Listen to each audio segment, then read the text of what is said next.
Since the dawn of time, there existed beings of incomprehensible power, the Absolute, creators of countless universes in their eternal pursuit of infinity. Their strength knew no bounds, and their thirst for knowledge was insatiable. These beings gave rise to everything: laws, souls, matter, and existence itself. But despite all their creations, the vastness of their power, and the endless possibilities of the cosmos, none of it could stave off their deep and persistent boredom. One absolute being, in particular, turned to a new form of entertainment. He began observing the creatures he had crafted, closely studying their endless struggles, battles, and the intricate web of schemes they spun. Each conflict, each skirmish, fascinated him.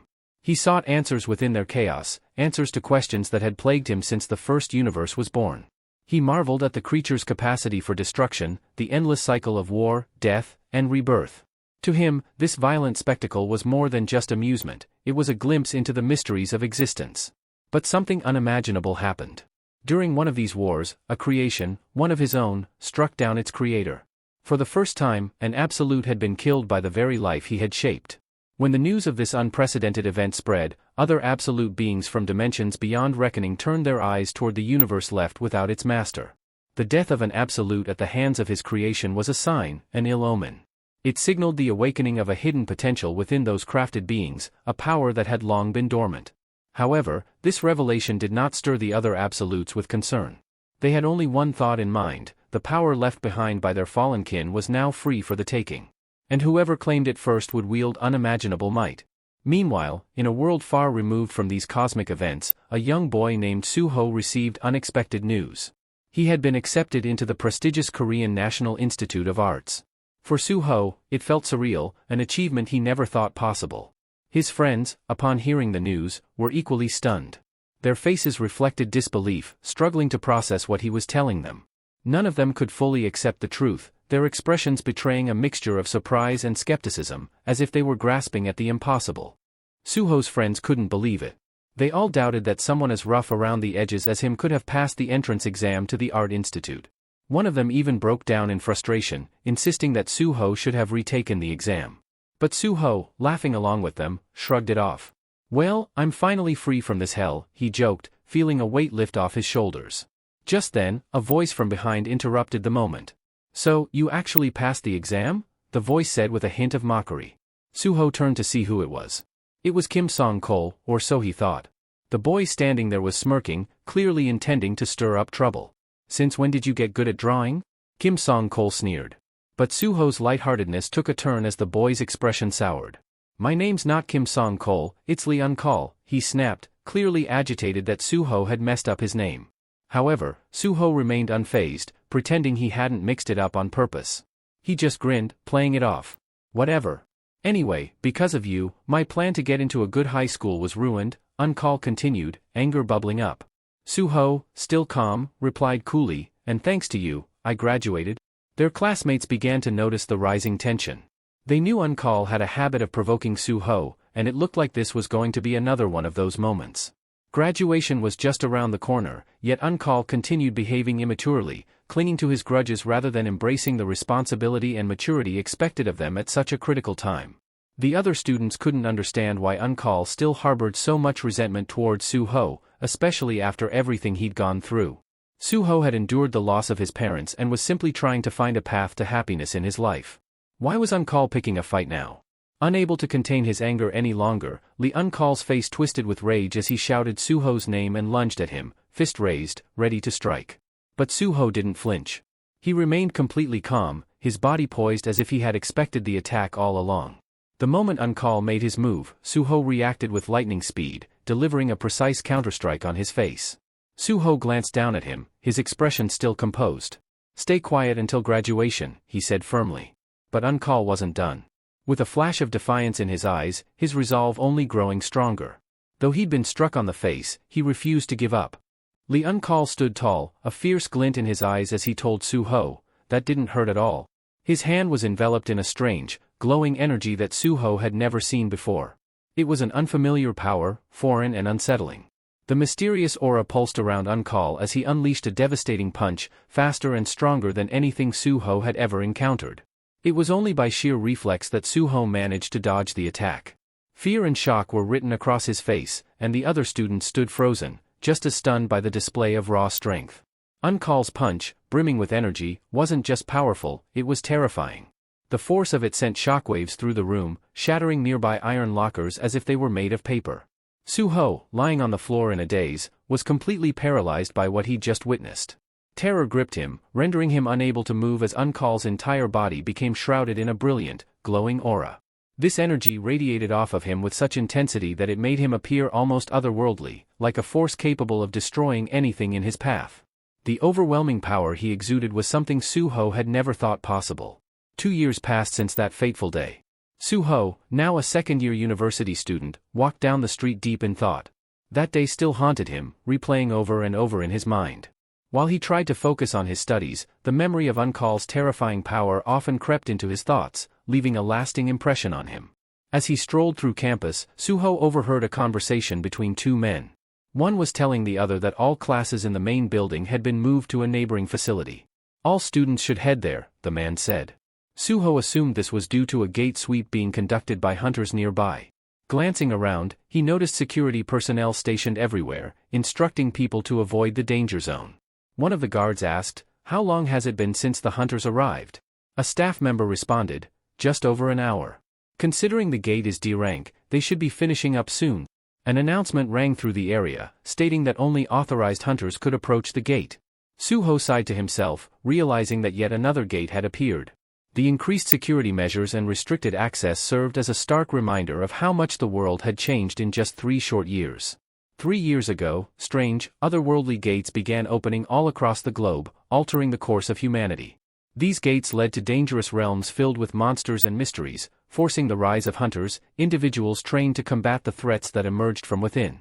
Since then, Suho's life, like the rest of the world, had been shaped by this new reality, with no signs of things ever returning to normal.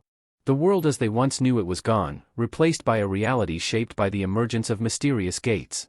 These portals, like doorways to another dimension, opened into dungeons teeming with demonic beasts. If left unchecked, these creatures would spill out, wreaking havoc and destroying everything in their wake. But the changes didn't stop with the gates alone, humanity itself began to evolve. Some individuals developed the ability to wield magical energy, and these gifted ones were known as the Awakened. In this rapidly transforming world, the chaos that seemed destined to persist for years was brought under control sooner than anyone expected. An awakened man by the name of Wu Jinchul took the initiative, founding the Hunters Association.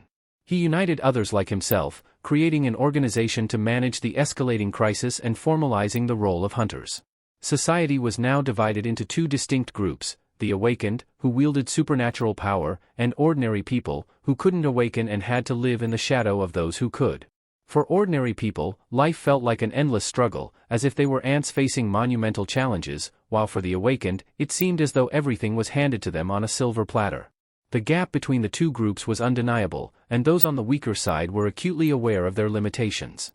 Suho understood this more than most. No matter how hard an ordinary person tried, they could never compete with even the lowest-ranked hunter. In fact, it was the hunters who stood as humanity's last line of defense. If they didn't close the gates, their world would be wiped out. This led Suho to a sobering realization: while the awakened were essential for survival, the ordinary people, like him, were not. Despite his gratitude toward the hunters for making it possible for unawakened people to live in peace, a lingering sense of anxiety gnawed at him. Could he ever accept the fact that he lacked the power he so desperately wanted? His unease stemmed from the feeling of being powerless, a vulnerability that had haunted him ever since his parents disappeared. It gnawed at him, filling the space left by his lost sense of security with helplessness. He often thought about his mother's words, how she would tell him he had taken after his father. Suho found himself wondering what his father would have done in his place.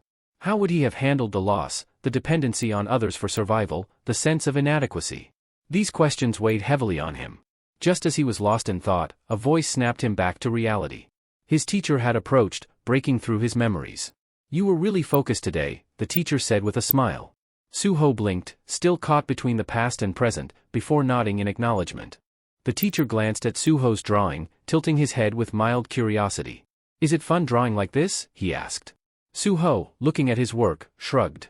"I didn't really think about it. I just drew whatever came to mind." The teacher chuckled softly, then leaned in for a closer inspection. "Your aunt is quite imaginative," he mused. But then his expression changed. "Wait, it's not just an ant, is it? It's a human ant?" Suho stared at the sketch, confused. Why had he drawn such a strange image in the first place? The unsettling picture left him with an odd feeling, as though it carried a meaning he couldn't grasp. Meanwhile, outside near the gate, the staff were preparing to meet the returning hunters.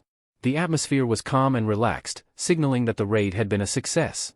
People gathered around the gate, exchanging relieved glances. One of the staff members approached a hunter and greeted him. "Thank you for your hard work, Hunter Kim Jong-soo," he said gratefully. Kim Jong-soo nodded, wiping sweat from his brow. "The dungeon's been cleared successfully. We'll need to report to the association right away." "There's something new to report," he said, his voice tinged with unease. "We encountered a new species of demonic beasts. They looked humanoid but had blue flames spewing from their eyes and mouths. They fought with claws and fangs, but they weren't very strong. Just low-level monsters. I got hurt a little, but it wasn't serious. No complications." The hunter paused, reflecting on the creatures. "We've never seen anything like them before, but luckily they don't seem too dangerous," he added. The staff member nodded, suggesting that all the details be included in the official report. But before the conversation could continue, something alarming happened. Out of nowhere, blue flames ignited from the wound on Kim Jong-soo's arm. He winced, feeling a sudden, sharp pain that seemed to spread throughout his body. His sword fell from his grip, his hands trembling as if seized by some invisible force. The staff member nearby noticed something strange. Kim Jong-soo's eyes were glowing with the same eerie blue flames. "Are you all right?" the staff member called out, concern lacing his voice. But there was no answer. Kim Jong-soo stood still, his head bowed, completely unresponsive. Then, without warning, the hunter turned and lunged at him. The flames had taken control, and Kim Jong-soo, now consumed by their power, was no longer himself. The staff member barely had time to react as the possessed hunter attacked, his actions driven by the mysterious blue fire that seemed to strip him of his will. The force that enveloped him was unlike anything they had faced before. The blue flames consumed the employee in an instant, leaving nothing but devastation in its wake. The hunters trailing behind Kim Jong-soo were frozen in disbelief. Their leader, who had just cleared the dungeon alongside them, had now annihilated a man who posed no threat. It became painfully clear to them that the flames within this dungeon weren't ordinary. The fire had infected Kim Jong-soo, turning him into a vessel of destruction, capable of spreading the affliction to anyone he bit. Panic erupted. The crowd near the gate realized the gravity of the situation and began to flee in terror, fearing that the infected hunter would turn on them next. People scrambled, searching desperately for shelter, trying to distance themselves from the chaos. Meanwhile, back in the classroom, the peaceful routine of the drawing lesson was abruptly shattered by the commotion outside. The noise grew louder, and the students rushed to the windows, curious and anxious to see what was causing such a disturbance. Suho glanced up from his drawing, confused by the rising shouts. Looking outside, the students were horrified. What they saw defied logic, people attacking each other in a frenzy, their bodies wreathed in blue flames. The flames had an eerie glow, and the people's eyes burned with the same unnatural light, filled with demonic energy. The students quickly deduced that the dungeon hadn't been fully cleared after all. Panic began to spread within the classroom as well. Outside, people were in chaos, some trying to find shelter, others shouting for help, calling for the hunters to save them. But fear was mounting. One student turned to Professor Talum, who was standing by the door, and urgently reminded him that he was an awakened too. "You've got to do something," the student pleaded. But the professor shook his head, his expression grim. "I'm only an E-rank hunter," he said, helplessly. "There's nothing I can do against that." At that moment, Suho's eyes widened as he noticed something alarming. A hunter, engulfed in blue flames, was barreling straight toward the building. Instinct kicked in, and he shouted, "Get away from the windows. Now!" His voice cut through the rising panic as the students scrambled to find safety. But it was too late. The hunter's flaming body crashed through the classroom window with a deafening smash. Glass shards flew everywhere, and the possessed hunter, lost to the blue flames, began attacking anyone in sight. The classroom descended into chaos as the hunter, no longer in control of his own body, unleashed devastation on everyone inside. Suho spun around and bolted toward the exit, yelling for the other students to follow his lead. As he sprinted down the hallway, his heart pounded in his chest. Amid the chaos, his eyes caught sight of a girl lying on the floor, writhing in pain. She was crying, her voice barely audible over the panic, pleading for someone to help her. Her legs were injured, leaving her unable to escape. Frozen for a moment, Suho didn't know what to do. His mind raced. How could he possibly save her? Fear gnawed at him, and without thinking, he turned away and continued running, shouting over his shoulder, "I'll get help. I'll bring the hunters." The words tasted bitter as they left his mouth. He was running away, abandoning her to her fate. But as he fled, the weight of his actions pressed down on him. Guilt clawed at him, the thought of leaving the girl behind gnawing at his conscience. What good was he, an unawakened person, in a situation like this? He couldn't fight, couldn't save her. His powerlessness filled him with frustration. It's all because I'm not awakened, he thought bitterly. Yet, deep down, Suho knew that blaming his lack of abilities wouldn't change anything. If he wanted to make a difference, he had to act. He closed his eyes for a brief moment, remembering his father's words, imagining what his father would have done. His father would never have left someone in danger, no matter the risk.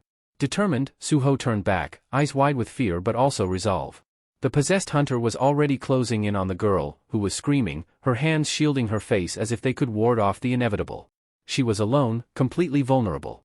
Without hesitation, Suho grabbed a fire extinguisher from the hallway, charging back into the fray. With a desperate swing, he struck the hunter, the impact enough to knock it back. He continued his frantic assault, using the extinguisher to keep the beast at bay, his heart racing with every blow.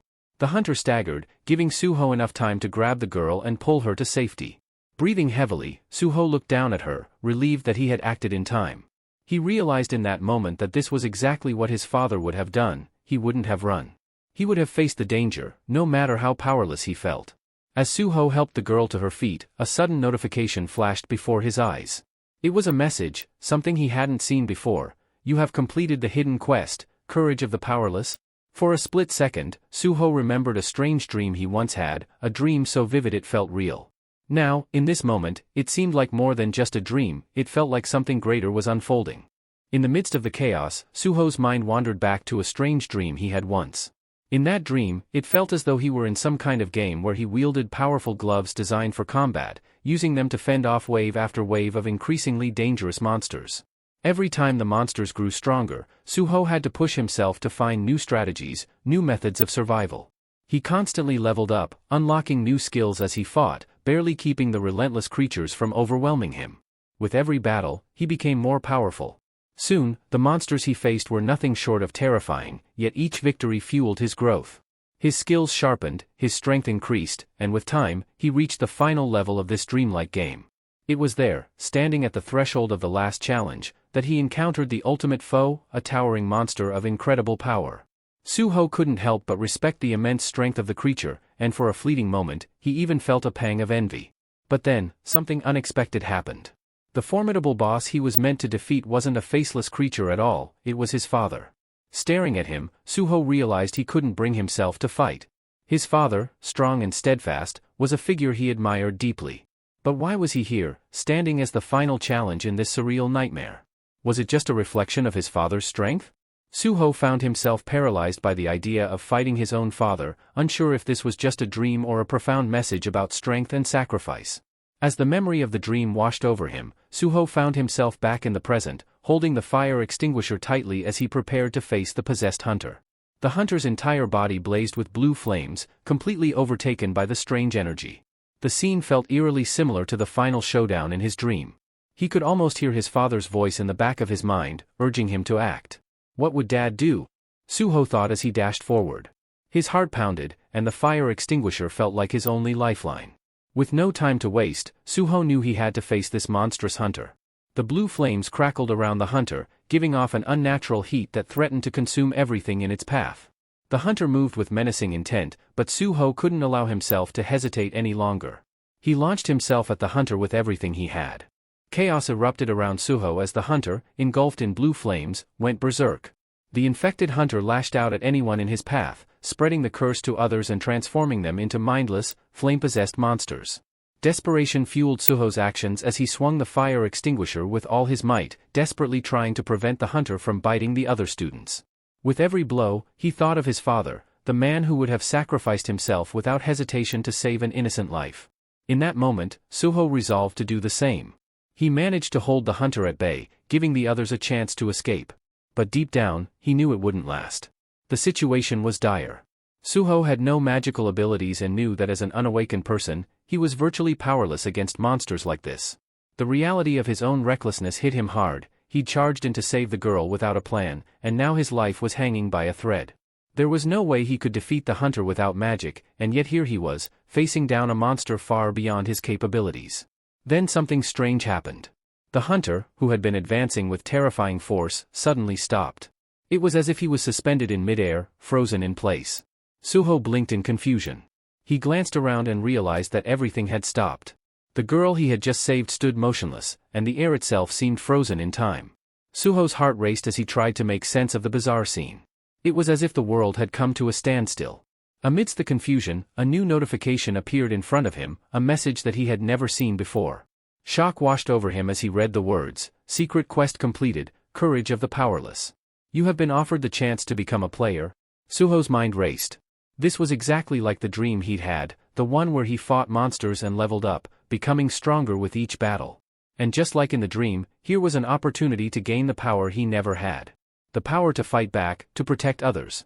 To become something more than just an ordinary person caught in a world filled with monsters. A smile crept onto Suho's face as he realized what this meant. The system was offering him a way out of his helplessness, a way to finally fight back. The choice was clear. Without hesitation, Suho accepted the offer to become a player. Suho's entire world shifted in that instant. The system congratulated him for becoming a player, signaling that his life would never be the same again. Though the future was uncertain, Suho felt ready to embrace it. As a reward for completing his first quest, the system gifted him a powerful spell from the mage Kandiaru. Along with the spell came a profound blessing. Suho was now immune to all illnesses, poisons, and harmful effects, and he would enjoy long life free from disease. However, the system warned him this was no longer a dream.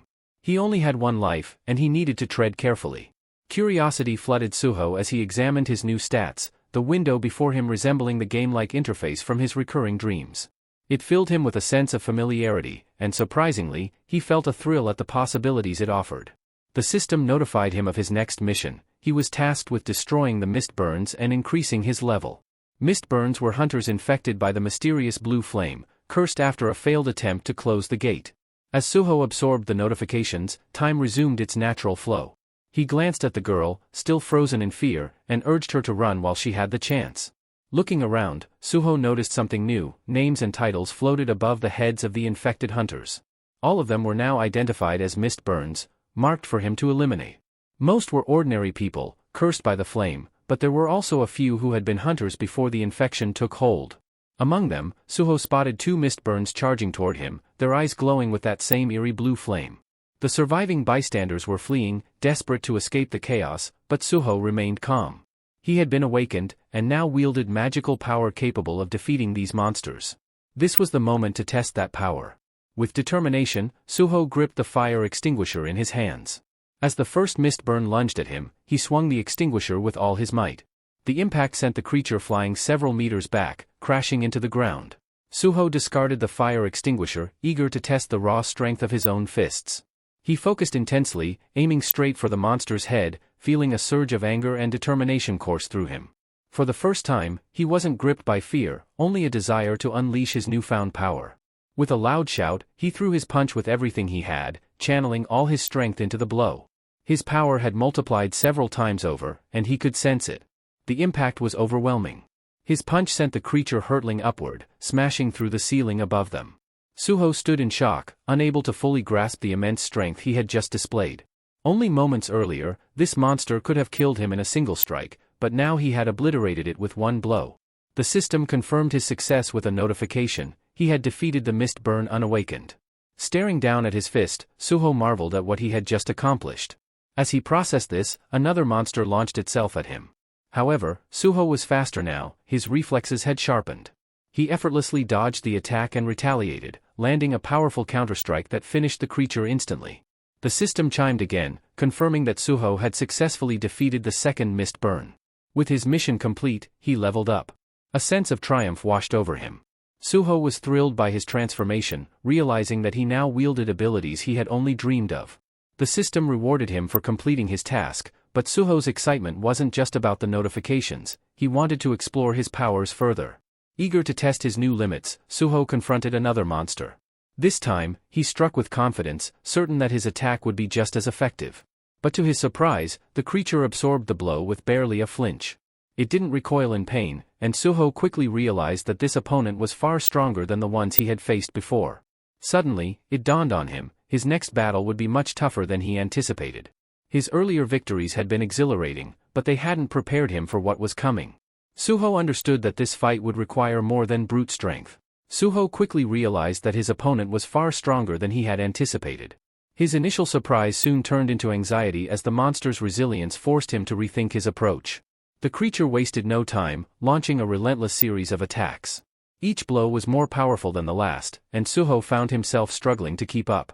He had to endure a barrage of force and fury just to survive, and now, figuring out how to defeat this seemingly invulnerable enemy became crucial. In one fierce strike, the mistborn creature managed to severely wound Suho. A sharp pain shot through him, signaling just how much danger he was in. The situation had grown dire. If he didn't come up with a new strategy soon, he wouldn't last much longer. Gritting his teeth, Suho gathered all his strength and kicked the monster, creating just enough distance between them for him to jump back to safety.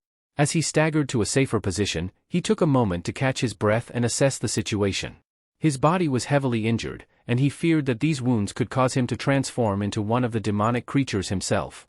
The thought terrified him. He had only just awakened, and now he faced the grim possibility of turning into the very thing he was fighting. Then, the system notification broke through his thoughts. It warned him that his life was in serious danger and that the long life without sickness ability had been activated. Suho had almost forgotten about this reward, one he had received for slaying monsters earlier. Now, it was his lifeline. He wasn't sure exactly how the skill worked, but he hoped it could give him the edge he desperately needed.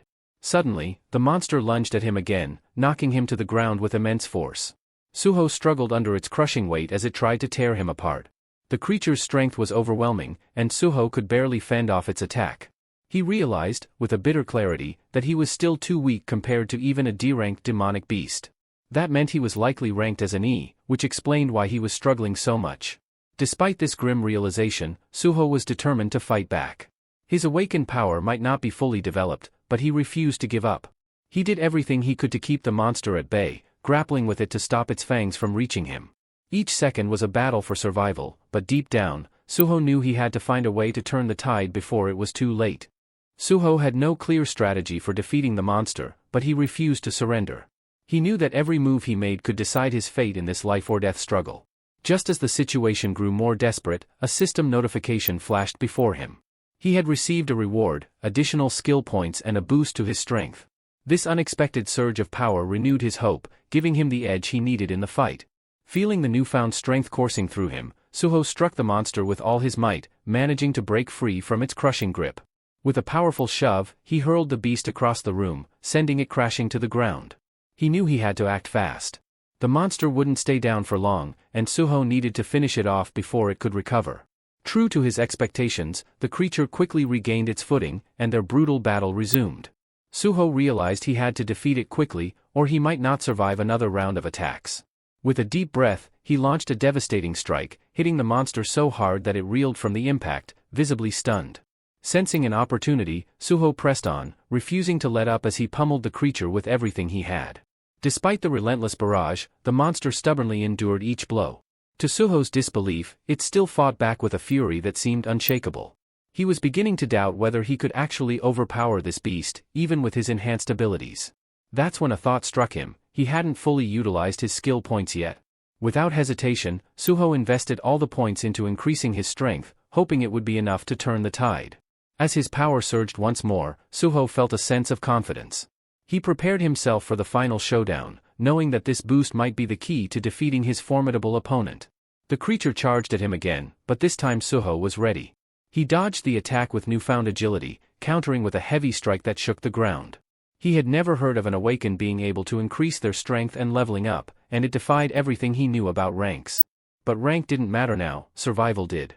Suho put everything into his next move, determined to end the battle once and for all. He may not have understood all the mysteries of the system, but he wasn't about to let that stop him. All that mattered was bringing down the monster before it had a chance to inflict a fatal blow. Suho faced the monstrous threat before him, determined to end it once and for all. As he stood there, he realized something important. He was no longer bound by the unfair limitations of the system. He felt a surge of new power coursing through him, giving him the strength to break free from the constraints that once held him back. His next punch was devastating, sending the creature hurtling across the room until it crashed into the far wall. Without hesitation, Suho charged at the downed monster, knowing he couldn't afford to give it a moment's respite. His blows were fiercer, faster, and more powerful than before.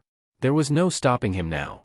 The beast, overwhelmed, had no chance to fight back as Suho unleashed a relentless assault.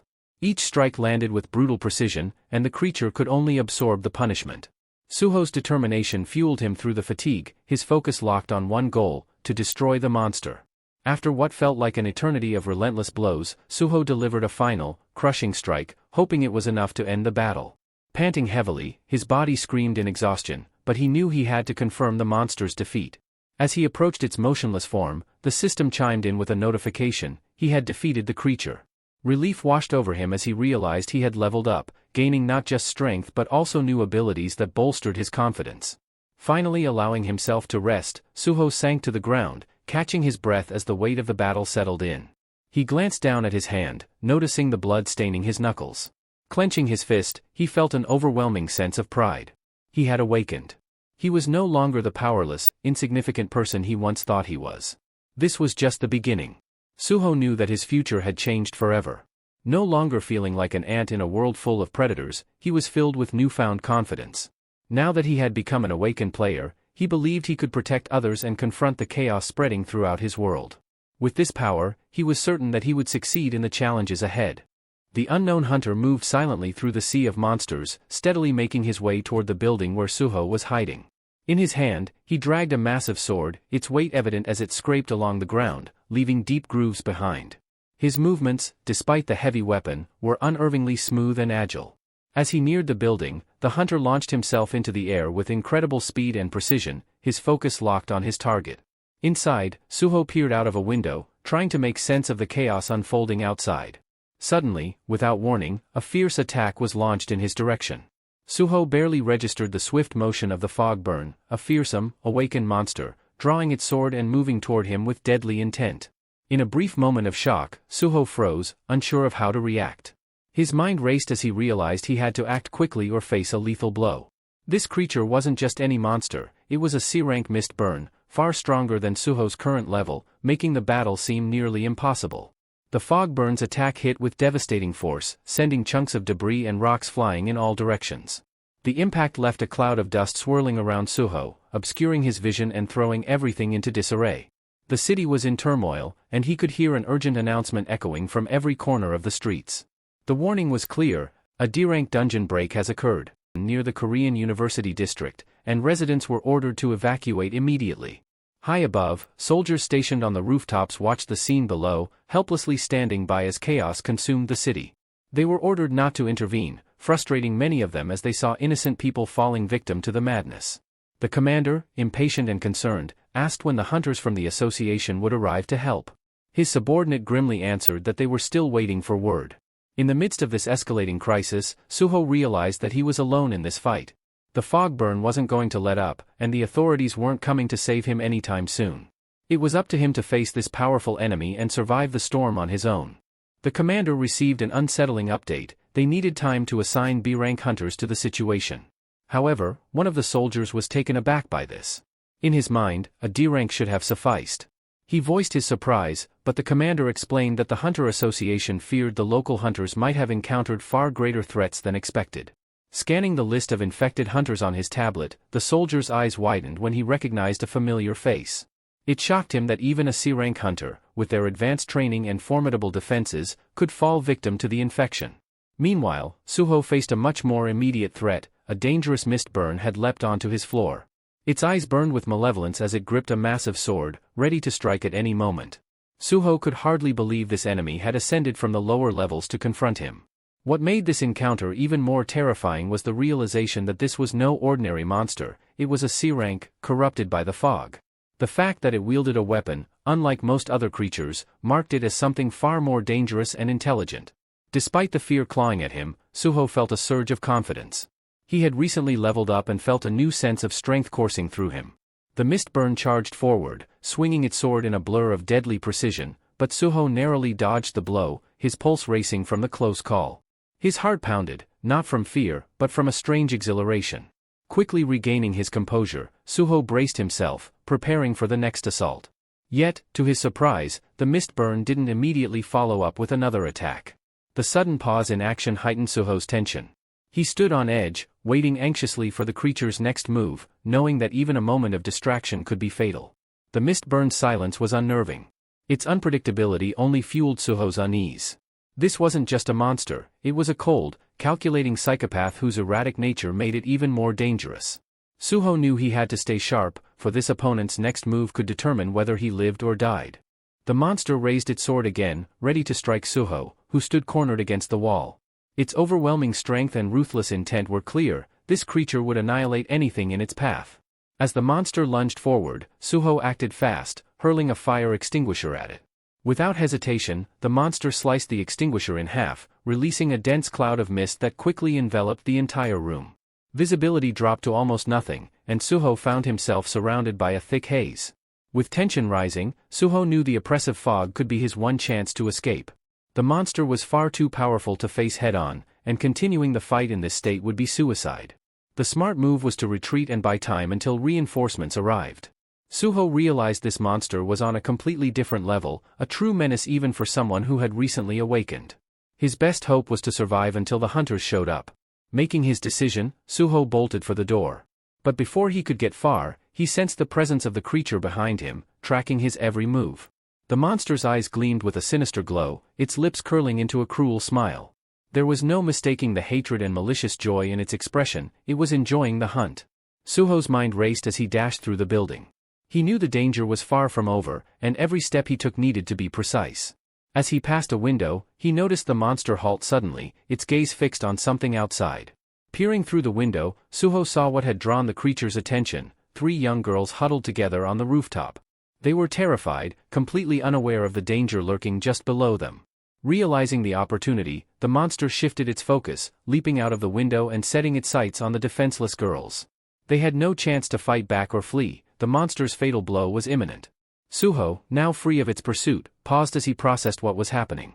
The monster had abandoned its hunt for him and was about to attack innocent bystanders. He watched in horror as the creature closed in on its new targets. This was no longer just about survival, he now had to make a choice. Would he flee while he had the chance, or would he intervene and risk his life to save them? The monster swung its sword at the girls, but they managed to dodge, their terrified screams echoing through the city. Hearing their cries, Suho's anger surged. He knew he couldn't just run anymore, he had to confront this powerful foe. Without a second thought, he sprinted and leaped from the window, pursuing the monster that was chasing the fleeing girls. Waiting for the hunters was no longer an option. If anyone was going to save them, it would have to be him.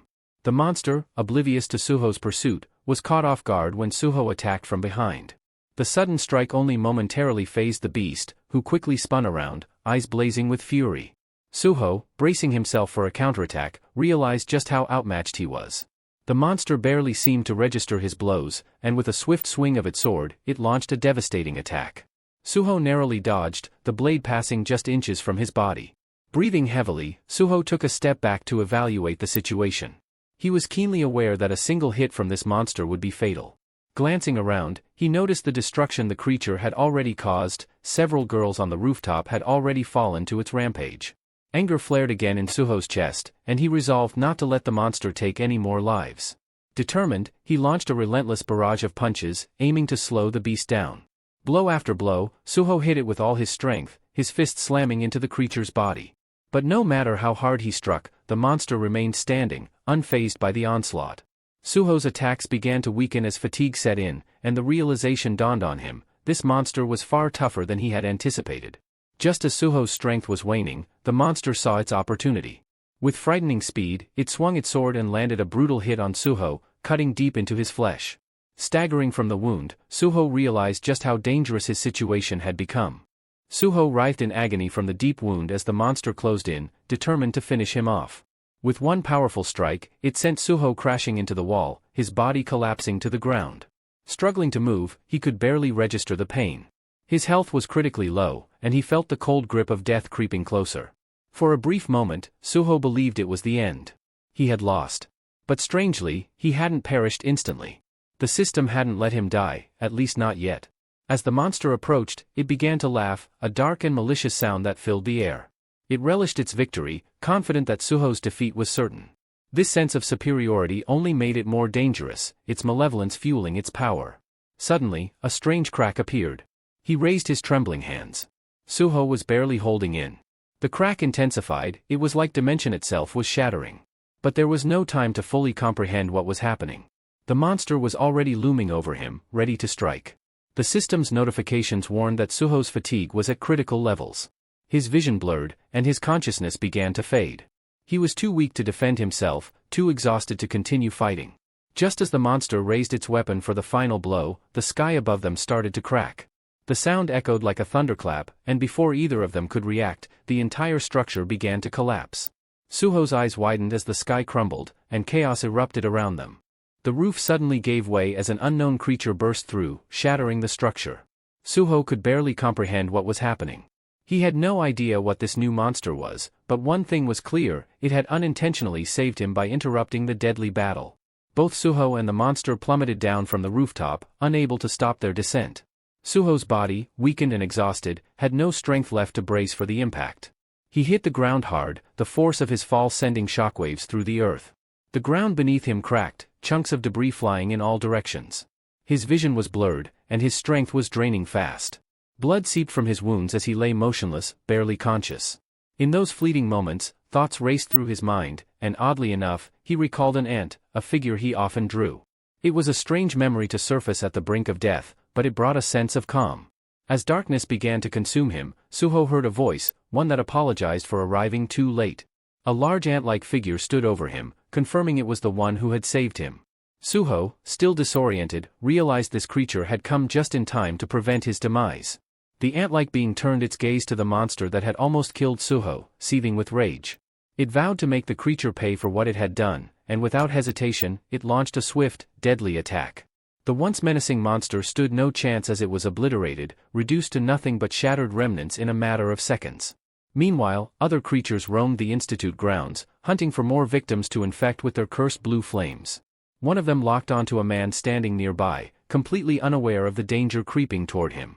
The man, deep in thought, was gripping a mop, entirely oblivious to the approaching terror. When he finally noticed the creature, terror froze him in place. His face drained of color, paralyzed by the fear of the monstrous thing now advancing on him. Panic gripped the man as he realized the danger. His mind raced, desperate to figure out how to save himself, but fear had frozen his body. In a frantic burst of energy, he threw his mop aside and started yelling for help, clutching his head in terror. With his head lowered, he didn't even notice the monster about to attack him had already been obliterated. In the blink of an eye, all the monsters in the area were wiped out, their destruction resonating across the city. A powerful echo followed, rippling through the air as Beru unleashed an overwhelming surge of magical energy. Soldiers stationed nearby felt a strange, potent force but couldn't grasp what had just occurred. Their confusion was palpable. Meanwhile, Beru swiftly returned to his master, Suho. With a fond smile, he remarked how long it had been since they last met, expressing joy at seeing his young monarch again. Memories flooded back as Beru recalled Suho as a small child, sitting in his room, sketching shadow warriors. In one of those moments, Suho had looked up, astonished, to see the real Beru holding his drawing. The sight had left Beru deeply moved, realizing that his young master had imagined and drawn him long before their fateful encounter. The moment was so touching that Beru had to hold back tears, overwhelmed by the beauty of that connection. Back in the present, Suho began to regain consciousness. His eyes fluttered open, and for a moment, he struggled to make sense of his surroundings. Wrapped in a blanket and lying in a bed, he was disoriented. The first word he uttered was "Aunt?" But the doctor standing nearby was puzzled, unsure of what Suho meant. Shortly after, Suho received a call from his uncle. He checked Suho's condition, asking how badly he had been hurt and mentioning that the world had grown far too dangerous. He even suggested hiring a few bodyguards for Suho's safety. But Suho, still slightly dazed, assured him that he was fine. Turning his attention to the TV, he saw a news broadcast covering the recent incident at the University of Arts. The attack, which had left numerous people injured, was now the subject of intense discussion and government scrutiny. The Mist Burns incident shook the entire city when a mysterious creature appeared, charging at hunters and transforming them into monsters.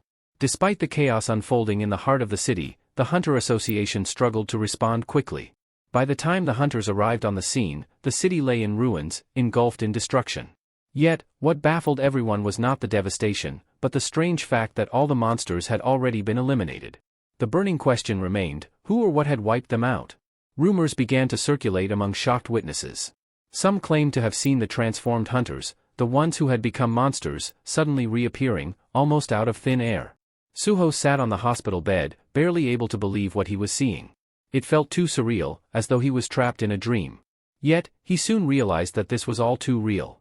His thoughts drifted to the phenomenon of awakening and how it made individuals stronger as their levels increased. Suho was only level 5, and he vaguely recalled earning a small rank boost during a desperate fight with a hunter who had been infected by the mist burns. But he couldn't explain how he had managed to survive that encounter. Suddenly, a voice echoed in his mind, explaining that it was Beru who had saved him by eliminating the parasites responsible for the transformation. Startled, Suho glanced at the ground and saw a massive shadow with large, luminous eyes gazing back at him. Beru had returned to his shadow form, and his deep voice brimmed with emotion. "It's been so long, my young lord," he said, his tone warm with recognition. "You've grown into such an incredible person?"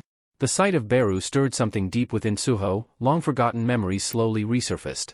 He recalled how, as a child, he had a fascination with ants, and among them was a black creature that had been with him during his youth. But why were these memories only returning now? Beru's words provided a clue. Beru had crossed the boundary of dimensions to find him again. Despite the reunion, Suho was still overwhelmed with questions. Why had he lived among these black creatures as a child? Why had his memories been locked away for so long? At that moment, Suho's memories became the most pressing concern. He realized he had grown stronger, yet something was still off. Beru, noticing Suho's confusion, explained that crossing dimensions demanded an immense amount of mana. When Beru first arrived, his appearance was imposing and grand, but the system had registered him as a mere common soldier. Upon learning this, Beru was enraged, displeased with the fact that his power had been diminished to such a lowly rank. The thought of being reduced to a common soldier insulted him. Suho quickly stood up, trying to reassure him. "I feel better now. Was that because of you?" he asked, piecing things together. Beru confirmed this with a nod. "Yes, I healed you," he said. Suho, amazed by Beru's abilities, felt grateful, but the conversation soon shifted to something deeper. Beru revealed that Suho's true mission involved dispelling the Shadow Seal, a powerful restraint that had bound him. However, Beru also noted that Suho had already broken the seal on his own, perhaps unknowingly. This revelation unsettled Suho. What did the seal have to do with him, and why was Beru talking as if Suho had some greater destiny? Beru began to explain further. "Everything you've seen, everything you've lived through, it's all real. And you've grown much stronger since we last met. The great Shadow Monarch, Sung Jinwoo, sealed both your power and your memories long ago. He did this to allow you to live a normal life, free from the burdens of your lineage." Suho's mind raced, struggling to process what he was hearing. Sung Jinwoo, his father, was the one who had sealed away his powers? The realization hit him like a tidal wave. "My father? He did this?" Suho stammered, his voice barely audible. He had always assumed his father had simply left their family, abandoning them for reasons unknown. But Beru was quick to clarify. "No, your father didn't leave home. He ascended to another plane of existence, into the vast expanse of space," Beru explained, his voice filled with reverence. Suho's confusion deepened. Space? What did that mean? He couldn't comprehend what Beru was telling him. Beru continued, his tone serious. "The Shadow Army now fights a cosmic battle. Your father, Sung Jinwoo, is out there, defending our world. He's risking his life, fighting against unimaginable monsters to keep this realm safe. His opponents are powerful entities, and among them is Iterim, the absolute being seeking to conquer our world by sending its apostles to Earth." Beru explained that he had to slay countless monsters in his way to meet Suho. As Beru spoke, Suho's thoughts drifted to his mother, who had vanished years ago. "What about my mother?"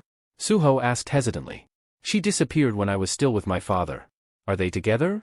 Beru's expression softened. "No, your mother is not with him. Her disappearance is tied to other forces at play, but she's not with Sung Jinwoo." This only raised more questions for Suho. His father was battling for the survival of their world in space, and his mother had vanished under mysterious circumstances. The more Beru explained, the more Suho felt like his entire understanding of his life had been turned upside down. Upon hearing Suho mention his mother, Beru's anger flared. He couldn't comprehend how someone as important as Miss Hain had simply vanished. His suspicion immediately turned toward the apostles, convinced that this was a result of their trickery. There was no doubt in his mind. Suho, taking in Beru's words, asked if the Iterim were responsible, if these creatures had interfered in his parents' lives, preventing them from returning. Beru saw the deep desire in Suho's eyes, realizing just how much the young lord longed to reunite with his parents. "Of course, I want to see them," Suho responded with determination. "But it seems the only way to do that is to become stronger, to rescue my mother and meet my father." Beru, however, explained that because of the ongoing war with the Iterim, Suho's father couldn't return to Earth. If Suho wanted to save his mother, he would have to grow powerful enough to do it on his own. Beru told him there was a path forward, a key to unlocking greater strength. As they spoke, a notification window suddenly appeared before Suho, outlining a new quest, Shadow Test. The system revealed that Suho, as the son of the great Shadow Monarch, had immense innate abilities, but they were all sealed away. To regain his power, Suho would need to prove himself. His first step was to enter the Dark Dungeon, where he would be tested. The key to the Dark Dungeon would grant him access, but it could only be used in the shadow of the Sacred Protector. Beru immediately urged Suho to use the key. "You must place it in your own shadow," Beru instructed. As Suho followed the guidance, a shadow gate materialized before him. The portal inside it shimmered, waiting for him to pass through. Beru gave him one final piece of advice before Suho entered the portal. "Go inside, young master, and reclaim the powers that are yours by right." But even as Suho stood at the threshold of the portal, doubt swirled in his mind. How could all of this be real? A cosmic war, gods, Shadow Monarch, it all seemed so impossible. Yet, despite his confusion, one thing was clear: he had to gather his strength, to reunite with his family. He knew that the only way to do this was by leveling up and becoming strong enough to face the powerful enemies standing in his way. Resolute, Suho stepped forward, determined to push his limits and gain the strength necessary to protect those he loved. No matter how long it took or how difficult the path ahead might be, he would fight to save his parents and uncover the truth behind the forces that tore them apart. As Suho gave his determined speech about growing stronger to save his family, Beru felt a surge of excitement. His thoughts drifted back to the moment when his master, the Shadow Monarch Sung Jin-woo, had entrusted him with a crucial task. He remembered Sung Jin-woo's instructions vividly: he was to travel to Earth and break the seal on Suho's memories. The monarch had warned Beru that the Iterim, a looming threat, could one day invade Earth, and Suho would need to be ready to defend it. Sung Jin-woo had given Beru the freedom to act according to the situation on Earth, trusting him to protect Suho and help him regain his strength. Now, Beru was fully committed to staying by Suho's side and guiding him on the path to leveling up.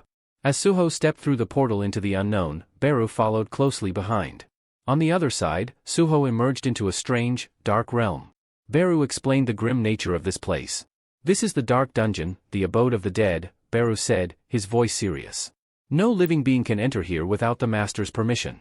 It's inhabited by dangerous creatures, and surviving here is no easy task." Suho took in his surroundings and immediately felt a sense of discomfort. The dungeon didn't resemble a typical underground cavern. Instead, it looked more like a crumbling, abandoned city, filled with shadows and eerie silence. Despite his unease, something about this place seemed oddly familiar, as if he had been here before, though he couldn't quite place the memory. His thoughts were interrupted as a notification window popped up, displaying a status message. The message was blunt: the leadership of the Dungeon of Shadows would never recognize someone as weak as Suho as its master. To prove himself, he would need to survive for the allotted time, 4 hours. Suho read the notice and steeled himself for the challenge ahead. The moment the trial began, a creature lunged at him from behind. Suho barely had time to react, but his instincts kicked in. He spun around and delivered a swift kick, sending the attacker flying. As the creature tumbled to the ground, Suho saw that it was a goblin, but not just any goblin, it was a scout. Before Suho could fully process what had happened, Beru warned him. "If there's a scout, more goblins are likely nearby. You need to deal with it quickly before it alerts the others." Realizing the danger, Suho tightened his fist and prepared himself for the oncoming fight. He had no choice but to stay sharp, knowing that the survival of this trial, and his quest to reclaim his powers, depended on his ability to defeat whatever enemies came his way. Suho charged into the fray with fiery determination, ready to face the goblins head-on. Beru, however, cautioned him to approach the situation carefully. "Young lord, there are goblins here, but be mindful. Don't be reckless," Beru advised. He pointed out that this particular goblin was nameless and weak, lacking any special attributes or even a distinctive color. "It's several times weaker than you," Beru added. Ignoring his opponent's apparent frailty, Suho seized the goblin by the arm, gripping tightly, and in one swift motion retrieved the creature's stone axe from his inventory. With a single, powerful swing, he obliterated the goblin in seconds. A notification flashed across his vision, confirming the defeat of the goblin scout. He turned to Beru, remarking that opponents stronger than him displayed names in different colors, marking their danger levels. Just as Suho finished speaking, an odd sound reached their ears. Both turned to see another goblin perched on a rooftop, letting out a loud call to summon its allies. Frustrated by the scout's cry, Suho braced himself as, within moments, other goblins appeared, their names highlighted in yellow, stronger foes than before. Along with them came goblin captains, their presence radiating an added layer of threat. Suho quickly asked Beru if he could assist in the fight. Beru, however, had his limitations. He explained that, being far from his lord, he couldn't replenish his magic power efficiently. He needed to conserve his strength, and if he participated, Suho's experience points would be significantly reduced. Realizing that Beru wouldn't be able to step in, Suho accepted that he'd have to handle the situation on his own. Steeling himself, Suho activated one of his abilities. With a focused thought, he called upon the skill, and the goblin's battle axe behind him began to lift into the air, seemingly under its own power. The weapon hovered, then surged forward, guided by Suho's will. As he manipulated the axe with skillful precision, he struck down one goblin after another, the weapon cutting a path through the crowd as if wielded by an invisible hand. The status window displayed a new skill acquisition, hinting that Suho's command over the weapon was like that of an invisible hand. Pleased with his success, Suho pressed on, determined to prove his strength and hone his abilities as he took down each opponent in his path. Just then, an arrow whizzed past Suho's head, narrowly missing him. Reacting swiftly, he raised his hand and caught it mid-air, his gaze snapping upward to locate the archer. Perched on a rooftop was a goblin with a magical bow, drawing back the glowing string for another shot. However, Suho didn't give it a chance. Within seconds, he launched a counterattack, obliterating the goblin archer with swift precision. Observing the unfolding battle, Beru felt a sense of adaptability, a reminder of the old memory. He recalled stories of the Little Lord, a mythical figure who wielded the power of the lords freely, which he inherited from Monarch.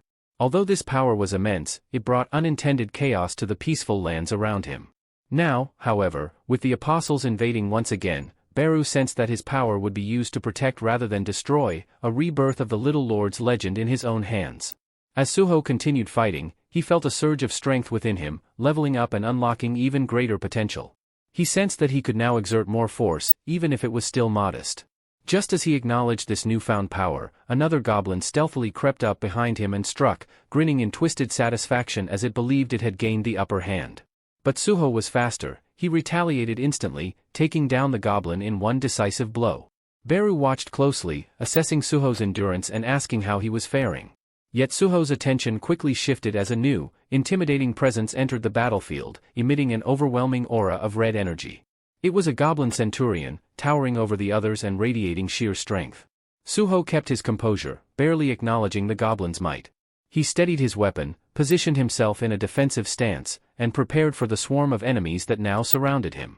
With fluid precision, Suho launched into battle, slashing his way through goblin after goblin, his blade cutting down every creature that dared to face him.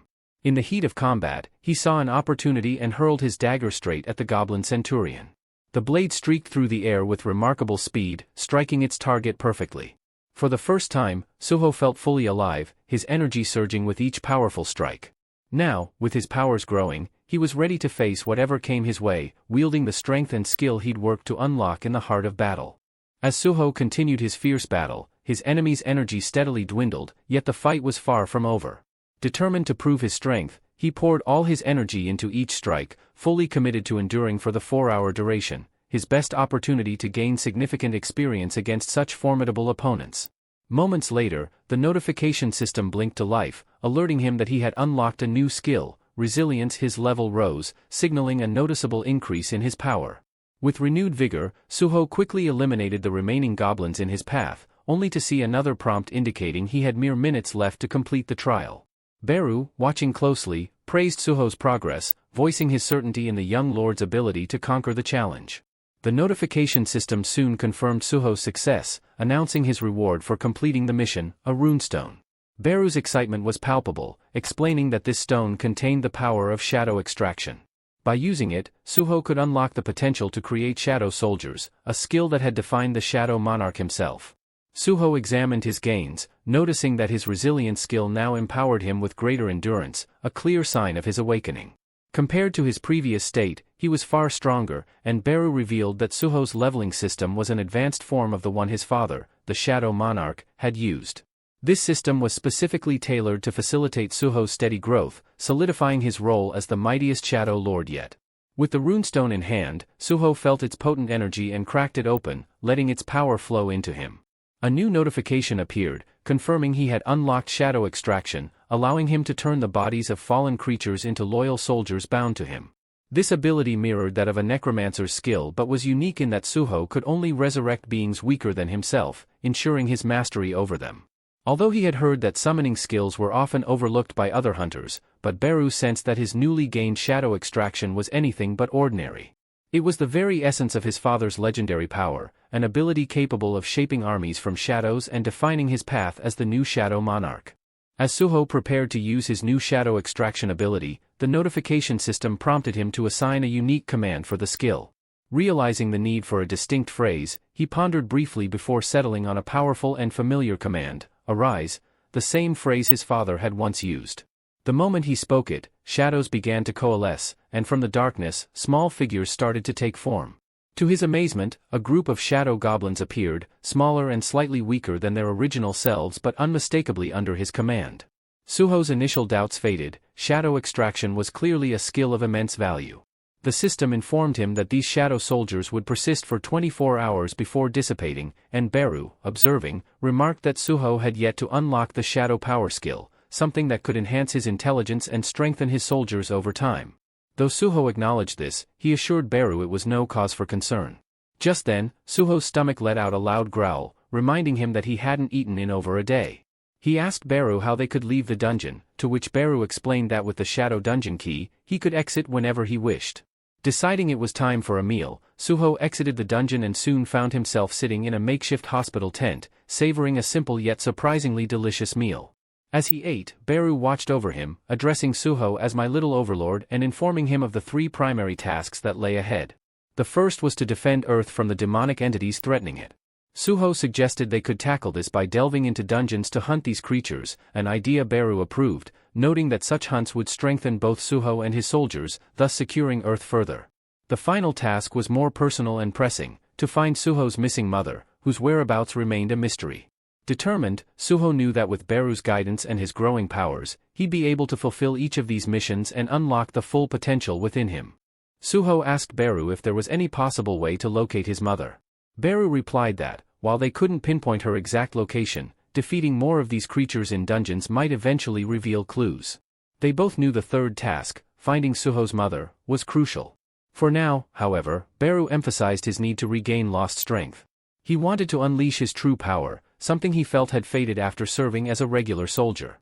When Suho inquired about how to restore Beru's strength, Beru explained that he could absorb certain magical items, which would be converted into shadow energy. Although it wasn't as efficient as pure magic, it could still boost his strength.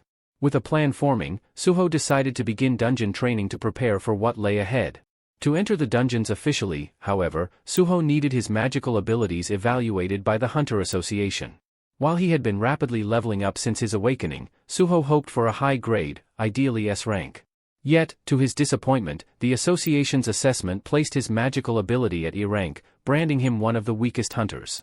Frustrated, he left the association and vented his concerns to Beru, who reassured him. Beru explained that a hunter's ranking was typically based on raw magic power, so Suho, who had prioritized his physical abilities over magic, would understandably rank lower in this system. But Suho wasn't looking for consolation, he was frustrated.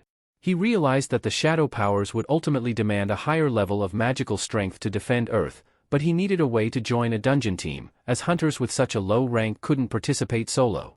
Despite the setback, Suho thought of a solution that he intended to test immediately.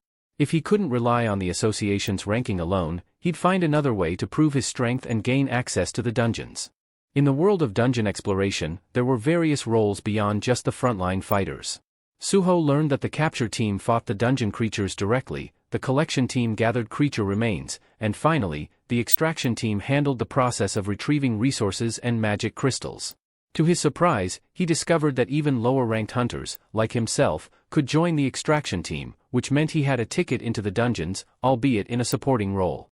One day, as Suho stood by while workers hauled large magic crystals from the dungeon, he couldn't help but scratch his head, realizing how grueling this job was. Turning to a nearby hunter, he greeted him gratefully. This man was one of the few familiar faces around. The hunter introduced himself as a teaching assistant in the art department at a university in Korea. Also an E rank, he had awakened on his own and was thankful for the opportunity to work in the dungeon. Out of nowhere, the man began apologizing, explaining that he hadn't been much help back when Suho was a student. Suho remembered his reaction when he'd first learned he was awakened. He'd mentioned his E-rank status, which didn't inspire confidence. But now, Suho reassured his former teacher's aide, encouraging him to raise his head, as they were both in the same boat. The association usually advised E-rank hunters to retreat from any creature they encountered in the dungeon, but Suho's determination had been different. The aide, however, seemed both puzzled and impressed. He recalled a time he'd seen Suho battling a creature on a rooftop, but he'd thought his eyes must have deceived him. It seemed impossible for an E-rank hunter to take on a creature like that, he remarked. If your rank improved since then, well, that's something else. Just then, Beru appeared at Suho's side, amused. With a slight smile, he affirmed, the young lord is certainly something special. The guy spun around, eyes wide, at the unfamiliar voice. When he spotted Beru, the shadow soldier, he instantly stumbled back, yelling that a demonic creature had somehow appeared inside the dungeon. Suho frowned, puzzled by Beru's sudden materialization. Why did you step out of the shadows? He asked, trying to understand his companion's timing. Beru, with a calm demeanor, explained, young lord, you're still barely at the level of a hatchling ant larva. It's safer if I remain visible to guard you. The man, still looking shaken, rose to his feet and asked if Suho had become a summoned hunter. Suho shrugged with a grin, saying, it seems that way. Guess I'm lucky, many hunters don't have any skills at all.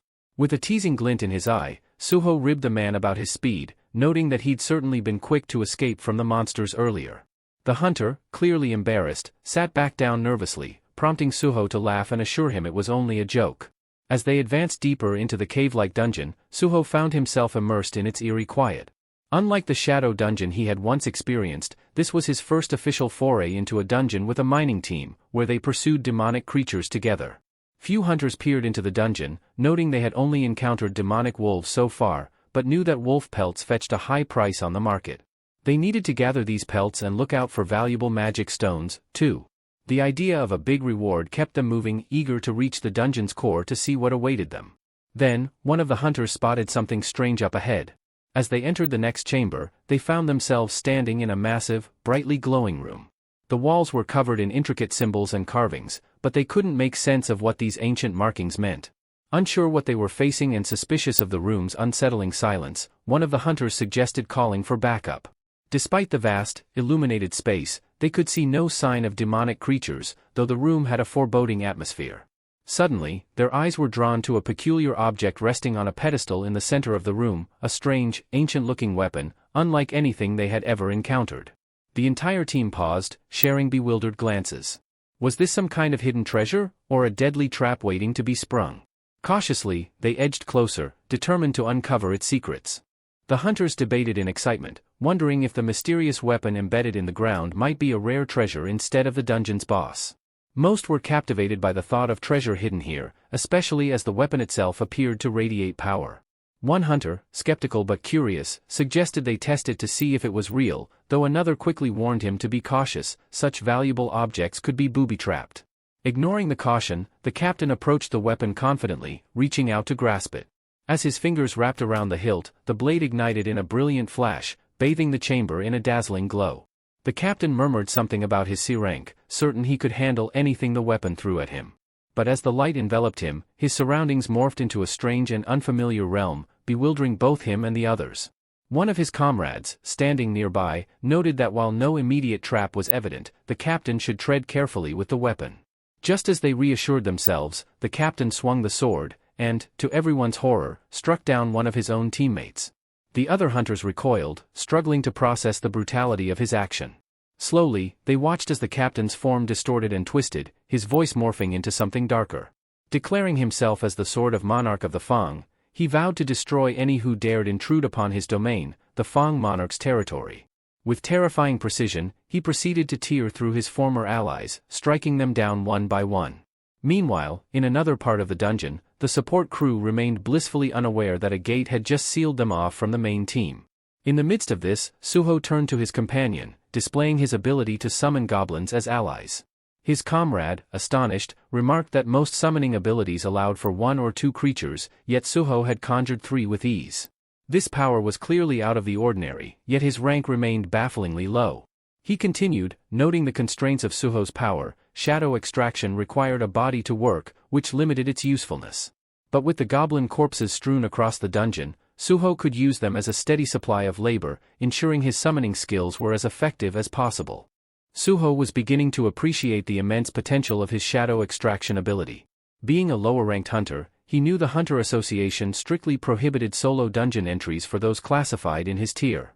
However, he also recognized that the classification system wasn't foolproof. Over time, more errors surfaced in the grading process, often due to malfunctions in the evaluation machines. Suho speculated that as he leveled up, he might get reassessed and earn a higher rank. Turning to Beru, he brought up their third mission. Remember our objective? If it involves gaining strength by consuming magical energy, these crystals are the perfect source, Suho suggested, gesturing toward the magic crystals strewn about. Beru agreed, affirming that the crystals, though usually left as loot, contained latent magical power that could be harnessed. Beru went to absorb mana from magic crystals. Just then, he sensed something. Turning to Suho, Beru told him that he felt the presence of a monarch. Curious, Suho then asked, Beru, could the monarch truly have appeared here? Was it my father? Beru shook his head, explaining that although Suho's father held the title of monarch, he wasn't the only one with that title. If it were your father, my powers would have been restored by now. No, this presence is something else entirely, Beru warned, advising caution. Meanwhile, in another part of the dungeon, the diggers were oblivious to the impending danger until a rumbling echoed ominously from a cavern ahead. Turning toward the sound, they froze in shock as a monstrous form began to emerge. At first, they couldn't comprehend the source of the disturbance, assuming it might just be a large animal. But as they drew closer, horror dawned upon them. It was an unmistakably demonic creature, something that hadn't been there when the hunters first entered the dungeon. The workers scrambled to flee, panic erupting as they dashed toward the exit.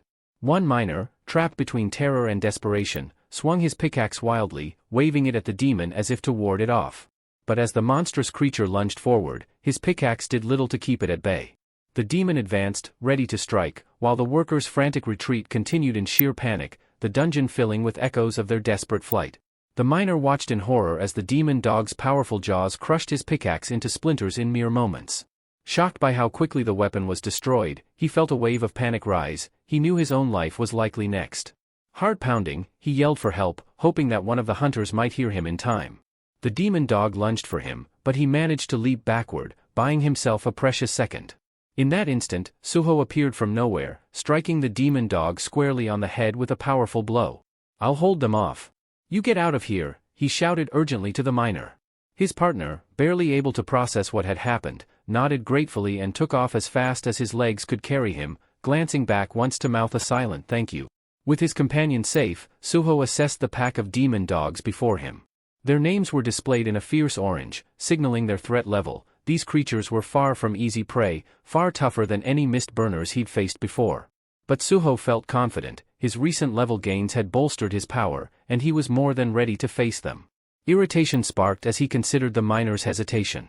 You should be running by now, Suho muttered, annoyed that he always ended up jumping in to save others. The miner called back in a shaky voice, insisting he wanted to help however he could. Shaking his head, Suho left 3 goblin shadows nearby for added protection, just in case his partner ran into trouble. He then pulled up his inventory, selecting his best weapons for the job, relics he'd acquired in the shadow dungeon, weapons far superior to a mere pickaxe. His partner gaped in disbelief as Suho's arsenal appeared, too stunned to fathom how Suho could wield such powerful items or summon them seemingly at will. Without a moment's pause, Suho charged forward, fully intent on clearing out the entire pack. His every movement was swift and decisive, cutting down each demon dog with relentless power. Moments later, his system notification appeared, confirming his victory over the steel-tooth Leakin. But Suho didn't pause to celebrate. He was already preparing himself for whatever awaited him next. The comrades left behind could only watch in awe, their spirits lifting as they saw how powerful their young lord had become. But Suho, rather than reveling in the moment, turned back and focused on his next move. Fixing his gaze on the defeated demon dog, he channeled his shadow ability, commanding its shadow to rise. The 3 goblins nearby and his fellow comrades stared in stunned silence, horrified yet mesmerized, as Suho succeeded in summoning the very demon dog he had just felled. Once revived, the demon dog wasted no time. It immediately turned on its former pack members, launching fierce attacks that aided Suho in clearing out the remaining creatures. Beru, observing his little lord's swift mastery of the shadow power, couldn't help but feel proud. Suho, on the other hand, was beginning to grasp that summoning these shadows didn't drain his mana as he'd initially feared. He realized that as his magic power continued to grow, he'd likely be able to summon entire armies, expanding his influence over even larger territories. As he dispatched another demon dog, he turned his attention to the shadow it left behind, raising it to join his ranks. The goblins and his comrade gawked in silent astonishment as Suho repeated the process, this time summoning a third demon dog, each shadow adding to his control. A system notification appeared, announcing that Suho had defeated another steel-tooth Leaken and gained a level, further enhancing his strength. Without missing a beat, Suho summoned the last of the demon wolves he had slain, and older shadow goblins started to disappear. At this point, his comrade could no longer contain his disbelief. Suho, what kind of power is this? This can't possibly be a Ranky ability. How? How can you bring these demonic creatures back to life? Suho hesitated, realizing he may have pushed things too far this time, his abilities inadvertently drawing unwanted attention. He scrambled to explain, turning back with a half-smile and casually saying, "Oh, it's just a unique feature of my Ranky abilities." But his comrade seemed unconvinced, muttering something about how it all seemed far too powerful to be classified as rank E. Could it be that Suho had deliberately registered himself under a lower rank? He wondered aloud, eyeing Suho with a mixture of respect and suspicion. Suho quickly redirected his attention toward the cave entrance, where the demonic creatures had first appeared. Despite the clear path now, he felt a lingering presence and knew there was one enemy left. Scanning the dim cavern, he caught sight of a distant, strange silhouette, a figure that appeared distinctly human but ominously unfamiliar. He couldn't shake the feeling that this was his true opponent, though the exact nature of the threat remained unknown. As Suho and his comrade moved cautiously through the dimly lit cavern, they spotted what seemed to be a familiar face, a member of the capture team. Relief crossed Suho's comrade's face as he stepped forward, calling out, "You survived? How did you escape the ambush?" But the instant the figure turned to face them, his expression shifted ominously, sending a chill down Suho's spine. Realizing something was wrong, Suho yanked his comrade back just as a massive sword whizzed past, slicing close enough to shatter his comrade's glasses. The blade slammed into the ground with a powerful thud, barely missing them. Reacting swiftly, Suho ordered his summoned wolves to attack the crazed hunter without hesitation. The wolves lunged from all sides, each launching itself toward the hostile figure to keep him at bay. Suho seized this moment to drag his comrade further away, explaining as they moved, "That hunter's no longer himself, he's been corrupted, a demon in human skin now. Worse, his name color has turned red, marking him as a high-threat enemy." Suho remembered encountering a red-level creature once before, during the incident at his Art University of Korea. The power gap had been severe, and he was all too aware that fighting red-ranked enemies was a daunting challenge. If anything, the sensible option would be to retreat now while they had the chance. Once they put some distance between themselves and the corrupted hunter, Suho turned to Beru, pressing him about what he'd sensed earlier. "Beru, what did you mean when you mentioned sensing the monarch's energy?" Beru frowned thoughtfully and replied, "The hunter carries a faint trace of monarch's essence, though his power doesn't come close to a true monarch's might. But the mere fact he wields that energy makes him a formidable opponent." Suho nodded, taking it all in.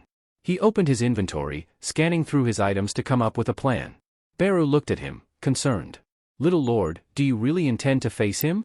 "Yes," Suho responded, his tone unwavering. "The system assigned me this task for a reason. It's a safeguard designed to push me to my limits and ensure my growth. It means there's a way to overcome this challenge." His determination intensified. "If I ever want to stand a chance against real threats, I need to grow stronger now, not later. Destroying this creature will boost my level, and that's the only way forward." Suho took a deep breath, scanning his inventory and scattering every weapon he had at his disposal onto the ground around him.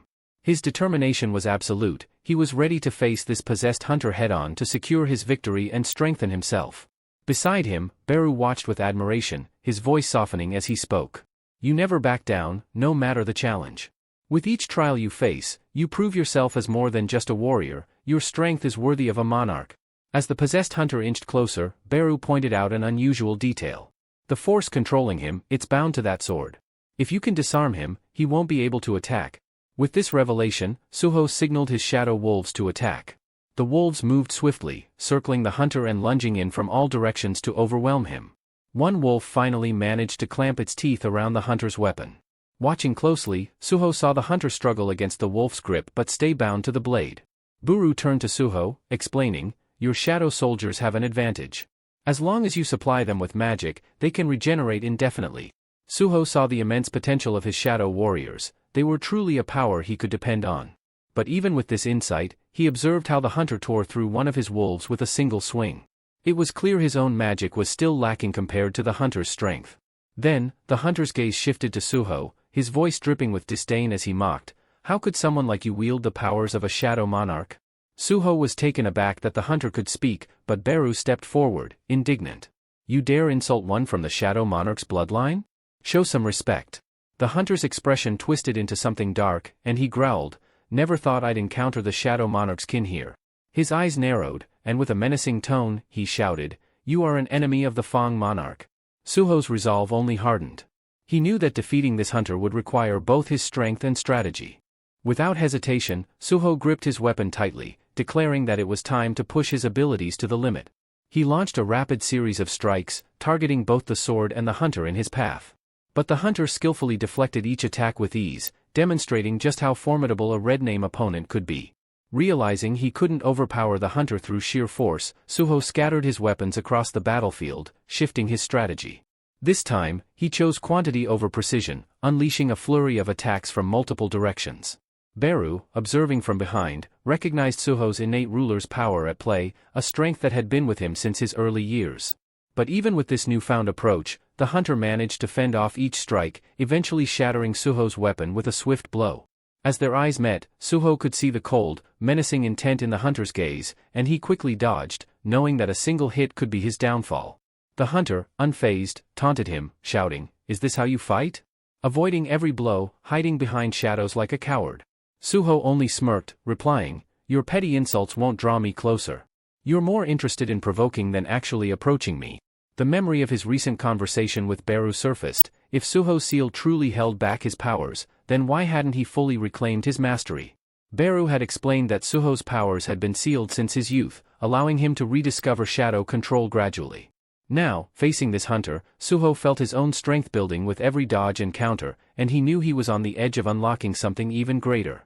Suho understood that with these powers, he could rival even the mightiest warriors, perhaps even Iterum himself. But this realm wasn't exactly reality, nor was it a dream, it was a trial, designed to see if he could truly wield such powers. Physical strength would fade regardless of success, and Suho realized it was all like a game. The experience in the Tower of Trials hadn't been for nothing. He could vividly recall each sensation, every struggle, and every victory. If only he had something like the iron gloves he once wielded there. Beru's words echoed in his mind. Shadow soldiers were practically indestructible, able to regenerate endlessly so long as magic sustained them.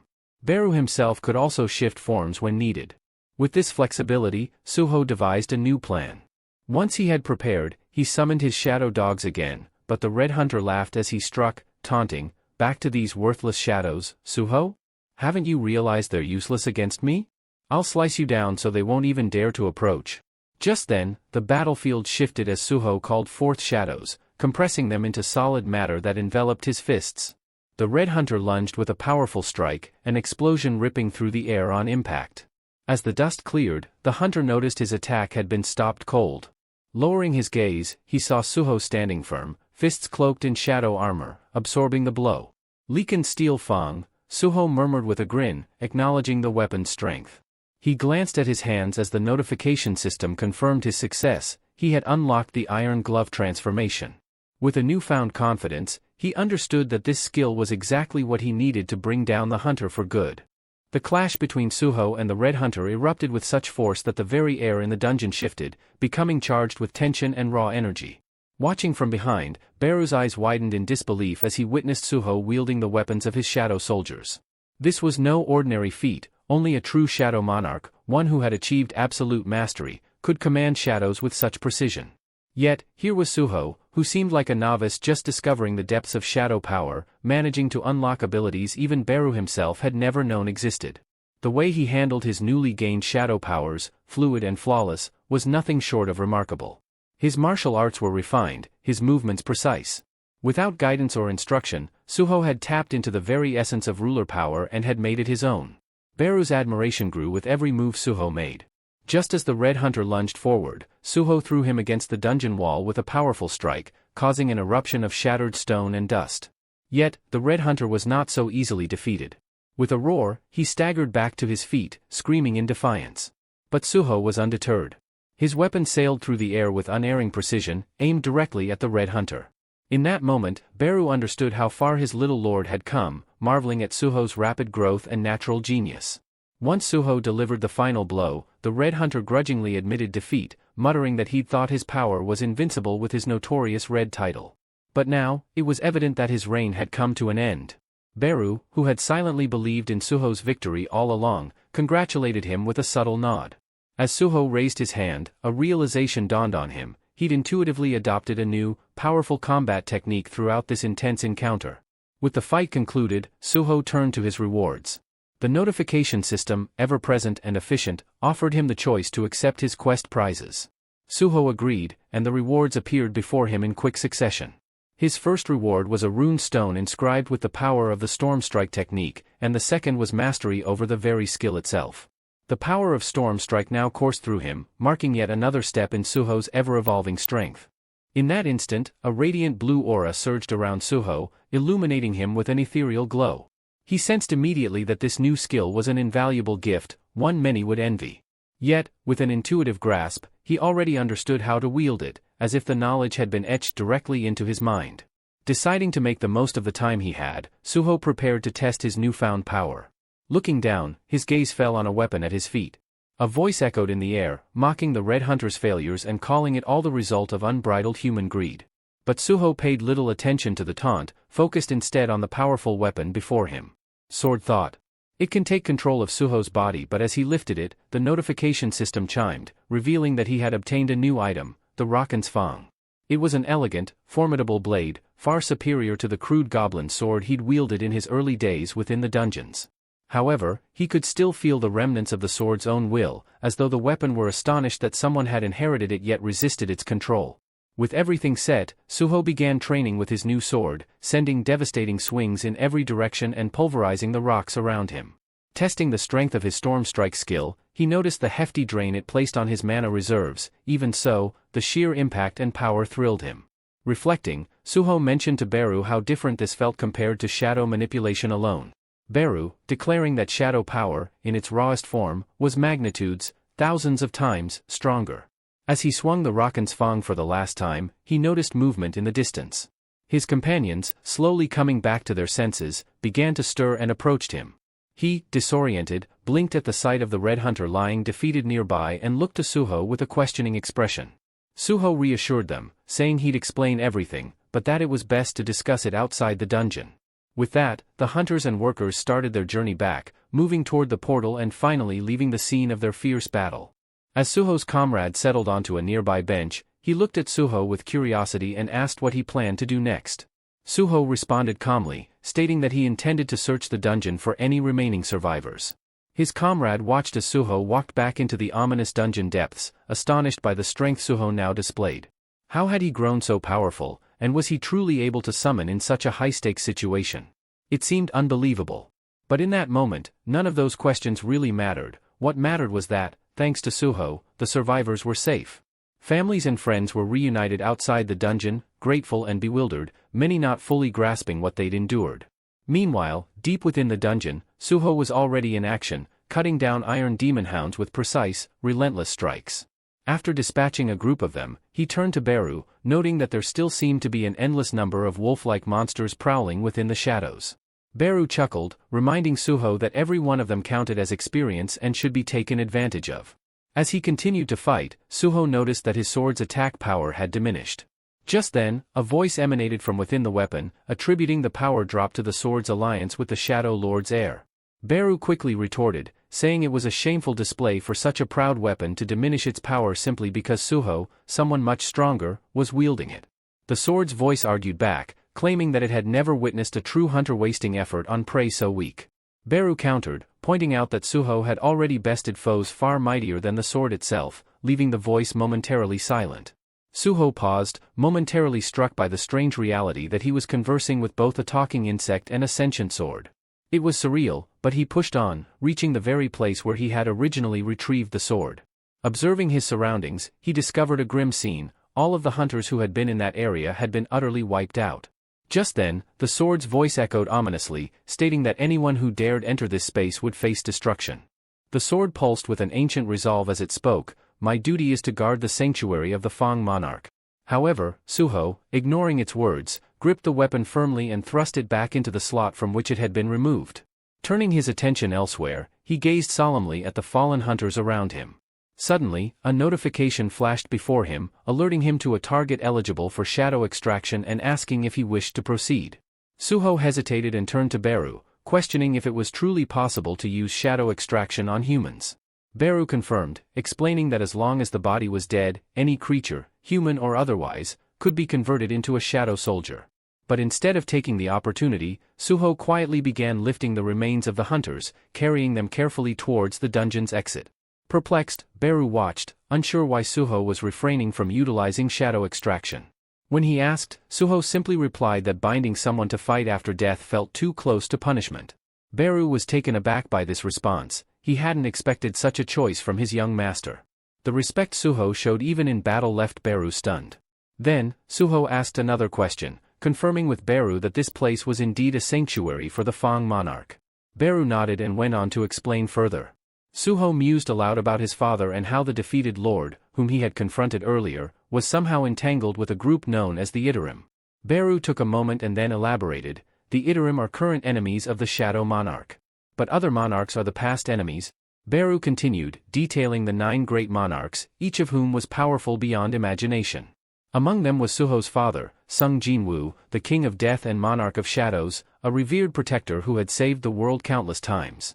Beru recited their titles with solemn respect: the Beast King, also known as the Fang monarch, who wielded a power equal to any of the monarchs, the Queen of Insects, the Plague monarch, the iron-bodied monarch of monstrous humanoids, the King of Demons, known as the Monarch of White Flames, the Colossal Giant Monarch, Lord of the Beginning, the Frost monarch, ruler of the Snowfolk, the Monarch of Transfiguration, sovereign over spectral demons, and finally, the Berserk Dragon King, Monarch of Destruction. 8 of these monarchs had fallen when they sought to conquer Earth, leaving only Sung Jinwoo, the Shadow Monarch, victorious over them all. And it was this same Shadow Monarch who had defeated the Fang monarch, Suho's current opponent. As the tales of the past hung heavily in the air, the sword's voice growled with malice. "Were my power restored," it sneered, "I'd rip apart the descendant of the Shadow Monarch's bloodline and toss him to the wolves for sport." Suho regarded the sword with a measured gaze, addressing the voice within. "It's not that I don't understand your perspective," he began. "But my father defeated the other monarchs to protect this world. His only goal was to shield it from destruction. In the same way, aren't you here to guard this place from invaders? Whatever side we stand on, we're both simply defending what matters to us. You wish to fight me purely because of our blood connection, but that seems pointless if your mission is to defend this sanctuary." He paused, then added, "I want nothing more than to meet my parents, those whom I can't see because of past invasions. For that purpose, I'm willing to draw on any strength. When the Teetering come again, even this place won't remain safe. If you aid me, together we can protect both this sanctuary and our world." The spirit within the sword fell silent, contemplating Suho's unexpected proposition. Could this young heir of the Shadow Lord truly mean to join forces? Suho grasped the sword's hilt firmly, waiting to see if it would submit to his resolve, prepared to unite shadows and fangs in a common cause. For a moment, an aura of understanding seemed to pass between them, as though the sword were weighing Suho's words deeply. Meanwhile, in a bustling cafe, a group of reporters gathered with several of Suho's friends, eager for any first-hand account of the previous day's harrowing dungeon incident. They had been keen to speak to anyone who could give them the full story, and one of the survivors, Lim Dog-yoon, who still bore signs of exhaustion, took the opportunity to share his experience. Holding his coffee, he addressed the reporters, wanting to bring attention to Suho's bravery, despite his rank as an E-class hunter. "It's important people hear what happened," Lim said. He detailed how Suho had stepped forward without hesitation to protect the others, painting a picture of courage that would be hard to overlook. The reporters listened closely, capturing every word to relay in the next headline. Not long after, articles began circulating, highlighting the unlikely hero, a rank E hunter who had shielded his fellow hunters from certain doom. The reports recounted Suho's selfless stand against the dungeon monsters, featuring interviews from many survivors who owed their lives to him. Elsewhere, editors and writers gathered to discuss their next steps, pens tapping thoughtfully as they selected the best story angles to bring this extraordinary event to the public. Suho's resolve had begun to echo far beyond the dungeon walls, giving rise to a story of heroism that would inspire many more. In a bustling guild management office, murmurs filled the room as the team discussed recent staffing needs. One of the assistants noted that the intel department was short-handed and would benefit from hiring a few additional E-rank hunters. The second-in-command, seated at the main desk, quickly agreed, instructing his colleague to find a suitable candidate. The man at the computer scanned through profiles, stopping at one that caught his attention, an E-rank hunter who had recently faced down monsters in a dungeon, coordinated the evacuation of a minor team, and single-handedly rescued an injured hunter. Upon realizing the candidate's rank, those around him were visibly surprised. But the second-in-command merely shrugged, assuring them, "Don't be so quick to judge. Bringing him into a high-ranking guild like ours could be beneficial. It wouldn't hurt to have him here and resolve a minor scandal or two." A staffer then inquired if Hunter Suho had responded to their initial outreach. The mention of Suho's name drew interest, particularly because they had learned he'd received an invitation from the prestigious Black Turtles Guild. He must be thrilled, one of them assumed.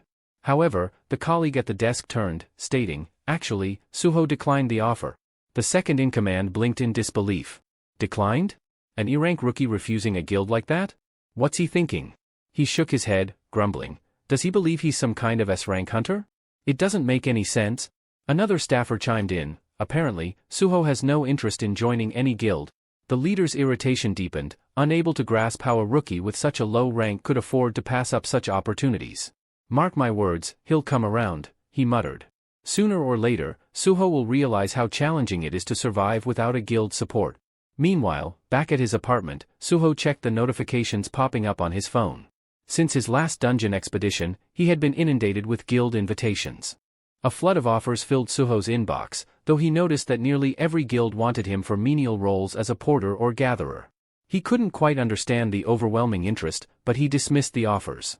To him, joining these guilds would only limit his potential and slow his progress with the system. There was simply no reason to waste time on tasks that would sidetrack his path to growth. Turning his focus to his sword, Suho looked at Fong Raken. "About what we discussed in the dungeon," he began, combining Shadow and Fong. "Are you still open to that?" Fong Raken's voice responded skeptically, clearly stunned. "Are you serious? You think a Shadow can become a true ally and not an adversary?" After a pause, he added, "But there is one condition, take me to another of the Fong monarch's sacred lands." Suho raised an eyebrow.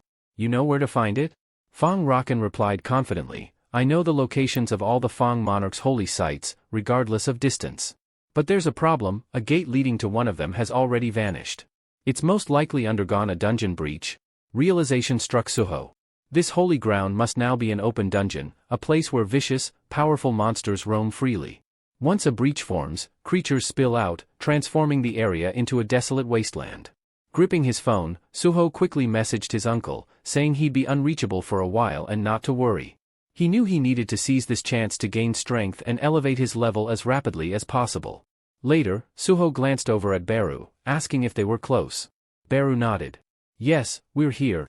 But in the parking lot, they immediately spotted signs prohibiting entry. Suho noticed that the Hyena Guild, a notorious group known for recruiting former gang members, leaving only Sung Jinwoo, the Shadow Monarch, victorious over them all. And it was this same Shadow Monarch who had defeated the Fong Monarch, Suho's current opponent. As the tales of the past hung heavily in the air, the sword's voice growled with malice. "Were my power restored," it sneered, "I'd rip apart the descendant of the Shadow Monarch's bloodline and toss him to the wolves for sport." Suho regarded the sword with a measured gaze, addressing the voice within. "It's not that I don't understand your perspective," he began. "But my father defeated the other monarchs to protect this world, his only goal was to shield it from destruction. In the same way, aren't you here to guard this place from invaders? Whatever side we stand on, we're both simply defending what matters to us. You wish to fight me purely because of our blood connection, but that seems pointless if your mission is to defend this sanctuary." He paused, then added, "I want nothing more than to meet my parents, those whom I can't see because of past invasions. For that purpose, I'm willing to draw on any strength. When the Iterum come again, even this place won't remain safe. If you aid me, together we can protect both this sanctuary and our world." The spirit within the sword fell silent, contemplating Suho's unexpected proposition. Could this young heir of the Shadow Lord truly mean to join forces? Suho grasped the sword's hilt firmly, waiting to see if it would submit to his resolve, prepared to unite shadows and fangs in a common cause. For a moment, an aura of understanding seemed to pass between them, as though the sword were weighing Suho's words deeply. Meanwhile, in a bustling cafe, a group of reporters gathered with several of Suho's friends, eager for any first-hand account of the previous day's harrowing dungeon incident. They had been keen to speak to anyone who could give them the full story, and one of the survivors, Lim Dog-yoon, who still bore signs of exhaustion, took the opportunity to share his experience. Holding his coffee, he addressed the reporters, wanting to bring attention to Suho's bravery, despite his rank as an E-class hunter. "It's important people hear what happened," Lim said. He detailed how Suho had stepped forward without hesitation to protect the others, painting a picture of courage that would be hard to overlook. The reporters listened closely, capturing every word to relay in the next headline. Not long after, articles began circulating, highlighting the unlikely hero, a rank E hunter who had shielded his fellow hunters from certain doom. The reports recounted Suho's selfless stand against the dungeon monsters, featuring interviews from many survivors who owed their lives to him. Elsewhere, editors and writers gathered to discuss their next steps, pens tapping thoughtfully as they selected the best story angles to bring this extraordinary event to the public. Suho's resolve had begun to echo far beyond the dungeon walls, giving rise to a story of heroism that would inspire many more. In a bustling guild management office, murmurs filled the room as the team discussed recent staffing needs. One of the assistants noted that the intel department was short-handed and would benefit from hiring a few additional E-rank hunters. The second-in-command, seated at the main desk, quickly agreed, instructing his colleague to find a suitable candidate. The man at the computer scanned through profiles, stopping at one that caught his attention, an E-rank hunter who had recently faced down monsters in a dungeon, coordinated the evacuation of a minor team, and single-handedly rescued an injured hunter. Upon realizing the candidate's rank, those around him were visibly surprised. But the second-in-command merely shrugged, assuring them, "Don't be so quick to judge.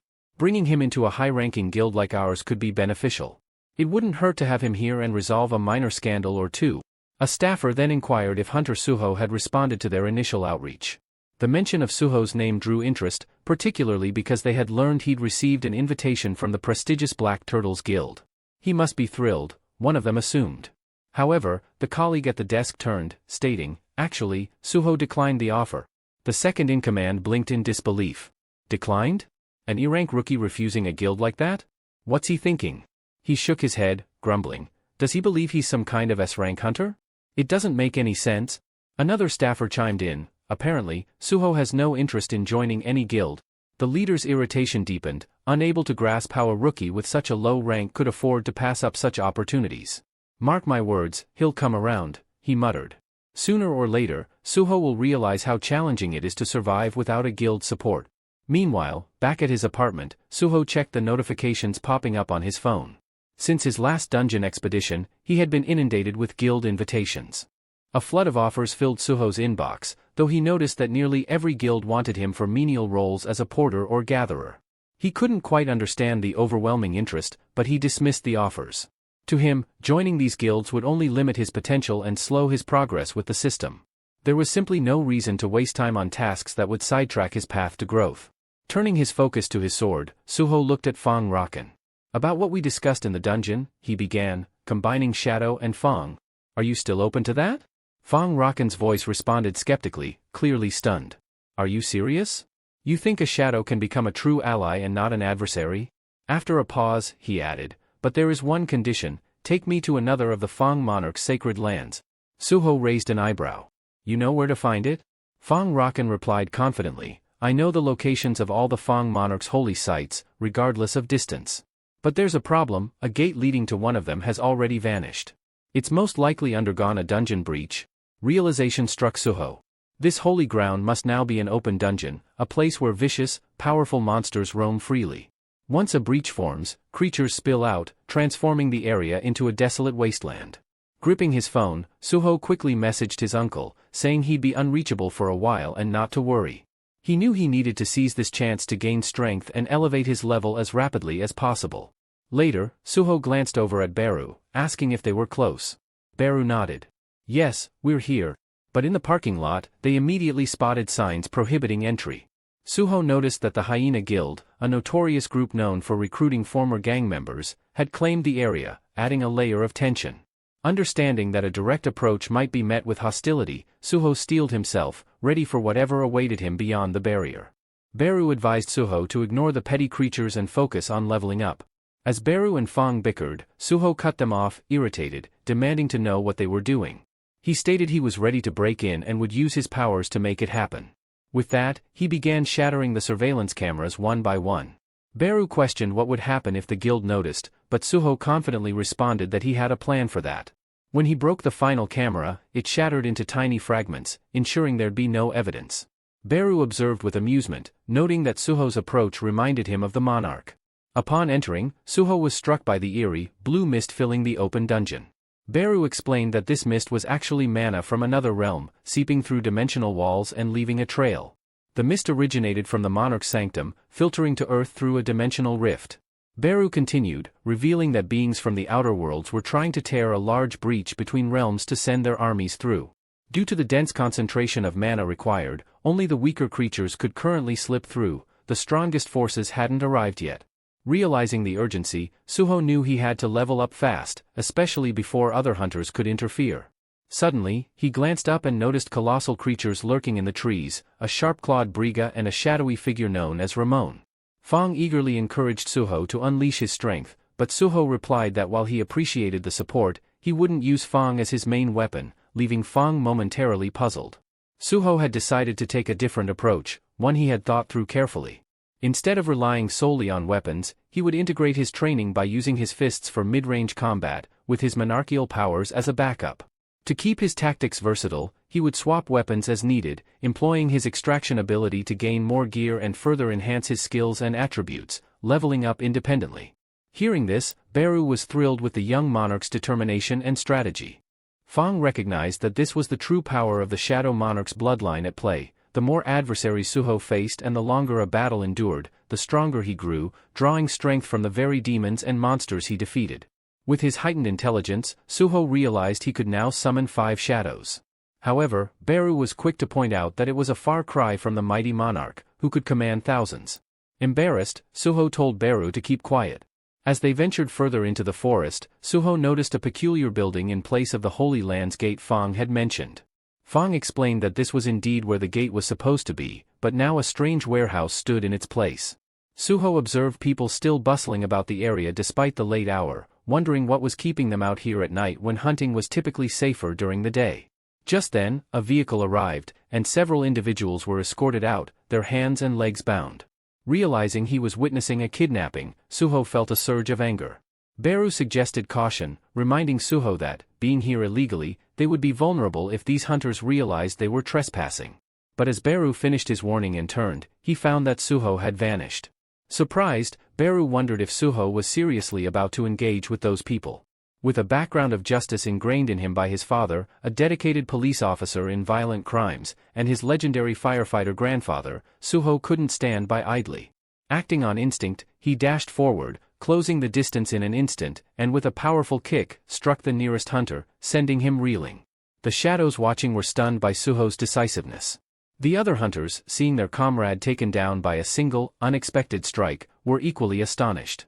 After the forceful kick, the hunter's face smashed into the ground, and the others only saw a fleeting shadow, the silhouette of Suho. The hunters couldn't immediately tell who had attacked, but Suho quickly assessed the situation, realizing that his body had reacted faster than his thoughts. Realizing he had unintentionally invaded another guild's territory, Suho wasn't entirely sure of his next move. He slipped on his shadow mask and turned to confront them, asking, "Are you seriously kidnapping people? What exactly is your guild, Hyena, up to?" The other hunters, surprised and angered, demanded to know why he was trespassing and attacking them without warning.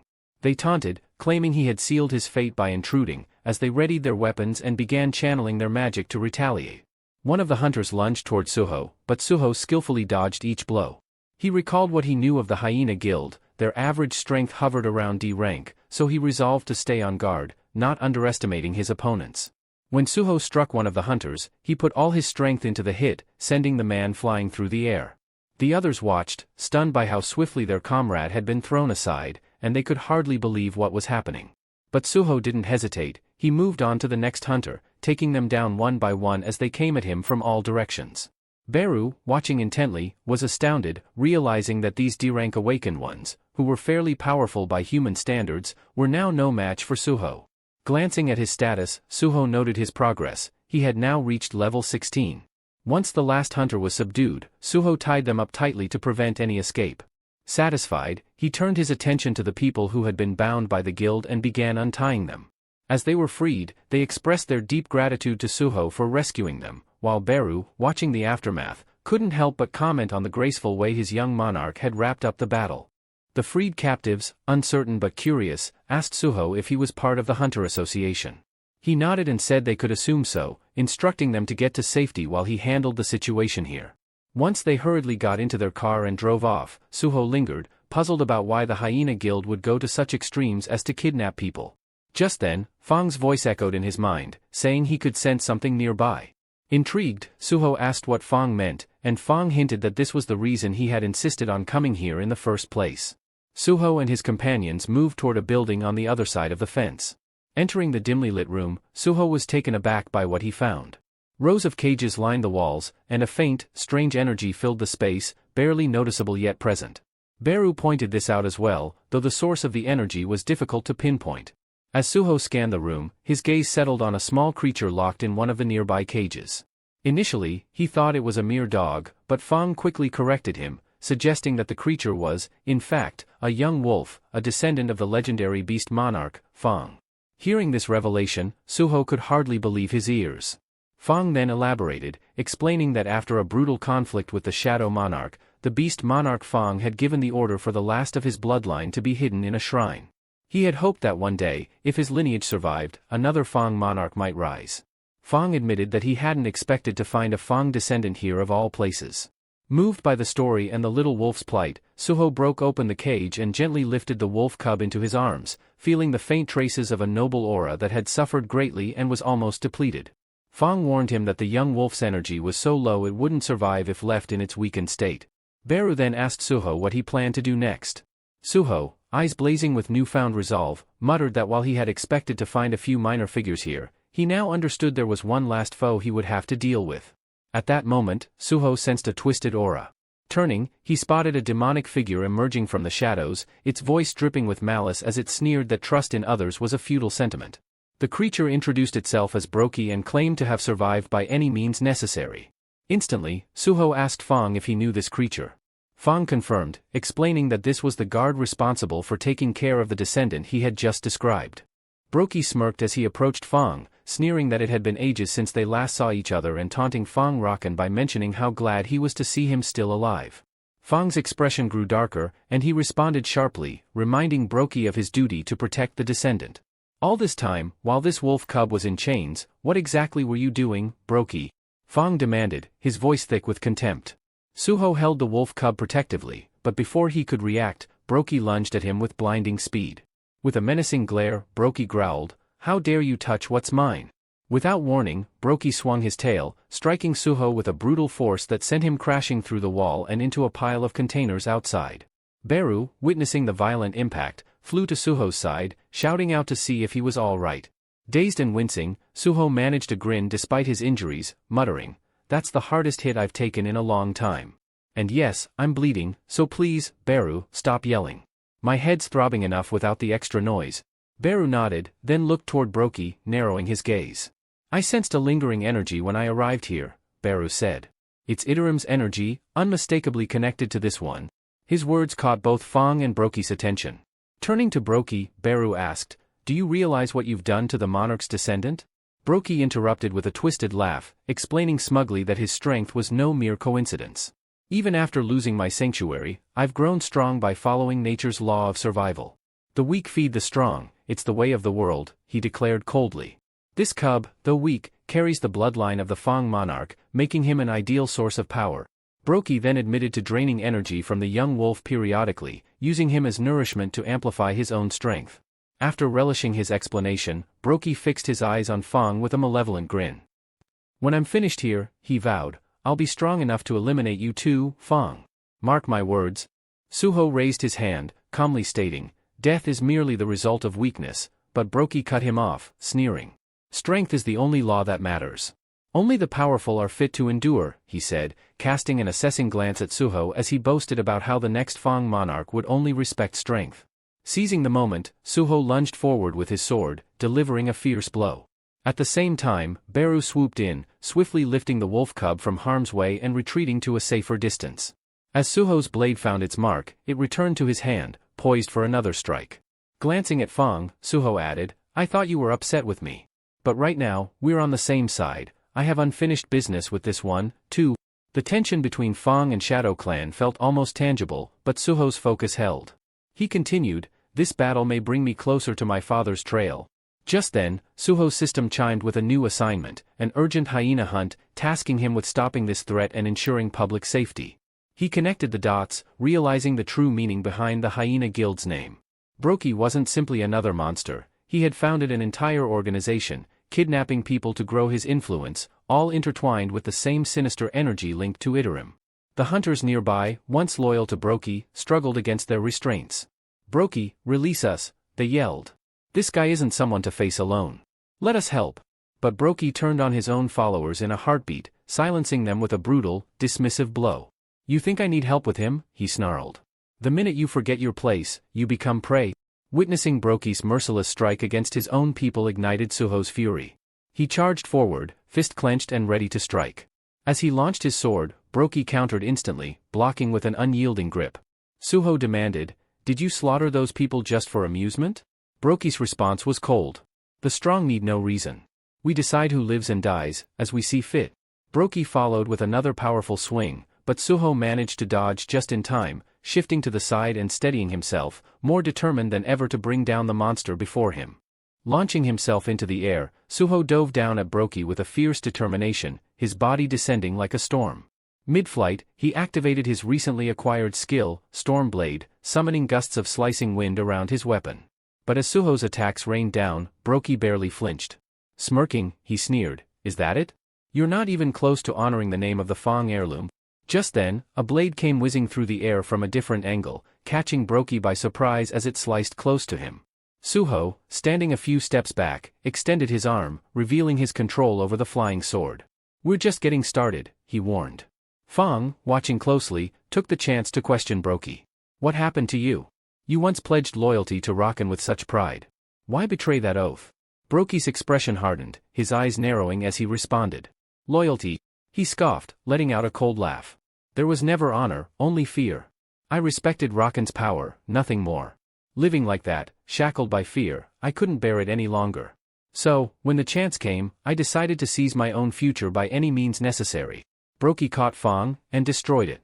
With a sudden burst of speed, he struck Suho with a devastating punch, sending him reeling. Suho felt pain tear through his body as if every bone were fractured, but his mind latched onto a powerful memory.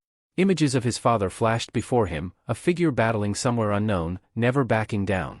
That memory rekindled a strength within Suho. It reminded him that surrender was not an option. Steeling himself, he summoned the shadows around him, cloaking his fists in shadowy armor. Channeling all his remaining strength, he launched a powerful blow straight into Brokey, determination blazing in his eyes. Watching from a distance, Beru marveled at his young lord's resilience and power. Despite his age, Suho was wielding strength beyond what anyone expected. Fang, lying battered on the ground, glanced at his shattered sword and the memory of its former power. Everything, the survival of his descendants, the future of the Fang lineage, all rested on Suho's shoulders now. The fight wasn't over, it had only just begun. Fang could sense that Suho, just like him, was ready for the battle still to come. At that moment, the young wolf cub began to stir, slowly rising to its feet despite the strain and pain it felt. Fang Rakan watched, understanding that this cub, the last descendant of Lord Rakan, was summoning the strength to stand. Inspired by Suho's fierce determination, the cub struggled to its paws, its resolve mirroring Suho's own. Realizing what he had to do, Fang Rakan thought, "The least I can do now is offer the remainder of my power to the next generation." As Suho continued his fight, each clash echoing through the battlefield, he barely held off his opponent's relentless onslaught. With a powerful strike, Brokey sent him crashing to the ground. Lifting his head with difficulty, Suho noticed a system notification displaying his remaining hit points. The monster loomed closer, radiating an ominous aura and taunting, impressive endurance for such a lowly creature. Brokey raised his arm to deliver a finishing blow, but suddenly, a sharp set of claws swiped across his paw. The young wolf cub had intervened, striking just as Brokey was about to end Suho. Suho blinked, surprised by the wolf's sudden appearance and courage. Standing firm, the cub positioned itself protectively in front of Suho, its eyes blazing with determination. A notification appeared in front of Suho, showing that the Fang descendant had acknowledged his bravery and offered to join him as an ally. Suho hesitated, uncertain. Is this little cub really the descendant of the Fang? The monster, equally shocked, glared at the cub, snarling, "Is that truly a descendant? Has he absorbed the power of Rakan Fang?" At that moment, Suho pieced it together. The cub had inherited the essence of Rakan Fang, who must have sacrificed himself to infuse his power into this young wolf. Suho had intended to align with the Fang from the start, and after a quick look at the system's notification, he decided there was no reason to hesitate. Accepting the Fang descendant as an ally, he confirmed the bond. Almost immediately, a new system window appeared, indicating that data synchronization was underway. Suho felt a strange influx of energy, memory seeping into his mind as if he were tapping directly into the wolf cub's past. The images formed into fragmented memories, an ominous cave, where Brokey told Fang's descendant that they lost the war to Shadow Monarch and he must become stronger. Soon after, shadowed figures gathered around a small, trembling wolf cub. Among them, Suho saw beings vowing to challenge the powerful lord, declaring that the survival of the fittest ruled their world. The Fang clan member asserted that, no matter the risk, they would grow stronger to secure a future for their kind. As one figure extended a hand, the little cub cowered, and a creature laid a hand on the cub's head, transferring some mysterious energy while muttering, "I choose you. Use this power wisely, it's a gift that will help you survive, depending on your resolve." The memory then shifted as Brokey's sinister plot came into focus, his henchmen tasked with capturing people alive and delivering them to fulfill the monster's twisted purposes. The memories showed how Brokey, fueled by power, fell further into darkness, and how the little wolf grew more fearful with every passing day. Witnessing the memories, Suho realized that these beings, who marked the wolf's mind with such fear, were somehow linked to the dark force of Iterim. The Fang descendants' motivations were clear to Suho now. The cub didn't simply want revenge on Brokey but hoped to stop him entirely. Determined, Suho recognized that if Brokey's actions were tied to Iterim, he had to end this here and now. But he knew he wasn't strong enough to do it alone, not yet.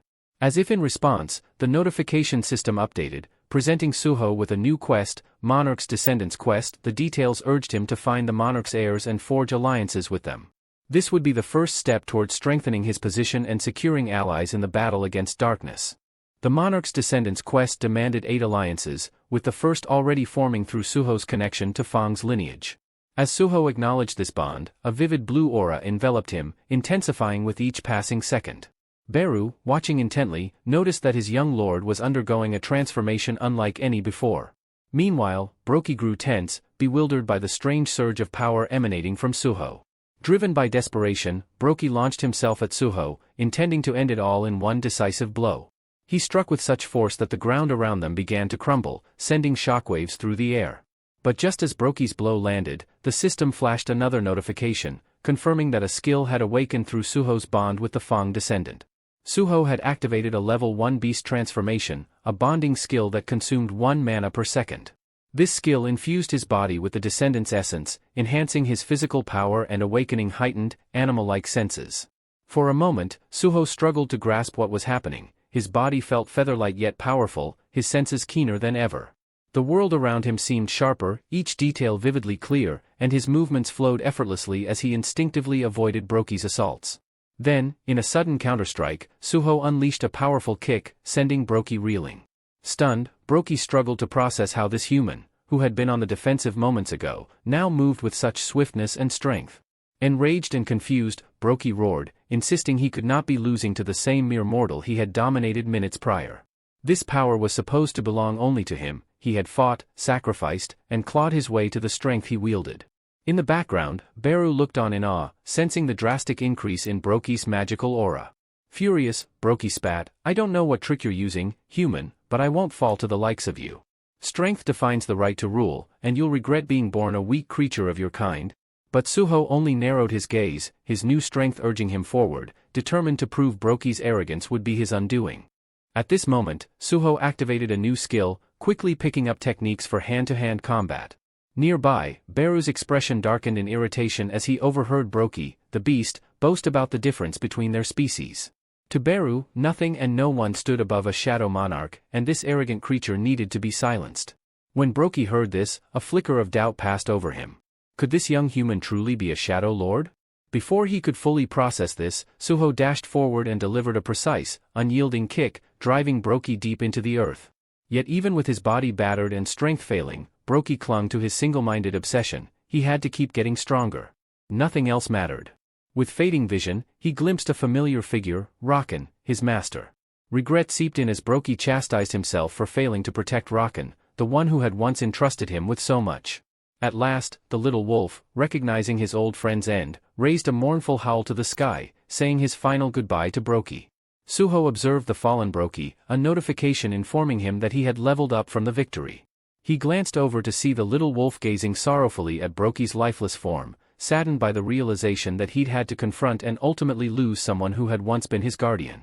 The silence was thick, and both Suho and Beru stood quietly for a moment, respectfully watching the somber scene unfold. Finally, Beru broke the silence, commending Suho for his strength and skill in taking down Brokey. Suho, however, remained focused and asked Beru if he sensed any trace of Iterim's power lingering nearby. Suho shared that, through his bond with Rakan's heir, he had glimpsed troubling memories.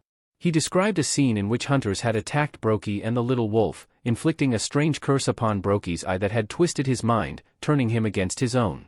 Could these hunters be agents of Iterim? Suho wondered aloud, his gaze darkening. And what could their real purpose be? Hearing this, Beru frowned and replied, Iterim are the outer gods. These types don't involve themselves directly with mortal affairs. They send apostles to handle their errands and impose their will from afar. But one thing is certain, if hunters aligned with Iterim are acting openly here, then Earth is already part of their plans. Suho was still puzzled, desperate to learn more about Iterim. Beru, noticing his curiosity, suggested a way they might glean some insight into Iterim's secrets. Suho looked at him, surprised, as Beru explained, if I devour Brokey's body, I could access his memories, plus, I'd regain some of my powers. Think of it as getting two rewards in one. Suho, bewildered, asked Beru when he acquired this kind of ability. Then, he glanced at Rakan's heir, who was observing the exchange, clearly uncertain. Sensing the wolf's sadness, Suho knelt down and asked if he'd like to stay with him or if he preferred a different place. The young wolf initially hesitated, but when Suho smiled, the tension faded. The wolf bounded forward, nuzzling Suho affectionately, his eyes full of trust. Deciding on their next step, Suho pulled out his shadow dungeon key, opening a portal. Beru, I'm counting on you to find information on Iterim, he said, motioning for Beru to handle Brokey's remains.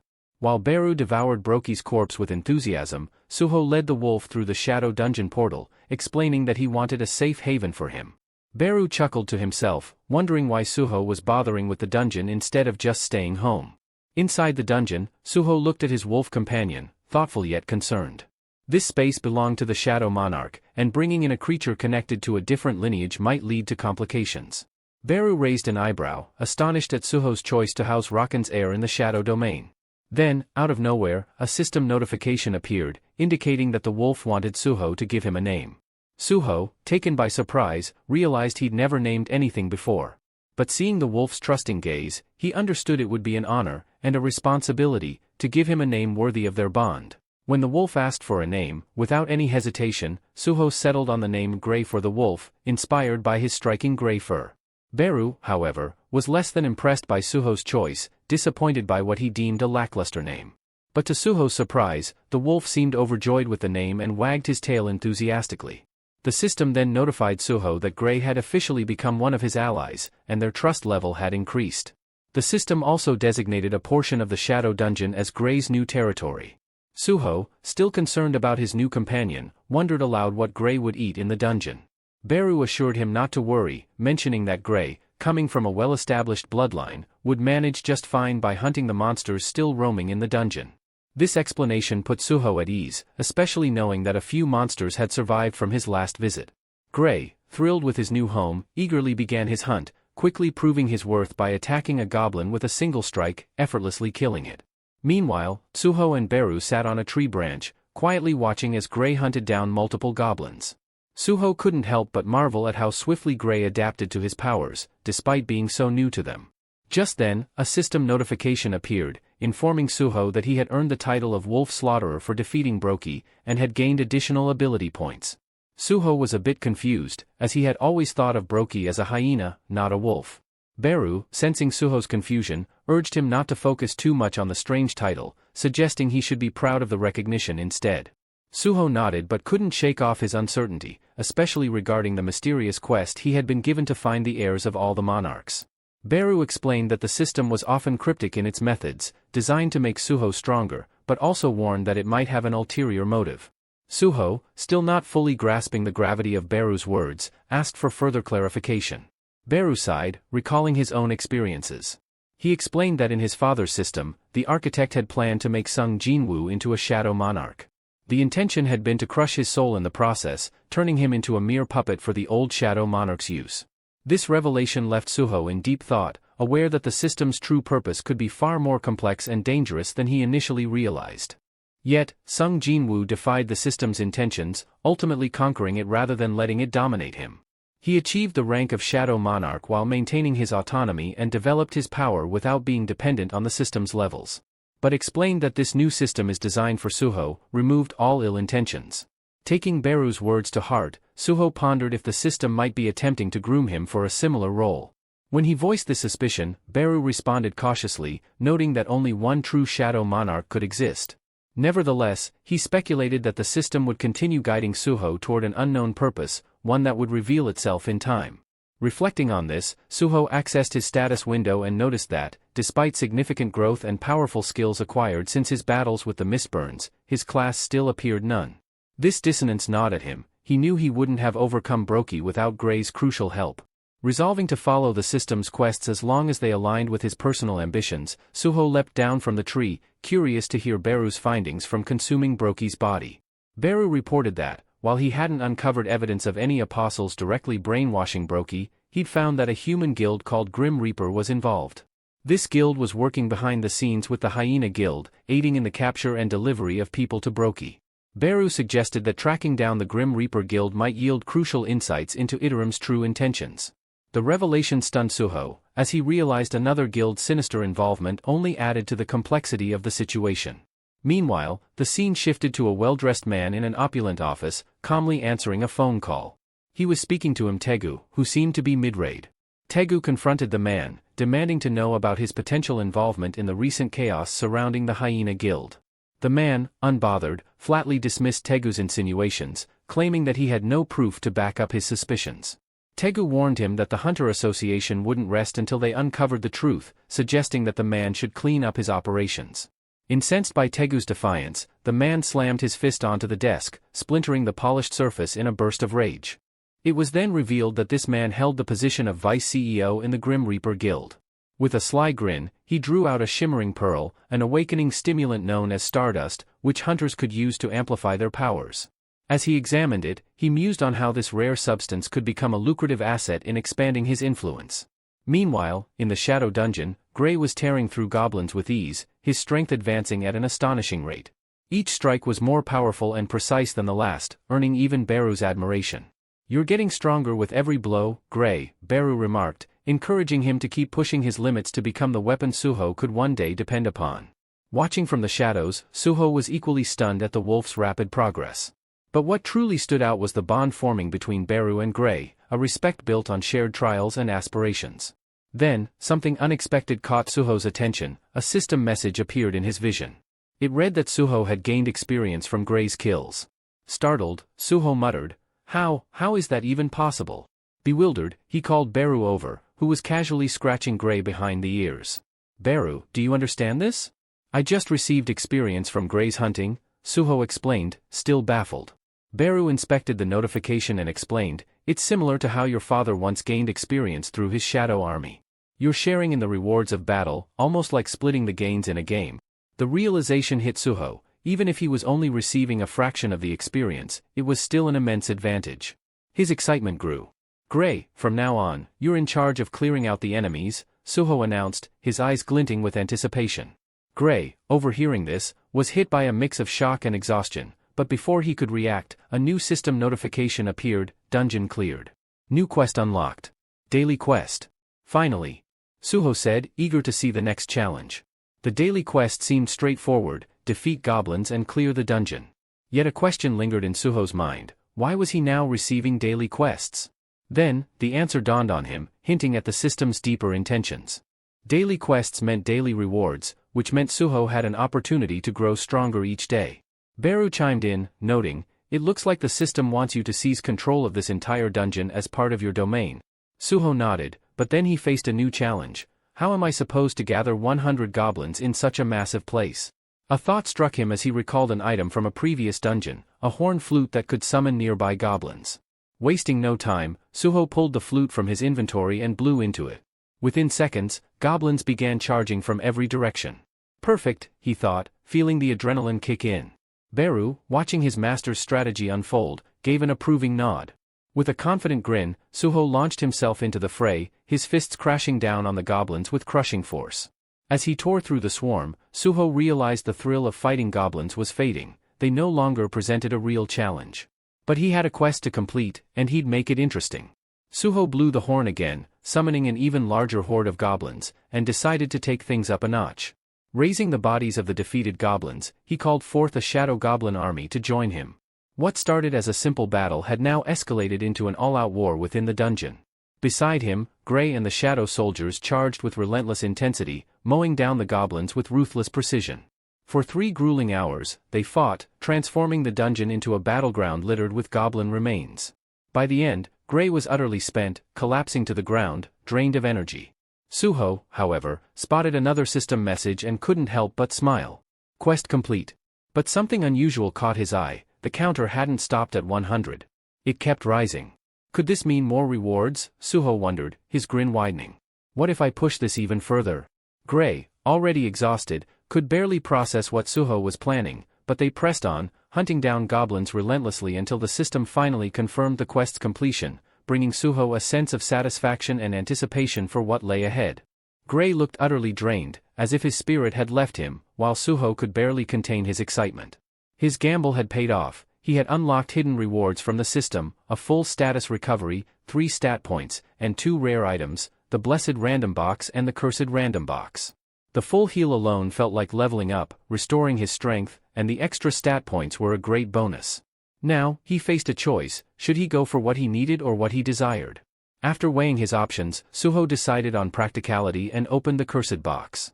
His eyes widened in astonishment as Vulcan's gauntlets emerged, weapons that boosted his attack power by 40% and increased physical damage by an additional 30%.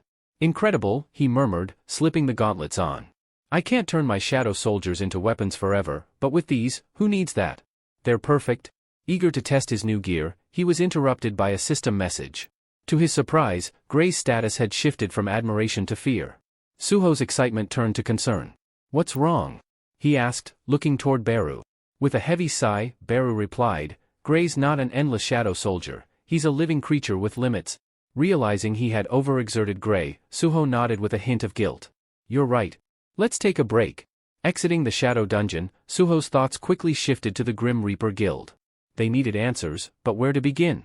Just then, his phone buzzed. It was Senior Lim, sounding unusually urgent as he asked for Suho's help.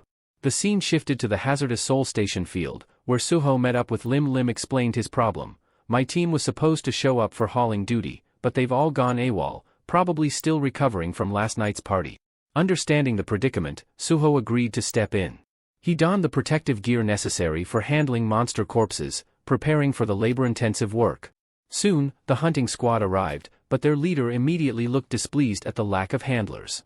As Suho readied himself for the task, he couldn't shake the feeling that something bigger was brewing beneath the surface. The leader of the hunting party scowled, clearly unimpressed. This dungeon was tough to secure from the Reaper Guild, he growled. If you're understaffed and that causes any issues, I'm reporting this straight to the Hunters Association. Suho studied the situation carefully, observing that the leader, a healer, of all things, was also the highest-ranked member here. As he took in the details, it all began to fall into place: Lim's urgent call, the Reaper Guild's involvement in this dungeon, and the system nudging him forward. This couldn't just be a coincidence, something much larger was at play. Meanwhile, deeper in the dungeon, shadowed figures moved silently in the darkness, their presence obscured by a mist that clung to monstrous shapes. They appeared to be conducting some strange experiment. Suho sensed that this was no ordinary dungeon venture. Whatever lay ahead, he knew the real challenge was about to begin. As the hunters prepared to advance, the dungeon's atmosphere shifted. Flames crackled as the mages in the party cast fireballs, illuminating the pitch-black halls. "We've got visibility now," one mage said, his voice steady but tense. The party leader, a veteran hunter with a sharp eye for danger, quickly ordered the team into formation. From the shadows, the enemy emerged, lizard-like creatures, their eyes blazing with a fierce hunger as they approached in packs. The leader turned to Suho and Senior Lim. "Stay close to the strike team," he commanded firmly. "Collect the bodies the moment they drop, we can't afford any delays." Lim frowned, obviously uncomfortable with the idea. "You want us to be right in the middle of the fight?" he muttered, but the leader's attention had already shifted back to the approaching creatures. Suho, however, was deep in thought. "Lizard monsters?" he murmured to himself, unimpressed. These creatures were hardly the kind of threat he had been hoping for, especially after recently acquiring Vulcan's horn. He had anticipated facing a more formidable opponent, something truly worthy of his evolving skills. Yet, he recognized an opportunity here. By watching the hunters handle the lizard monsters, he could learn something valuable about team-based combat, a skill he rarely practiced due to his preference for solo battles. As the hunters faced off against the monsters, Suho braced himself. While this might not be the challenge he expected, there was still much to gain from the coming skirmish. As the strike team clashed with the monsters, Suho crouched low, pressing his hand against the damp earth. In a quiet voice, he whispered, "Arise." Instantly, from the shadows, his summoned army of goblins materialized, each ready and waiting. Suho couldn't help but feel a surge of pride. Summoning 7 shadow soldiers now was proof of his growing power. Without a moment's hesitation, the goblins got to work, collecting the fallen monster bodies with surprising speed and precision, even leaving Suho impressed by their efficiency. Meanwhile, the hunters continued their fierce battle, swords and spells meeting the resilient hides of the lizard creatures. As the fight reached its conclusion, the team leader glanced over his shoulder and froze, dumbfounded. The collection work was already finished. Suho's shadow goblins had completed it all in record time. What are those?" the leader managed, his eyes wide with astonishment. Suho stood calmly amid the aftermath, a slight smile playing at his lips. "They're my summons," he replied, as if it were perfectly ordinary. Senior Lim, nervously watching the exchange, braced himself, hoping the leader wouldn't start a confrontation. But to their surprise, the leader suddenly grasped Suho's hand, his expression shifting to excitement. "Join our strike team as an exclusive collector," he said eagerly, his tone filled with enthusiasm. "I'll pay you top rates." Suho raised his brows, momentarily surprised by the offer. "I don't see collection work as a long-term path," he replied carefully, though he couldn't help but appreciate the offer. Unfazed, the leader pressed further. "Then name your price," he insisted. Before Suho could respond, a team member approached them hastily, his face pale and voice trembling. "Captain, we found something unsettling." Curious and alert, the leader and his team followed the man to a small clearing. There, a human corpse lay on the ground, its body shrouded in a strange, ethereal blue flame. Despite the flames, it was evident that this person had been dead for a while. The leader knelt beside the body, his expression darkening.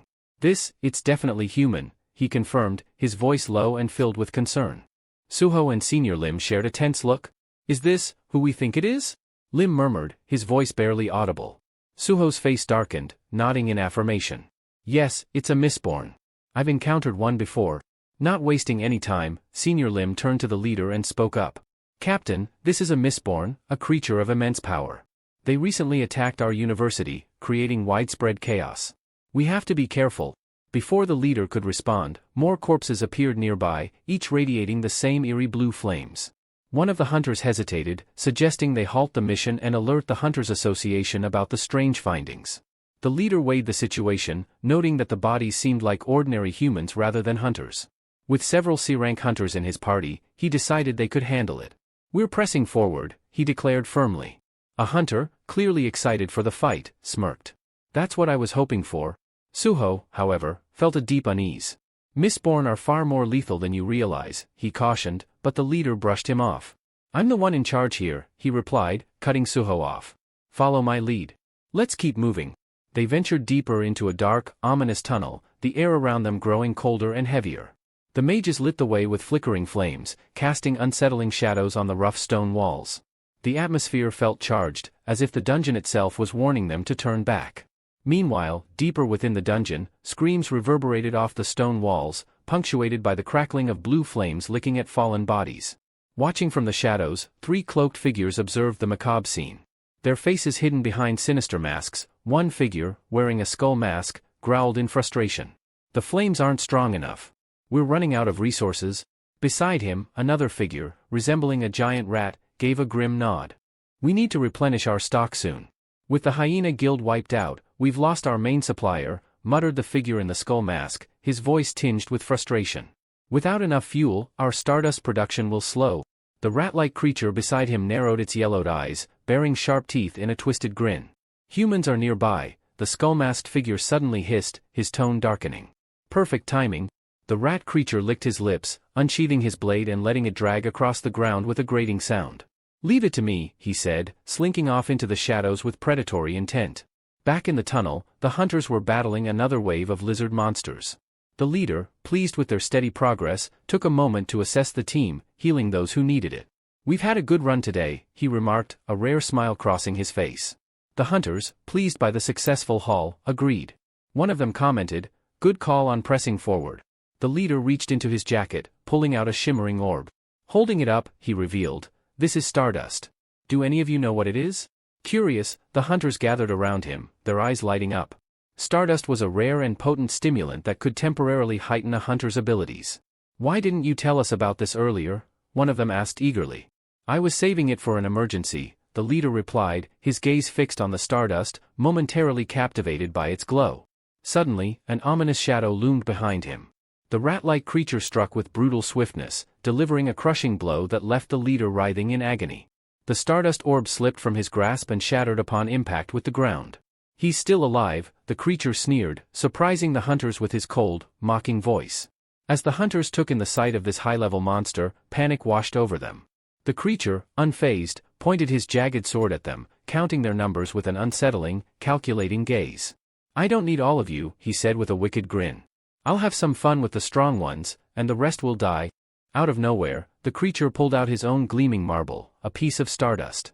The hunters stared, shocked and horrified. Not only could this monster speak, but it possessed the rare stardust as well. Let the game begin, the creature sneered, a twisted excitement flashing in his eyes. The hunters sprang into action, but the monster was ready. With a brutal swipe, he struck down the first hunter in a single, bone-chilling move.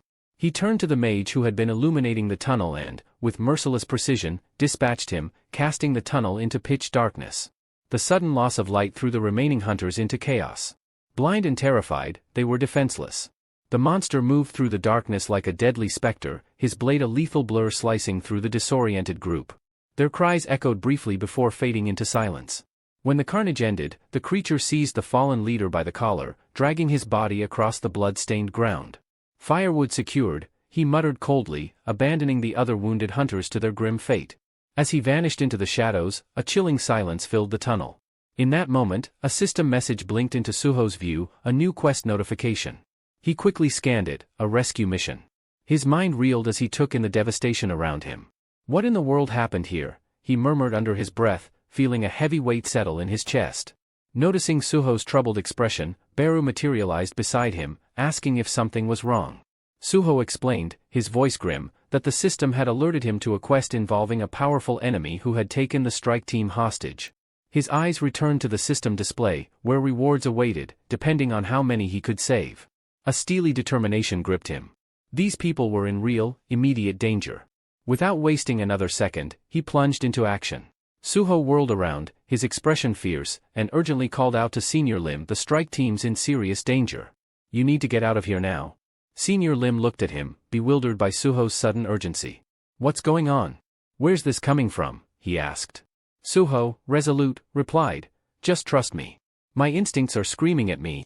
Without waiting for further questions, he swiftly summoned 2 goblins, instructing them to escort Lim to safety. Lim, still processing, asked, and what about you? Suho's response was firm and unexpected. I'm going after them. Understanding the gravity of Suho's determination, Senior Lim quickly realized that staying would only slow Suho down. Fine, but I'll bring reinforcements from the Hunter Association as soon as I'm out, he promised. Suho nodded his thanks. Shedding his protective suit, he summoned Gray from the shadows, a surprising move considering Gray's confinement to the shadow dungeon. But there was no time to question how he'd done it. As Gray materialized, Suho activated his bonding skill and slipped on the powerful Vulcan gauntlets. The transformation was striking, he looked like he was ready for an all-out battle. With urgency, he turned to Beru. Let's go. The two raced through the dungeon, silence pressing in on them, tension building with every step. Finally, they reached a door bathed in an eerie green glow, and the air was thick with the coppery scent of blood. Inside, a grim sight awaited. The floor was littered with bodies, discarded without care. Nearby, a monstrous rat-like creature was boasting to his companions. "Got more firewood," he sneered. One of his comrades glanced at him, commenting on his quick return. The rat creature replied with cold indifference, "The humans were no match." Another creature murmured with satisfaction, noting that soon the dungeon would open further, allowing them to summon demons. As a reward for his efforts, the rat-like creature was assigned the task of preparing the bodies for the flames. Grumbling under his breath about the fairness of it all, he got to work. Among the trio, it became clear that the towering brute was the leader, while the rat-like one was the youngest. The middle figure, sharp-eyed and clearly the strategist, praised the rat creature's efficiency, noting that his efforts had allowed them to produce stardust without interruptions. The middle creature went on to explain, his tone smug, that this stardust was a dark art, derived from a lethal combination of poison and an awakening stimulant extracted from berserk poison. His eyes glinted with a familiar, ominous cross pattern, unmistakably linked to Iterim's dark influence, much like Brokey's handiwork. He added that while stardust could grant a temporary surge in magical power, it drained the life force of its user, leaving them as hollow as a husk. This forbidden method of refinement, using the Mistborn's flames, had been taught to them by an apostle, who had also provided instructions on corrupting souls to create monsters. Suddenly, one of the monsters froze, sensing something approaching rapidly. Suho was closing in, faster than expected. The trio looked at each other, puzzled. They believed the rat creature had already eliminated all the intruders. Their confusion was short-lived as the door suddenly exploded inward with a powerful kick, crashing into the room. The rat creature reacted swiftly, slicing the door in half with a flick of his sword, his narrowed eyes fixing on the intruder. Suho and Beru made a striking entrance. But before Suho could even speak, he froze momentarily, stunned by the sight before him. Three demonic figures stood around the Mistborn, who were bound to stakes, flames licking at their bodies in a ritualistic, horrifying scene. His mind raced to make sense of it all, but a sudden system alert interrupted his thoughts, confirming that no survivors had been lost yet. He had no time to process this revelation as a blade suddenly sliced through the air toward him. Suho arched back just in time, narrowly dodging the strike aimed at his neck. The rat monster, who had launched the attack, looked surprised at Suho's reflexes. Suho steadied himself, his gaze intense, and demanded, "Are you the one responsible for the hunters I found dead outside?" His voice cut through the tension, ready for the battle that was about to unfold. Before the rat creature could even respond, Suho landed a powerful punch, sending the monster flying back. The rat managed to brace himself with his sword, absorbing some of the impact, but he still staggered. Recognizing Suho's formidable strength, the demon leader and the strategist knew that the rat couldn't face him alone. Without delay, they pulled out their own pieces of stardust and consumed them, enhancing their magical power. Locked in fierce close combat with the rat, Suho sensed another attack approaching. The boss charged at him with a massive fist, ready to unleash a devastating blow. Sensing the trap, the rat creature quickly sidestepped, clearing the way for the boss's punch. Instinctively, Suho executed a swift backflip to avoid the oncoming strike, only to land directly in another ambush. The middle demon, who had been gathering energy, unleashed a crackling surge of electricity the moment Suho touched down. Pain surged through Suho's body as he was electrocuted, leaving him momentarily stunned. Before he could fully recover, the rat creature lunged at him again, sword poised to strike. Gritting his teeth through the pain, Suho summoned his shadow goblins. They materialized with menacing expressions, surprising the trio of demons and momentarily throwing the middle demon off his focus. Seizing this chance, Suho grabbed the middle demon's arm and threw him across the room. Regaining his footing, the middle demon exchanged a wary glance with the boss, voicing an uneasy question. "Is this the same power we saw years ago, when our kind was obliterated by that man?" The boss nodded grimly, but added, "Yes, but he's not as powerful as the Shadow Monarch. Together, we can take him down." With renewed confidence and a sharpened strategy, the three demons coordinated their attacks and quickly decimated Suho's goblin forces. Watching his shadow army crumble, fury boiled inside Suho. He could tell that resurrecting his fallen goblins would be pointless, they simply weren't strong enough to contend with these enemies. Individually, each demon was weaker than Brokey, but combined, they became a fearsome adversary. The scene briefly shifts to earlier that day, where Beru had asked Suho why he hadn't yet revived Brokey as a shadow soldier. Having absorbed Broki's remains, Beru could access fragments of his memories, but Suho had held back from taking the final step. In response, Suho had explained that he needed to be fully prepared to handle Broki's immense strength and lingering emotions from his last moments. It just hadn't felt right to Suho. Broki had been little more than a puppet under Idaram's control, and Suho wanted to be certain that bringing Broki back as a shadow wouldn't dishonor his memory. So he held off, wanting Gray's approval before taking that step. Then, unexpectedly, Gray approached Suho with a soft smile, offering his blessing. Gray longed to be reunited with his friend, even if it meant in death. Returning to the present, Suho gripped his shadow dungeon key, channeling a surge of dark energy through it as he invoked his shadow extraction ability. Shadow energy pulsed violently, filling the space with a foreboding atmosphere. Suho called out with a resolute voice, "Broki, if vengeance is what you seek, I'll give you the chance now. Arise." With that command, the shadow stirred, and Broki emerged, a towering, terrifying presence, even at his base level. His roar shook the dungeon walls, echoing with primal rage. The trio of demons froze, their faces etched with horror as they recognized the shadow. The middle demon's eyes widened, disbelieving. Broki had returned, and standing by his side was the very man who had once defeated him. Beru, refusing to be overshadowed, quipped, "Seems the numbers are fair now, with Broki and me on Suho's side." Suho's expression was cold and unyielding as he gave the signal. "Then let's get started." With that, he and Broki lunged forward, clashing fiercely with the demon trio. The battle began in earnest, each side pouring their strength into every strike, shaking the dungeon's foundations. Then, suddenly, the entire dungeon's blue glow shifted to a sinister red. Everyone could feel it, something major was coming. As the chaos raged on, a figure slipped silently through the shadows, watching from a distance. Her identity was concealed, leaving an air of mystery about her allegiance. Was she here as backup for Suho or reinforcement for the demons? Her answer, hidden beneath her calculating gaze, would soon become evident in the escalating conflict. The woman, watching the brutal struggle unfold before her, furrowed her brows in confusion. "How on earth did I end up here?" she muttered. A wry smile crept onto her face as a thought crossed her mind. Did some demon summon me for a sacrifice, or just target practice? Her musings shifted to sharp focus when she realized who the combatants were. The woman could hardly believe what she was seeing, a shadow soldier locked in a brutal fight with a demon. Things were definitely taking an odd turn. Meanwhile, Suho and the youngest demon clashed in a battle that felt like something out of legend, their blows ringing loud and sharp in the dark. Suho, with his Vulcan gauntlets gleaming, looked like a true brawler, deflecting the demon's sword strikes as if they were nothing but pesky insects. Then, spotting a split-second opening, Suho delivered a crushing kick straight into the demon's stomach. The demon's eyes bulged as he staggered back, gasping as though he'd taken a bite out of the hottest pepper imaginable, his pride as bruised as his body. Wasting no time, Suho pressed his advantage, aiming to put the demon down and free himself up to take on the others. Just as he prepared to strike the final blow, a bright, crackling surge of energy hurtled his way. Fantastic, an electric surprise, Suho thought dryly, twisting to dodge as the bolt forced him to step back, putting some unwanted distance between him and his target. It seemed the middle demon wasn't there just to cheer on his teammate, the electric blast was his attempt to rescue the younger one. So, they're running a full-on family business here, Suho mused sarcastically, unimpressed with the interference. The middle demon barked orders to his younger comrade, warning, "Stay sharp. One mistake, and you're done for." Annoyed, Suho knew that this team's coordinated attacks were going to be a major headache. His mana was draining steadily from maintaining his bond with Gray, and he couldn't afford to let the fight drag on.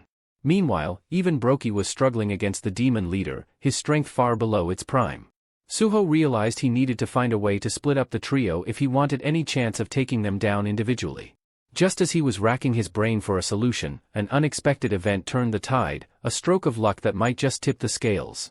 Out of nowhere, Essel suddenly sprang into the fray, landing between Suho and the demons. Both sides paused, utterly bewildered by her entrance. With a fierce expression, she declared, "Tell me where Mr. Sung Jinwoo is, or prepare to face the consequences." Suho blinked, caught off guard. "Wait, she's looking for my dad?" he thought, astonished. He had no clue who this stranger was, nor why she appeared as if she'd just stumbled out of some disaster. Meanwhile, Beru, Suho's faithful shadow ant, looked more disappointed than any giant insect had a right to. He approached her cautiously and managed, with an almost painful amount of restraint, to ask, "Essel, what are you doing here? Why did you come?" Essel's face brightened at the sound of his voice. Without considering the chaos around them, she rushed over and scooped him up in a delighted hug. "Beru, I can't believe it. You're here too, she squealed with surprising enthusiasm, giving him a once-over. Wait, why are you so small? And, oh my goodness, you're so cute. Her grin was infectious, completely oblivious to the serious situation they were in. The questions poured out in rapid fire. Where's Mr. Sung Jin-woo? And who's that other human standing over there? She pointed at Suho, who now looked like he was struggling to process everything happening around him. Beru, teetering on the edge of patience, managed to hold his irritation in check, replying simply, "It's a long story." The two demons, meanwhile, exchanged skeptical glances, wondering who exactly this newcomer was. After a few moments of assessment, they reached a quick decision. Yep, she'll make the perfect sacrifice for our next batch of Stardust. But the middle demon, the strategist, warned, hold on, if she knows our enemies and joins them, things could get complicated. Essel, however, remained entirely oblivious to the demon's calculations and thrilled to be reunited with her old friend Beru. To her, this was nothing short of a happy reunion. If Beru was here, surely Jinwoo must be alright too. But Beru, ever the realist, cut through her enthusiasm with a hint of urgency, muttering, "Hey, Essel, we can catch up later. Right now, we have a battle to finish. We're kind of in the middle of a fight here, so since you're already here, why not give us a hand?" Beru said, as if Essel had just shown up with a surprise delivery. He waved her toward the demons at the back, casually assigning her to deal with them like it was no big deal. Essel blinked, her expression shouting, "Wait, what?" Meanwhile, Suho was still standing there, his mind racing to catch up. Who is this person? And where have I seen her before? He thought, thoroughly confused. But the demons weren't about to let her arrival throw off their plan. The middle demon sneered, "Let's take her first. She's injured, and we could use her blood for more Stardust." With that, he signaled to the others, clearly eager to move. Just then, Suho's memory sparked faintly. "Hold on, I think I've seen her before, but I can't quite place it," he murmured, scratching his head. Then, noticing her weakened state, he questioned, "Can she even take on these guys?" But Beru's confidence was unwavering. "No need to worry," he assured, almost smugly. "Low-ranking demons like these are no threat to her. That's Essel, the eldest daughter of the latter household, a noble demon. The Shadow Monarch spared her when he wiped out her world. Her strength is equivalent to an S-rank hunter." Suho's eyes lit up, practically buzzing with excitement at the thought of seeing an S-rank hunter in action. But just as he was anticipating an impressive display, reality took an abrupt turn. The youngest demon lunged at Essel, and with one swift, brutal strike, sent her sprawling. Her weapon flew from her grip, and she skidded across the ground like a forgotten rag doll. Suho and Beru stared in stunned silence, their excitement deflating instantly. This is not S-rank material," Suho muttered, his disappointment painfully clear. Face down in the dirt, Essel slowly, painfully dragged herself back toward them, looking like she'd just survived a disastrous party she was ready to leave. Beru, barely concealing his irritation, leaned down and asked sharply, "What happened to you? How did you get this weak? Even your mana levels are pathetic?" Essel winced, but before she could respond, Suho and Beru exchanged a look of resignation, their hopes for backup officially dashed. Tears welling up, Essel sniffled miserably. "It's not my fault. Half a year ago, there was a rebellion. My entire household fell, and while I was escaping, they took my blood, my powers, everything," she whimpered, looking up at Beru with the saddest puppy dog eyes. "Can you lend me some of your power?" Beru didn't even bother responding. He simply turned his back with a withering, disappointed glare that could rival any disapproving dad. Essel's lip quivered, and she pouted as if denied her favorite candy. "You're so mean," she whined, while Suho looked on, deadpan. "Perfect. Now there are two people around here with no powers. Just fantastic." Suddenly, the boss demon, who had overheard every word, laughed darkly. "Did you hear that, boys? She's from the later household. A survivor, huh?" He stepped forward with a gleam in his eye. "If we consume her blood, we'll grow even stronger." Suho groaned. "Right back to square one. If only I could separate them for a one-on-one fight, I'd take them down without a problem." But then, Beru, ever the tactician, raised his hand with a smirk, red energy swirling around him. "I think I have a brilliant solution," he said, voice dripping with smug confidence. "I've got some mana back, and I'm about to put it to good use." He activated his skill, Harsh Orders, directing a surge of red aura into Essel. Her stats shot up by 50%, but as a trade-off, she also got hit with a nasty side effect, a curse of insanity. "Go get M, you useless demon!" Beru barked, thoroughly enjoying himself. Foaming at the mouth, Essel charged forward, her eyes blazing with fury as she hurled herself at the demons like a force of nature. Suho, wide-eyed, couldn't help but think, she looks utterly miserable, but hey, if it gives me a shot at some one-on-one fights, I'll take it. Seizing the chance, Suho ordered Brokey to engage the demon boss while Essel, in full berserk mode, launched herself at the middle demon with unmatched ferocity. The fight quickly turned chaotic as the rat demon leaped in, sword swinging wildly toward Essel. But just as he was about to land a hit, Suho dashed in, grabbing the rat demon in a swift headlock like he was about to pull off a wrestling move. In that moment, he knew the real fight was just beginning. With a surge of strength, Suho lifted the rat demon high and hurled him straight into the blazing mistborns. The demon smashed into the flames, shrieking in agony as the fire spread across his body. But Suho wasn't finished. He seized the demon's fallen sword and, with a powerful strike, cleaved the rat in two, ending its life with finality. Standing amidst the chaos, Suho caught his breath while Essel, still lost in her berserk fury, continued her reckless charge at anything within range. A system notification blinked before Suho's eyes, congratulating him on defeating a low-ranking demon and immediately granting him a level up. Another alert informed him that his Vulcan gauntlets had absorbed the demon's soul, boosting his physical damage by 31%. The newfound power coursed through him, an electric surge that amplified his strength. Nearby, Essel fought like a whirlwind, relentlessly assaulting the middle demon.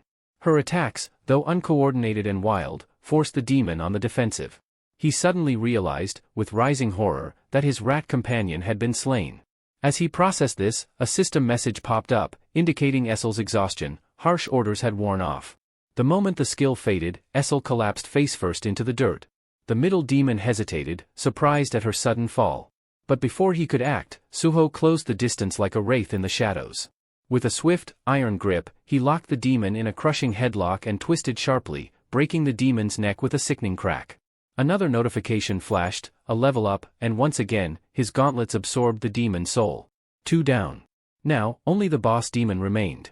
Furious at the loss of his allies, the demon let out a thunderous roar and launched a devastating blow, sending Brokey hurtling into the dungeon wall. Dust and debris scattered in all directions as Brokey's body collided with the wall, shaking the ground under Suho's feet. The boss demon, realizing he was now alone and outnumbered, cursed his fallen allies.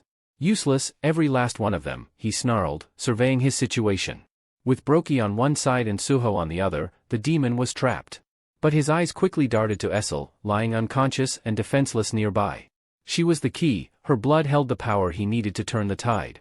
Desperation drove the demon forward in a frenzied rush toward her, but Suho was quicker. He intercepted with a brutal kick, landing directly on the demon's arm. The impact twisted it with a sickening crunch and cracked the ground beneath them. The demon reeled back, howling in agony, his attack completely thwarted. Suho stepped forward, calm yet lethal, a faint smirk on his face. "Your turn, Brokey," he commanded, stepping aside. Brokey lunged without hesitation, his fangs bared as he tore into the demon in a savage attack. The boss demon's scream echoed through the dungeon before finally fading into silence. A flood of system messages appeared before Suho, notifying him of yet another level up. With his progression past level 20, a new feature had unlocked, store access. Curious, he deactivated the bond with Gray and began browsing the system's offerings, his eyes lighting up with interest at the options. Meanwhile, Essel began to regain consciousness, letting out a groan as she rubbed her temples. She shot a withering look at Beru. "That ridiculous skill nearly killed me," she snapped. Then, spotting Suho, she narrowed her eyes suspiciously. "Who is this?" "Another human with shadow soldiers, besides Sung Jin-woo." Beru, unperturbed, tilted his head and replied coolly, "Perhaps if you were a bit more loyal, you'd have remembered who could be a worthy successor." Essel's gaze snapped back to Suho, her expression shifting as the realization dawned on her, hitting her like a jolt. Essel's expression transformed entirely, her eyes filling with tears as she looked at Suho. Slowly, the realization washed over her. He's the young monarch," she murmured, her voice trembling. Her gaze was locked on Suho, disbelief and awe mingling in her features. Suho stiffened, caught off guard by the sudden recognition. Questions raced through his mind. How did she know? Did she really just call me, the young monarch? Before he could respond, laughter rang out from the corner where Brokey and Gray, apparently untroubled by the serious moment, were sharing a light-hearted exchange. Essel's voice quivered, thick with emotion as she blinked up at Suho, tears spilling over. "I didn't recognize you. You've changed so much." Her voice broke. "You look so much like your father, the Shadow Monarch." Her lips trembled as she continued, her words barely a whisper, and then, without warning, she collapsed, falling into unconsciousness. A tense silence fell over the room. Suho's eyes widened as the shock registered, and he quickly turned to Beru, his voice urgent. Beru, check her condition. Is she all right? Beru stepped forward, shaking his head with his usual dramatic flair. Kneeling beside Essel, he examined her carefully before shrugging. She's fine, he said, his tone almost dismissive. Not dead, just completely drained. His calm statement seemed to ease the tension. No need to worry, she's just worn out. Relieved, Suho turned his attention back to the hunters they had rescued. Setting his jaw, he looked to Beru again, his tone resolute. Heal them just enough to stabilize. I want everyone to make it out of here alive. As Beru set to work healing the injured hunters, the system chimed, confirming the completion of Suho's quest. A small smile crossed his face. Mission accomplished. He glanced at the group of 7 survivors, a deep sense of satisfaction washing over him as he saw them still standing. Saved them all, he thought. Then, the system notification popped up again, awarding him 3 ability points and an unexpected bonus, 700 gold. His eyes widened in surprise. Gold, he muttered, hardly believing it. They're giving me gold. Curious, Suho opened the system store and found an array of items at his disposal. Potions, weapons, tools, everything he might need was there, waiting to be bought. He chuckled, a nostalgic smile crossing his face. Feels just like getting pocket money after chores when I was younger, only now, it's like Dad sending me rewards through the system. The thought filled him with warmth. Essel, still unconscious on the ground, caught his eye. Suho bought a basic healing potion from the store, frowning as he read the label. Restores 500 HP, but only works on me. Glancing at Essel's pale face, he shrugged and decided to give it a shot anyway. Beru, should I? He started but didn't wait for an answer, carefully tilting the potion to her lips. As the liquid slipped down, her breathing evened out, and a faint flush returned to her cheeks. Beru watched with raised eyebrows, muttering, "Gold, for a demon? Young monarch, your generosity never fails." Suho sighed, already calculating his next steps. "We're not leaving her behind. Let's bring her with us to the Shadow Dungeon." He nodded to Brokey, "And bring the demon corpses too. We can't leave evidence of our fight lying around." Without delay, Brokey dragged the twisted remains of the demons while Gray lifted Essel with care, following Suho through the portal. Suho examined the rat demon sword in his hand, lost in thought, when Beru's voice cut through his musings. "Why aren't you heading back to the Shadow Dungeon as well?" Suho's fingers tightened around the weapon, his gaze shifting to the Mistborns writhing in agony, still smoldering from the earlier flames. Their suffering was plain, etched in every painful twist of their forms. "I can't just abandon them like this," he murmured. Moving swiftly, he put each of them out of their misery, one by one. His voice was soft, almost regretful. "I'm sorry. This is all the mercy I can offer." Suho lowered his head, the weight of regret lingering as he left the dungeon. Meanwhile, outside, the scene at Soul Station was anything but calm. Hunters from the association had assembled, and among them stood a high-ranking hunter with a steely expression. "What did you find inside?" he demanded. A junior hunter stepped forward, reporting, "We discovered several bodies, thorn lizards and mistborns mostly. But, the injuries on the dead hunter don't match any of their attacks. There was also a room that looked obliterated, with sword marks everywhere." The senior hunter's eyes narrowed. Something else was in there, wasn't there? Besides the monsters? As he considered this, he noticed Hunter Lim, shifting nervously as if trying to leave without being noticed. "Lim," he barked, making the hunter freeze. Lim turned around, feigning innocence. "You're the one who reported this incident, right? And there was someone else with you. Suho, correct? Where is he now?" Lim's face flickered with something unreadable before he forced a smile. "Suho? Well, after we got out, he took off. Guess he got spooked. He's just an E-rank, after all. Once I realized we couldn't handle it, I called for backup." The senior hunter fixed him with a long, hard stare, but instead of pressing further, he clapped Lim on the shoulder. "You did your part, Lim. Good job following protocol." Then, turning to his team, he ordered, "Spread out. I don't want anything missed." Relieved, Lim exhaled deeply, glancing up at the sky. He thought, Suho, he saved everyone. Trusting Suho's decision to stay silent, Lim was filled with gratitude. Back in the Shadow Dungeon, Suho regrouped with Beru and the others. Essel, now conscious, had just been caught up on recent events, Jinwoo's ongoing battle, the invasion of the Outer Gods, and Suho's awakening. She looked stunned. After everything, Sung Jin was still fighting? Beru nodded with a somber expression. "The Shadow Monarch doesn't rest. He entrusted me with breaking Suho's seal. But honestly, our young monarch," Beru glanced at Suho, pride evident in his gaze. "He didn't even need it. He's already stronger than we ever anticipated." Suho turned to Essel. Suho's curiosity was piqued. Wait, have we met before? He asked, eyeing Essel closely. Essel's face brightened with excitement. Yes. Back during the tutorial your father created for you. Don't you remember? Suho scratched his head, trying to piece together the memory. His mind felt foggy until a flash of recognition hit him. Wait, you're the one who surrendered the instant you saw me, right? Beru couldn't hold back a snicker. Couldn't even handle a simple task, he scoffed, making Essel's cheeks flush with embarrassment. She fell quiet, her gaze averted, obviously flustered. But Beru's tone shifted as he looked at her, his voice lowering. Essel, what happened in the demon realm? How did you become, this weak? Essel's expression darkened, a shadow of grief passing over her face. She took a shaky breath. I assume the young monarch has heard of how Lord Sung Jinwoo conquered the demon tower, leaving the later household in charge. Her voice was a quiet murmur, full of reverence and pain. We guarded it faithfully, waiting for the shadow monarch to summon us, but the call never came. For a while, we lived in relative peace. Her voice trembled as she continued. But half a year ago, that peace was shattered. It began with something called stardust, an enhancer that magnifies magical strength. This stimulant began circulating in the demon realm. Suho's eyes narrowed. He remembered the earlier fight, when the demons had used something similar before attacking. Stardust, so that's what it was, he muttered to himself. Essel's voice grew tense with resentment. It doesn't do much for high-ranking demons, but for the low-ranked? It grants power with no apparent cost. For them, it was both a blessing and a curse. With the Shadow Monarch gone so long, these low-level demons saw it as their opportunity.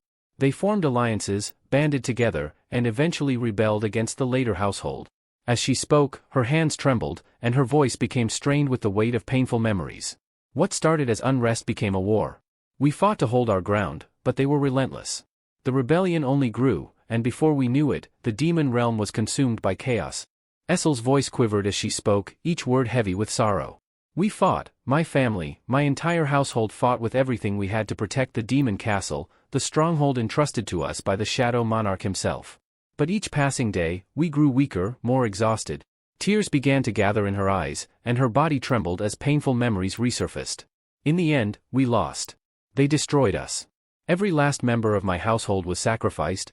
Her voice broke, and a tear traced a path down her cheek. I barely survived by chance, but even so, they drained so much of my blood that I lost my powers.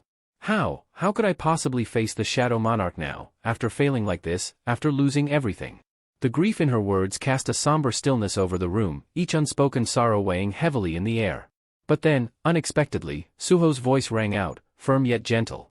You did everything you could. Essel looked up at him, startled, disbelief etched into her tear-streaked face as if she couldn't believe her ears. Suho stepped closer, his expression sincere. You gave everything for your household, for my father. You fought till the very end, risking your life. If he were here now, he'd say the exact same thing. His words held a warmth that cut through her despair, and a soft, grateful smile graced his face. Thank you, Essel. For everything you and your people did. You stood strong, and that's something I'll always honor. For a moment, Essel was speechless, the intensity of his gratitude flooding through her. But gradually, her shock gave way to something more hopeful. She met his gaze, a spark of determination rekindling within her. Suho's expression hardened with resolve. And now, I'll do everything in my power to help you. We'll restore the later household, bring it back to its rightful place. Her eyes filled with tears again, but this time, they were born of hope. With a tremulous smile, she whispered, the household's name, its later, young monarch. Just as the moment settled between them, the system suddenly chimed, breaking the quiet. A message appeared before Suho's eyes, catching him off guard. This time, it was unlike anything he'd seen before. The notification informed him that the last surviving member of demon nobility had formally expressed her thanks. And then came a question that made Suho's heart skip a beat. A notification from the system flashed before Suho's eyes, stopping him in his tracks. The message read, Essel later, last of the pure-blooded demon nobles and descendant of White Flame, has expressed her gratitude. Would you like to recruit her as your companion? Suho's expression shifted from surprise to disbelief. Essel, the descendant of the White Flame monarch? It was difficult to grasp. Beru and Essel sat nearby, both relaxing after everything they had been through. But the moment Suho processed the message, his face twisted with shock, drawing Essel's attention. Suho, are you okay? You look like you've seen a ghost, she said, her voice tinged with concern. Suho's mind whirled as he pieced it all together. So, because she's the last of the demon nobility, this bond is possible? Then, a mischievous grin crept onto his face. Well, things just got a whole lot more interesting, he muttered under his breath, and with a confident smile, he accepted her as his companion. The instant he did, a flood of new system notifications lit up his vision. One announcement read, "You have recruited the descendant of the White Flame Monarch. New bond skill created, Demon Strike." He raised an eyebrow as he read the skill's description. It would let him channel Essel's energy to unleash a fierce, destructive attack. Meanwhile, Essel's shocked gasp brought him back to reality. Her own system screen appeared in front of her, and she stared at it, utterly baffled. What is this?" she exclaimed, clearly alarmed. Suho tried to hold back his laughter. "Relax, it's the system for my companions. You're officially part of the team now." He glanced at Baru, raising an eyebrow. "So the system shows up for my companions too. No wonder Gray never mentioned it, he can't exactly tell us anything." Baru nodded, smirking. "That explains a lot. But this also means she's truly the White Flame's descendant." Essel looked between them, still in shock. "White Flame's descendant? What are you talking about?" "Me." Suho gave her a reassuring smile, though he didn't answer her just yet. "Let's put our new bond skill to the test, shall we?" He nodded at her encouragingly. "Are you ready to give it everything you've got, Essel? We need to see what Demon Strike is capable of." Essel, though bewildered, met his gaze with a determined glint in her eyes. Essel, not entirely confident in her abilities, nodded reluctantly. "All right, I'll try, but no promises." The system notified Suho that the bond skill was now active, and suddenly, Essel's entire aura shifted. Her purple hair faded to a haunting white, her appearance transforming into something ghostly and ethereal, as if she were a spirit from another realm. Suho watched in fascination as her mana condensed into a swirling orb of energy, which then channeled directly into his fist, catching him by surprise. "That's new," Suho muttered, glancing at his hand now brimming with power.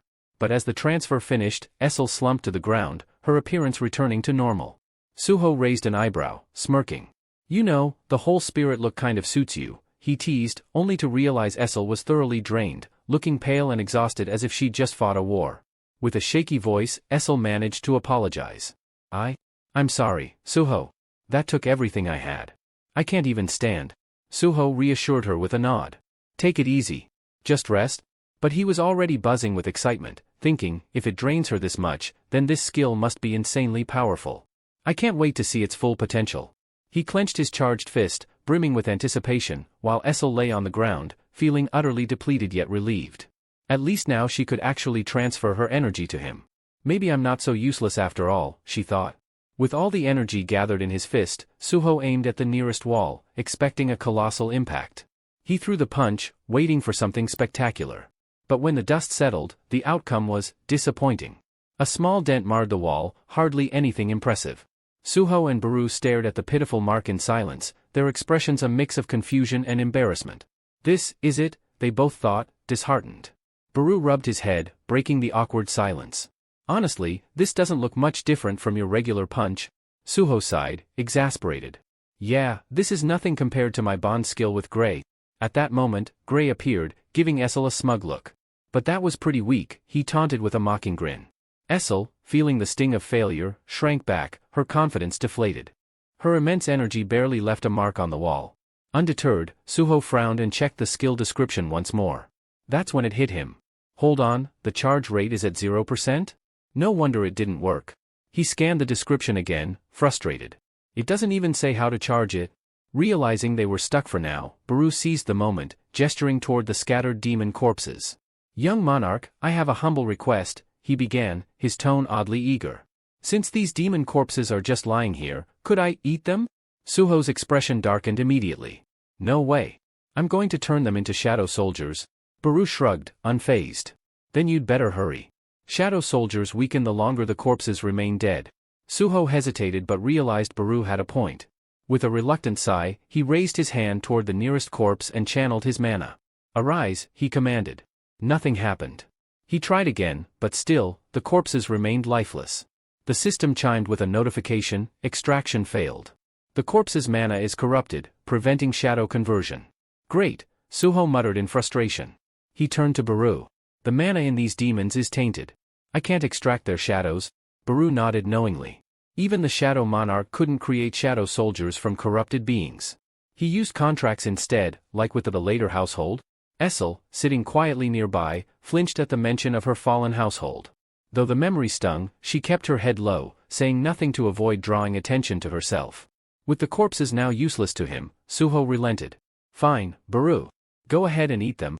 Baru's eyes gleamed with satisfaction as he began devouring the corpses, while Suho turned his attention back to Essel. He crouched beside her, offering a small vial. Here, drink this. It'll help you recover. Essel blinked, startled by his gesture. I don't deserve this. I've done nothing but fail you, she murmured, her voice tinged with guilt. Suho's expression softened, his tone reassuring. You're being too hard on yourself. We're companions now. You can rely on me a little? He paused, then added with a grin, besides, I've already set aside a space for you to stay. You can rest here in the shadow dungeon? Essel's eyes widened in surprise. A space, for me? Before Suho could answer, the system chimed again, a section of the shadow dungeon has been designated for the descendant of the White Flames. Essel later had officially become the ruler of her designated area within the shadow dungeon. However, the peaceful moment was shattered when Beru let out a sharp, alarming cry. Both Suho and Essel immediately turned toward him, their faces etched with concern. What's wrong? Suho asked, his voice steady but tense. Beru, still finishing the remnants of his macabre meal, paused. Swallowing hard, he fixed them with a grave expression. I've uncovered something critical, he said, his tone growing darker. A heavy silence descended over the group. The weight of Beru's discovery was palpable as Suho, Essel, Gray, and Brokey gathered around him. It was clear that whatever Beru had learned could change everything. I've finished consuming the demons, Beru began, his eyes narrowing with intensity. Their memories revealed a lot, but before I explain everything, there's one thing you need to know first. He paused, his voice colder than ever. Stardust isn't just circulating in hell. It's on Earth as well. Essel gasped, her eyes widening in shock. Stardust, on Earth? She repeated, her voice trembling with disbelief. But Beru wasn't done. He turned to Suho, his expression unreadable. And the Mistborn? They aren't just some random monstrosities. They're creatures, from outer space. The revelation hung in the air like a storm cloud. Suho's mind raced, struggling to comprehend the enormity of Beru's words. What they faced wasn't just confined to hell. This was a battle far greater in scale, one that spanned realms and dimensions. And it gets worse, Beru continued, his gaze now shifting to Brokey. This isn't just some isolated incident. By sheer misfortune, Brokey is tied to this mess too. But it's not just him, the entire hyena guild is involved. Beru raised a hand, conjuring shadowy images in the air. The visual projections played out the grim truth, their horrifying details striking a nerve with everyone present. The demons were supplied with humans, Beru explained. And those humans came from the hyena guild. Once captured, they were subjected to a horrifying process, transformed into Mistborn. But that's not all. The Mistborns were then harvested. Their very essence was extracted and used as the core ingredient for Stardust. Essel recoiled in horror, the truth shaking her to her core. Meanwhile, Suho clenched his fists, his mind ablaze with fury. The sinister connections Beru outlined painted a far more grotesque and widespread conspiracy than he had anticipated. Beru's voice grew colder as he continued. There are facilities dedicated to this atrocity. Stardust isn't made in hell or by some rogue alchemists. It's manufactured on Earth, in places called Stardust factories. And there's more than one? The room seemed to darken under the weight of Beru's revelation. The sinister network of demons, Mistborns, Stardust, and human traffickers was more insidious than they had imagined. For Suho and his companions, the battle ahead was no longer just about survival, it was about stopping an interdimensional nightmare from consuming both Earth and Hell. Beru's voice remained calm but carried an ominous weight as he explained the sinister operation. The Hyena Guild abducted the humans, and then the Reaper Guild transported them to these factories. There, the factories extracted materials from the Mistborn to mass-produce Stardust. He paused, his sharp gaze locking onto Suho. The Iterim are behind all of this. There's no question. The revelation struck Suho like a hammer. The Iterim, the invasion, it was all tied together in a web of darkness. His mind reeled, trying to make sense of it, but before he could speak, Beru's next words hit even harder. There's a human pulling the strings behind this entire Stardust network, Beru revealed, his tone dropping to a menacing growl. Someone created this system, a human architect? Suho's eyes widened in shock. A human, he echoed, disbelief coloring his voice. How could a human mastermind something this vile? Beru nodded grimly. Not just any human. This one is the apostle of the Iterim. They're already on Earth, hiding among us. The room seemed to freeze at those words, the gravity of the situation pressing down on everyone. Suho's breath caught in his chest, but Beru wasn't done yet. There's more, Baru added, his tone colder than before. The apostle isn't working alone. Another human is aiding them, a high-ranking one. Lee Minsung, the vice guildmaster of the Reaper Guild.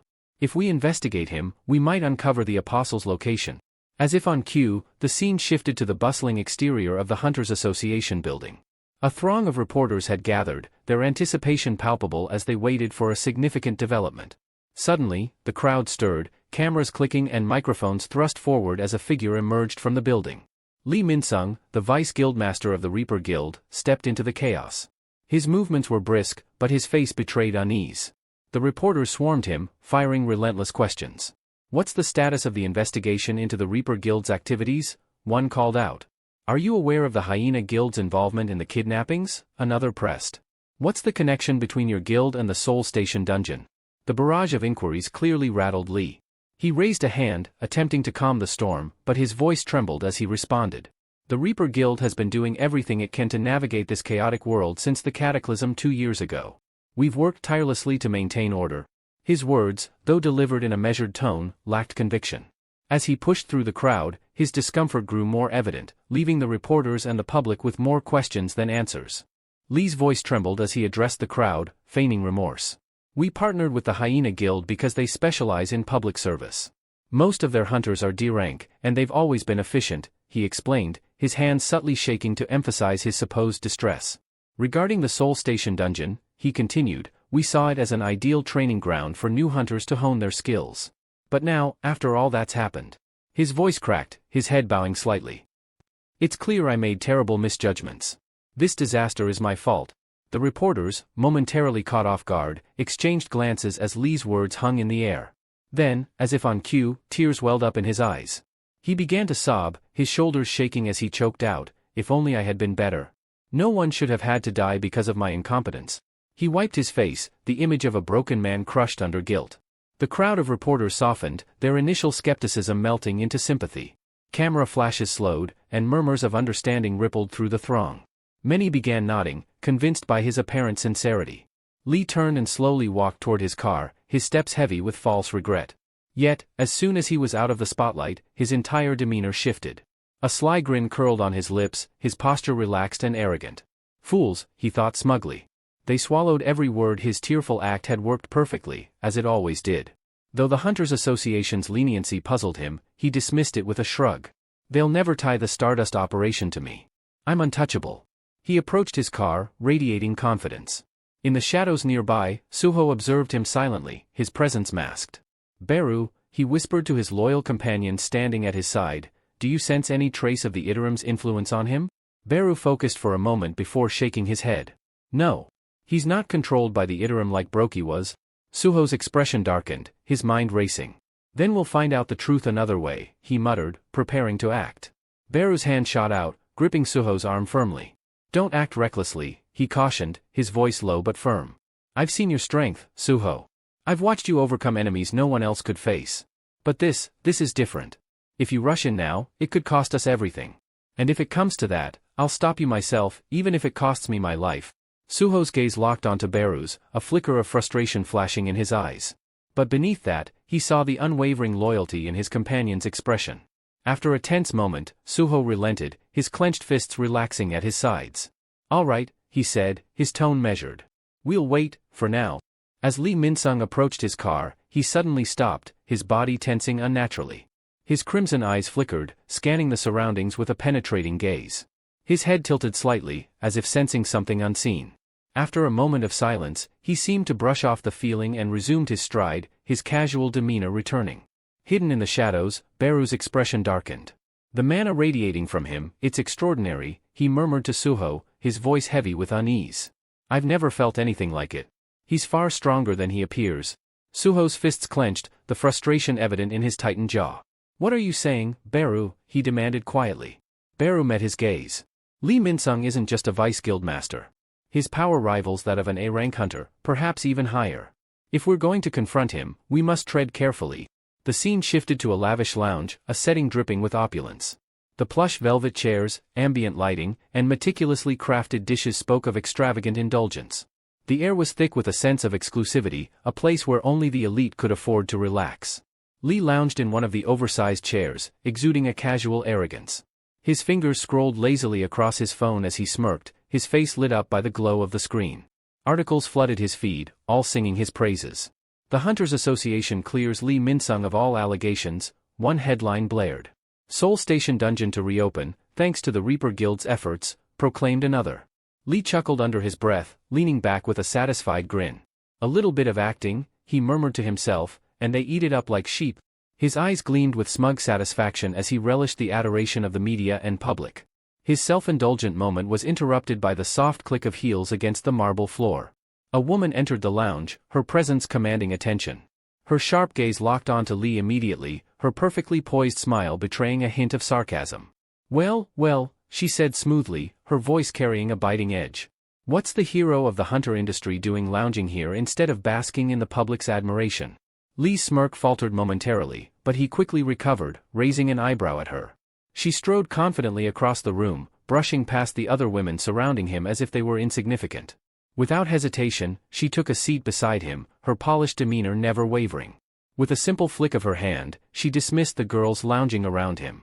They hesitated for a moment but obeyed, casting curious glances as they left the room. Her gaze remained fixed on Lee, sharp and unyielding. "You should have contacted me first when you got here," she said, her voice calm but laced with authority. The woman maintained her sweet smile, her tone light but her gaze sharp as she poured Lee a drink. "Still, you could have let me know," she added. Lee shrugged her off with a dismissive wave, his eyes never leaving his phone. "I don't need to report every little thing to you," he replied coolly, his tone laced with indifference. The woman chuckled, masking her contempt with a veneer of politeness. Arrogant fool, she thought, her mind painting a picture of the man before her. Born into privilege, he was blind to his flaws, too full of himself to recognize how far he had fallen. As she handed him the drink, her thoughts drifted to the aftermath of the cataclysm. His pride had taken a hit when he awakened as only an A-rank hunter. The once celebrated star of South Korea's hunter world had been overshadowed by his former driver, Lim Tae-yu, one of the rare S-rank hunters in the country. The power dynamic had shifted dramatically, and Lee's ego had yet to recover. What puzzled her most was why Lee had joined the Reaper Guild, a guild established by Lim Tae-yu himself. Still, she pushed the thought aside and leaned in closer, her voice dropping to a near whisper. "Shall we talk business now?" Lee's expression didn't change as he scrolled through his phone. "What business?" he asked flatly, disinterest dripping from his tone. Her lips curled into a cunning smile as she leaned closer, her voice soft and conspiratorial. "Stardust," she said, her eyes glinting with calculation. "You know what I mean. I want to buy it in bulk." Lee's demeanor shifted, his fingers tightening around his glass before he slammed it onto the table, irritation flashing in his eyes. "Haven't you heard?" he growled, his voice low and tense. "I've lost a distributor and a factory recently. Meeting demand is out of the question right now." The woman's smile didn't waver. If anything, it widened. "Oh, come now," she said sweetly, ignoring his frustration. "A man of your resourcefulness must have other options. Surely, the vice guildmaster of the Reaper Guild can find a way to meet his client's needs." Lee studied her for a long moment, weighing his options. Finally, he leaned back in his chair, his expression cold. "I could put some pressure on my business partner," he said slowly, his tone calculated. "I knew you wouldn't disappoint," she purred, satisfaction gleaming in her eyes. But Lee's thoughts were already elsewhere, his mind churning with frustration. "I'll have to deal with him again," he mused, irritation bubbling to the surface. "That damned partner of mine has grown too defiant lately." The scene transitioned to a high-rise office overlooking the glittering Seoul skyline. A figure stood silently by the window, his back turned, the city lights casting an eerie glow around him. His yellow eyes gleamed unnaturally, exuding a menace that could chill even the bravest soul. This was no ordinary man, he was the apostle of the Yttrium, Lee's enigmatic and dangerous partner in the Stardust operation. Meanwhile, deep within the shadow dungeon, chaos reigned as waves of goblins surged forward. Gray moved like a phantom, his blade slicing through the air with lethal precision. He darted between the goblins, each strike finding its mark, leaving a trail of lifeless bodies in his wake. His movements were fluid, efficient, a testament to his growth as a hunter. Nearby, Essel held her ground, her spear a blur as she struck down multiple goblins at once. Her skill had improved significantly, her attacks were sharp and controlled, though they lacked the raw brutality that defined Suho's combat style. And Suho was a force of nature. With his Vulcan gauntlets glowing faintly, he charged into the fray, each punch obliterating clusters of goblins with ease. His relentless assault turned the tide of battle, leaving destruction in his path. As the last goblin fell, Suho's expression remained grim. He wiped sweat from his brow and surveyed the carnage. This still isn't enough, he muttered, frustration flickering in his eyes. Suho's expression darkened as his thoughts churned. Gripping the summoning horn tightly, he turned to Beru, his voice cold and commanding. "Call the next horde," he ordered, his tone leaving no room for argument. Beru, standing silently beside him, studied Suho intently. He's getting impatient, Beru thought, recalling the conversation they had earlier. But given everything that's happened, it's understandable. Earlier, Beru had gathered Suho and his companions, his shadowy figure looming over them as he outlined their mission. His voice was low and steady, carrying the weight of his authority. "Our objective is to uncover information about the Apostle of the Yttrium from Lee Minsung. He controls the Stardust distribution chain, and his knowledge could lead us directly to the source. But know this, contact with him will likely lead to a confrontation, and it won't be an easy one." Suho had asked the question on everyone's mind. "And if he refuses to talk?" Beru's response was chilling. "If he refuses, I'll have no choice but to consume him. The Shadow Monarch has granted me permission to devour those who are irredeemably evil. But remember, this only works if we can defeat him first." Beru's gaze swept across the group, assessing their capabilities. "Suho," he said, his tone direct, "without your bonding skill, your current strength is equivalent to a C-rank hunter. Gray, you're at D-rank without enhancements. Essel," Beru's voice trailed off, and his expression hardened. "You're barely at C-rank." Essel's face fell, her eyes shimmering with unshed tears. "If only I had my powers back," she thought bitterly. "I could be more helpful to Suho." Beru, sensing her despair, continued. "With your bonding skill, Suho, you can reach B rank. But remember, rank isn't everything. Even within the same rank, power can vary drastically. It can take 10 D-rank hunters to bring down a single C rank." His voice grew darker. "And Lee Minsung, he's A rank. As we are now, we don't have the strength to face him head-on." Essel, her emotions flaring, snapped. "What about you? You're not weak, Beru. You could fight him?" Beru shot her a sharp look, irritation flashing in his golden eyes. "I am a marshal," he retorted firmly. "Don't underestimate me." Suho, however, looked down, frustration written across his face. "How can I grow stronger?" he wondered. Back in the present, the air in the dungeon grew heavy as the system window flickered into view, displaying the number of goblins they had defeated. The count was high, but it wasn't enough to satisfy Suho. His grip tightened on the horn as he prepared for the next battle. After completing their daily quest, Essel and Gray paused to catch their breath while Suho's eyes stayed fixed on the system screen. His brow furrowed as he noted something peculiar. The kill count isn't increasing like it used to. So that hidden reward was just a one-time deal, he thought, his tone inwardly laced with disappointment. With a flick of his finger, Suho opened the rewards list. Among the items displayed was a random loot box. He tapped to open it, watching with anticipation as the box revealed its contents. An ashen ring. The description blinked on the screen. D-rank item, ashen ring. Increases sense by +5. A faint smile tugged at Suho's lips as he slid the ring onto his finger. Immediately, he felt a subtle but noticeable shift in his awareness. 5 points to my sense stat, he mused. Not bad. But the fleeting sense of satisfaction quickly gave way to frustration. His smile vanished, replaced by a dark scowl. This isn't enough, he realized bitterly. This small boost doesn't change anything. Suho clenched his fists as his thoughts spiraled. I've been slaughtering goblins endlessly, yet my level remains stagnant. Even my Vulcan Gauntlet's damage output has only improved by a measly 3%. He glanced at his items again, desperately searching for answers that weren't there. The path to progress felt agonizingly slow, the grind too tedious to bear. I need to grow stronger, and fast, he resolved. But how? The only way was to enter real dungeons, face tougher magical beasts, and gain proper experience. Later, back at his apartment, Suho sat on his bed, his frustration palpable. He furiously scrolled through job postings on his tablet. Mining jobs. Hauling jobs, he thought bitterly. That's all anyone wants from an E-rank hunter like me. Not a single strike squad would take me, and I can't even enter a dungeon without the Hunter Association's clearance. Beru, who had been silently watching Suho's growing agitation, finally spoke. What if you get yourself re-evaluated? Suho sighed deeply, the idea exhausting him before he could even consider it. Re-evaluation? If I did that, my name would be plastered all over the news. Articles, headlines, it'd be impossible to avoid attention. His voice grew more serious, tinged with frustration and caution. I've been keeping a low profile ever since I found out the Apostle of the Yttrium is on Earth. If my identity becomes public, I'll be a target, an easy weakness to exploit against my father. And right now, I'm not even strong enough to face Li Minsung, let alone the apostle. Suho's expression shifted slightly, his thoughts aligning as he reflected on his situation.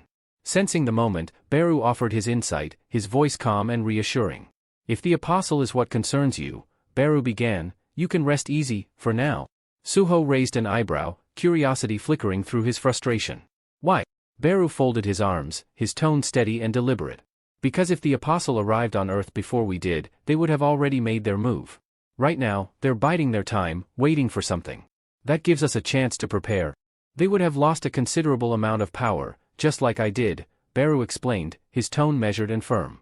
You see, dimensional travel isn't simple. Crossing through space is like navigating a narrow tunnel. The more mana you possess, the harder it is to squeeze through. That's why the Ithram can't send an army and why even the Shadow Monarch himself can't easily return to Earth. Suho absorbed the explanation, his brows furrowed in thought. So, that's why they relied on Brokey and the demons, he said, piecing it together. They didn't want to expose themselves because they'd be weakened here. Beru nodded, a flicker of approval crossing his shadowy features. He's starting to understand, Beru mused, silently impressed. Suho's eyes steeled with determination as the realization settled in. The Ithram invasion is inevitable. But if what you're saying is true, I've got time. I need to get stronger, before they make their move. Beru observed Suho closely, a sense of purpose evident in his glowing gaze. The Shadow Monarch entrusted me with guiding him, he thought. And he gave me a Shadow Dungeon key, along with the option to request aid from him. Perhaps now is the time to share this with Suho.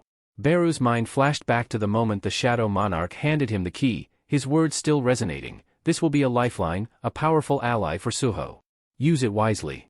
Just as Beru opened his mouth to speak, Suho stood abruptly, his eyes alight with realization. How did I miss this? He murmured, his voice tinged with shock. Beru hesitated, choosing to remain silent, curious about what had sparked Suho's epiphany. Suho quickly fished his phone out of his pocket, his fingers flying across the screen as he searched for something. A slow grin spread across his face, his earlier frustration replaced by excitement. I've got it. A way to enter a dungeon without breaking any of the Hunter Association's rules. The scene shifted, revealing the sleek interior of a towering office building. Suho sat across from a well-dressed man in a tailored suit, seated behind a polished mahogany desk. The man leaned back in his chair, studying Suho with a bemused smile. It's been a while since we last saw each other, the man said, his tone light yet sharp. You haven't visited since your awakening, and now, out of nowhere, you show up with a business proposal? You've certainly grown. Suho chuckled, leaning forward slightly. I've got an offer you won't want to refuse, uncle. Standing behind Suho, Beru glanced at the man, his sharp eyes taking in every detail. So, this is the uncle, he thought. The young monarch is as resourceful as ever. He already knew exactly who to approach. The man was none other than Eugene Ho, now the president of Gene Software, a highly influential figure in Korea. Gene Ho smiled, his amusement barely hidden as he steepled his fingers. So, Gene Ho said, his tone half teasing, you've come to ask for your dear uncle's help sneaking into a dungeon, haven't you? Suho leaned back in his chair, exuding quiet confidence. Exactly. A massive, radiant poster hung on the wall, showcasing Beautiful World, the virtual reality game that had taken the world by storm. With millions logging in daily, it had dominated the gaming scene for 4 consecutive years, becoming an unprecedented global sensation.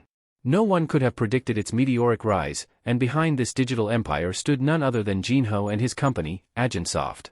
The magnitude of the game's success was beyond imagination, and the way the world had become so immersed in it was staggering. Earlier that day, Suho had stepped into Agensoft's headquarters for the first time, trying his best not to appear out of place. The sleek building felt like a maze of glass and steel, and Suho couldn't shake the feeling that he was walking into an unfamiliar territory. As soon as he entered, a man approached him with the kind of energy you'd expect from a game show host. Are you Mr. Sun Suho? The man asked, his voice dripping with rehearsed enthusiasm. Suho blinked, momentarily thrown off guard. He felt as if he had accidentally walked into the wrong building, but he nodded anyway, unsure of what to make of it. The man's face lit up as though he had just won the jackpot. Ah, fantastic. The CEO's been expecting you, he exclaimed, his voice almost too eager. Suho followed the man, trying his hardest to maintain a neutral expression, though he couldn't help but wonder why he was being treated as though he were the guest of honor. What was going on? As they walked through the corridors, Suho's eyes were drawn to a group of awakened individuals lounging casually in the hallways. These were tough, battle-hardened individuals, People who had the look of warriors, yet here they were, idly hanging around a tech company. Shouldn't they be out fighting monsters or something? Suho thought, feeling oddly out of place among them. It felt strange seeing people with such immense power working at a tech firm instead of battling through dungeons, wielding their abilities for something more heroic. Just as Suho was pondering this, the man in front of him turned around with a knowing smile, as if reading his thoughts. The man ahead turned with a friendly grin, his eyes twinkling with amusement. Let me guess, you're wondering why we've got so many awakened employees hanging around, right? Suho's eyes widened in surprise. What is this guy, a mind reader, he thought, startled by how accurately the man had guessed his thoughts. The man chuckled, his tone light-hearted. Not everyone's cut out for dungeon crawling, you know. Some of them prefer a steady paycheck and a safe environment. No risk of getting your head bitten off by some monster. Sounds like a pretty good deal, don't you think? Suho nodded slowly, still trying to reconcile the image of powerful hunters settling for office work. Yeah, I guess it beats the whole getting eaten alive scenario, he muttered, though the curiosity in his voice was evident. Unable to suppress his intrigue, he asked, so, what exactly does a game company need hunters for? Seems a little out of place. The man's demeanor shifted slightly, his voice dropping as if he were about to reveal a classified secret. We've got a special project in the works. Something big. Top secret, actually. That's all I can say. Confidential, huh? Suho thought, his skepticism growing. What are they doing? Developing a game about hunters or something? Their conversation ended as they reached an imposing door, which opened with a soft click. Inside, the room was sleek and modern, with a commanding presence at its center, Jin-ho, lounging behind a polished desk. His trademark grin spread across his face as he stood to greet Suho with open arms. Well, look who finally decided to show up. Jin-ho exclaimed, his voice full of mock surprise as he clasped Suho's shoulder in a playful grip. Long time no see, huh? What's it been? A couple of months. Before Suho could respond, Jin-ho gestured toward a chair, inviting him to sit. He leaned back in his own seat, launching into conversation like no time had passed between them. Last I heard, you caused quite the commotion at the Korean Arts University when you awakened. Your aunt's been beside herself with worry. Suho scratched the back of his neck awkwardly, searching for an excuse. Yeah. I've been a little busy, he muttered sheepishly.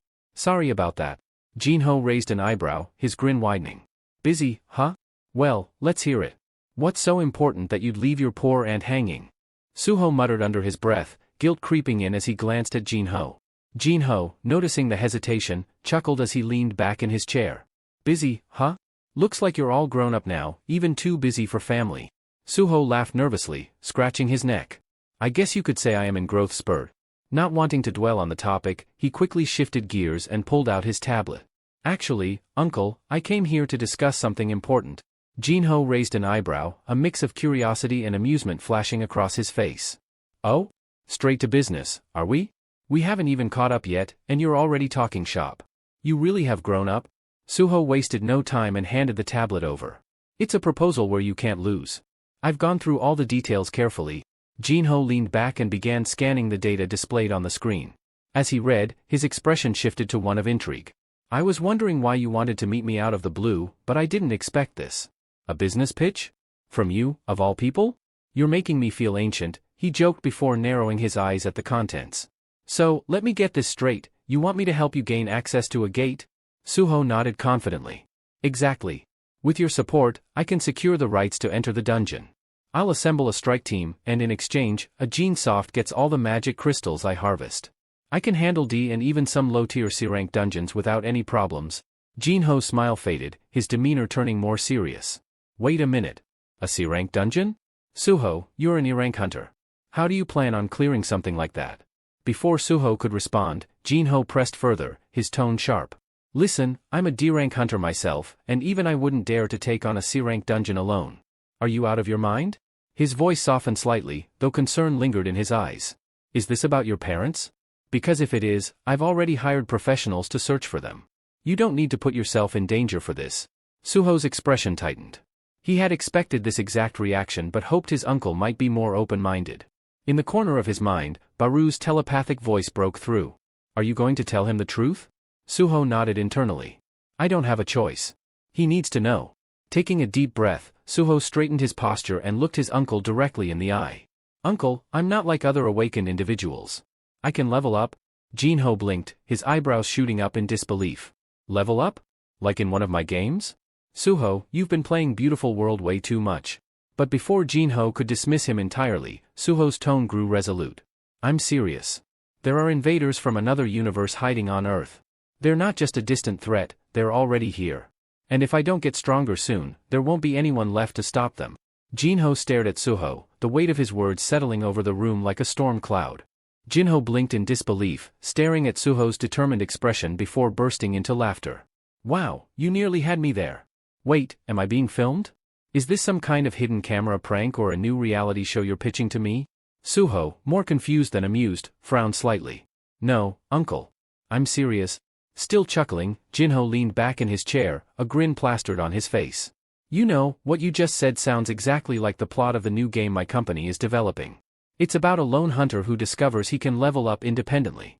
He starts off as an E-rank but eventually surpasses even S-rank hunters and ends up saving the world. He laughed again, clearly entertained by the uncanny similarity. Then, with a mischievous glint in his eyes, Jinho added, I thought I'd keep the storyline under wraps for a little longer, but it seems like you've somehow figured it out on your own. Meanwhile, Suho's mind churned, connecting dots that only deepened his suspicions. This story feels eerily similar to my father's journey, he thought, his curiosity morphing into wariness. Oblivious to Suho's inner turmoil, Jinho smirked and shut his eyes dramatically. If this was a ploy to prank your uncle, I've got some bad news for you, kid, you failed. You're too green to outwit me. At that precise moment, Baru made his entrance, his voice echoing with authority. Failed? Not even close. Jinho's eyes snapped open, his playful demeanor vanishing as a chill ran down his spine. His gaze darted around in search of the voice's source, only to land on a towering, ant-like figure that seemed to appear out of thin air. What is that thing? Jinho yelped, nearly toppling out of his chair as his face drained of color.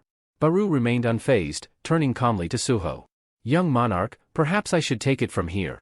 Then, facing Jinho, Baru spoke in a commanding yet composed tone. Your lost memories, they stem from your time with the Shadow Monarch. You weren't just anyone. You were one of his closest allies, a steadfast companion who fought countless battles by his side. Your game's storyline is no coincidence, it's a faint echo of those forgotten experiences. Jinho's face was a mixture of confusion and disbelief. Sensing this, Baru extended a hand and conjured a glowing key seemingly out of nowhere, holding it aloft like a sacred relic. It will be easier to show you, Baru said, his voice firm as he inserted the key into Jinho's chest. This is a gift from the Shadow Monarch. In an instant, Jinho found himself in a void, an endless expanse of darkness devoid of sound or light. Disoriented, he spun around, trying to make sense of his surroundings. Then, out of the shadowy abyss, a figure began to emerge. As it drew closer, Jinho's breath hitched. It was a younger version of himself, full of vitality and drive. Memories surged back like a dam breaking. He saw himself meeting Jinwoo for the first time, standing shoulder to shoulder through grueling raids, and growing stronger as both a hunter and a person. One memory stood out, the two of them sharing a quiet drink after a grueling day. In the memory, Jinho had confessed with a bittersweet smile, "You've been more of a brother to me than my real brothers ever were." Jinwoo had smiled warmly in return, raising his glass. "Then, from this day forward, we're brothers." In an instant, Jinho found himself back in his office, tears streaming uncontrollably as the flood of restored memories overwhelmed him. The vivid images of the past, once buried deep, surfaced with a force he hadn't anticipated. His hands trembled as he covered his face, struggling to process the profound emotions coursing through him. Suho, completely at a loss, turned to Baru, his voice tinged with concern and bewilderment. "What did you do to him?" he asked, his expression a mixture of confusion and worry. Baru, ever composed, responded calmly, "There's no need to be alarmed. All I did was return the memories he had lost from the previous world, nothing more." Jinho sat there, his face buried in his hands, unable to stem the tears. As the afternoon sun dipped lower, casting a golden glow into the office, he slowly regained his composure. He wiped his eyes with trembling fingers and, after a moment of silence, looked at Suho. "So, you can level up, just like your father could," Jinho said softly, his voice carrying the weight of realization. "No limits, right?" Suho nodded but quickly added, "It's a bit different for me, though." Jinho leaned back in his chair, his gaze distant as memories of Jinwoo filled his thoughts. He's still out there, protecting Earth from the invaders, he thought, his chest tightening. Always putting others before himself, never changing. Breaking the silence, Jinho sighed heavily. "So, it's really that urgent, huh? And you came to me with a business proposal, just like your father would have done?" A small, bittersweet smile crossed his face as he shook his head. Suho scratched the back of his neck, his laugh nervous. Well, you know how it is, he said with an embarrassed chuckle. Jinho, now fully grasping the seriousness of the situation, reached out and placed a firm hand on Suho's shoulder. I understand now. I shouldn't treat you like a kid anymore. You've inherited your father's strength, and you're capable of standing on your own. With a resigned sigh, Jinho added, all right. You have my support. I'll help you. Suho's face lit up, his excitement bursting forth as he leaped from his chair. Really, he exclaimed, his voice filled with joy. The realization that his plan to enter the dungeon was finally taking shape filled him with exhilaration. As Suho celebrated, Jinho leaned back in his chair, a shadow of sadness darkening his expression. Jinwoo is still out there, facing unimaginable trials alone, he thought, his heart aching. But maybe this is my chance to finally do something to help him, just as he always helped me. Clenching his fists, Jinho silently vowed to give his all for both Suho and Jinwoo. The scene shifts to the entrance of a dungeon, where Suho stood clad in a shadowy mask to obscure his identity. Around him, a group of individuals idled, people Jinho had hired to meet the minimum headcount required for dungeon entry. Suho glanced at them briefly, a wave of gratitude toward his uncle filling his chest. As he approached the gate, a frail man seated on a nearby bench called out, his tone skeptical. Hey, kid. You're really gonna pay me 400,000 won just to sit here and not step inside?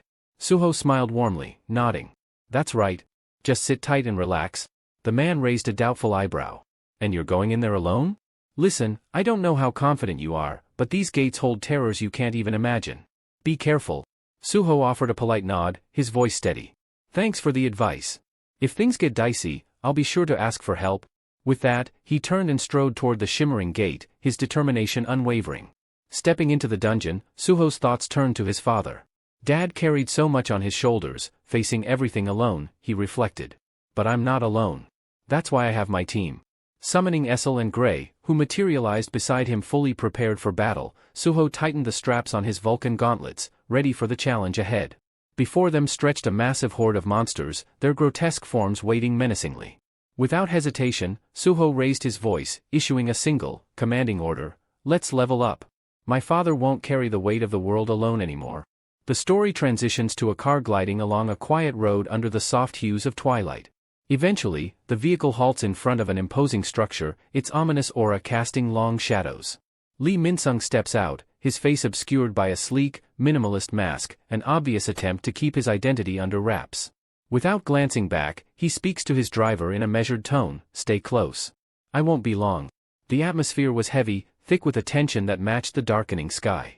As Lee strode toward the foreboding building, his mind churned with thoughts. 3 months, he murmured to himself, his voice low and bitter. It's been 3 months since my last encounter with the Apostle of Iterim, and I've despised every moment since. Pushing open the doors, he entered a dimly lit lobby where a lone guard busied himself tending to a potted plant. Lee kept his head down, his steps careful, aiming to slip past unnoticed. Yet the guard's keen gaze locked onto him. Hey, aren't you that guy from the news? The guard asked, his voice slicing through the silence. Vice CEO of the Grim Reaper Guild, right? Lee Min-sung. Irritation flickered across Lee's hidden face. Noticed. So much for anonymity.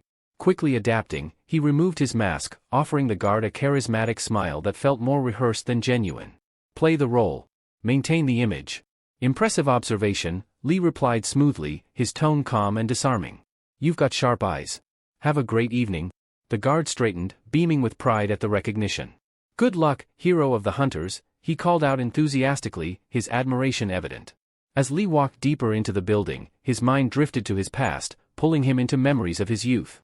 Born into privilege as the son of the vice CEO of Eugene Construction, he had been destined for greatness.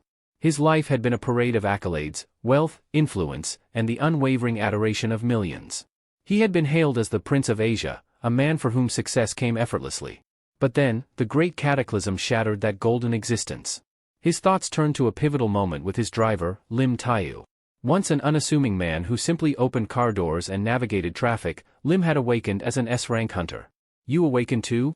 Lee had asked, struggling to keep the disbelief from his voice. With a broad grin, Lim had replied, yeah, S-rank. They're even suggesting I start my own guild.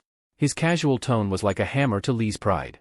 Lee had been left stunned, his wide eyes betraying the impact of the revelation. His once unshakable world crumbled in that instant. A driver, a mere driver, had become an S-rank hunter? From that day forward, Lee's perspective on life shifted dramatically. His fame and fortune, which once felt like the pinnacle of achievement, seemed hollow and fragile. The established hierarchy had been overturned. Those he once viewed as powerless were now seated at the top. The world, as he knew it, had been turned on its head. In the present, Lee leaned against the wall of the elevator as it ascended, his mind still entangled in those haunting memories. "I'll bring the world back to the way it was," he vowed silently, his jaw tightening with determination. "Even if it means bargaining with demons, I'll restore order to this chaotic structure." The elevator doors slid open with a soft chime, revealing a dark, silent room that exuded an almost suffocating eeriness. Standing before Lee were several men, their faces twisted into grotesque smiles that made his stomach churn. Their eyes gleamed with malice, a sinister light that only deepened his disgust. His lip curled in contempt as he growled, "Wipe those revolting grins off your faces before I rip your mouths open." His voice was sharp, cutting through the oppressive silence as he strode past them without breaking stride. His icy gaze swept across the room. "Where's your boss?" he demanded, his tone biting and unyielding. "It's been a while since I last saw him. Aren't you even going to welcome me?" The men remained silent, their unsettling grins fixed in place.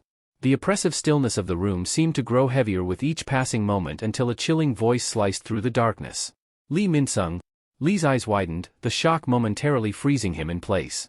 He turned slowly, his gaze landing on a childlike figure standing in the shadows. The figure's hair and eyes glowed with an eerie yellow hue, radiating an otherworldly energy that sent a shiver down Lee's spine. "You're the Outerworlder," Lee said, his voice barely audible, almost a whisper. The figure stepped forward, and the room seemed to darken further. It was the Apostle of Iterum, the embodiment of an incomprehensible, otherworldly power. The Apostle's gaze remained unwavering, as though piercing through Lee's very soul. "Yes," the Apostle replied, his voice calm and detached, carrying a weight that made it seem as if it came from a place beyond mortal understanding. Lee, masking his unease with a nonchalant air, approached the Apostle. He lightly tapped the childlike figure on the head, a casual smirk playing on his lips. "Last time I saw you, you were just a kid," he said, his tone deliberately light-hearted. "And now look at you, fully grown. Not only that, but your mana, it's grown significantly stronger." A sly grin spread across Lee's face. "Seems like everything's going according to plan." The Apostle's expression didn't waver. His cold, distant voice cut through the tension. "I told you before," he said evenly, "I am not growing. I am recovering." His words carried an otherworldly weight as he continued. "When beings like me, those with immense mana reserves, cross dimensions, our bodies must fragment to withstand the journey." The Apostle's glowing eyes never left Lee as he explained. "The first fragment to arrive is always the weakest. But now, I have fused with a second fragment." The Apostle's voice was calm, almost indifferent, as he returned his focus to the book he held in his hands, flipping through its pages as if the conversation was of little importance. Lee sank into a worn-out sofa nearby, trying to exude an air of casual indifference. Yet, the Apostle's faint, detached voice echoed through the dim room, making the space feel heavier, as if the very air had been imbued with the weight of another realm. "My memories may remain intact," the Apostle began, his tone devoid of warmth, "but my personality has changed. I am not the individual you once knew. Don't expect the familiarity of the past, let's dispense with that illusion now." Lee raised an eyebrow, a crooked grin creeping onto his face. "Complex stuff, huh?" he said, his voice light-hearted, though his piercing gaze betrayed a deeper intent. His sharp eyes bore into the Apostle as he continued, "But honestly, I don't care about who you are now or who you were before. What matters is the deal we struck. You haven't forgotten, have you?" The Apostle, still engrossed in the pages of his book, replied in an almost disinterested manner, "Wealth, fame, and..." Before he could finish, Lee's grin widened, taking on a twisted edge. "And Lim Taigu's removal," Lee interjected, his voice laced with venom. The mention of the S-rank hunter brought a dark glint to his eyes, the malice in his words unmistakable. Leaning back against the worn couch, Lee stretched his arms lazily, his body language exuding a casual ease as if they were merely discussing mundane business. "As long as you haven't forgotten that part," he said coolly, his tone calm yet carrying an unsettling undertone, "then we're on the same page." The Apostle finally tore his gaze from the book, his cold, unfeeling eyes settling on Lee. "Why are you here, Lee?" he asked, his voice sharp and cutting. "I was clear, come to me only if it's something urgent." "This had better be worth my time," the Apostle said coldly, his eyes narrowing as he glanced at Lee. Lee's posture straightened, his demeanor shifting to a more formal tone. "We've hit a serious snag in the Stardust production line," he began, his voice measured. "The Hyena Guild, our supplier for firewood, and the Soul Factory, both have been wiped out." He paused, letting the gravity of his words settle in the dimly lit room. I'm here to discuss reinforcements. We need additional resources to keep production running. The apostle's glowing yellow eyes flickered briefly with interest. An attack on both? He asked, his voice sharp. Do you know who's responsible? Lee let out a slow breath, his fingers tapping rhythmically against the armrest of the worn sofa. Some masked individual took down the hyena guild, he admitted reluctantly, before faltering as the apostle's piercing gaze grew more intense. You were the one who designed this system, the apostle said icily, his tone dripping with contempt. You guaranteed its stability, assuring me there would be no flaws in the network. And now? You're here asking me to clean up your incompetence? The apostle's words were like daggers. Lee's jaw tightened, and his fingers twitched involuntarily. Listen, kid, he said, his tone low and controlled, though frustration simmered beneath the surface. If we wasted time addressing every minor flaw before starting, we'd still be sitting on square one. Progress demands risks, and you know it. The apostle's expression didn't soften. If anything, it hardened further, disdain flickering across his features. Incompetent, he repeated, his voice cutting. It seems my earlier self erred in choosing you as a pawn. That miscalculation is becoming glaringly obvious. The insult hit like a sledgehammer.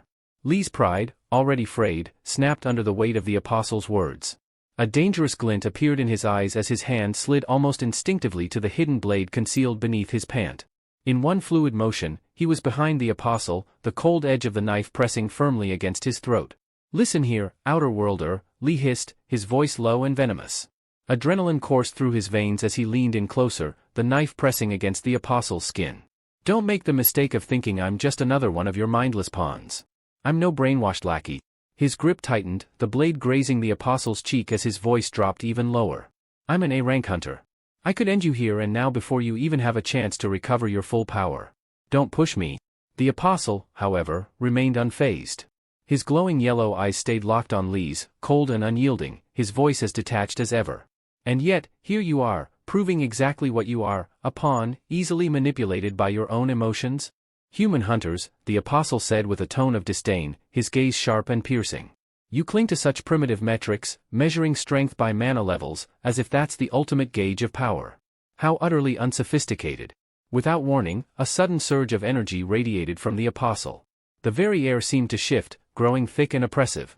Lee's instinct screamed at him to move, but before he could react, the apostle's influence spread like wildfire throughout the building. What the hell is going on? Lee thought, his eyes darting around as the immense surge of power pressed down on him. In the lobby below, the guard Lee had passed earlier stood frozen, his demeanor entirely changed. His once human eyes now glowed with the same sickly yellow hue as the apostle's. Lee's chest tightened as realization struck him like a thunderbolt. He's taken control of everyone here, Lee thought, his pulse racing. This isn't just a display of power, it's domination. The walls seemed to vibrate with an ominous hum, a manifestation of the collective force of every mind under the apostle's command. It was as if the entire building had become a part of the apostle's will. The sinister realization clawed at Lee's confidence.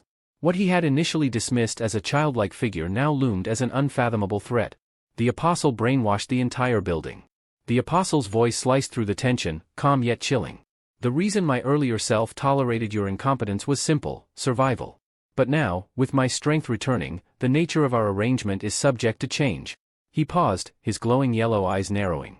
That depends entirely on whether you can prove yourself to be anything other than a liability. As if on cue, the brainwashed humans within the building began to move. Their steps were unervingly synchronized, their faces devoid of emotion save for the terrifying gleam of bloodlust in their yellow-tinged eyes. Lee's heart thudded loudly in his chest as he watched the horde closing in. Weapons materialized in their hands, the sharp edges glinting under the dim light. The atmosphere was suffocating, the tension thick enough to choke. The mob was like a coiled spring, ready to unleash their fury with a single command from the apostle. Lee's muscles tensed, his instincts screaming at him to act. But the odds were staggering, and he knew he couldn't fight his way out of this. His mind raced for a solution as the mob drew closer. With a calculated movement, Lee tossed his knife onto the floor, raising his hands in a gesture of mock surrender. His voice, though laced with strain, took on a forced cheerfulness. Whoa, take it easy, he exclaimed, his tone light but strained as he struggled to mask his rising panic. It was a joke, all right? Just a bit of fun. No need to get all serious on me. Lee's grin stretched unnaturally across his face, his attempt at humor barely masking the tension in the air. I just wanted to see if you were really up for killing an S-rank hunter, he said, his voice light but forced. No need to get all worked up about it. The apostle's cold, unwavering gaze bore into him, analyzing every nuance of his words. Then, with deliberate calm, the apostle shut his book with a decisive snap. "You're fortunate," he stated, his voice unsettlingly even. "I'll spare you, for now. There's still some utility left in you." With a flick of his hand, the oppressive energy in the room dissipated, and the mind-controlled crowd began to stir. Slowly, they returned to their normal selves, oblivious to the bloodlust that had consumed them moments ago. Almost on cue, one of the apostle's subordinates entered, a heavy suitcase in hand. She approached silently, placing the case in front of Lee. With a soft click, she opened it, revealing rows of shimmering vials glowing faintly with a captivating brilliance. "These," the apostle said, his lips curling into a faint, unsettling smile, "are stimulants refined from stardust, condensed 100 times over. Dilute them, and you'll have enough to fuel your entire operation." Lee's eyes narrowed, suspicion flickering in his gaze as he examined the vials. Where did he get something like this, he wondered. As if reading his thoughts, the apostle added with an air of superiority, "This isn't the low-grade stardust you've been peddling to weak hunters. These are far more potent, strong enough to elevate even an A-rank hunter like yourself." His smile deepened, though it carried a mocking undertone. "Why don't you test it out? See for yourself." Lee hesitated, picking up a vial and scrutinizing its contents. He forced a chuckle, setting it back in the case quickly. "I think I'll pass," he muttered, his tone evasive. "I'm not about to use something I don't fully understand." Turning toward the exit, he called over his shoulder, "Don't forget our deal. I'll be expecting you to hold up your end." But as he walked away, his mind churned. "I might have just let an unimaginable monster loose on Earth," he thought grimly, "but that's not my problem anymore." His footsteps echoed in the corridor as the weight of the situation bore down on him. Meanwhile, back in the room, the apostle dropped the book he had been reading. His gaze drifted to the window, his hand rising. "It's coming," he murmured, his voice barely above a whisper. "Another fragment is near." The scene shifted to a cavernous dungeon where Suho and his party battled for their lives. Before them stood a massive serpent, its scaled body shimmering ominously under the dim light. With every movement, it lashed out with immense force, sending tremors through the ground. Essel and Gray struggled to hold their ground, their movements sluggish under the relentless assault of the beast. "We've got to hold it back," Essel shouted, his voice strained with exhaustion. The serpent struck again, its tail smashing into the wall, narrowly missing Gray. Without hesitation, Suho leaped high into the air, his body a blur of motion as he latched onto the serpent's massive frame.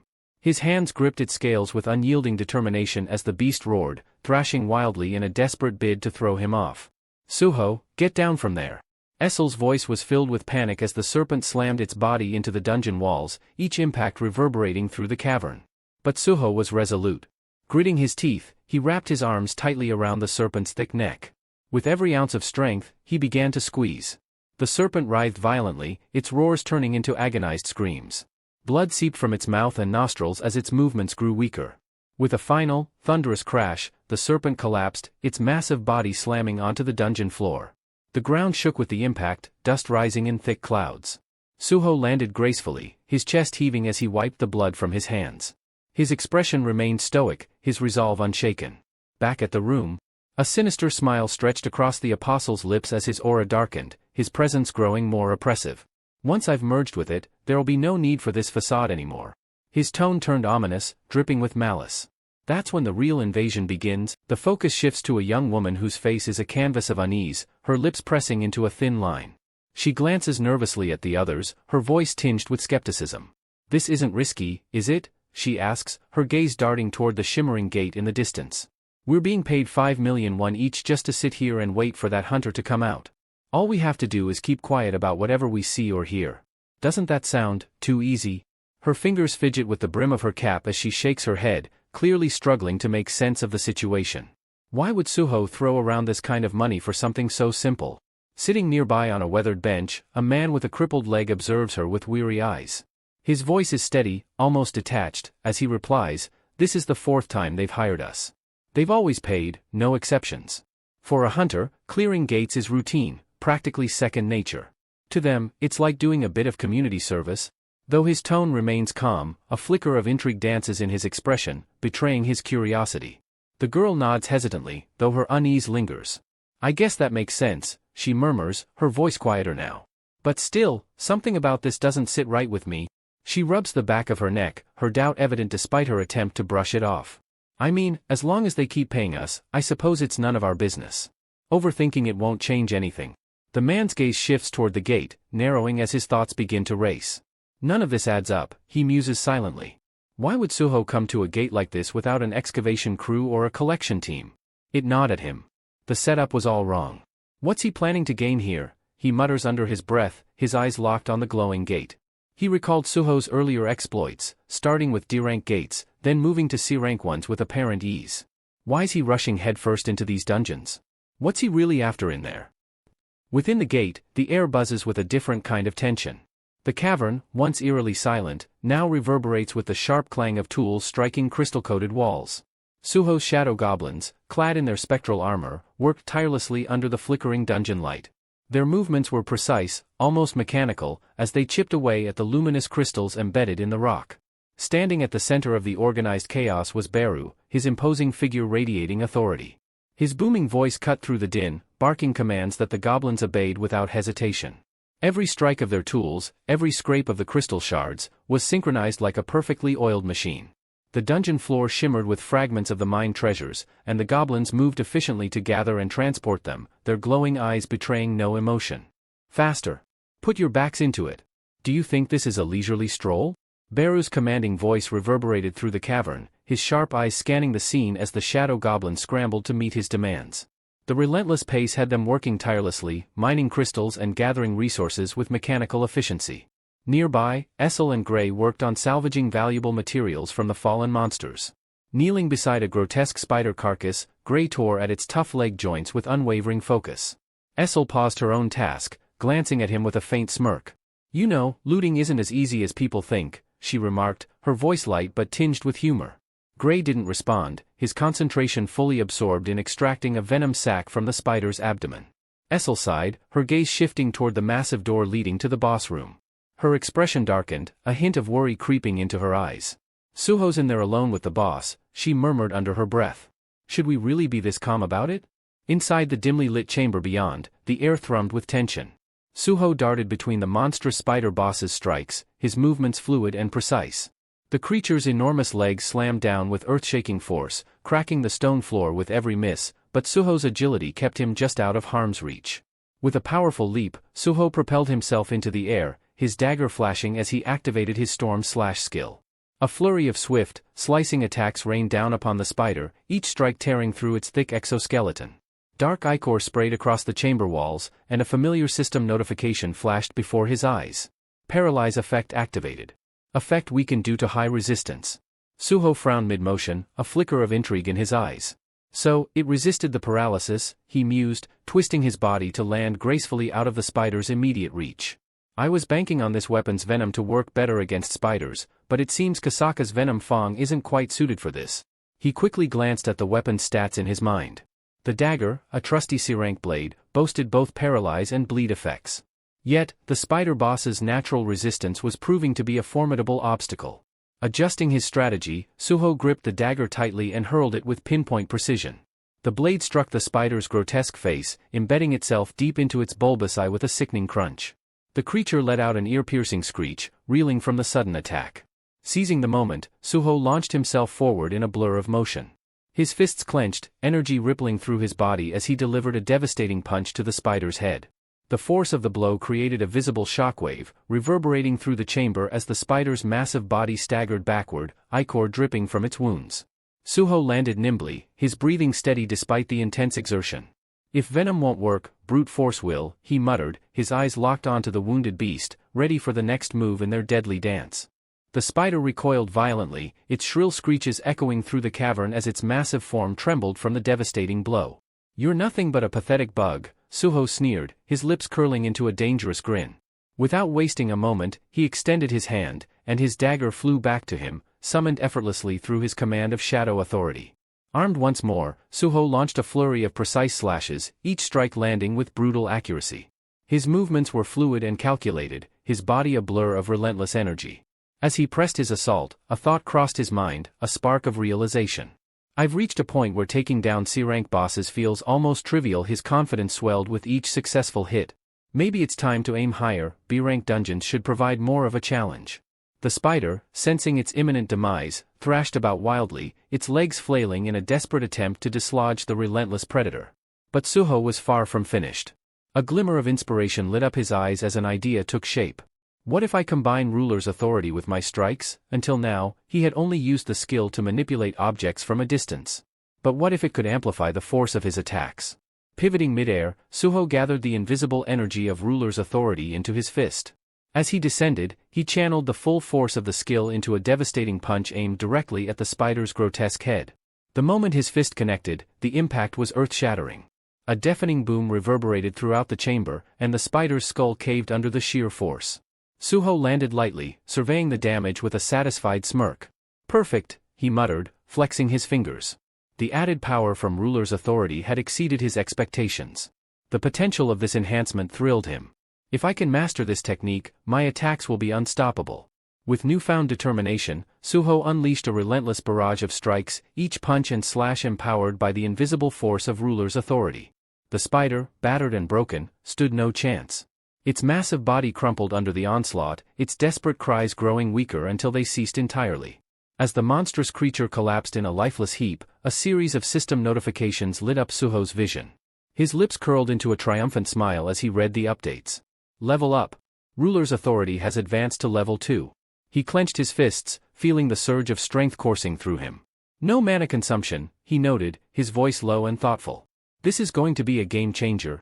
Breathing heavily, Suho leaned against the spider's colossal corpse, his stamina bar blinking red as fatigue spiked to 83%.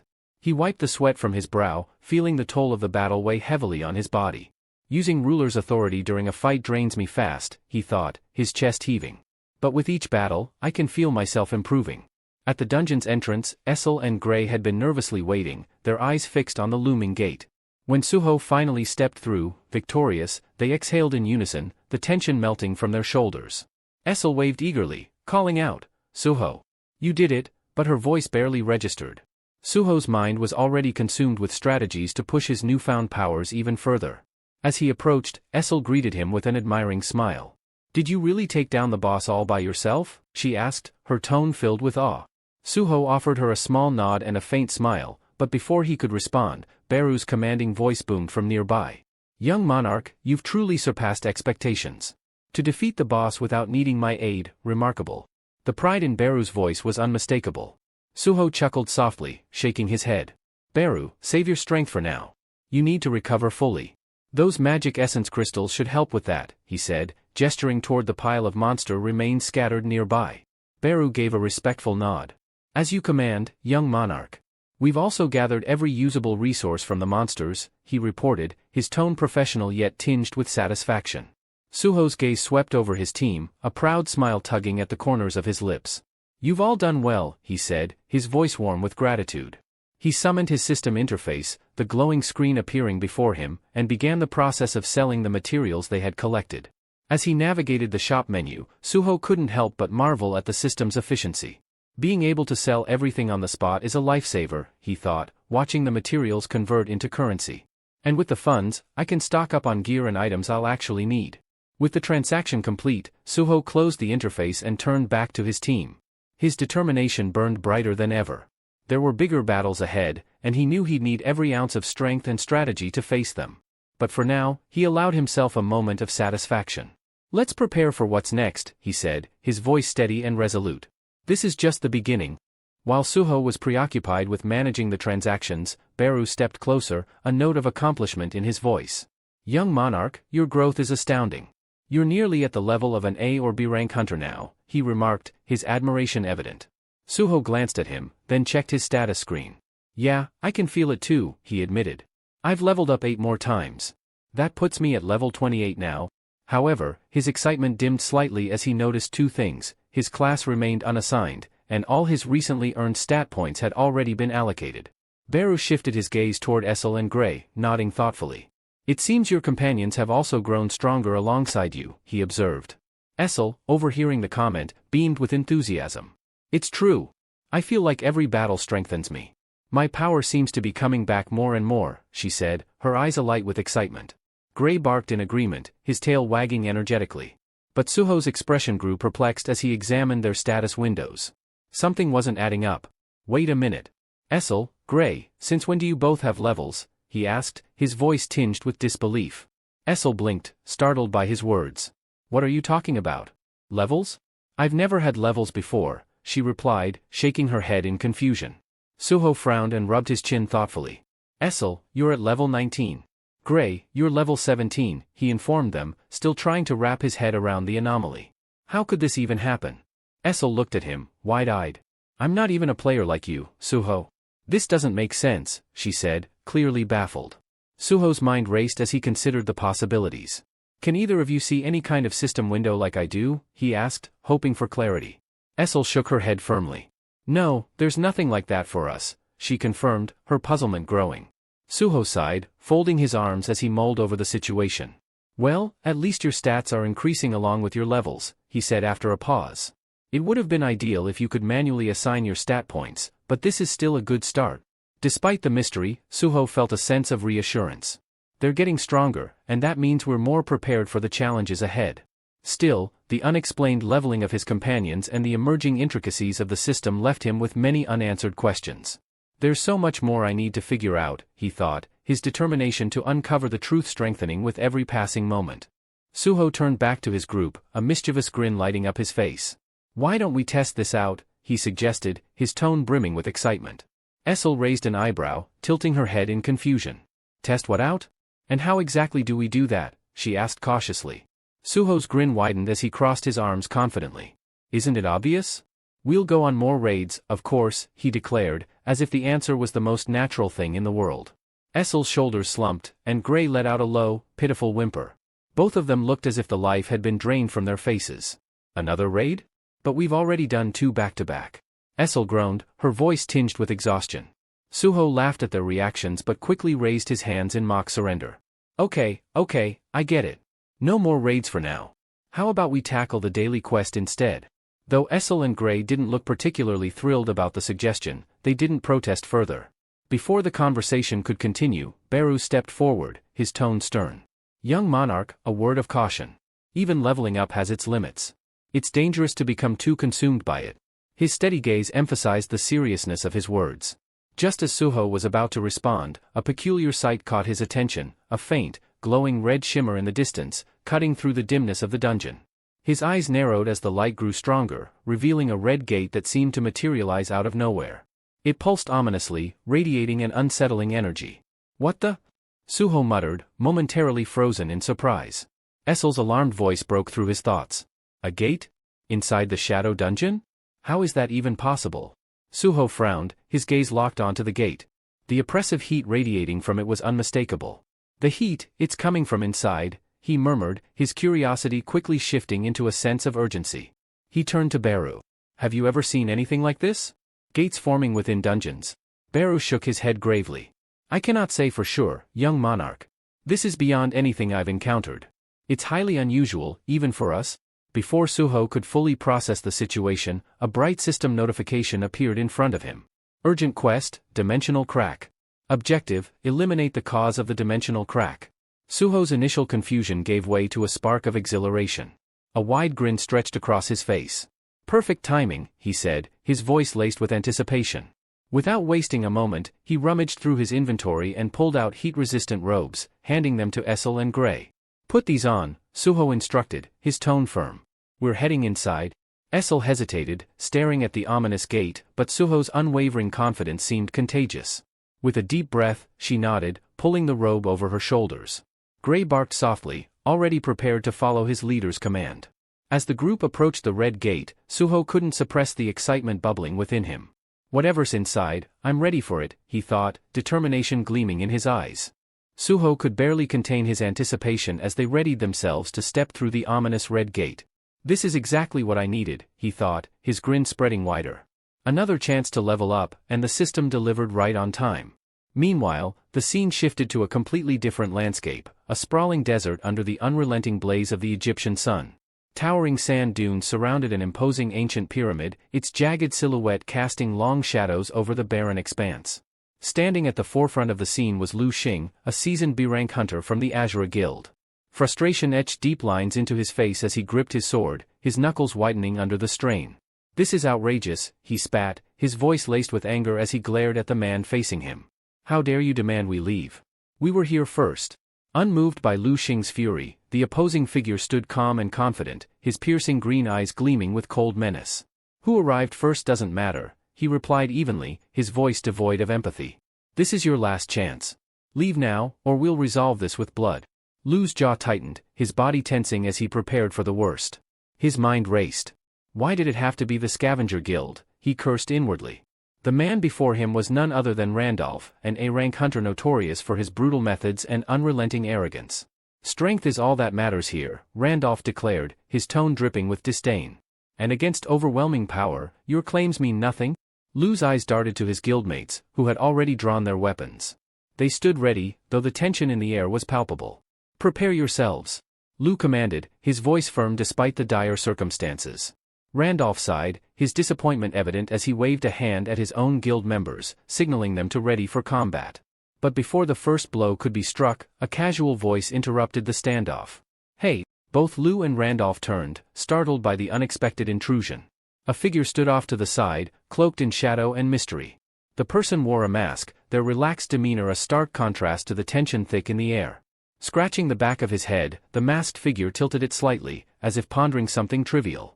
Can someone tell me where I've ended up? Suho asked, his tone light and casual, completely oblivious to, or perhaps unconcerned by, the impending clash. As if he had accidentally stumbled into the wrong scene, Suho's relaxed demeanor caught everyone off guard. But how did he end up there? 30 minutes earlier, Suho and his group stepped through the shimmering red gate, only to be met by an onslaught of swirling sand. Instinctively shielding his face, Suho muttered, no wonder there was sand blowing out of the gate. The harsh desert environment was immediately apparent. Gray, as usual, maintained his carefree attitude, wagging his tail happily despite the challenging surroundings. Around them stretched an endless expanse of dunes, with a pyramid-like structure faintly visible on the horizon.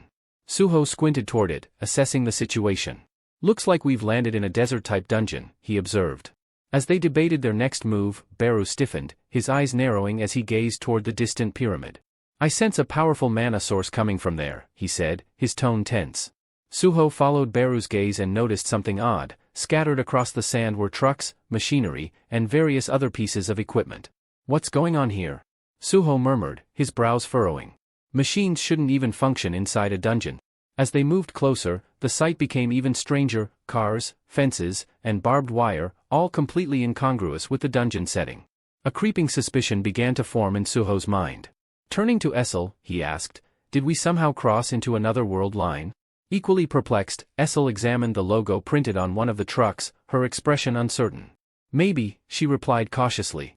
Or this place might not be a typical dungeon at all. Baru, however, was skeptical. Shaking his head, he said, that can't be it. There's something else at play here. Determined to unravel the mystery, Suho addressed the group. As long as the original gate remains in the shadow dungeon, we should be fine. I'll go check it out quickly. Essel couldn't help but admire Suho's calm leadership. You're amazing, Suho, she said with a smile, while Gray, true to form, simply wagged his tail in agreement. Suho disappeared briefly into the shadow dungeon to confirm his suspicions. When he returned, his expression was grave, his usual confidence replaced by a tense unease. The shift in his demeanor immediately alarmed the group. Essel stepped forward, her voice cautious. Is everything okay, young monarch? Suho's voice was heavy as he delivered the unsettling news. The gate, it's gone. Meanwhile, the perspective shifted to the outside world, where several individuals stood waiting for Suho's return. Their bored expressions quickly turned to shock as they watched the red gate vanish into thin air, leaving nothing behind.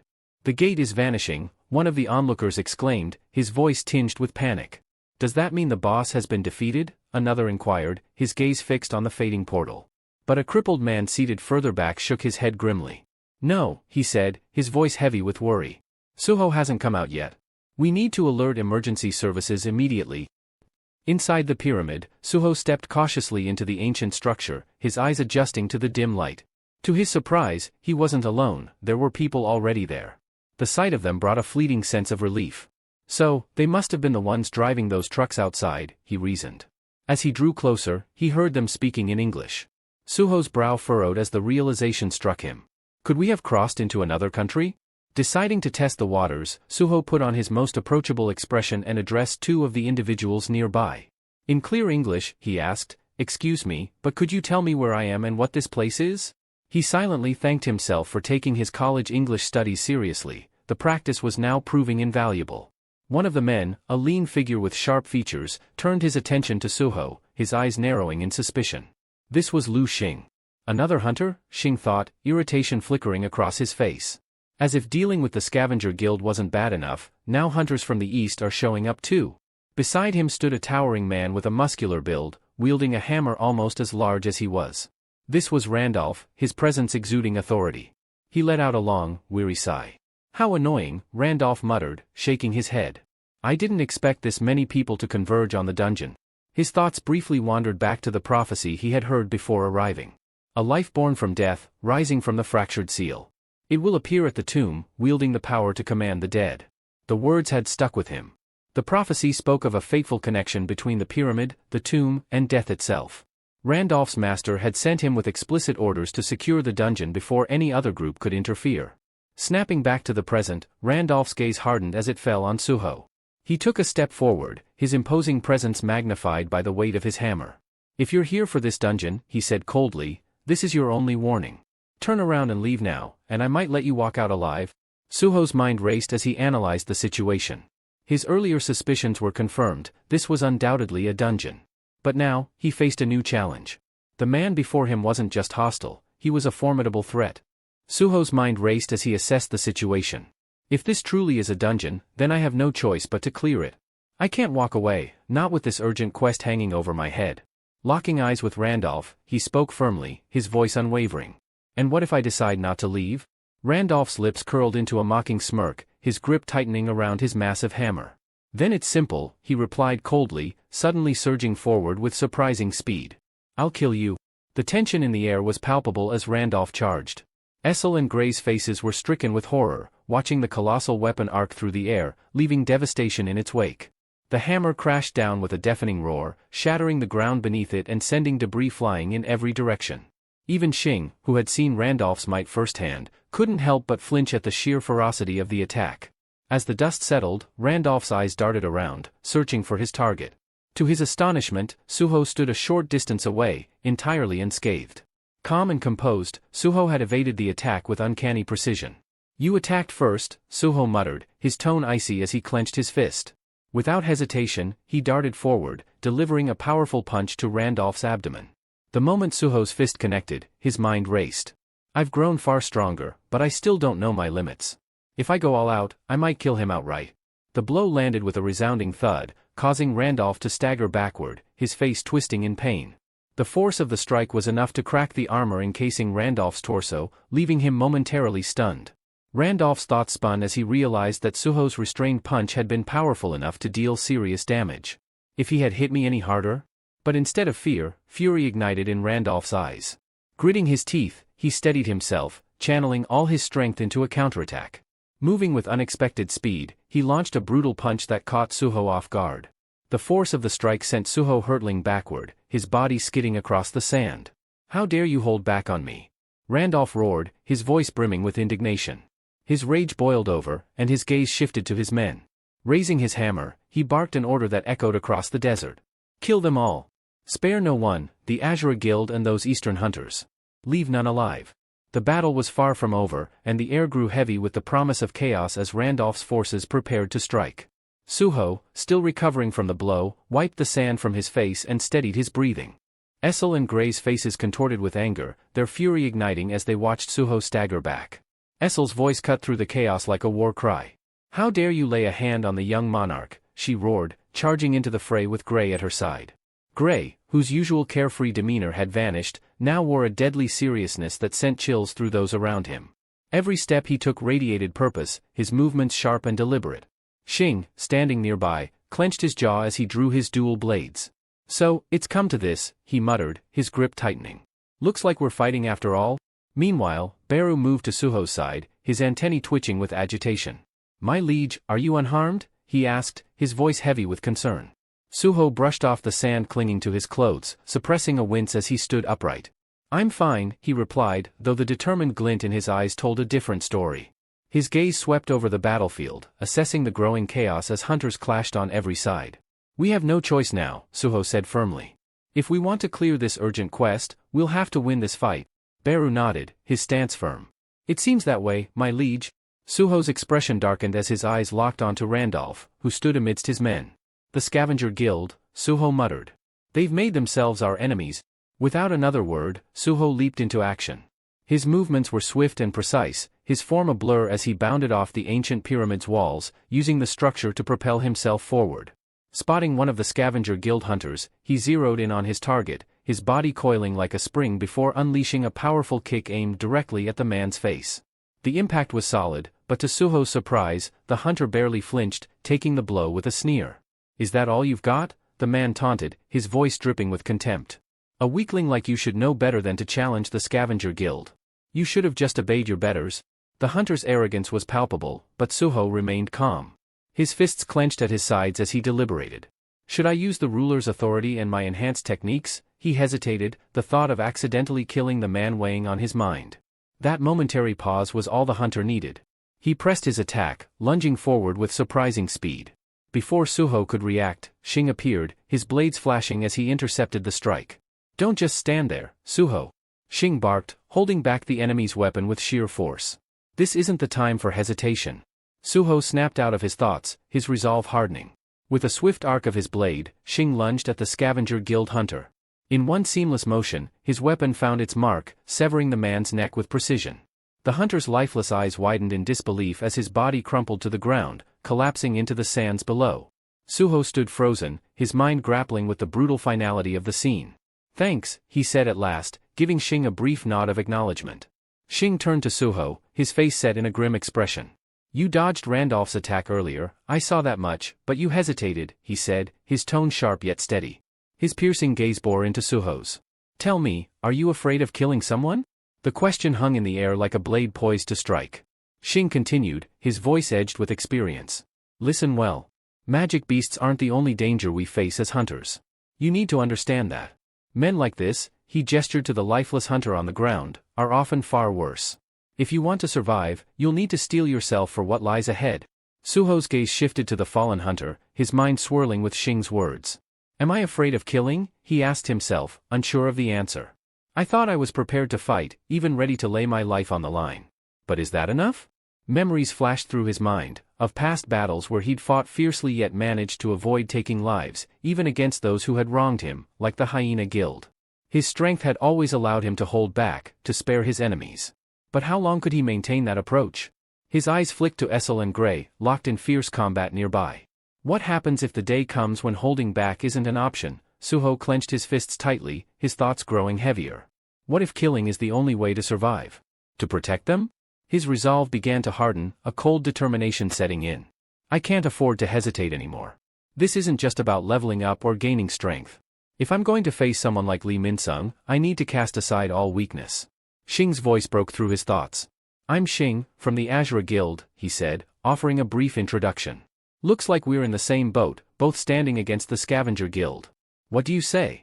Shall we form an alliance? Before Suho could respond, a figure approached from behind Shing, emanating murderous intent.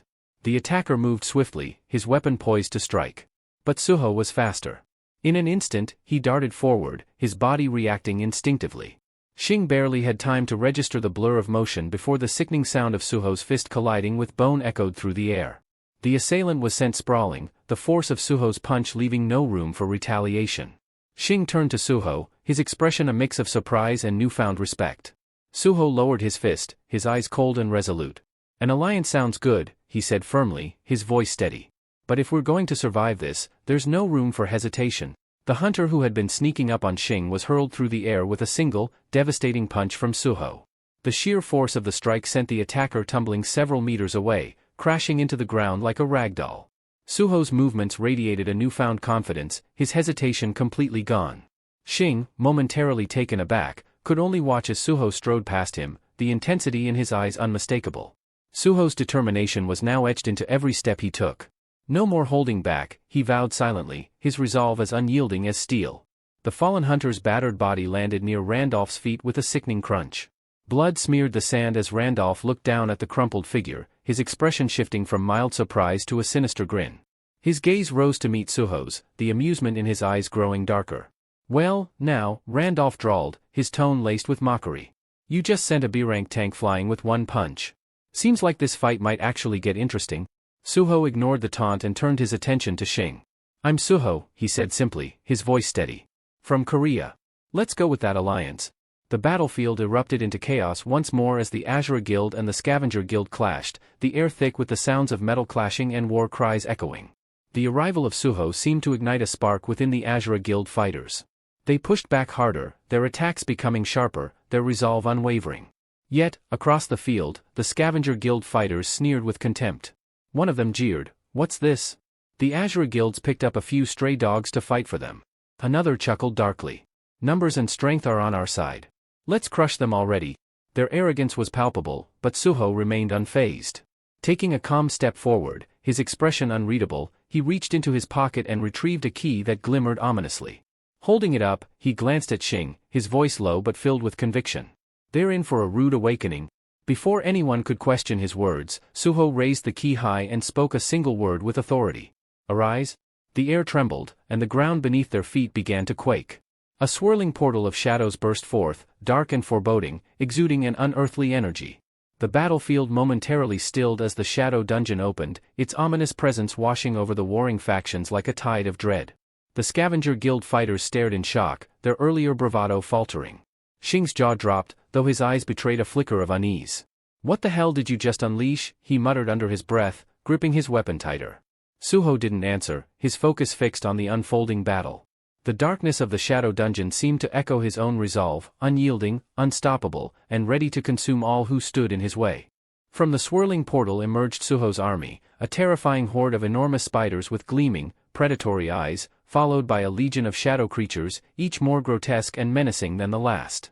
The Scavenger Guild's mocking jeers died in their throats, replaced by stunned silence and widening eyes. Shing could only stare, his mouth agape as the tide of shadows spilled forth. "This can't be real," he murmured, his disbelief palpable. "Suho's not just a fighter? He's a summoner? And not just any summoner, he commands an army like this." Suho's voice cut through the stunned murmurs, commanding and resolute. "Attack." The shadow army surged forward like an unstoppable wave, their roars mingling with the clash of steel and the cries of the Scavenger Guild. Chaos erupted on the battlefield as the creatures tore into the ranks of their enemies with savage ferocity. Randolph, the towering leader of the Scavenger Guild, stood firm amidst the mayhem, his lips curling into an ominous grin. His sharp eyes followed the advancing shadows before locking onto Suho.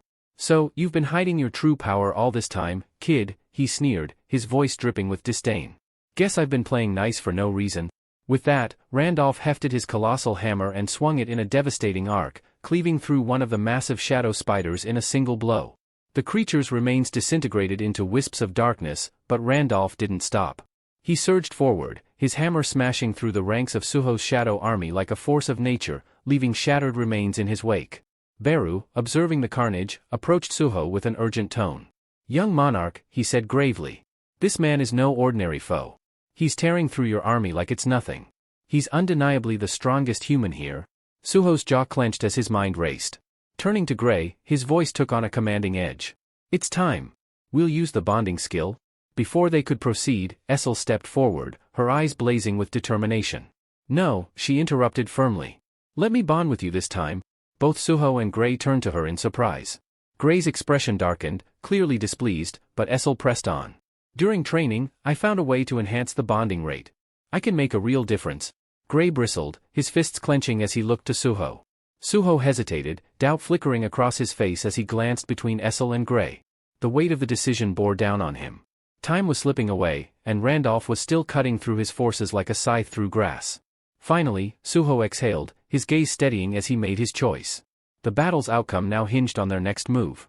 "We haven't tested it in combat, Essel," Suho said firmly, his tone laced with hesitation. "This is a dangerous gamble."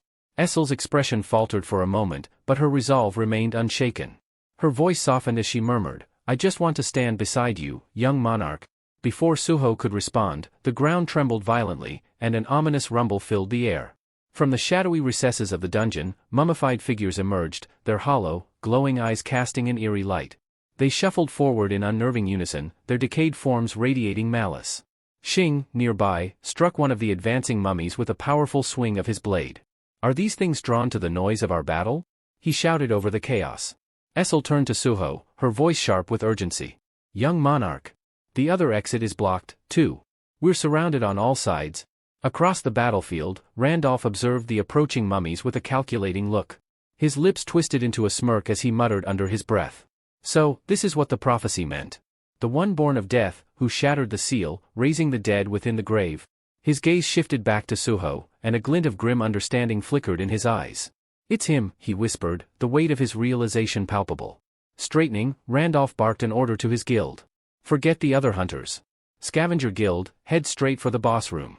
Xing, still locked in battle, caught sight of the Scavenger Guild forcing their way through the swarm. His eyes narrowed, and he shouted toward Suho. "They're heading for the boss room. They're trying to steal the dungeon from under us." Suho's jaw tightened as he processed the situation, his gaze darting between the mummies and the retreating Scavenger Guild. "We can't let that happen," he said, his voice steady and determined. Turning to Gray, he said with finality, "It's time. We'll use the bonding skill." He shifted his attention to Essel, his expression softening as he gave her a firm, reassuring nod. "Let's end this together." With a shared look of resolve, Suho, Gray, and Essel surged forward. The weight of the dungeon, and their survival, rested on their next move. As Suho prepared to activate the bonding skill, the dungeon seemed to resist their advance. A massive, decaying mummy lunged at him, its gnarled claws reaching out with deadly intent. Without hesitation, Suho channeled his newfound resolve into action, his every step filled with purpose. Suho sidestepped with precision and agility, his movements a blur as he unleashed a devastating flurry of attacks. His strikes were so swift and powerful that the mummies disintegrated almost instantly, collapsing into heaps of dust before they could react. Standing amidst the remnants of his foes, Suho's eyes glinted with a fierce resolve. He scanned the battlefield, prepared to face whatever came next. Xing watched the display, his expression a mixture of awe and bewilderment. His jaw tightened as he muttered under his breath, "Not only can he summon an army, but he can merge with his creatures, too? And he's still not showing us his full power." Suspicion mingled with admiration as his gaze followed Suho's every move. "Who are you really, Suho? What secrets are you hiding?" At the edge of the fray, Essel stood silently, her heart heavy. She had once again been left behind, unable to fight at Suho's side. Her shoulders slumped as she exhaled a wistful sigh. "One day, young monarch," she murmured softly. "One day, I'll prove myself worthy to stand beside you." Suho's gaze flickered briefly in her direction, his expression softening for a fleeting moment. But as the urgency of the situation pressed upon him, his demeanor hardened once more. "No more wasting time," he declared, his voice firm and commanding. "Let's finish this and catch up to them." Meanwhile, in the labyrinthine corridors deeper within the dungeon, the Scavenger Guild advanced with ruthless efficiency. They tore through the mummies that blocked their path, each hunter driven by Randolph's relentless determination. At the head of the group, Randolph's thoughts kept circling back to Suho. Something about the young hunter didn't sit right with him, a mystery that gnawed at the edges of his mind. "That kid," Randolph mused, his fists clenching as he strode forward. "He's not just another hunter. There's something different about him. And when we've claimed this dungeon, I'll see for myself what he's really made of." Finally, the guild arrived at a massive, ancient door. Its surface was engraved with warped symbols that seemed to pulse faintly, as if alive with a sinister energy. The hunters paused, exchanging uneasy glances. Randolph raised his hand, signaling for them to proceed. The door groaned as it slowly swung open, the sound of grinding chains reverberating ominously through the chamber. As the dust settled, a chilling sight emerged. At the far end of the room stood a colossal figure, its monstrous form bound tightly to the walls by thick, enchanted chains. The creature's presence was overwhelming, its sheer size and aura radiating danger even in its dormant state. Randolph froze, his breath catching as his eyes narrowed in disbelief. "Chained," he muttered, his voice barely audible. "Why would a dungeon boss be restrained like this? What are we dealing with?" The other hunters murmured amongst themselves, their confidence waning in the face of the mysterious entity. Some speculated that the creature was merely asleep, while others questioned whether this was truly the dungeon's final challenge. The oppressive atmosphere grew heavier, the dark symbols on the walls seeming to pulse in rhythm with the creature's slow, deliberate breaths. Randolph stepped forward, his jaw set in determination. "Whatever it is, we'll face it. Prepare yourselves," he commanded, though a flicker of doubt lingered in his mind. Randolph's mind raced, recalling the prophecy his guild had uncovered, the being born of death, who shatters the seal, will rise. A chill ran down his spine as the monstrous figure before him began to stir. Its massive form twitched, and guttural, ancient words spilled from its mouth, each syllable carrying an ominous weight. The eerie chanting reverberated off the dungeon walls, growing louder with each passing moment. The chains binding the creature trembled violently, rattling as though struggling to contain the immense force within. Then, with a deafening crack, the restraints snapped, shattering like brittle glass. The dungeon boss rose to its full, terrifying height, its eyes glowing with a menacing light. It let out a bone-rattling roar that seemed to shake the very foundation of the dungeon, paralyzing some hunters with fear. Randolph turned sharply to his team, his voice cutting through the chaos. "This is it. No holding back, fight with everything you've got." The creature wasted no time. Swinging its broken chains like weapons, it tore through the hunters with devastating precision. Each swing sent shockwaves rippling through the air, slamming guild members into the stone walls and floor. Blood and dust filled the room as even the strongest tanks, who prided themselves on their impenetrable defenses, crumpled like paper under its relentless assault. Randolph's teeth clenched as he watched the carnage unfold. His guild's finest fighters, those he had believed to be unbeatable, lay broken and defeated. The dungeon boss fixed its glowing eyes on him, its monstrous gaze unyielding and predatory. Slowly, it began to approach, its enormous feet pounding against the stone floor. The flickering dungeon lights cast long, grotesque shadows that seemed to mock the remaining hunters. The creature stopped just in front of Randolph, towering over him. It spread its massive arms wide, as though daring him to attack, a mocking gesture that sent a surge of anger through Randolph's chest. "You're mocking me?" Randolph growled, his pride stinging. His grip tightened on his hammer. "I'll make you regret it." With a roar of his own, he activated his ultimate skill, Giant's armor. A green, pulsating aura enveloped him, his body surging with newfound power. Muscles bulged, and his size increased, radiating strength and confidence. Randolph charged forward, his hammer raised high, each step echoing with determination. Channeling every ounce of his energy, he swung the hammer with all his might, aiming for the creature's chest. The impact shook the dungeon, the shockwave reverberating through the chamber. But the monster didn't move. It stood like a mountain, unmoved and unyielding. The force that had toppled many before it had no effect here. Randolph's heart sank as realization struck. "Impossible," he muttered under his breath. Sweat dripped down his brow, and his breathing grew heavy. He had poured everything into that attack, only to be met with utter futility.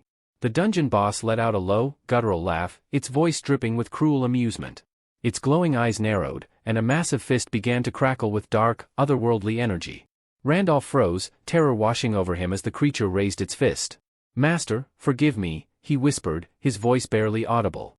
"I should have waited. But it was too late." The monster's fist descended, and Randolph's world plunged into darkness. The creature's massive fist descended with devastating power, slamming Randolph's body into the far wall with an earth-shattering impact. The sound of the collision reverberated through the chamber as his broken form crumpled to the floor, half of his body mangled beyond recognition. Standing tall and triumphant, the dungeon boss gazed down at Randolph's shattered figure with a cold sneer. "The first human to reach me," it rumbled, its voice laced with disdain. "And he barely lasted a heartbeat. How pitiful." With a malicious grin, the creature turned its attention to the chamber entrance. Its glowing eyes gleamed with anticipation as it muttered, "But there are more intruders in these depths, aren't there? Let's see if they provide better entertainment." Meanwhile, elsewhere in the dungeon, Suho was locked in a relentless battle. His fists and feet struck with incredible speed and precision, each blow shattering mummy monsters into heaps of dust. The battlefield was chaos, but Suho moved through it like a storm, a blur of calculated fury. Yet no matter how many he defeated, more kept rising from the darkness. "They just won't stop," Suho muttered, frustration bubbling under his calm exterior. His gaze swept the battlefield, searching for a way to shift the tide. A sudden idea sparked in his mind, and he decided to test his shadow extraction on one of the defeated mummies. Extending his hand, Suho activated his ability. But instead of the usual surge of energy, a cold, mechanical response echoed in his mind. Shadow extraction failed. Old souls cannot be extracted. Suho frowned, confusion clouding his features. "Old souls, so I can't extract them either?" he murmured. "First demons, now this. These restrictions are becoming a problem." Behind him, Beru stood silently, his sharp gaze fixed on the battlefield. Though he said nothing, his presence was a steadying force, a silent reminder of the strength Suho could still rely on. Suddenly, the ground beneath them trembled, a faint vibration at first, but it quickly grew into a violent quake. Suho froze, his instincts screaming that something was terribly wrong. The earth beneath their feet began to crack and split, jagged lines snaking outward as the dungeon itself seemed to rebel. Without warning, the ground gave way entirely, collapsing into a yawning chasm. Suho and the scattered members of the Azura Guild fell, their shouts of alarm blending with the thunderous sound of crumbling stone. Amidst the chaos, the ground erupted with a deafening roar.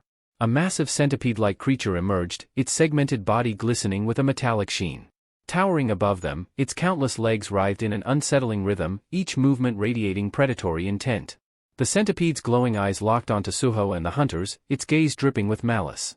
It let out a piercing screech that reverberated through the cavern, sending a shiver down their spines. The remaining hunters exchanged uneasy glances, the reality of their predicament sinking in. As if the endless waves of mummies weren't enough, now they faced this towering nightmare. Without warning, the massive centipede lunged forward with terrifying speed, its grotesque, segmented body moving far faster than seemed possible for its size. Hunters scattered in desperation, some narrowly diving out of its path, while others were caught in its charge, sent flying like ragdolls by the sheer force of its momentum. Screams and the sound of shattering bones echoed across the battlefield, amplifying the chaos. Amidst the pandemonium, Essel's sharp eyes locked onto the creature's movements. Seizing an opening, she sprang forward with precision, her spear aimed at the centipede's armored flank. The weapon struck true, but instead of penetrating, the blade glanced off the monster's hardened exoskeleton, leaving no more than a faint scratch. Frustration flashed across her face as she withdrew, shouting, "Its armor is too strong. My attacks can't get through." Her voice rang out over the cacophony, carrying both determination and a tinge of worry. Nearby, Xing battled furiously against the relentless tide of mummies, but his attention darted toward Suho. His expression was grim as he called out, "This is spiraling out of control. We're already overrun, and the Scavenger Guild has seized the upper hand in the dungeon. It's only getting worse." Ducking under a swipe from the centipede's mandibles, Suho nodded, his face set in a grave expression. "You're right. We might need to pull back." But inside, his thoughts churned. The urgent quest to resolve the dimensional crack still loomed over him. Could he trust the Scavenger Guild to deal with the root cause, let alone complete the mission? A knot of doubt tightened in his chest. Is retreating really the answer? Before he could decide, a suffocating aura swept across the battlefield, halting him mid-thought. The air grew heavy, and the scattered dust seemed to thicken, heralding something far more ominous. From the direction of the Scavenger Guild's path, a towering figure emerged through the haze, its presence commanding instant, dreadful attention. The creature radiated an oppressive energy so dark and malevolent that every hunter froze in place, their instincts screaming at them to flee. Xing's face turned pale as he stared in horror at the advancing figure. He swallowed hard, his voice trembling. "The boss, it's coming from where the Scavenger Guild went." Suho's gaze locked onto the approaching monster, his mind racing even as his body instinctively tensed. The creature's glowing eyes scanned the battlefield with cold calculation, its disdainful gaze reducing the hunters to insignificant obstacles. A quiet but unyielding resolve began to rise within Suho. Every fiber of his being told him to retreat, that this foe was beyond anything he had faced before. Yet the looming presence of the boss monster stirred something deeper, an unrelenting will to stand his ground. The battlefield, already nightmarish, had transformed into something far worse. Suho's inner voice whispered of the monster's overwhelming danger, but he pushed the fear aside, clenching his fists. Retreat was no longer an option. The oppressive dread that weighed on Suho grew heavier, an unrelenting pressure that seemed to intensify with every heartbeat. Is this because of my heightened sense stat? He wondered, his gaze fixed on the entity before him. Above the monster, glowing in a sinister red that pulsed with an aura of calamity, was a name that sent chills through his core, Amit, the prisoner of the tomb. This wasn't just a boss, it was a harbinger of destruction, a creature born of pure malice. The darkness surrounding Amit wasn't merely an aura, it seemed alive, a shadow given form. It shifted and writhed, a palpable manifestation of the monster's immense power. With an air of unchallenged authority, Amit's glowing eyes swept across the battlefield, focusing briefly on the mummies that had been relentless moments before. His voice, deep and resonant, carried a command that sent ripples of unease through the air. "Disappear." The single word echoed like a decree, and the mummies immediately faltered. Their previously unyielding aggression melted into terror as they scurried away, their retreat a testament to their overwhelming fear of Amit. Essel, standing amid the chaos, felt her breath hitch. Her fingers tightened around her spear as she whispered, Did that thing just speak? And the mummies obeyed it?" Before anyone could respond, Amit's massive form descended, landing near Essel with an impact that cracked the earth beneath his feet. His shadow engulfed her, and despite her battle-hardened composure, a cold sweat formed on her brow. Suho, noticing the sudden proximity, shouted for her to fall back, his voice edged with urgency. But Amit's glowing eyes bore into Essel, and for a moment, she couldn't move. Then, to her astonishment, the monster spoke, not in a tongue meant for humans but in the guttural, ancient language of monsters. "You understand my words?" His tone carried more curiosity than hostility, which only deepened her unease. Gripping her spear tightly, Essel forced herself to answer, her voice steady despite the tension in her body. "Yes. I am of the demon race." A low, chilling laugh rumbled from Amit, a sound that resonated with a mix of amusement and menace. "How long it has been," he mused, "since I've encountered a creature capable of understanding me. Day after day, I've been surrounded by mindless dead things and insignificant insects crawling through the desert." For a fleeting moment, Essel's fear gave way to cautious hope. Maybe he isn't as hostile as he seems, she thought. But her optimism was short-lived. From behind her, a massive centipede lunged, its fangs bared and ready to strike. Essel barely had time to react before Amit's arm lashed out with blinding speed. The force of his swing unleashed a violent shockwave that obliterated the centipede instantly, scattering its remains like shattered glass across the battlefield. Essel stood frozen, her mind struggling to process what she had just witnessed. The sheer power of that single motion left her shaken. What, is this creature, she wondered, her fear returning tenfold. Amit turned his gaze back to her briefly, his disdain evident. "Before we continue this conversation," he said coldly, "it seems I must deal with these vermin who fail to heed my warnings." With that, he surged forward, moving like a bolt of darkness unleashed. In an instant, he reached another giant centipede and struck with devastating precision. The monster was cleaved cleanly in two, its massive body collapsing lifelessly to the ground. The battlefield fell silent. The Azura Guild members could only watch in stunned disbelief, their faces etched with a mixture of awe and terror. Amit stood amidst the carnage he had wrought, a dark force that none dared challenge. Suho stood frozen, his thoughts a chaotic whirl. A monster, fighting other monsters? What kind of nightmare is this? His gaze remained fixed on Amit, the enigmatic figure who had just effortlessly dismantled a centipede. Who is this creature, really? Before he could ponder further, another centipede launched itself from above, its massive jaws snapping shut around Amit with a sickening crunch. Gasps rippled through the battlefield as the beast closed its fangs over him, enveloping the monster in its gruesome maw. For a moment, an eerie silence blanketed the scene, tension mounting as every hunter held their breath. Then, a horrifying transformation began. The centipede's body writhed unnaturally, its insides twisting in grotesque shapes. A wet, tearing sound echoed as Amit violently tore his way out, his body emerging from the shredded remains, drenched in the creature's blood. The crimson liquid dripped down his form, but Amit's expression remained unchanged. With a casual motion, he wiped his face, muttering with disdain, "I despise insects." The battlefield stilled, an oppressive silence descending as the guild members stared at Amit in a mix of awe and dread. He stood amidst the carnage, a walking embodiment of death, his presence suffocating. Xing's face was pale, his voice trembling as he spoke, almost to himself. A monster, capable of slaughtering other monsters so effortlessly? What kind of being is this Amit? And why is he here? His gaze darted to the shattered remnants of the centipedes, his hands trembling. This dungeon was supposed to be a standard investigation. But this is something far beyond our understanding. Amit turned his gaze toward Xing, his eyes narrowing as he observed the human's incomprehension. A faint spark of malice lit his features, and he growled in a deep, guttural tone, "Another who cannot understand me. How tiresome." Without warning, Amit surged forward, his movements faster than the eye could follow. His voice carried a cold decree, "Then you must die." Xing barely had time to react, crossing his blades in a desperate attempt to block the incoming attack. The sheer force of Amit's charge made the air vibrate. Essel's voice rang out in desperation, a sharp plea cutting through the tension. "Amit, stop. Don't attack him." But Amit's strike was relentless, his fist descending with lethal precision. Just as the blow was about to connect, a blur of motion interrupted him. Suho threw himself into the fray, his fist landing squarely against Amit's side in a defiant punch. "Attacking us because we can't communicate?" Suho shouted, his voice filled with frustration and intensity. "What kind of twisted values do you hold?" Amit paused, the force of Suho's attack barely registering on his imposing frame. His expression shifted, a flicker of intrigue crossing his features. He tilted his head, scrutinizing Suho with newfound interest. "A human who speaks of values," he mused, his voice dripping with disdain. Without warning, Amit retaliated, his punch delivered with brutal force. The room shook as the impact sent shockwaves rippling through the ground, the sheer power of his strike a testament to the nightmare that he was. A violent burst of debris erupted from the site of impact, scattering shards of stone and dust across the dungeon.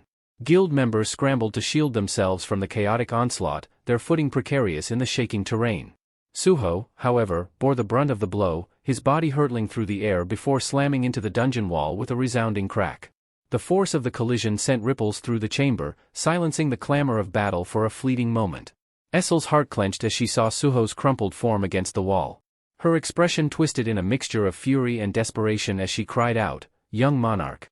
Her voice rang clear and defiant, cutting through the thick air as her sharp gaze snapped to Amit. With venom in her tone, she spat, "You fiend! How dare you strike down the young monarch?" Amit responded with a low, mocking laugh, a sound that sent chills down the spines of all who heard it.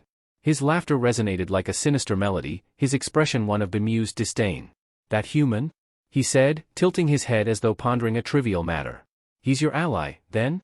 The edges of his tone softened slightly, though the menace in his words remained palpable. "Consider this mercy," Amit said, a sinister smirk creeping across his face. "I'll spare you for now. If you truly hail from the demon race, you may hold knowledge that intrigues me." Amit's gaze bore down on Essel with an intensity that seemed to pin her in place. His next question, calm yet razor-sharp, carried a weight that froze the very air.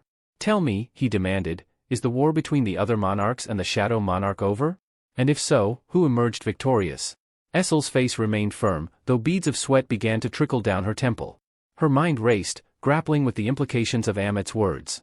How does this creature know about the war between the monarchs? Who, or what, is he? Around them, the battlefield was strewn with the fallen. Suho and Gray lay crumpled near the dungeon wall, their forms battered and broken. The strain of their battle had pushed their bonding skill to its limit, leaving Gray unconscious and Suho barely clinging to life. Beru knelt beside them, his usually composed face tinged with uncharacteristic concern. He placed a steadying hand on Suho's shoulder, his voice a low murmur as he urged him to wake. The dungeon seemed to hold its breath as tension stretched across the space. Hunters and monsters alike had ceased their movements, caught in the heavy stillness that Amit's presence commanded. Amit's gaze returned to Essel, his expression hardening, his voice as cold and unyielding as steel. "So, you refuse to answer," he said, his tone dripping with disdain. "It seems that whether it's a mindless beast incapable of thought or a demon who chooses silence, you're all the same to me." With that, he lifted his foot high into the air, his actions a terrifying promise of devastation. The oppressive weight of his curiosity and wrath loomed over the battlefield, threatening to shatter the fragile standstill at any moment. "You all must die."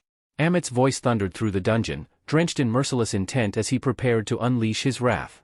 His looming figure radiated a dark energy that promised annihilation. Amidst the chaos, Suho lay sprawled on the ground, his body battered and broken.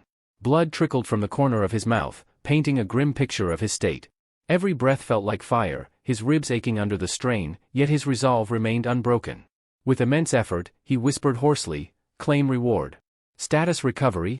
A soft green light flared into existence behind Amit. The gentle glow enveloped Suho, mending his wounds and washing away the pain that had racked his body moments ago. Renewed strength coursed through him as he slowly pushed himself to his feet, one hand gripping his shoulder for balance. He exhaled, a faint smirk playing on his lips. "Good thing I saved my daily quest rewards," he muttered under his breath, a flicker of relief in his voice. His eyes locked onto Amit, and his expression hardened, his renewed vitality giving him courage. "If you're asking about the Great War of the Monarchs," Suho began, his voice steady and resolute, "then let me tell you, every last one of them fell at the hands of the Shadow Monarch." Essel's voice broke through the tension, a sharp cry of alarm. "Young monarch!" she shouted, her tone laced with worry. Amit's glowing eyes narrowed, a spark of surprise flashing across his face. He took a step forward, his towering form exuding menace and curiosity in equal measure. "Is that so?" he asked, his tone a blend of disbelief and fascination. "Are you saying that while I languished in this accursed prison, the war of the monarchs came to an end?" Suho nodded firmly, his gaze unwavering despite the monstrous aura emanating from Amit. "That's the truth," he replied, though his mind was racing. "This creature knows about the monarch's war. Could he have ties to one of them?" The realization struck like a bolt of lightning. Suho's jaw tightened. "He's powerful, at least S rank, maybe even stronger. If I provoke him, it could mean my death." Amit's eyes glimmered dangerously as he stepped closer, the distance between him and Suho closing rapidly. His voice dropped to a menacing growl. "So, the Shadow Monarch triumphed in the end," he said, his words laced with malice. "That means he killed them all, even Tarnak, the monarch of the Iron Body." A sinister red aura began to seep from Amit, spreading like an oppressive fog and filling the dungeon with a suffocating presence. His immense shadow seemed to stretch endlessly, engulfing Suho as he loomed over him. Amit's voice grew colder, each word cutting like a blade. "Are you certain?" he demanded, his eyes burning with an intensity that threatened to pierce through Suho's very soul. Are you truly telling me the truth? Did the Shadow Monarch truly kill Tarnak, the monarch of the iron body? Suho's gaze locked onto the hulking figure before him, unease creeping into his thoughts. The monarch of the iron body, he mused, his fists tightening as if bracing for what was to come. Could this creature have some connection to him? Another being of iron flesh? The notion sent chills down his spine, but a far graver concern loomed in his mind. If Amit finds out who my father really was. Suho clenched his jaw. The devastation he might unleash would be catastrophic. Amit, however, seemed to have no patience for Suho's internal struggle. Before Suho could piece his thoughts together, the monstrous entity moved. Without warning, Amit's massive foot came crashing down, descending with the force of a meteor. Young monarch, look out! Essel's voice rang out, shrill with panic. The impact was earth-shattering, sending tremors across the dungeon. The ground beneath Amit splintered like glass, and cracks raced up the dungeon walls. Dust and debris filled the air as Suho narrowly evaded the attack, flipping backward just in time. His heart pounded furiously in his chest as he landed, steadying himself with a sharp exhale. What the hell, man? Suho shouted, his voice laced with frustration. I thought we were talking. Amit's glowing eyes narrowed in irritation, his voice a deep rumble like stones grinding together. You're taking too long, he snapped, his tone cutting. Only liars hesitate. His towering form loomed closer, and the threat in his voice was unmistakable. Speak the truth now, or I'll crush you where you stand. Suho swallowed hard, the weight of the moment pressing down on him. He's not bluffing, he thought grimly. One wrong move, one word too slow, and I'll be dead. Amit's voice boomed again, colder than before. Answer me. Did Tarnak, the monarch of the iron body, fall to the Shadow Monarch or not? This time, Suho didn't falter. Yes, he said firmly, his voice steady despite the tension. The Shadow Monarch killed every one of the monarchs. Suho's fists tightened as he braced himself for Amit's reaction. Would he explode in rage at the confirmation of Tarnak's demise? The thought made Suho's pulse quicken, but what followed caught him entirely off guard. Amit's face twisted into something unexpected, a grin. His lips curled upward, and then, with a sudden, booming laugh, he threw his head back. The sound of his mirth reverberated off the dungeon walls, deep and thunderous. Suho stared in disbelief as Amit's laughter echoed, his massive form shaking with amusement. So that's it, Amit said between bouts of laughter, his voice tinged with something almost resembling relief. That's why he never returned for me. Amit spread his arms wide, his towering figure casting a massive shadow across the room. His laughter subsided into a dark chuckle, his grin still plastered across his face. So the great Tarnak, the mighty monarch of the iron body, actually met his end. He really did bite the dust, huh? The sight of Amit reveling in the news left Suho speechless, the tension in the room replaced with a chilling sense of unease. I suppose I owe the Shadow Monarch a toast, Amit mused, his booming voice laced with unexpected amusement. Perhaps even a banquet in his honor. Suho's mind reeled at the bizarre reaction, his thoughts racing to comprehend what he had just heard.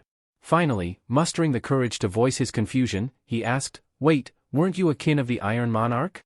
The laughter that had echoed moments before disappeared as if sliced away by an invisible blade. Amit's expression darkened instantly, his eyes narrowing with venomous intensity. Kin, he hissed, his tone dripping with contempt. Don't you dare accuse me of such filth. His massive hands clenched, crackling energy sparking violently around them, growing denser with every breath. His kin, he repeated, his voice rising to a thunderous growl. How dare you insult me with that blasphemy?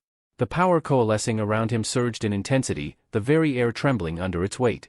You've gone too far, he snarled, the malevolent glow of his energy reflecting in his eyes.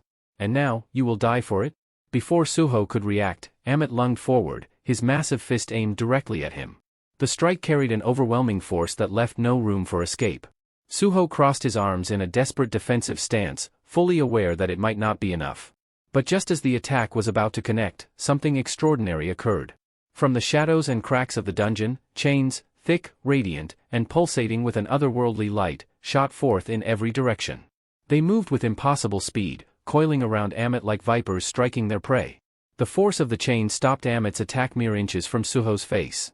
His fist hung frozen midair as the bindings tightened with an unyielding grip, pulling him backward and halting his assault entirely. Suho stumbled back, his breath caught in his throat as he watched in disbelief. What? Where did these come from? He murmured, his voice barely audible over the creaking and rattling of the chains. Their power was palpable, a force that felt both ancient and indomitable. Amit, too, froze for a moment, his expression shifting from rage to grim realization. His struggles against the chains only seemed to strengthen their grip, each link constricting tighter as if responding to his resistance. These damn chains. Amit growled under his breath, his mind racing. Again, they come to haunt me. Have I overstepped my bounds once more? The chains tightened further as if answering his unspoken question. The unrelenting force began to drag Amit backward, each pull a reminder of his limitations. No, he snarled, his muscles straining as he attempted to break free. Not again. But his defiance was in vain. The chains, imbued with a power that surpassed his own, yanked him further away from Suho, pulling him back toward the void that had once imprisoned him. The room echoed with the sound of grinding metal as the chains clanged and groaned, their purpose clear and their will unyielding. Amit stumbled, his enormous frame struggling against the merciless bindings. Each step backward felt like an eternity, his roars of frustration filling the air. Yet the chains did not falter, dragging him inexorably back toward the domain he had dared to leave behind.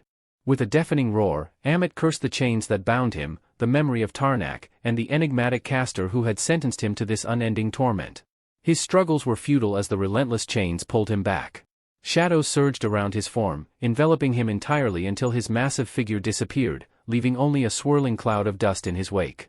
Suho stood rooted to the spot, his breath shallow, his expression frozen in utter disbelief. His wide eyes and slackened jaw betrayed his struggle to comprehend what had just unfolded before him.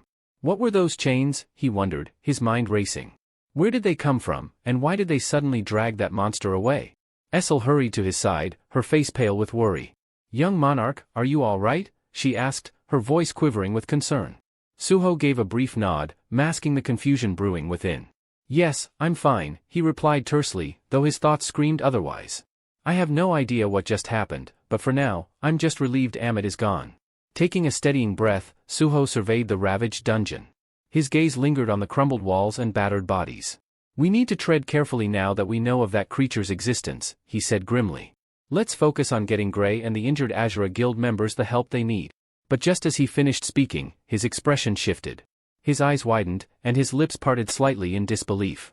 The system's interface suddenly glitched, the urgent quest text flickering erratically, distorting in a way Suho had never seen before. "What's happening?" Suho thought, alarmed. Noticing his unsettled demeanor, Essel moved closer, her worry deepening. "Young monarch, what's wrong?" Without taking his eyes off the screen, Suho pointed toward the flickering interface, frustration tightening his features. "The emergency quest," it changed on its own. He read the new prompt aloud, his voice tinged with disbelief. "Free the heir of the iron body, Amit, from the pyramid." The words reverberated in his mind like a tolling bell. Amit is the heir of the iron body? Is this real? The scene shifted abruptly to a dim chamber suffused with an eerie glow. Scattered across the cold stone floor were the mangled remains of scavenger guild members and the carcasses of slain beasts, their blood pooling and staining the ground. The air was heavy with the acrid stench of death, making every breath a challenge. As Suho and Essel entered, their eyes were drawn to the carnage. Suho's expression hardened, understanding the grim reality before him. These were scavenger guild members. Amit must have slaughtered them without mercy. His gaze then fell upon the center of the chamber, where a massive figure loomed, bound tightly by a web of luminous chains. The chains pulsed faintly, their glow casting long, twisted shadows across the room. Amit's piercing gaze met Suho's, filled with a mixture of disdain and intrigue. The chains binding him creaked as he shifted slightly, his voice dripping with dark amusement. "I can't believe you've come looking for me," Amit growled, his tone laced with a sinister edge. "You've got guts, human. I wonder if they'll be your undoing." Suho stepped forward, his face calm and unreadable. "I came to finish what we started.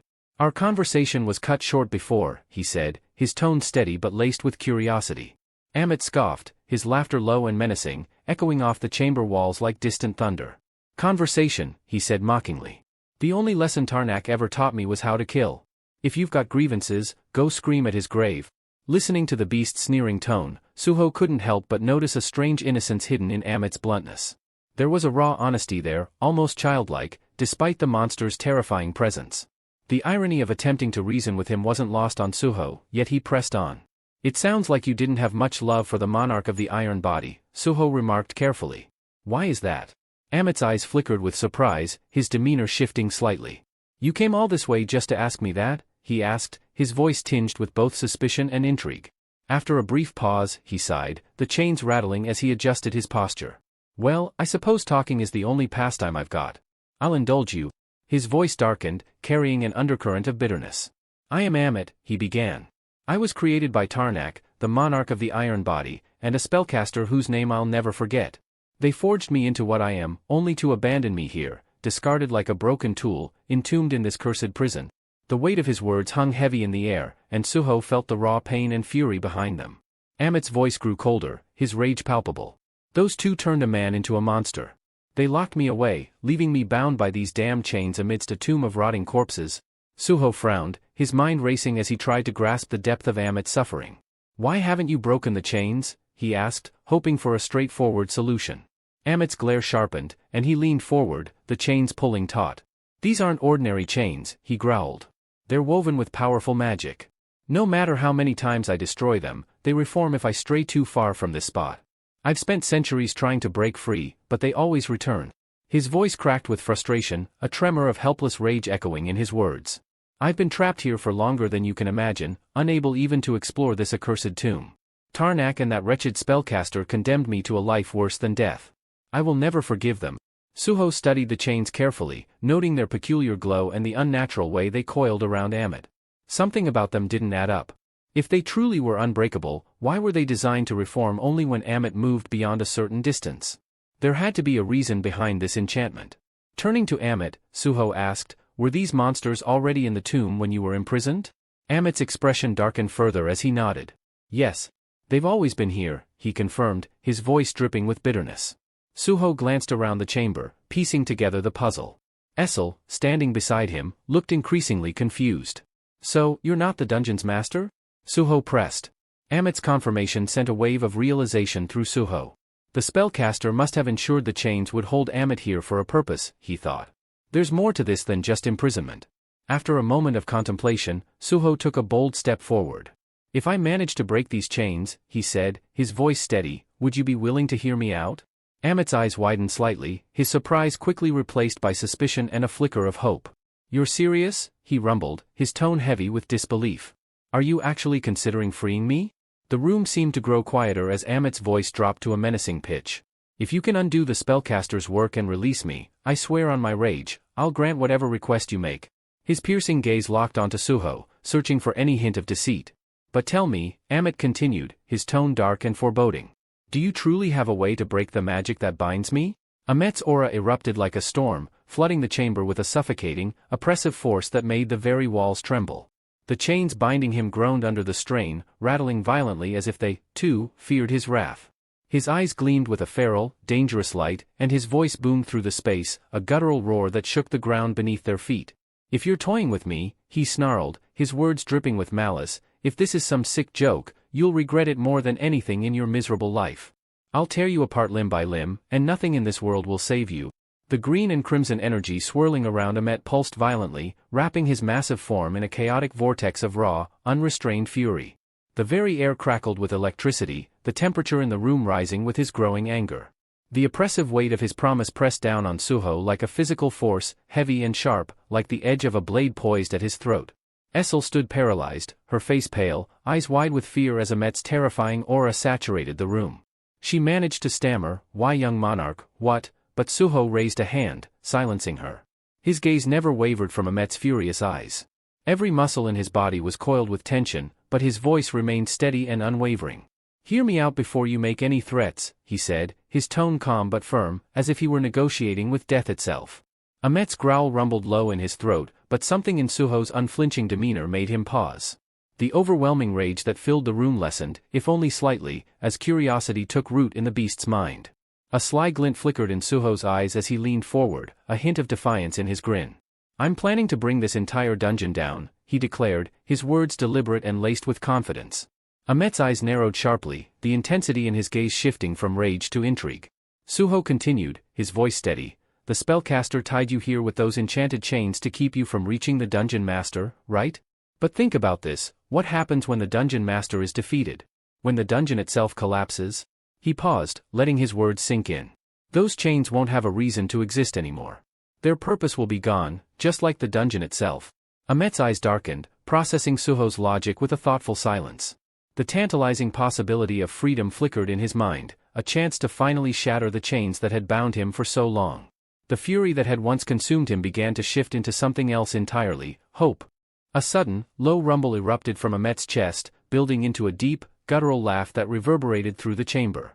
Well, well, well, the Shadow Monarch's heir, he chuckled, a glint of wild hope flashing in his eyes. What a plan you've cooked up. Maybe, just maybe, this insane little scheme of yours could actually work. The scene transitioned to the dungeon's lower levels, where Beru buzzed around like an oversized, disgruntled wasp. His wings fluttered furiously, and his face twisted into an exaggerated mask of sorrow. With a dramatic wail, he lamented, "Oh, young monarch, how could you abandon me here with this overgrown lizard?" His tiny form vibrated with frustration, his antennae drooping in exaggerated misery. Ahmet, growing increasingly annoyed by Beru's theatrics, let out a sharp snarl. "Enough with your whining, you miserable insect," he snapped.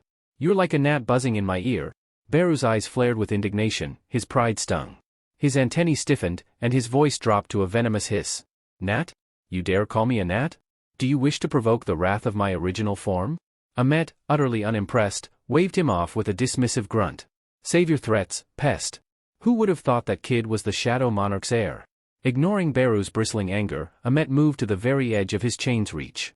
His massive hand pressed against the cold dungeon floor as he peered into the shadows where Suho had disappeared moments ago. "This is the limit," he muttered, the chains tightening with a metallic groan. "If the kid fails, I'm still stuck here. But for some reason, I believe him. I believe he'll find a way to get me out." A rare flicker of vulnerability crossed Ahmet's face as he lowered his head, lost in bitter reflection. "Tarnak," he thought with a snarl. "You claimed raw power was the only true strength. You made me into this monster for that very reason." But Ahmet's thoughts drifted back to Suho, the fierce determination burning in the young man's eyes. "There's strength beyond brute force," Ahmet admitted to himself. "If anyone can break these chains, it's that kid." Meanwhile, in another part of the dungeon, Suho's fist crashed into the jaw of a towering beast, the force of the blow sending shockwaves through the ground. The monster's head snapped back before it crumbled into dust under the sheer power of Suho's strike. Without missing a beat, he pivoted, delivering a final, devastating blow to the remaining creatures swarming him. The air was thick with dust and fading energy as the last of the monsters fell. Suho stood amidst the wreckage, his chest rising and falling with measured breaths. The battlefield around him was silent, the only sound the faint crackle of dissipating magic as he prepared for the next phase of his mission. Suho cast a glance at Essel, who had been battling fiercely at his side. Both were weary, their bodies marked by the toll of relentless fighting, yet their resolve remained unbroken. Their eyes met, exchanging a silent nod of determination, signaling their readiness for the final confrontation. Together, they moved forward, advancing towards the dungeon's core, where an ominous figure loomed on a throne constructed from the bones of countless fallen foes. A malevolent aura seeped from the seated figure, its presence suffocating the air around them. Suho's gaze sharpened, focusing on the crimson letters hovering above the throne, spelling out the name of the dungeon's warden, Shika. "Just one more," Suho murmured, his voice steady and low, reverberating through the eerie silence of the tomb.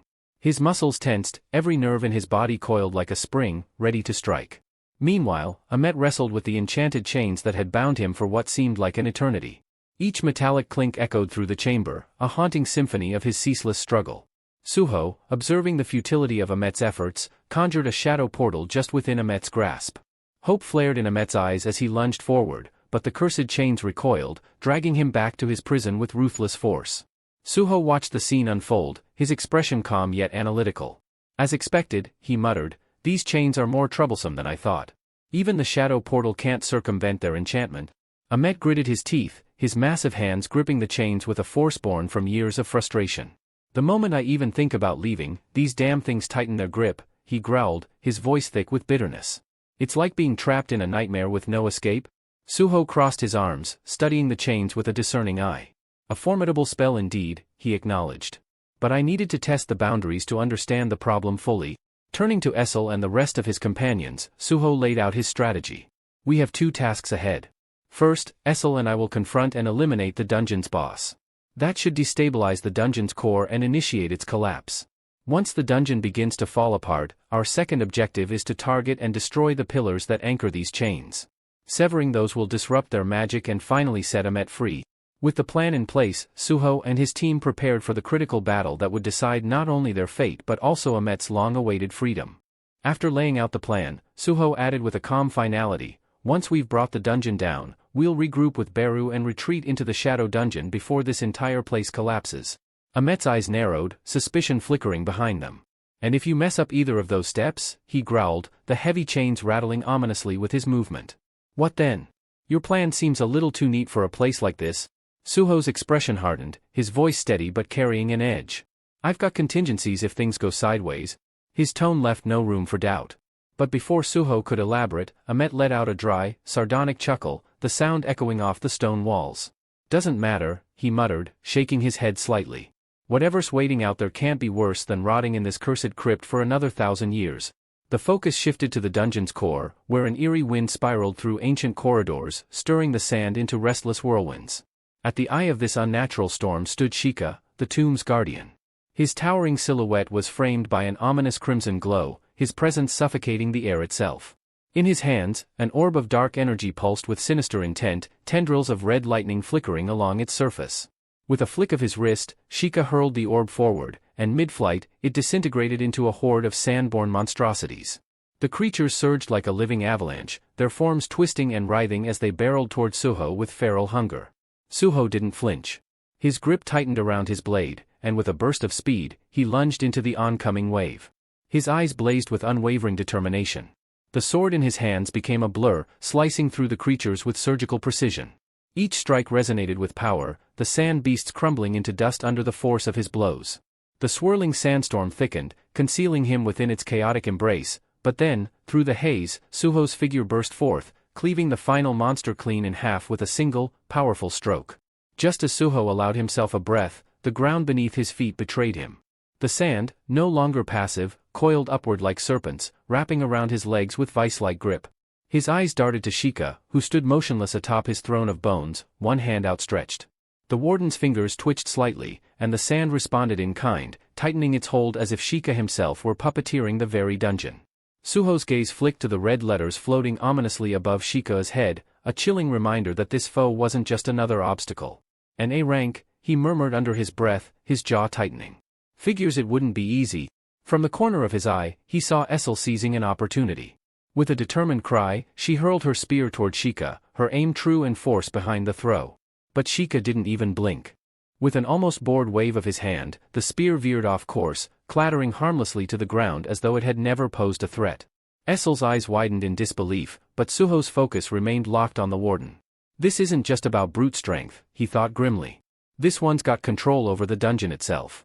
The sand's hold on Suho constricted tighter, threatening to drag him beneath the swirling storm like an anchor pulling him into the depths. His muscles strained against the relentless grip, teeth clenched as he fought to break free.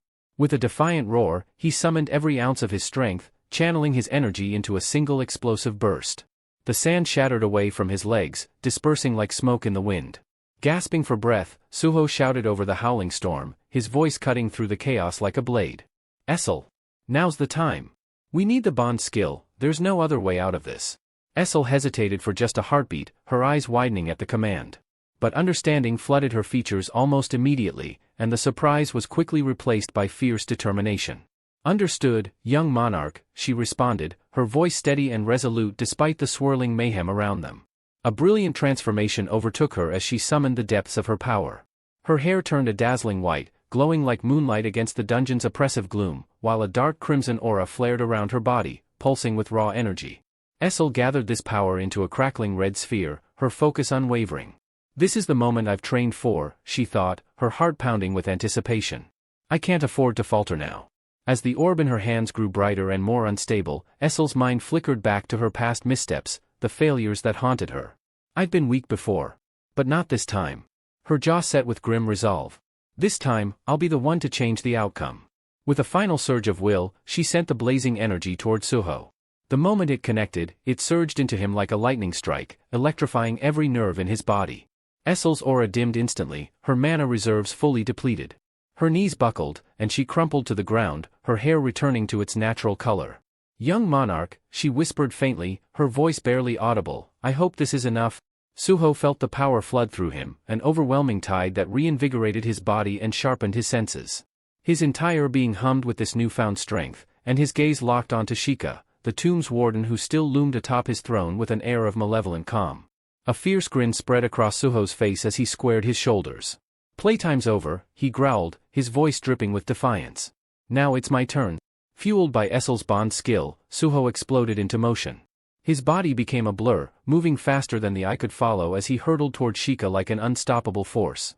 The very walls of the dungeon trembled beneath his feet, the ground itself quaking in anticipation of their impending collision. Sheikah remained unmoved, his expression cold and unreadable. But as Suho closed the distance, the warden raised his hand, the crimson energy around him flaring violently. His fist pulled back, crackling with dark power, prepared to unleash a devastating counterstrike. Suho charged forward, his unwavering resolve blazing hotter than the oppressive aura radiating from Sheikah. The warden's overwhelming presence, thick with raw, unbridled power, seemed to weigh down the very air, but Suho pushed through it, undeterred. Just as he neared striking distance, a glowing system notification flickered into view. Bond skill, Demon Blast, 67% charged. Suho's mind raced. This is it. My one chance. There's no room for hesitation.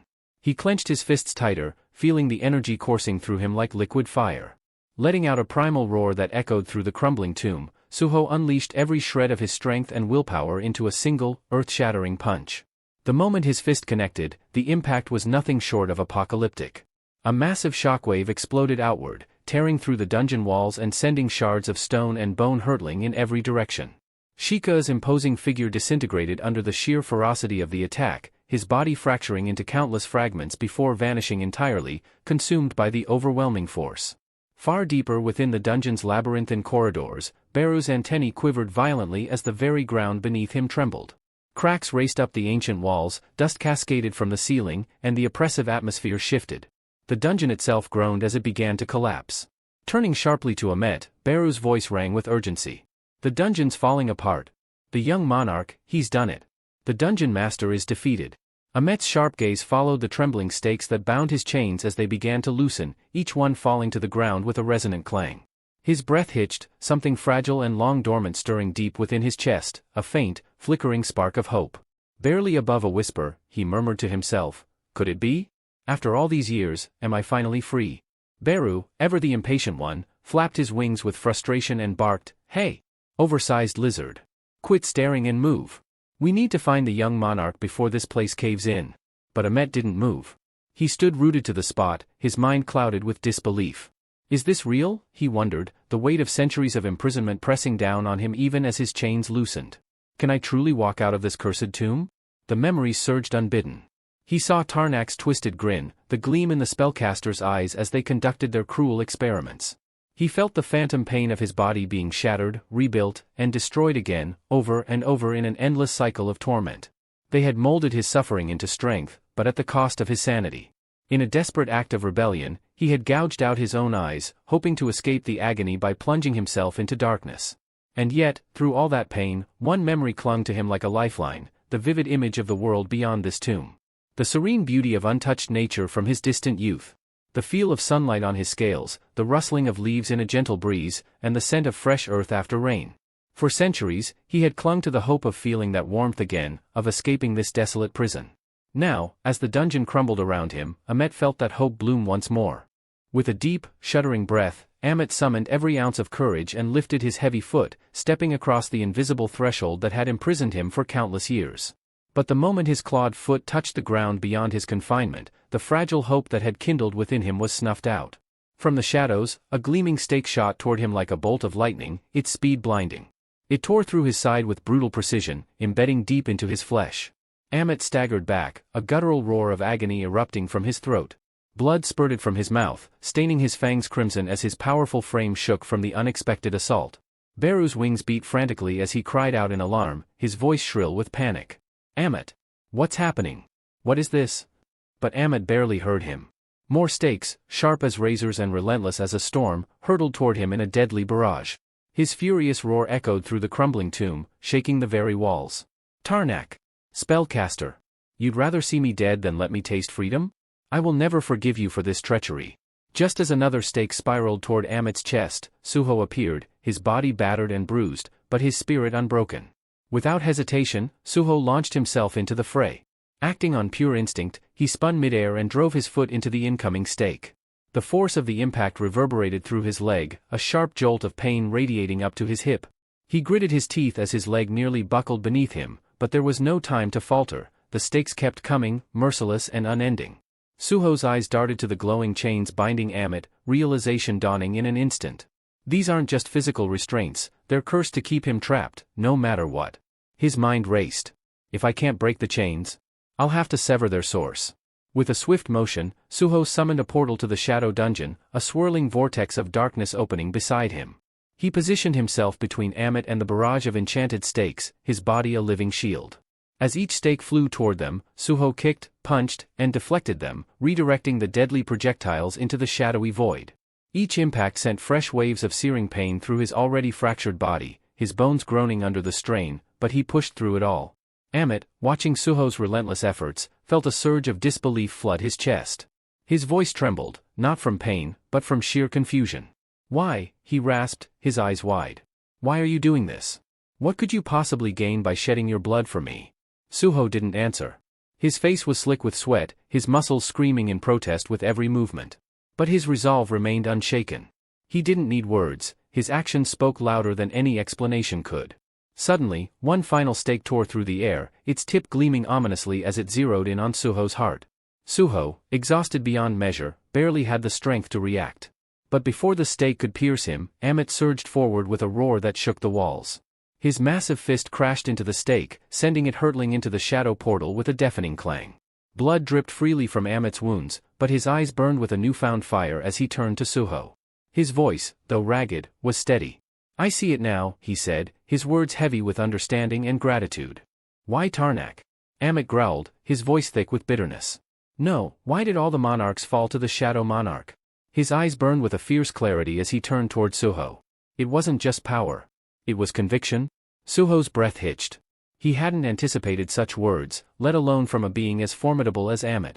The towering beast's respect, spoken aloud in the midst of chaos, struck deeper than any weapon could. In that moment, Suho realized Amit no longer saw him as a mere opponent but as an equal, a comrade bound by shared struggle. Amit's voice boomed through the crumbling dungeon, echoing off the cracked stone walls. It was a roar filled with defiance, but also with something more profound, purpose.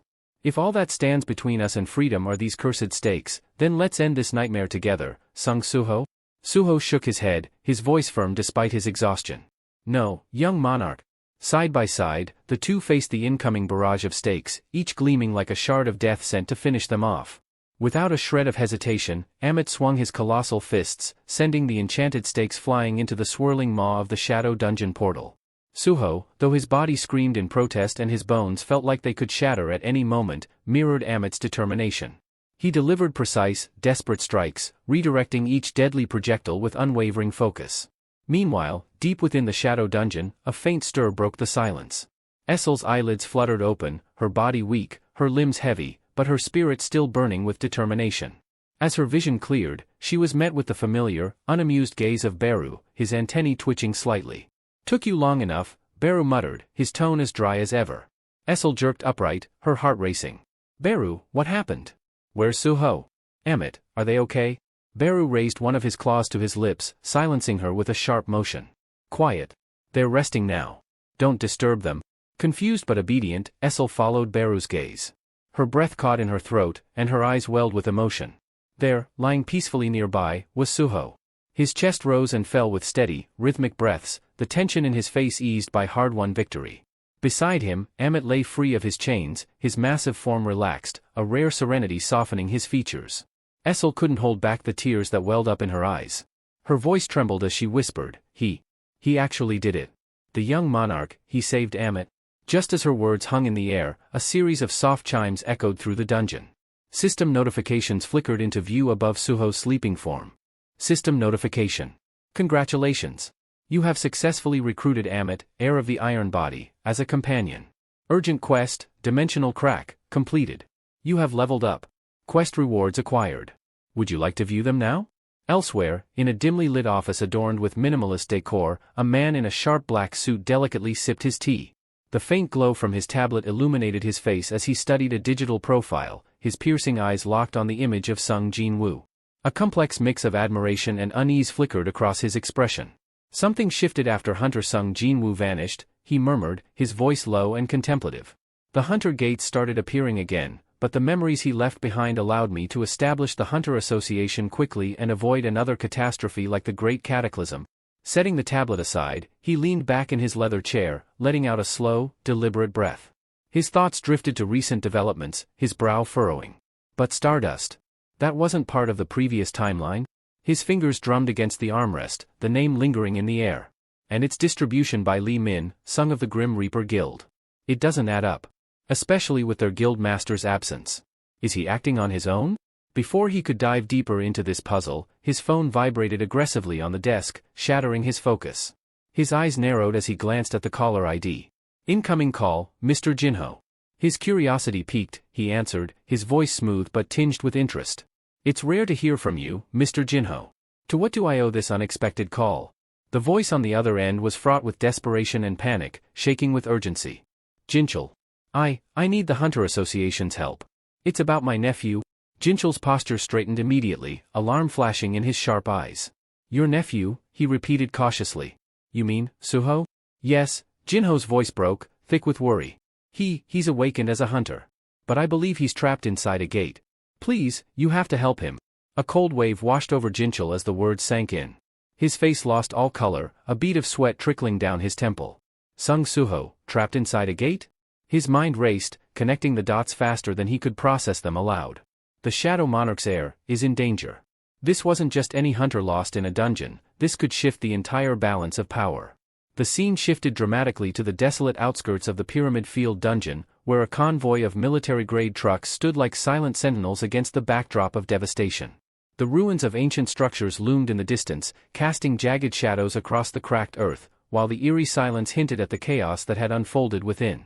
Inside one of the battered trucks, the surviving members of the Azura Guild lay sprawled across the metal floor, their breathing labored as if they'd sprinted through a sandstorm with no end in sight.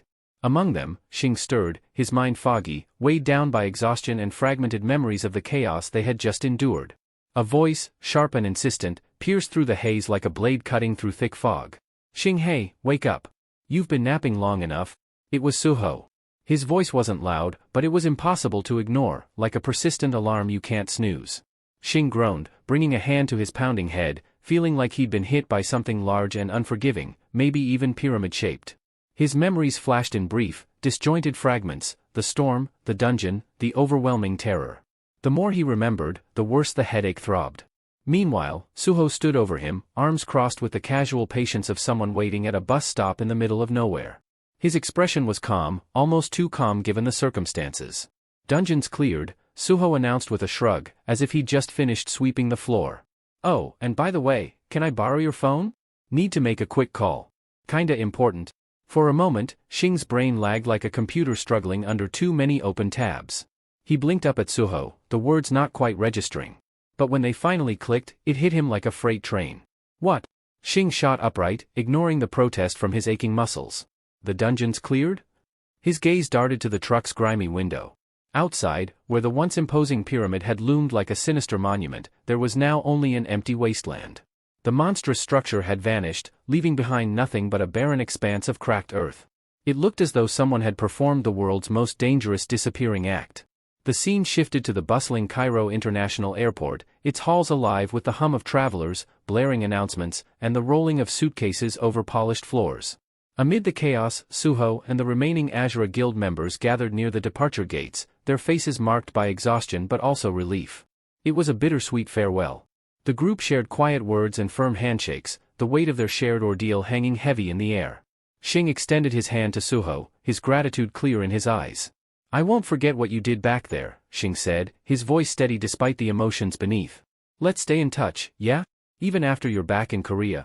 Suho scratched the back of his head, a sheepish grin tugging at the corners of his mouth. Thanks, man. And I appreciate you guys helping me get a flight back home, and, well, reconnecting me with my uncle, Suho replied, his grin softening as he thought about the call he'd made. The memory of his uncle's voice, panicked and on the verge of a heart attack after learning Suho had been in Egypt battling something that made an S-rank monster look like a stray kitten, echoed in his mind. Suho's smile faded slightly, the weight of his uncle's worried words lingering in his thoughts as he prepared to board his flight back to Korea, unsure of what challenges awaited him next.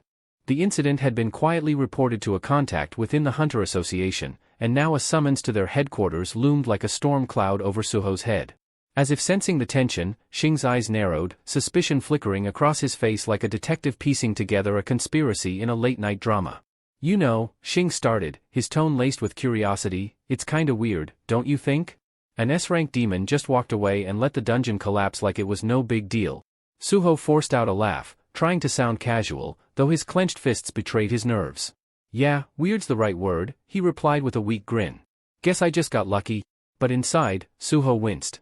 If Xing ever found out the truth about Amit, I'd never hear the end of it. Meanwhile, deep within the shadow dungeon, a realm pulsing with dark energy and oppressive silence, Amit stood tall. Though still wrapped in heavy chains that clanked ominously with every slight movement, his presence radiated undiminished power.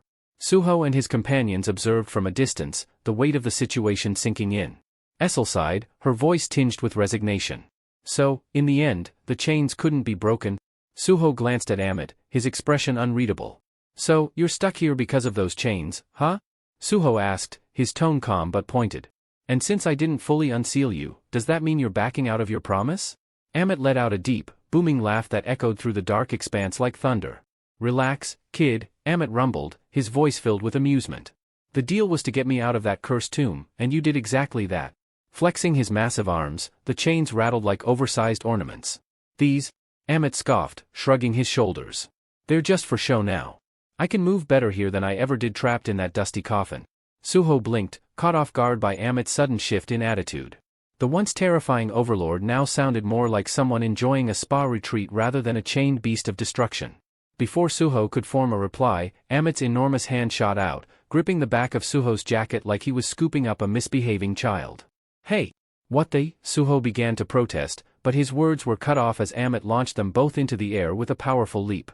The ground below cracked under the sheer force of his takeoff. Essel's panicked voice echoed behind them. Amit! Where are you taking the young monarch?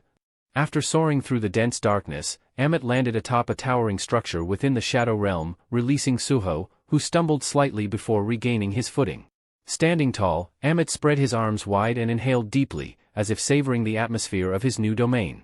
It's faint, Amit murmured, his deep voice carrying a hint of nostalgia. But I can sense it, the essence of nature. It's been far too long since I felt this. Turning toward Suho, Amit's eyes gleamed, not with menace, but with something closer to respect. As I promised, young monarch, I will follow you.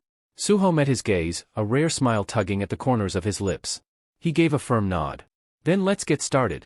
Back in the present, Suho offered Xing a casual wave before stepping through the boarding gate. The automated doors slid shut with a soft hiss, leaving Xing standing there, watching him go. As Suho walked down the terminal, his thoughts drifted. The shadow dungeon, the urgent quest, meeting Amit, none of it was random, it all felt like pieces of a larger puzzle falling into place. Everything had led to this, gaining Amit not as an enemy, but as an ally. Before disappearing completely from view, Suho turned for one final glance at Xing, his voice steady, but carrying an unspoken promise. I'll see you again. Xing's eyes lingered on Suho's retreating figure, his mind racing. This guy doesn't just summon monsters. He fights like a demon himself, and even transforms into one. A smirk tugged at Xing's lips. B-rank, huh? Yeah, right. There's no way that's the whole story. He pulled out his phone, determination hardening his expression. I'll have the guild dig into this. Scouting him just became our top priority.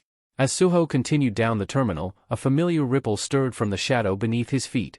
Beru emerged smoothly, his presence as natural as breathing. It's been a while since I've flown on one of these metal birds, Beru quipped, his tone light. Suho chuckled, shaking his head. Not like we had much of a choice. The gate back to Korea is still sealed.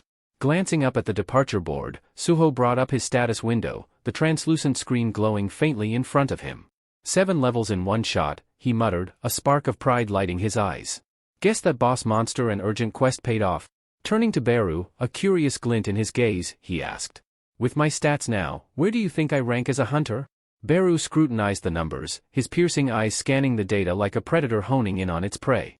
After a thoughtful pause, he gave a firm nod, his tone resolute. You've definitely reached A rank now. Beru's words hung in the air like a final verdict. Hearing this, Suho's expression hardened, like steel tempered in the forge. A rank, ha, he murmured, his voice quiet yet filled with conviction. That's good enough.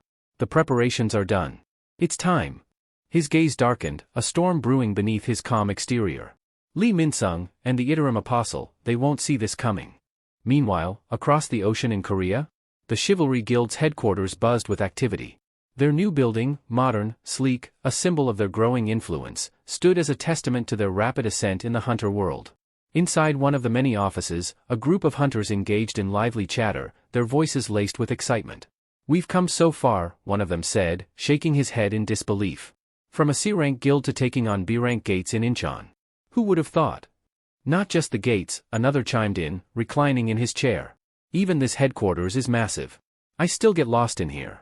At that moment, a hunter pulled out a small, shimmering vial filled with stardust, holding it up like a prized relic. "This right here," he said with reverence, "is the reason for our success." "Yeah," another hunter grinned. "Who'd have thought a team of mostly C-rank hunters could clear B-rank gates? This stuff makes the impossible look easy."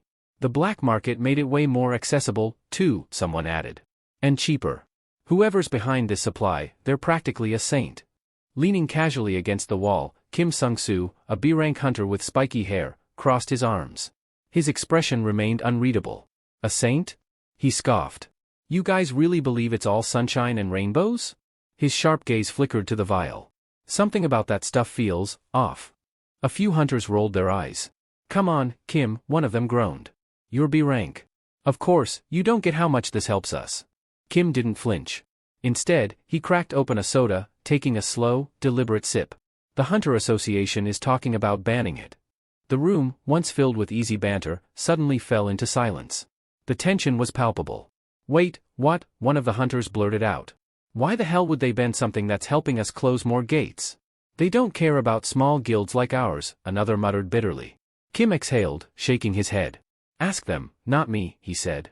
"I don't make the rules." Before anyone could respond, the atmosphere shifted. The door creaked open, and three unfamiliar figures stepped inside. Every head turned, the light-hearted tension morphed into something far colder. These newcomers exuded power, not just strength, but danger. Their presence alone was enough to make the air feel heavy, suffocating, even. At the front of the group stood a boy.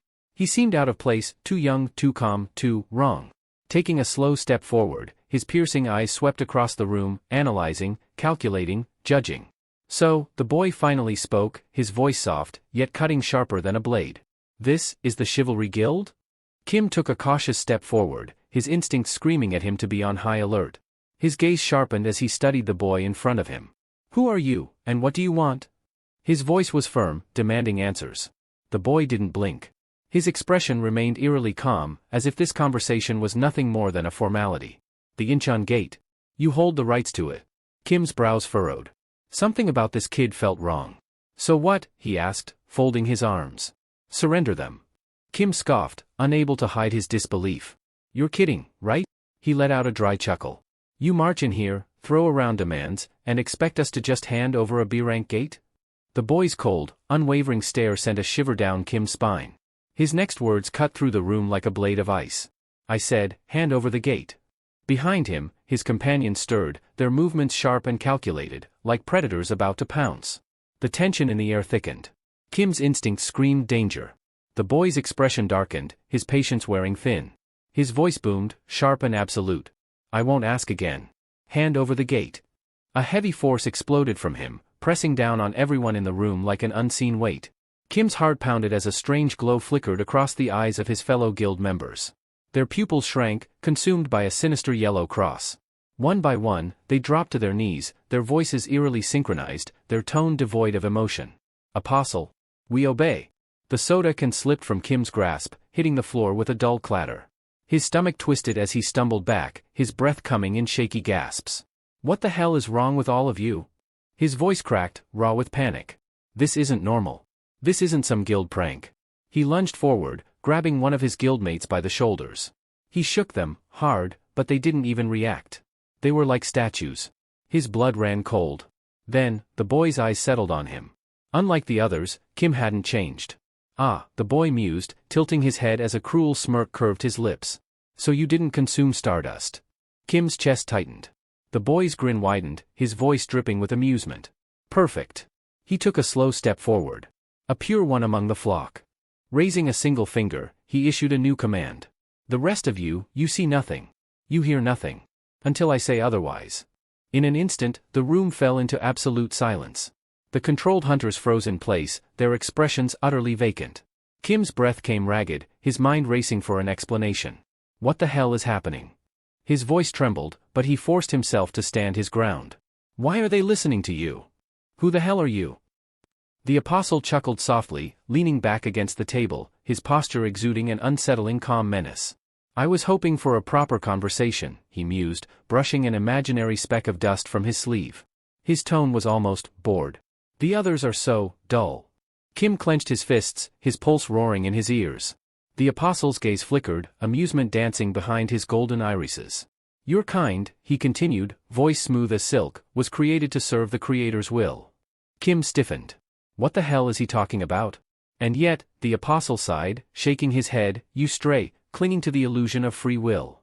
His smile grew razor-sharp. But don't worry. He took another step forward, his presence overwhelming. I'm here to correct that. Kim's instinct screamed danger, every fiber of his being warning him to retreat. His grip tightened around the hilt of his sword as he took a step forward, eyes locked onto the boy standing before him. You're insane, he spat, voice laced with disbelief. Creator? Free will? What kind of twisted cult is this? For the first time, the apostle's smirk disappeared, his expression turning deathly cold. The room seemed to constrict, the very air growing thin under the weight of his presence. A cult, he repeated slowly, his voice dripping with venom. The lights above flickered erratically, struggling against the crushing energy now suffocating the room. Kim stepped back, muscles tensing, his sword trembling slightly in his grip. Did you just insult the Creator? The apostle reached for a blade resting against the wall. As his fingers curled around the hilt, an eerie yellow glow pulsed from his palm, seeping into the weapon. Amplify. The single word carried an unnatural force. The sword crackled to life, vibrating with a dark energy that radiated pure malice. Kim's heart pounded. He couldn't afford to hesitate. He lunged. His sword slashed through the air, a precise and desperate arc aimed at the apostle's throat. But the apostle moved like a phantom, effortless, untouchable. His counter came swift and merciless, a blur of motion that Kim barely registered. The room seemed to hold its breath. Then, a flash of steel. A brutal, decisive cut. Blood sprayed in a gruesome arc as Kim's body was severed cleanly in two. His bisected form crumpled to the floor, lifeless, while the broken half of his sword spun through the air before embedding itself with a sickening crunch into the skull of a controlled guild member. The room plunged into silence. Death had spoken. The apostle stood amidst the carnage, his presence suffocating. His gaze swept over the bodies, unreadable. Then, with a lazy wave of his hand, he issued a single order. You may see and hear again. The controlled hunters responded without hesitation. Their expressions remained hollow as they moved in unison, dragging the corpses away like lifeless dolls. Footsteps pounded in the hallway as more guild members rushed toward the disturbance, alarm evident in their voices. The apostle didn't spare them a glance. Forget everything. The newcomers' eyes dulled, their faces going slack as confusion clouded their features. Blinking rapidly, they turned away, their minds now void of what had just transpired. Without another word, the apostle strode toward the exit, his thoughts coiling like a storm. What is free will? The question gnawed at him, a parasite burrowing deep into his consciousness. Creations exist to fulfill their purpose. Yet this world's inhabitants had defied that purpose, had destroyed their own creator. Such insolence. As he reached the dungeon's entrance, his gaze settled on the massive creature restrained by glowing chains. The beast roared, eyes burning with untamed fury, its struggle shaking the ground beneath it. The apostle watched for a moment, then smiled. The apostle advanced toward the bound creature, lifting a glowing yellow crystal in his palm. His voice, eerily soft, carried an almost unnatural warmth. You've wandered long enough, lost between dimensions, he murmured. Let your rage fuel you. Without hesitation, he pressed the crystal into the monster's eye. The beast let out a guttural roar, the very ground trembling beneath its fury. A sickly yellow energy surged through its massive frame, warping its form into something even more nightmarish. A slow, satisfied smirk crept onto the apostle's lips. Go forth, he whispered. Unleash destruction. The will of the Creator must reign supreme. A deafening explosion of force erupted as the transformed creature broke free, charging into the world like a harbinger of devastation. Standing amidst the rising storm of chaos, the apostle's gaze burned with an unholy radiance. This world will know its rightful order, he vowed. Its purpose shall be restored. The airport bustled with activity, a steady stream of travelers weaving through the automatic doors, luggage in hand. Outside, taxis lined the curb, their horns blaring impatiently as vehicles crawled through the congested drop-off lanes. Near a discreet surveillance van parked by the entrance, 3 members of the Hunters Association stood watch, their sharp eyes surveying the crowd. To any bystander, they seemed like ordinary security personnel. But beneath their calm exteriors, a subtle tension brewed. Then, without warning, a faint red glow pulsed in the distance. It throbbed rhythmically, like the beat of a heart. One of the hunters stiffened. "This isn't normal," he muttered, taking a cautious step forward. The others followed, moving toward the disturbance.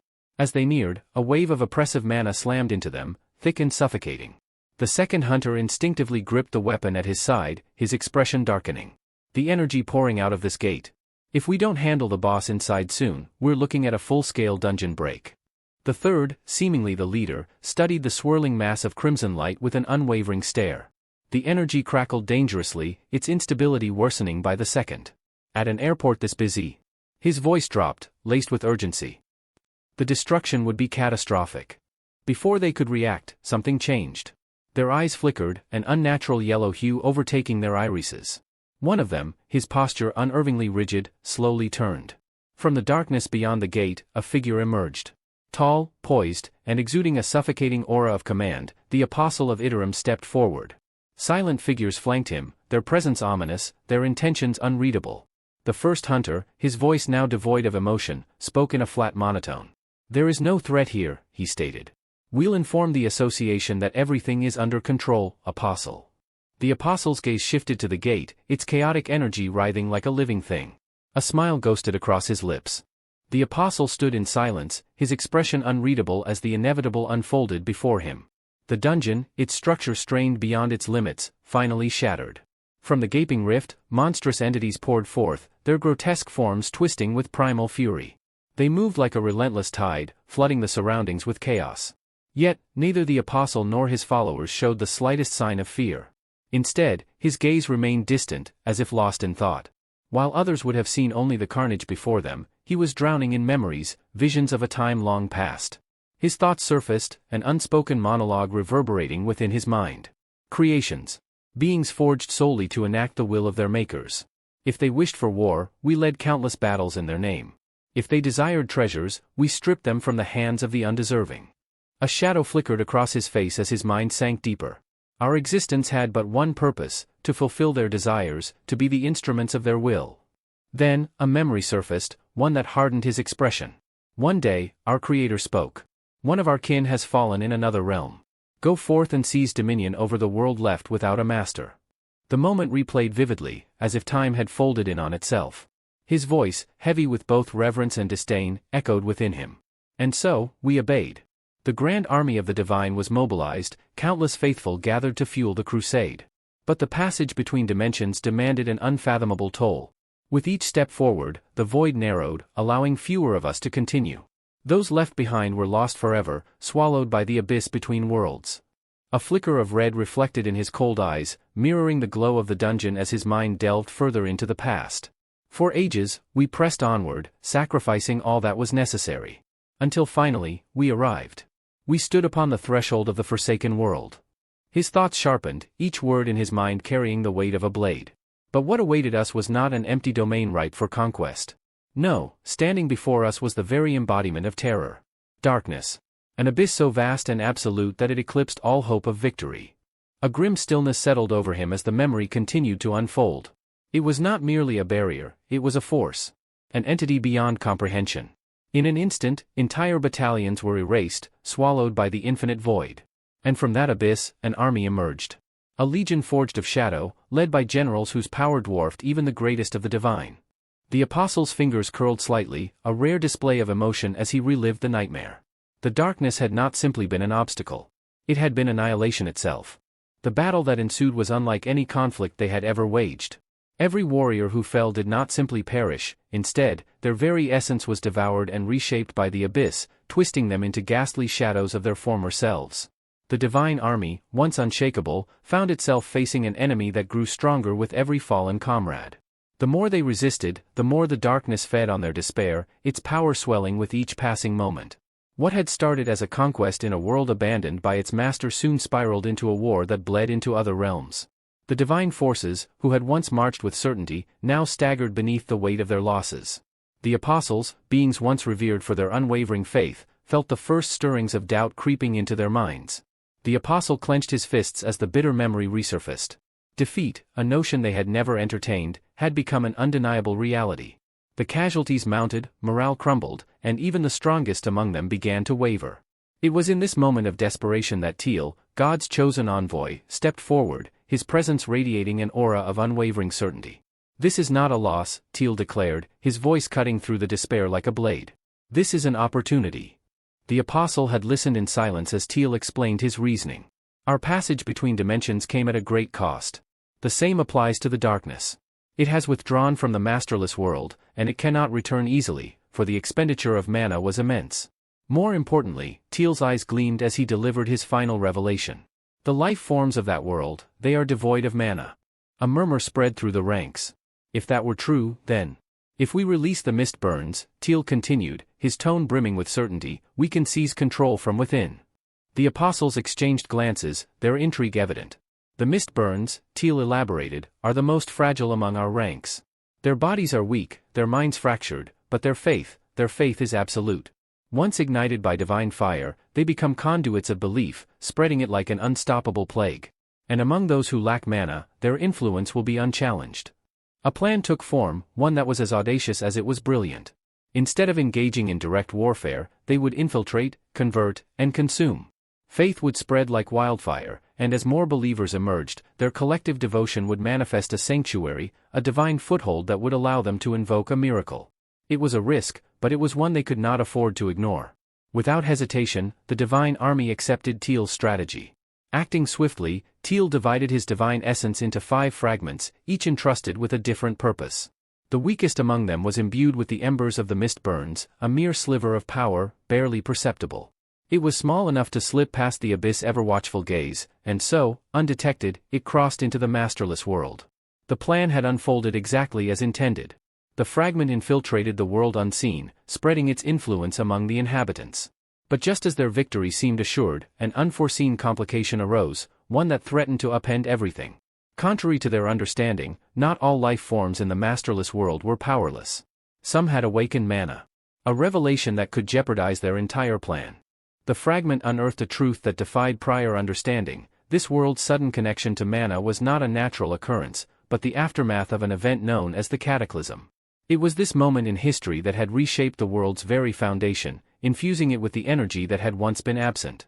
In the present, the apostle stands amidst the restless flow of the airport, his mind lingering on these revelations. The first fragment, upon encountering this anomaly, chose to bide its time, awaiting reinforcements rather than acting rashly. When it merged with me, the second fragment, our strength solidified, and our purpose became clear, he reflects. But doubt creeps into his thoughts. A change so sudden, so precise in its timing, cannot be mere coincidence. It must be orchestrated. With an unreadable expression, he casts his gaze over the crowds bustling around him. Mortals move about their business, oblivious to the presence of something far beyond their comprehension. His golden eyes narrow slightly. There can be no more disruptions. The mission must proceed unchallenged. Yet, there remains one factor he cannot ignore: humans who have defied their natural state, those they call hunters. Individuals who wield mana not as a passive force, but as a weapon. He must understand them. Their limitations. Their true power.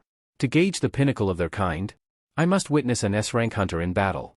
As if the world itself conspires to answer his thoughts, a thunderous explosion erupts, shaking the airport's foundation. The impact sends shockwaves through the air, glass shattering and debris flying in all directions. Panic spreads like wildfire. Travelers scream as they scramble for safety, their fear drowning out the sounds of wailing alarms. Unmoved by the chaos, the apostle remains a silent observer.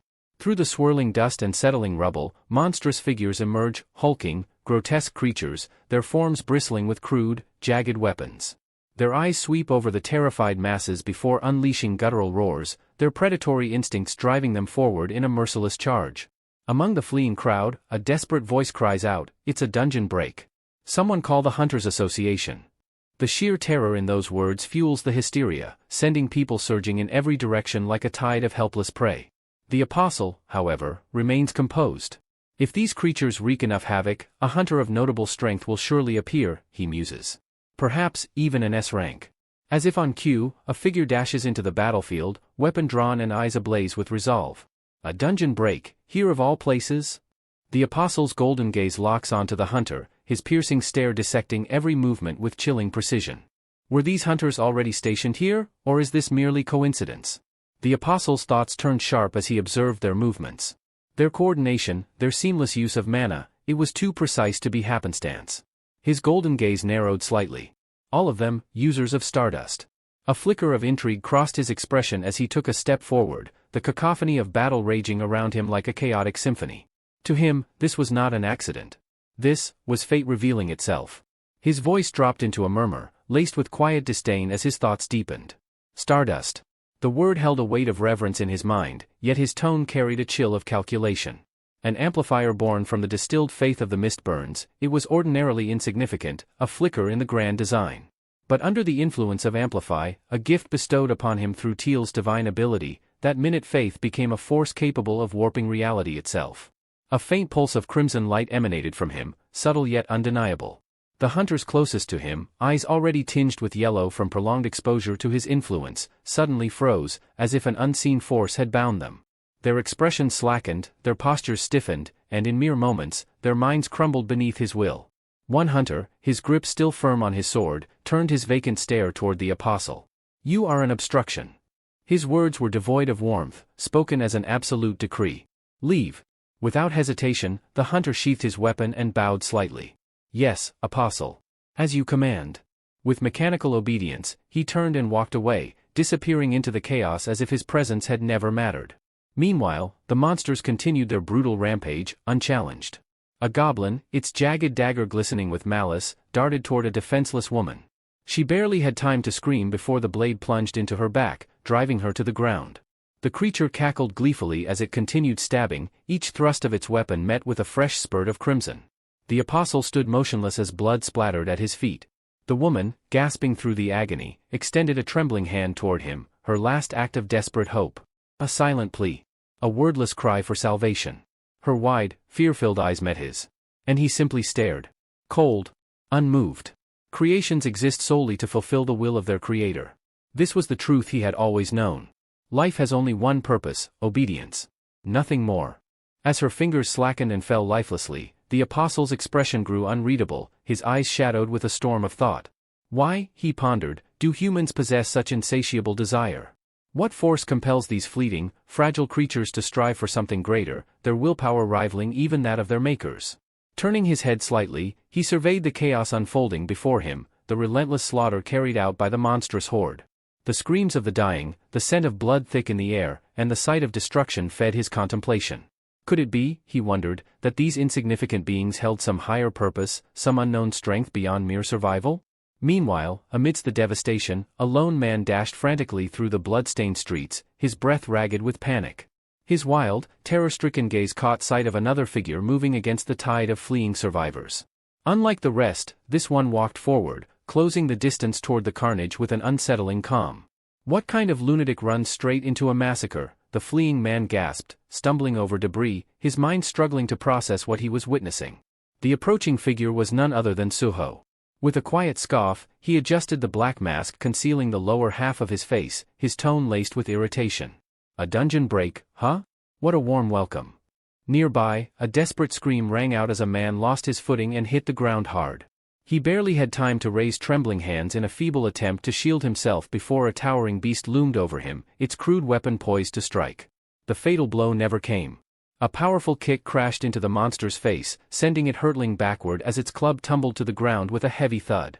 The rescuer landed smoothly, his stance unwavering. "Get up," Suho commanded, his voice cutting through the chaos like a blade. "I'll handle these. You, just run." From his vantage point, the apostle observed the scene with sharpened interest. Unlike the helpless masses, this masked warrior moved with seamless precision, each motion efficient, calculated, and lethal. His strikes were neither reckless nor hesitant, every swing of his blade carried the weight of mastery, carving through the enemy with effortless control. The battlefield itself seemed to shift around him, as though the tide of battle bent to his will. The apostle's gaze narrowed. This hunter was unlike the others. There was something about the way he moved, the way he carried himself with absolute certainty, an air of power that transcended the ordinary. And then, recognition flickered in his mind. That mask. Lee Min-sung had spoken of a man who wore a black mask. The one who annihilated the Hyena Guild. A sliver of intrigue crept into the apostle's cold, impassive stare. His lips curled slightly, though not in anger, rather, in something akin to curiosity. The saboteur, so, this was the man who opposed him. Fascinating. Meanwhile, chaos engulfed the airport as goblins rampaged unchecked, their grotesque forms moving with bloodthirsty eagerness. Wielding crude, rusted weapons, they hacked through anything in their way, reveling in the terror of their prey. Screams filled the air as civilians scrambled for shelter, only to be mercilessly cut down by the savage creatures. The terminal, once a place of bustling movement, had transformed into a battlefield soaked in blood and despair. Then, in the midst of the carnage, a shadow moved. Too fast for the goblins to register, it flickered between them like a wraith. In an instant, bodies dropped where they stood, a precise slash or a crushing blow ending their miserable existence before they could react. Suho's movements were seamless, every strike carrying lethal efficiency. There was no wasted effort, only swift, decisive execution. A group of goblins, still clutching their weapons, barely had time to register their vanishing comrades before a devastating punch sent them sprawling. Their bodies crumpled to the ground, motionless. Suho exhaled, adjusting the hood over his head, his mind briefly assessing the situation. This doesn't add up. A gate of this magnitude, one capable of producing such a disastrous outbreak, should have been detected long before reaching this level of destruction. The Hunter Association would never allow a dungeon break of this scale to spiral out of control, especially in such a densely populated area. Something was wrong. His sharp gaze flickered to the slaughtered goblins at his feet. Whatever was behind this, it wasn't natural. But right now, speculation could wait. First, get the civilians to safety. Everything else comes later. Unbeknownst to him, from a vantage point shrouded in chaos, the apostle watched intently, his sharp mind rapidly piecing together observations. No traces of stardust. That alone set the masked man apart from most powerful individuals. The apostle's eyes narrowed slightly. The faith of the Mistborns does not flow through his body. He was neither blessed by their doctrine nor marked by their corruption. A rogue force. And yet, his aura was staggering. His presence, raw and untamed, crackled with potential. Comparable to Li Minsung? No, perhaps even greater. The apostle's thoughts churned, but Suho had already shifted his focus. Kneeling beside the fallen goblins, he extended a hand. In response, the shadows beneath the corpses stirred unnaturally, coiling and writhing like living entities. Dark tendrils slithered outward, wrapping around the lifeless bodies. And then, without hesitation, the shadows swallowed them whole. Moments later, 3 figures emerged, their twisted goblin forms now shrouded in inky blackness, glowing eyes locked onto their master in silent obedience. Suho barely spared them a glance before standing upright. Suho wasted no time issuing commands, his voice steady yet authoritative. Assist the civilians. Make sure those who can't escape on their own get out alive. Without hesitation, the shadow goblins nodded before vanishing into the battlefield, weaving through the blood-stained ruins of the airport. Their movements were swift and precise, slipping past the carnage as they sought out survivors. Hidden within the depths of the destruction, the apostle's confidence wavered for the first time. His breath hitched as he processed what he had just witnessed. A cold sweat formed at his temple, the weight of realization pressing down on him. That power, the command over darkness. It was impossible. Yet, there it was, unfolding before his very eyes. His fingers twitched slightly as a memory clawed its way to the surface. This authority, it can't be. It was identical. The same ominous force, the same dreadful presence that once sent tremors through entire armies. The power of the Shadow Monarch. His throat tightened as his mind was flooded with recollections of the unstoppable Shadow Army. He had seen it before, an overwhelming tide of blackened warriors that left nothing but ruin in their wake. The apostle clenched his jaw, his unease deepening as he watched the shadow goblins cut down the remaining monsters with effortless precision. A human wielding the power of darkness? The implications were terrifying. If this masked man was truly connected to the authority of shadows, then everything suddenly made sense. The annihilation of the Hyena Guild, the destruction of the Stardust Factory, all of it had been orchestrated by him. Every act of sabotage, every disruption to their plans, it was his doing. Just as the apostle was beginning to piece everything together, Suho's gaze shifted sharply. His eyes locked onto something in the distance, his expression unreadable yet piercing. A shudder ran through the apostle's body. "He's seen me." His heartbeat surged as he instinctively attempted to suppress his presence, willing himself to disappear into the background. He couldn't afford to be discovered. Not here. Not now. If the remnants of the Shadow Monarch's authority still existed in this world, then their entire mission was at risk. I must leave. He cannot learn of us. Before he could act, a deafening crash shook the building. A massive truck came hurtling through the air, spinning wildly before slamming into the terminal. The impact sent shockwaves rippling through the airport, and in the next instant, a fiery explosion erupted, shattering windows and hurling glass and debris in all directions. The force of the blast roared through the structure, swallowing everything in a blinding inferno. Reacting instantly, Suho lunged forward. Without hesitation, Suho positioned himself in front of the boy, shielding him as the explosion ripped through the area. Flames and jagged shards of glass slammed against his back, but the force barely fazed him. His body remained unshaken, an unyielding shield against the chaos. As the fire and smoke cleared, Suho turned his head slightly, his voice calm despite the destruction surrounding them. "Hey, kid. You all right? Any injuries?" Iterim's apostle could only stare in stunned silence. A short distance away, the apostle stood frozen, overwhelmed by the sheer dominance radiating from the man before him. Yet Suho's focus didn't linger on him for long. A deep, guttural roar suddenly tore through the air, powerful enough to send tremors through the ground. Suho's sharp gaze snapped toward the source. From the gaping hole where the truck had crashed, a monstrous, bull-like beast emerged, its glowing yellow eyes burning with raw hostility. Towering over the wreckage, the creature exuded a menacing aura that made the very air feel heavy. Suho's muscles tensed instinctively. Is that the dungeon boss? He wondered, his stance shifting in preparation for battle. Before he could make a move, a shadow rippled at his feet, and from its depths, Beru materialized, his regal form imposing as ever. "Young monarch," Beru intoned, his voice carrying a weight of authority. "I sense the presence of Iterim's energy within that beast." Suho's brows drew together as he processed the revelation. "If that's true," he murmured, his eyes narrowing, "then this dungeon break, it's connected to Iterim." Just then, Beru's antennae twitched, picking up another faint trace of the same energy, but this time, it came from behind them. With a sharp turn, his piercing gaze locked onto the apostle. For a fleeting second, Beru tensed, his instincts honed for battle. However, just as quickly as he reacted, his posture relaxed.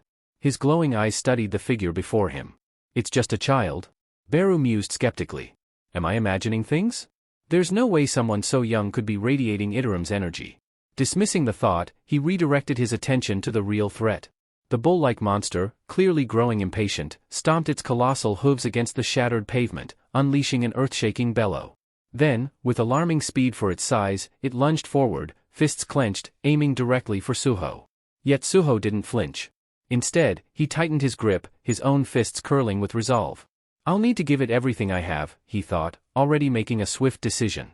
Without hesitation, he allocated all of his newly acquired stat points from reaching level 35 into strength. His stat jumped from 70 to 77 in an instant, and his muscles tightened with fresh power. As the beast's incoming fist barreled toward him, Suho met its strike head-on.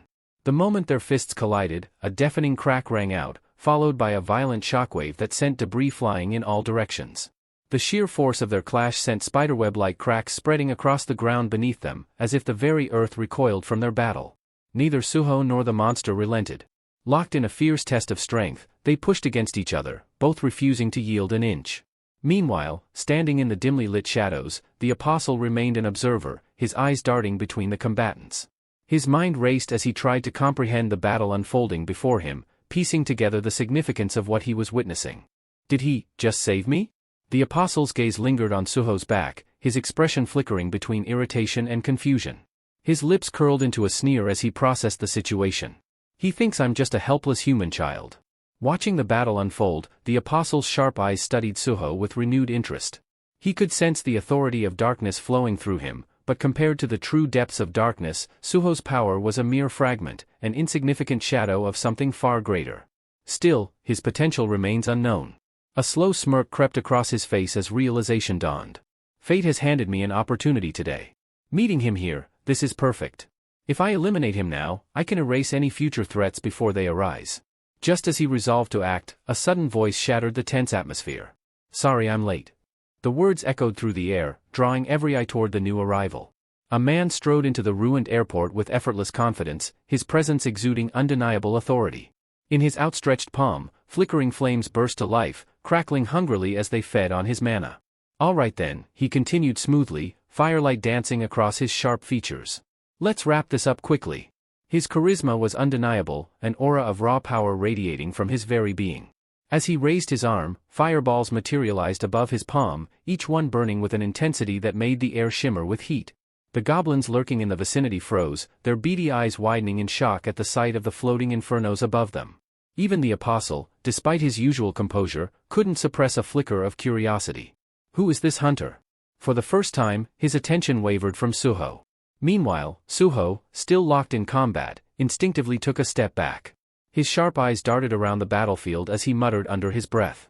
Where are these fireballs coming from? His question was answered moments later as the new hunter stepped forward, unfazed by the battlefield's chaos.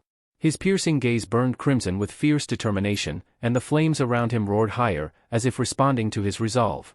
With a single commanding motion, the hunter, Choi, unleashed his attack. The fireballs hovering ominously above the goblins rained down in a relentless storm, each one finding its mark with terrifying accuracy.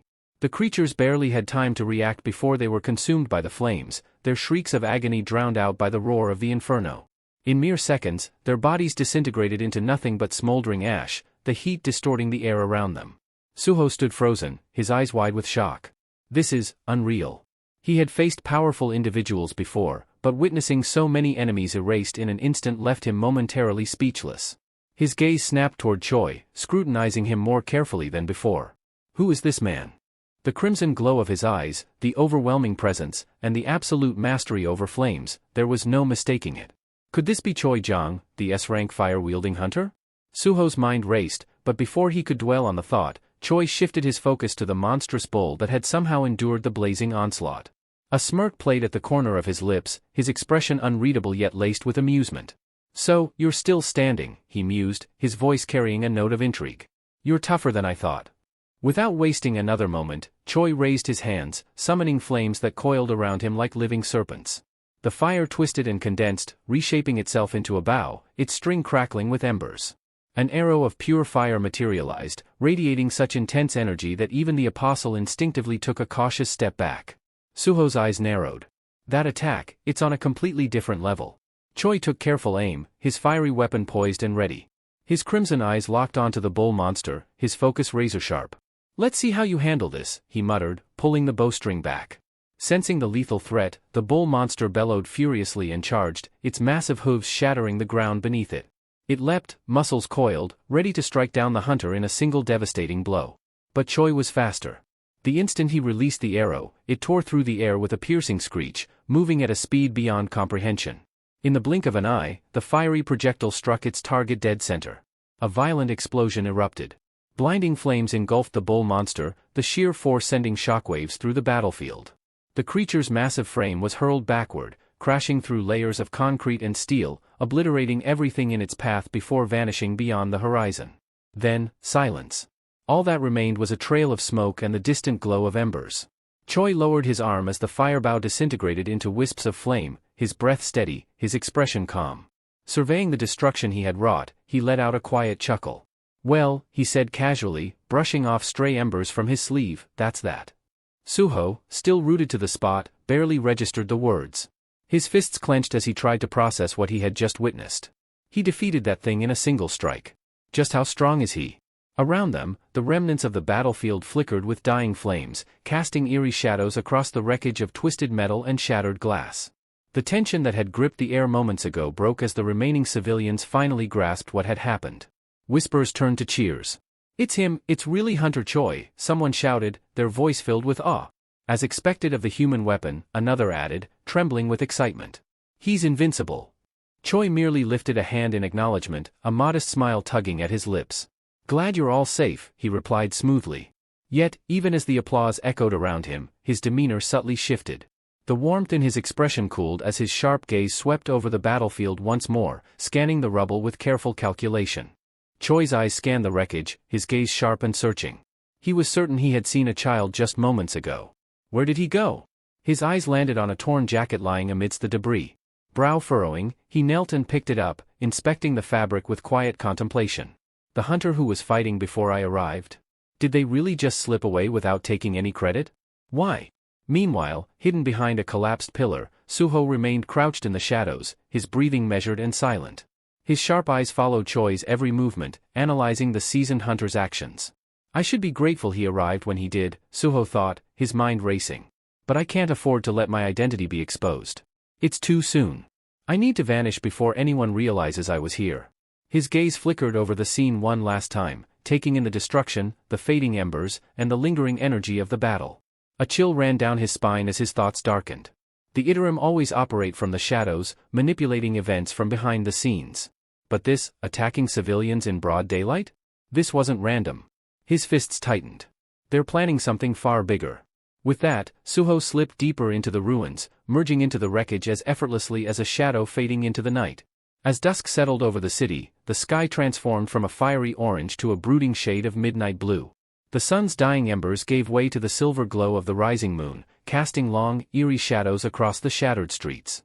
The air was thick with the remnants of smoke and dust, an unsettling stillness draping itself over the ruins. Far from the battlefield, in a dimly lit room tucked away in the depths of an abandoned building, the apostle stood motionless, his gaze fixed on the world outside through a cracked, grimy window. His mind was a storm of thoughts, replaying the events of the day with cold, calculating precision. Then, without warning, the air beside him rippled, distorting as though reality itself was unraveling. The distortion widened into a swirling, obsidian vortex, its edges pulsating with an unnatural energy. The apostle did not flinch, though his sharp eyes flickered with recognition. The portal expanded further, a deep void swallowing the dim candlelight. From its center, a pulsating red sphere emerged, radiating a malevolent aura. The room was instantly drowned in its eerie crimson glow. Then came the voice. Low, resonant, and dripping with authority. It has been some time, second fragment. The apostle remained seated, his expression unreadable. He did not turn to face the entity, but his voice remained eerily calm. So, you've arrived? Third fragment. His words carried a finality, like a man speaking his last before an inevitable fate. Before I relinquish this vessel to you, I will give you a summary of what lies ahead. There was no emotion in his tone, only a quiet acceptance. There are beings among the humans, he continued, his gaze still locked on the window, who possess magical power. They call themselves hunters. And among them, the strongest, those ranked as S rank, are particularly dangerous. We must tread carefully, the apostle murmured, his voice lowering into a hushed, almost conspiratorial tone. His golden eyes flickered with intensity. There is one among them, a variable that cannot be ignored. He must be. Before he could finish, the third fragment's voice cut through the air with cold detachment. That's enough. The apostle fell silent as the entity continued, its tone devoid of patience. I will see everything myself once I take control of this vessel. Your role is complete. As planned, you will now be absorbed into me. A subtle tension flickered in the apostle's gaze, though his face remained composed. His fingers curled slightly at his sides. What's this? The third fragment questioned, its voice carrying an edge of amusement. Are you hesitating? The apostle exhaled slowly, shaking his head ever so faintly. His voice was steady, yet something unspoken lingered beneath his words. It's nothing, he replied. I leave everything to you. As the red sphere began its consuming process, a thought surfaced in the apostle's mind, unbidden, unwanted. Am I reluctant to leave? The moment the notion formed, he crushed it. His expression steeled as he dismissed the weakness. No. This is the Creator's will. Everything we do is in service to him. Then, the merging began in full. The crimson energy of the third fragment expanded, swallowing the apostle's golden radiance. The glow intensified, spilling through every crack in the room, flooding it with an ominous light. Outside, the night itself seemed to retreat as the violent energy pulsed outward, illuminating the darkened streets like a burning beacon. The walls trembled, barely holding against the sheer force of the transformation. The apostle's body twisted and contorted, his very essence unraveling and reshaping. The red glow deepened, warping the air itself until it was over. When the blinding light finally receded, a new figure stood in the apostle's place. The body had matured, taking on a fully grown form, its presence now suffused with a terrifying sense of command. No longer golden, his aura burned a deep, pulsating crimson, surging with immense power. He flexed his fingers, testing the strength of his new body. A slow smirk curved his lips as he relished the overwhelming force coursing through him. Then, a memory surfaced. A flicker of an image. That boy. His narrowed eyes gleamed with intrigue as his mind recalled the battle, recalling the one who wielded darkness like a weapon. The variable, he muttered, his voice laced with amusement. A quiet chuckle escaped him, deep and foreboding. To think someone exists with the same authority over darkness, he exhaled, his smirk stretching wider. How fascinating. His expression darkened, his thoughts shifting. The second fragment's judgment was flawed, he murmured, almost mockingly. To kill him would be wasteful. His eyes gleamed with malicious intent. No, if we bring him to our side instead. If he can harness his power fully, even command the dead. he would be far more valuable as a follower. Suho sank deeper into the couch, the plush cushions doing little to ease the exhaustion weighing down on him. The events at the airport had drained him completely, and now, in the rare silence of his living room, his eyelids grew heavy. For once, he allowed himself a moment of respite, his mind drifting toward the edge of unconsciousness. But peace, as always, was a luxury he was never meant to have. Like a hesitant shadow, Beru emerged from the darkness, his presence subtle yet impossible to ignore. His usual sharp gaze softened with concern as he studied Suho's slumped posture. "Young monarch, you look like you just fought through an entire war and came out the loser," Beru muttered, his voice laced with worry. Without opening his eyes, Suho exhaled sharply, his tone carrying both exhaustion and frustration. "Well, I did just survive an hour-long interrogation by my uncle." He tilted his head slightly, deepening his voice in an exaggerated impression. "It's great that you're saving the world, but what about your safety? What am I supposed to tell your parents if you end up face down in a ditch somewhere?" The memory alone was enough to make his jaw clench. His uncle's words still rang in his ears, a constant reminder of the worry he left in his wake. But as he stared up at the ceiling, his expression softened, thoughts shifting to the two people who had always been at the center of his world. "Mom and Dad must be worried too," he murmured, almost to himself. A small, fond smile played at the corner of his lips. The weight of his exhaustion had not lifted, but a renewed sense of determination stirred within him. With a sudden burst of energy, Suho pushed himself upright, tossing the damp towel from his neck in one swift motion. "Rest can wait. Beru, we're heading to the Shadow Dungeon. It's time to train."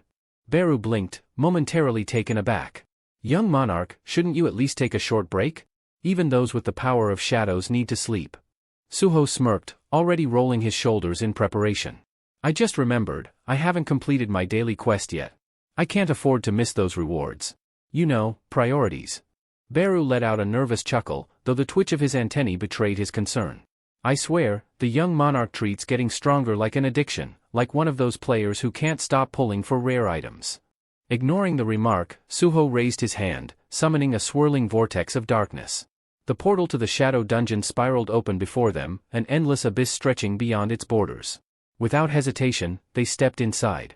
However, the moment Suho set foot in the dungeon, his confident expression shattered. His breath hitched, his body going rigid as his eyes widened in sheer disbelief. Suho's group stood in an awkward silence, the tension in the air thick enough to cut with a blade. His eyes darted between them, searching for some kind of explanation. What did you just say?" His voice wavered, barely above a whisper. A sinking feeling took root in his stomach as he hastily summoned his status window. The color drained from his face. His daily quest had expired. The goblins, the very creatures he had been relying on to advance, were gone. Every last one of them. A cold dread settled in as he turned toward his companions. Essel, Gray, and Amet stood before him, and though none of them spoke, their expressions told him everything. "What the hell happened here?" he demanded, barely keeping his composure. Essel fidgeted nervously, like a student caught red-handed in the middle of an exam. "Well, about that," her voice trailed off, avoiding his gaze. It was Amet who stepped forward, utterly unfazed. "I simply eradicated them," he declared, arms crossed over his chest, his tone matter-of-fact. "They were an infestation, a blight upon your domain. It was long overdue." Suho's jaw tensed. "Wait, you're telling me you killed all the goblins?" His voice cracked slightly as realization dawned. Amet's grin widened, completely unfazed. "Every single one," he confirmed. "And as promised, not a single human was harmed." For a long moment, Suho simply stared at him. Then, with an audible smack, his palm met his forehead. He exhaled sharply, frustration bubbling over. "You wiped out all of my training targets in a single night. Do you realize what that means? My growth rate just plummeted." Amet chuckled, clearly unbothered by Suho's outburst. "If you seek strength, young monarch, then why limit yourself to mere goblins? I shall personally oversee your training." Suho blinked. You can train me?" Amet's chuckle took on a darker edge. "Do you think I was simply born with this strength? No, true power is forged through relentless training. If you desire to surpass your limits, I will ensure you do." Before Suho could react, a familiar chime echoed in his ears. His system window materialized in front of him, displaying an unexpected notification. "Congratulations. You have unlocked a hidden quest, preparation to become stronger." He blinked, scanning the text, his mind scrambling to process what had just happened. "Well," he muttered, rubbing his temple. "I guess I don't have much of a choice." With a resigned sigh, he accepted the quest. Ahmet's laughter rang out, deep and ominous, like a villain reveling in his master plan. Uneasy, Suho opened his quest log, skimming over the requirements. Let's see. 100 push-ups, 100 sit-ups, 100 squats, and a 10-kilometer run. He squinted at the screen before deadpanning. What is this, the Saotama training regimen? Ahmet's grin turned positively wicked. Oh, but there's more. A second notification appeared. New condition added, you must complete all tasks while carrying Ahmet. Suho's head snapped up, his expression one of pure disbelief. You want me to do what? Are you insane? Ahmet merely placed a hand on his chest in mock reassurance. Don't worry, young monarch. I will make myself lighter. Before Suho could argue, a thick mist-like aura enveloped Ahmet's form. His body began to shrink, his once imposing figure gradually compressing until he was barely the size of a child. Suho, Essel, and Gray could only stare in stunned silence. That is equal parts horrifying and impressive, Suho muttered under his breath. Ahmet stepped forward, placing a hand on Suho's shoulder. His now smaller fingers gripped firmly, his gaze unyielding. This should suffice. Now, let us begin. Suho, already questioning his life decisions, lowered himself into the push-up position. All right, let's get this over with, he muttered. Despite his outward determination, panic clawed at the edges of his mind. How is this even remotely fair? Before he could dwell on it further, the system chimed, a new notification flashing before his eyes. Bond skill is currently locked due to the power gap between player and Ahmet.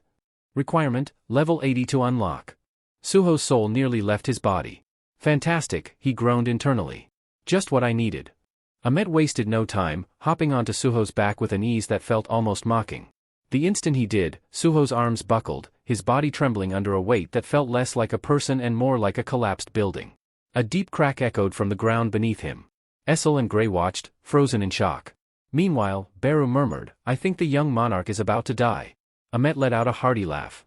Ah, I may have forgotten to mention, while I can shrink my size, my weight remains unchanged. Suho's face contorted in agony. You're crushing me, he gritted out, his entire body quivering. Sweat poured from his forehead, dripping like a leaking faucet. Ahmet leaned closer, his expression amused. That's the idea. To grow stronger, one must first be broken down. Suho clenched his teeth, barely holding himself together. Yeah, well, I'm definitely about to break. Ahmet's laughter rang out, unbothered. Good.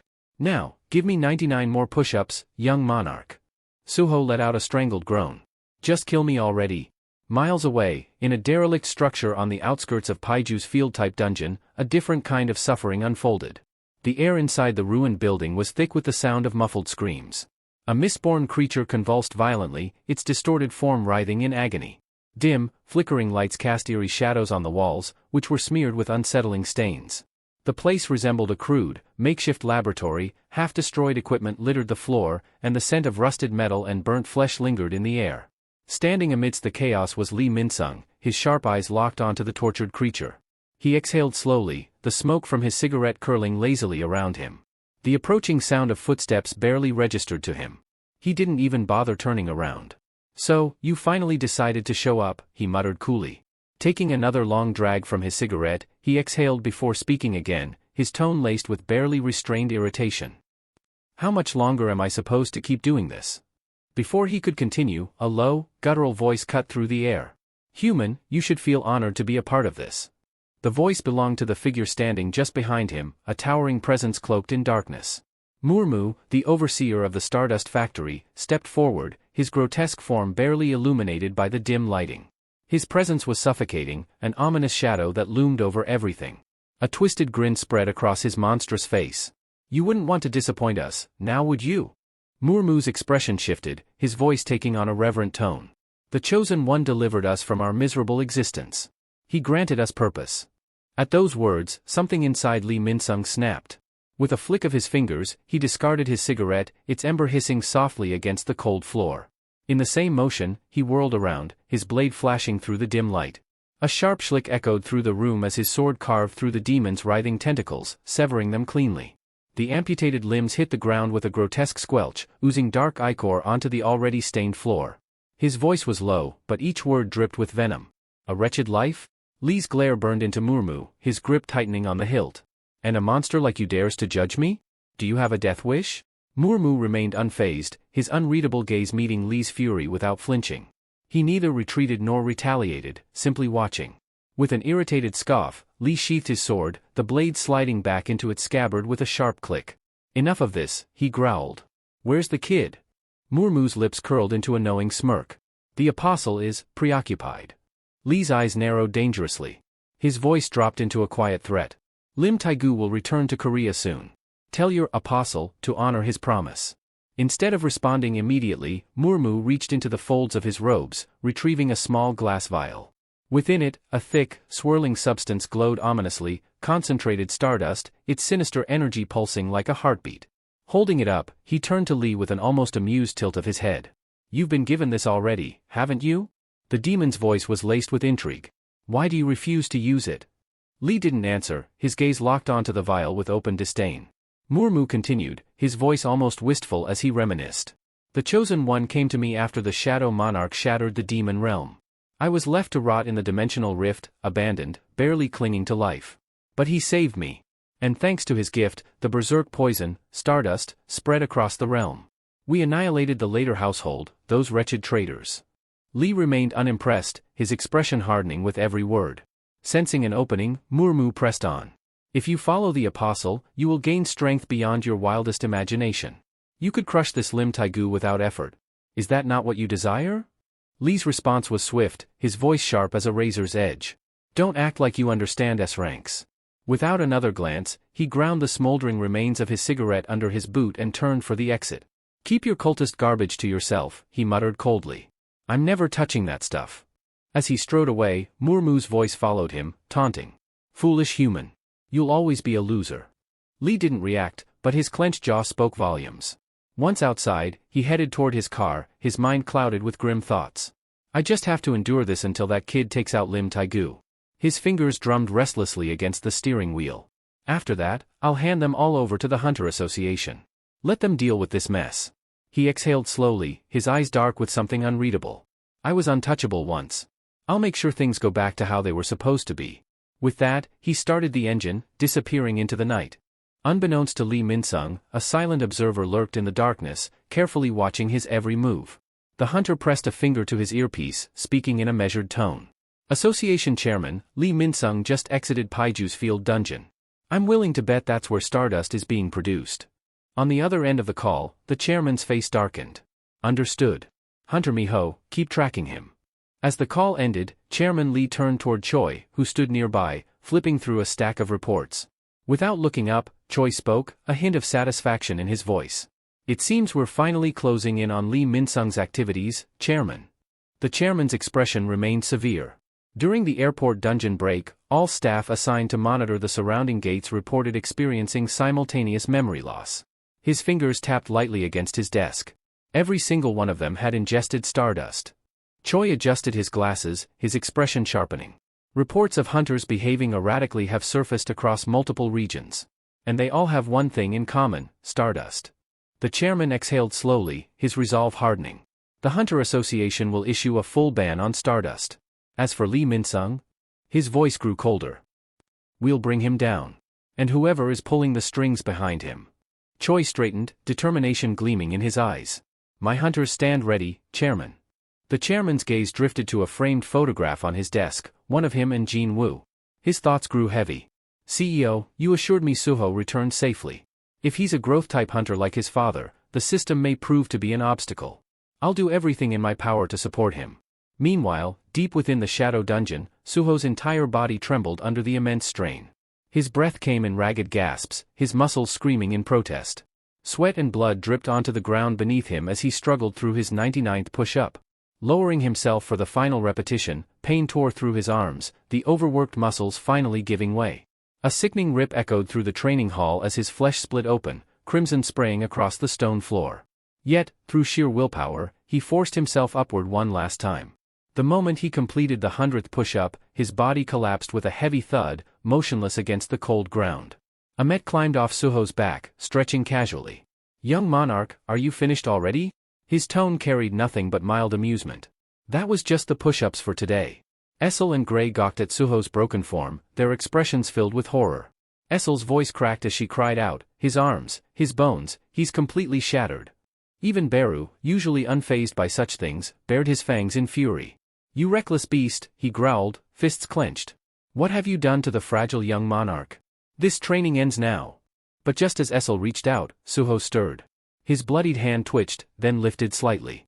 His voice, weak yet unyielding, cut through the heavy silence. "Status window," he rasped.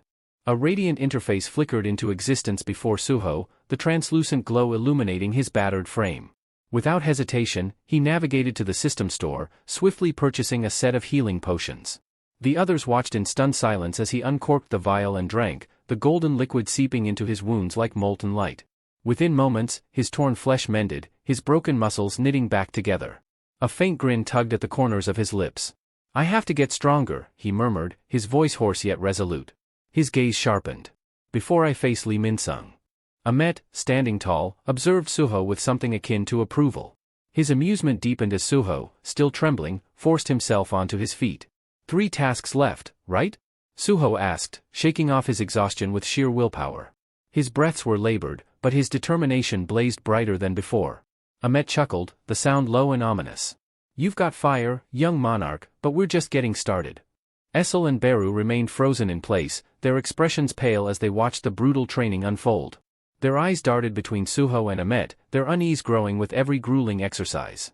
Today, Ahmet had escalated the challenge even further. Shifting his form, he shrank just enough to settle himself directly atop Suho's abdomen as the young monarch strained through a series of crunches. Though Ahmet had reduced his size, his overwhelming weight remained unchanged.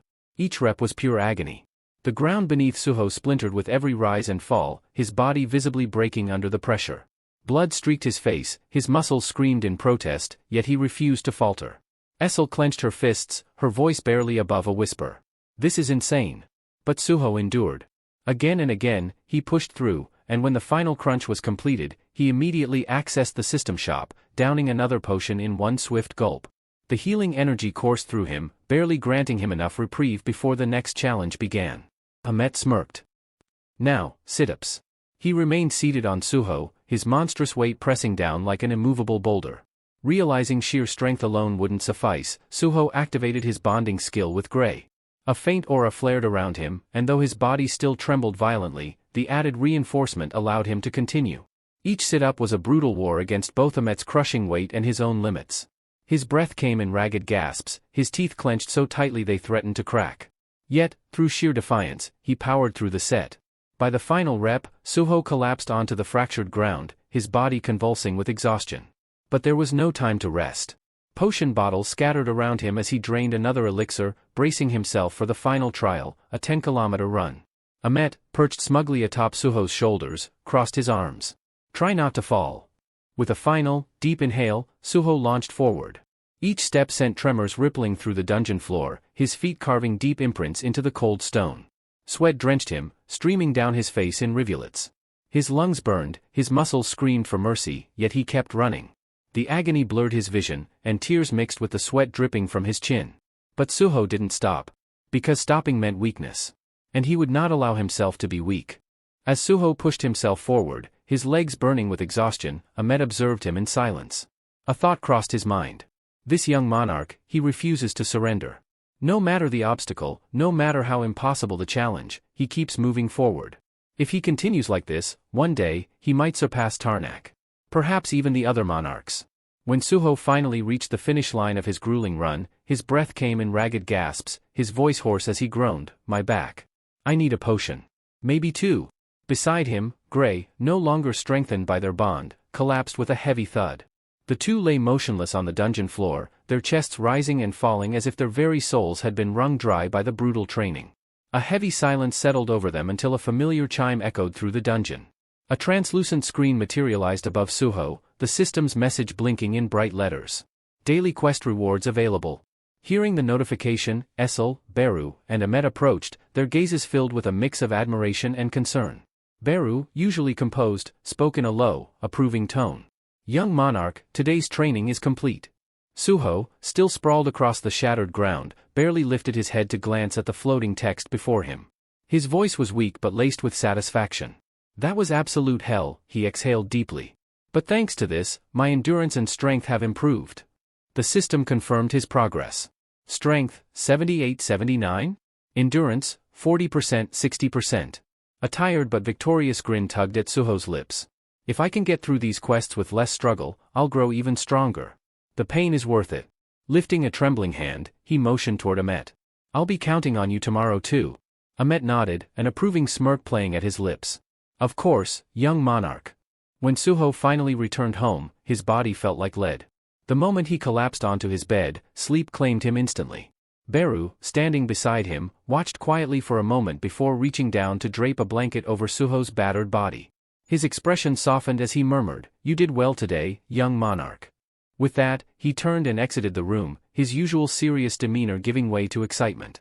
Finally, it was time to unwind. Settling onto the couch, he grabbed the remote and grinned. At last, some peace and quiet.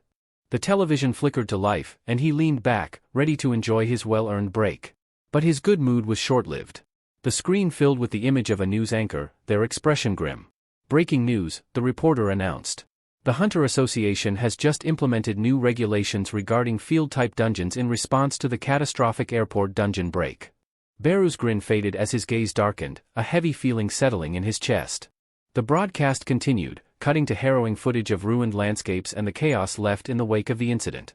The reporter's voice carried over the images, explaining the situation in detail.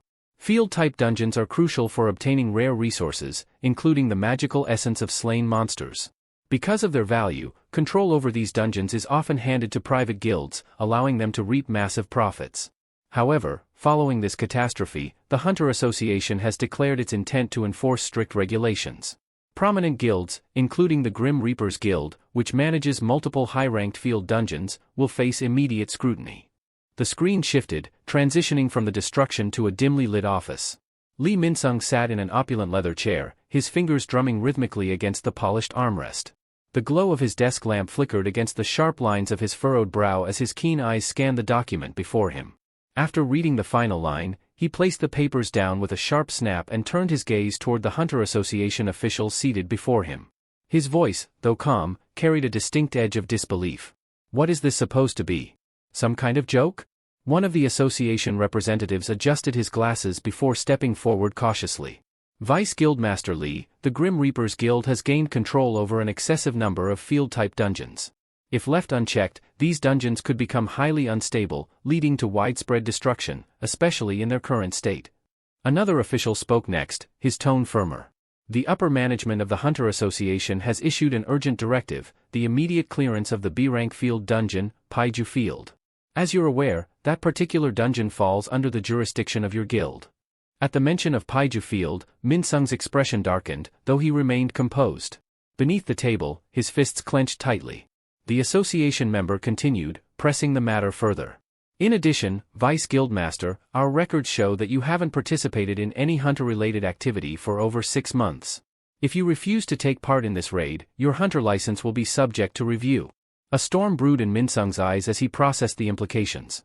This is Chairman Wu's doing, he thought bitterly. That cunning old man is making his move, and he's aiming straight for Paiju Field. He knows it's the largest production site for Stardust. This isn't just an official order, it's sabotage.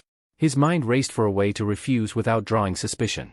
But before he could formulate a response, a voice rang through the tense silence, calm, yet undeniably authoritative. We will comply with the Hunter Association's request. Min-sung's head snapped toward the source of the voice, his eyes widening in shock.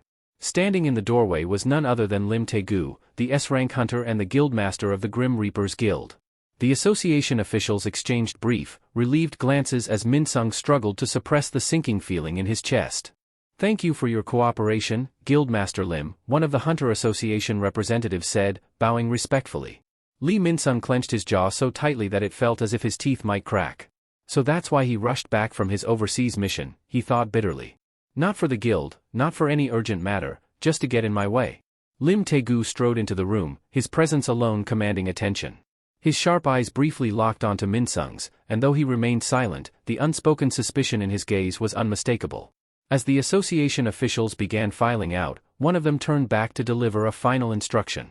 The association will be sending additional hunters to assist with the Paiju Field raid. Please ensure your team is assembled accordingly. Once the door clicked shut behind them, an uneasy silence settled over the room.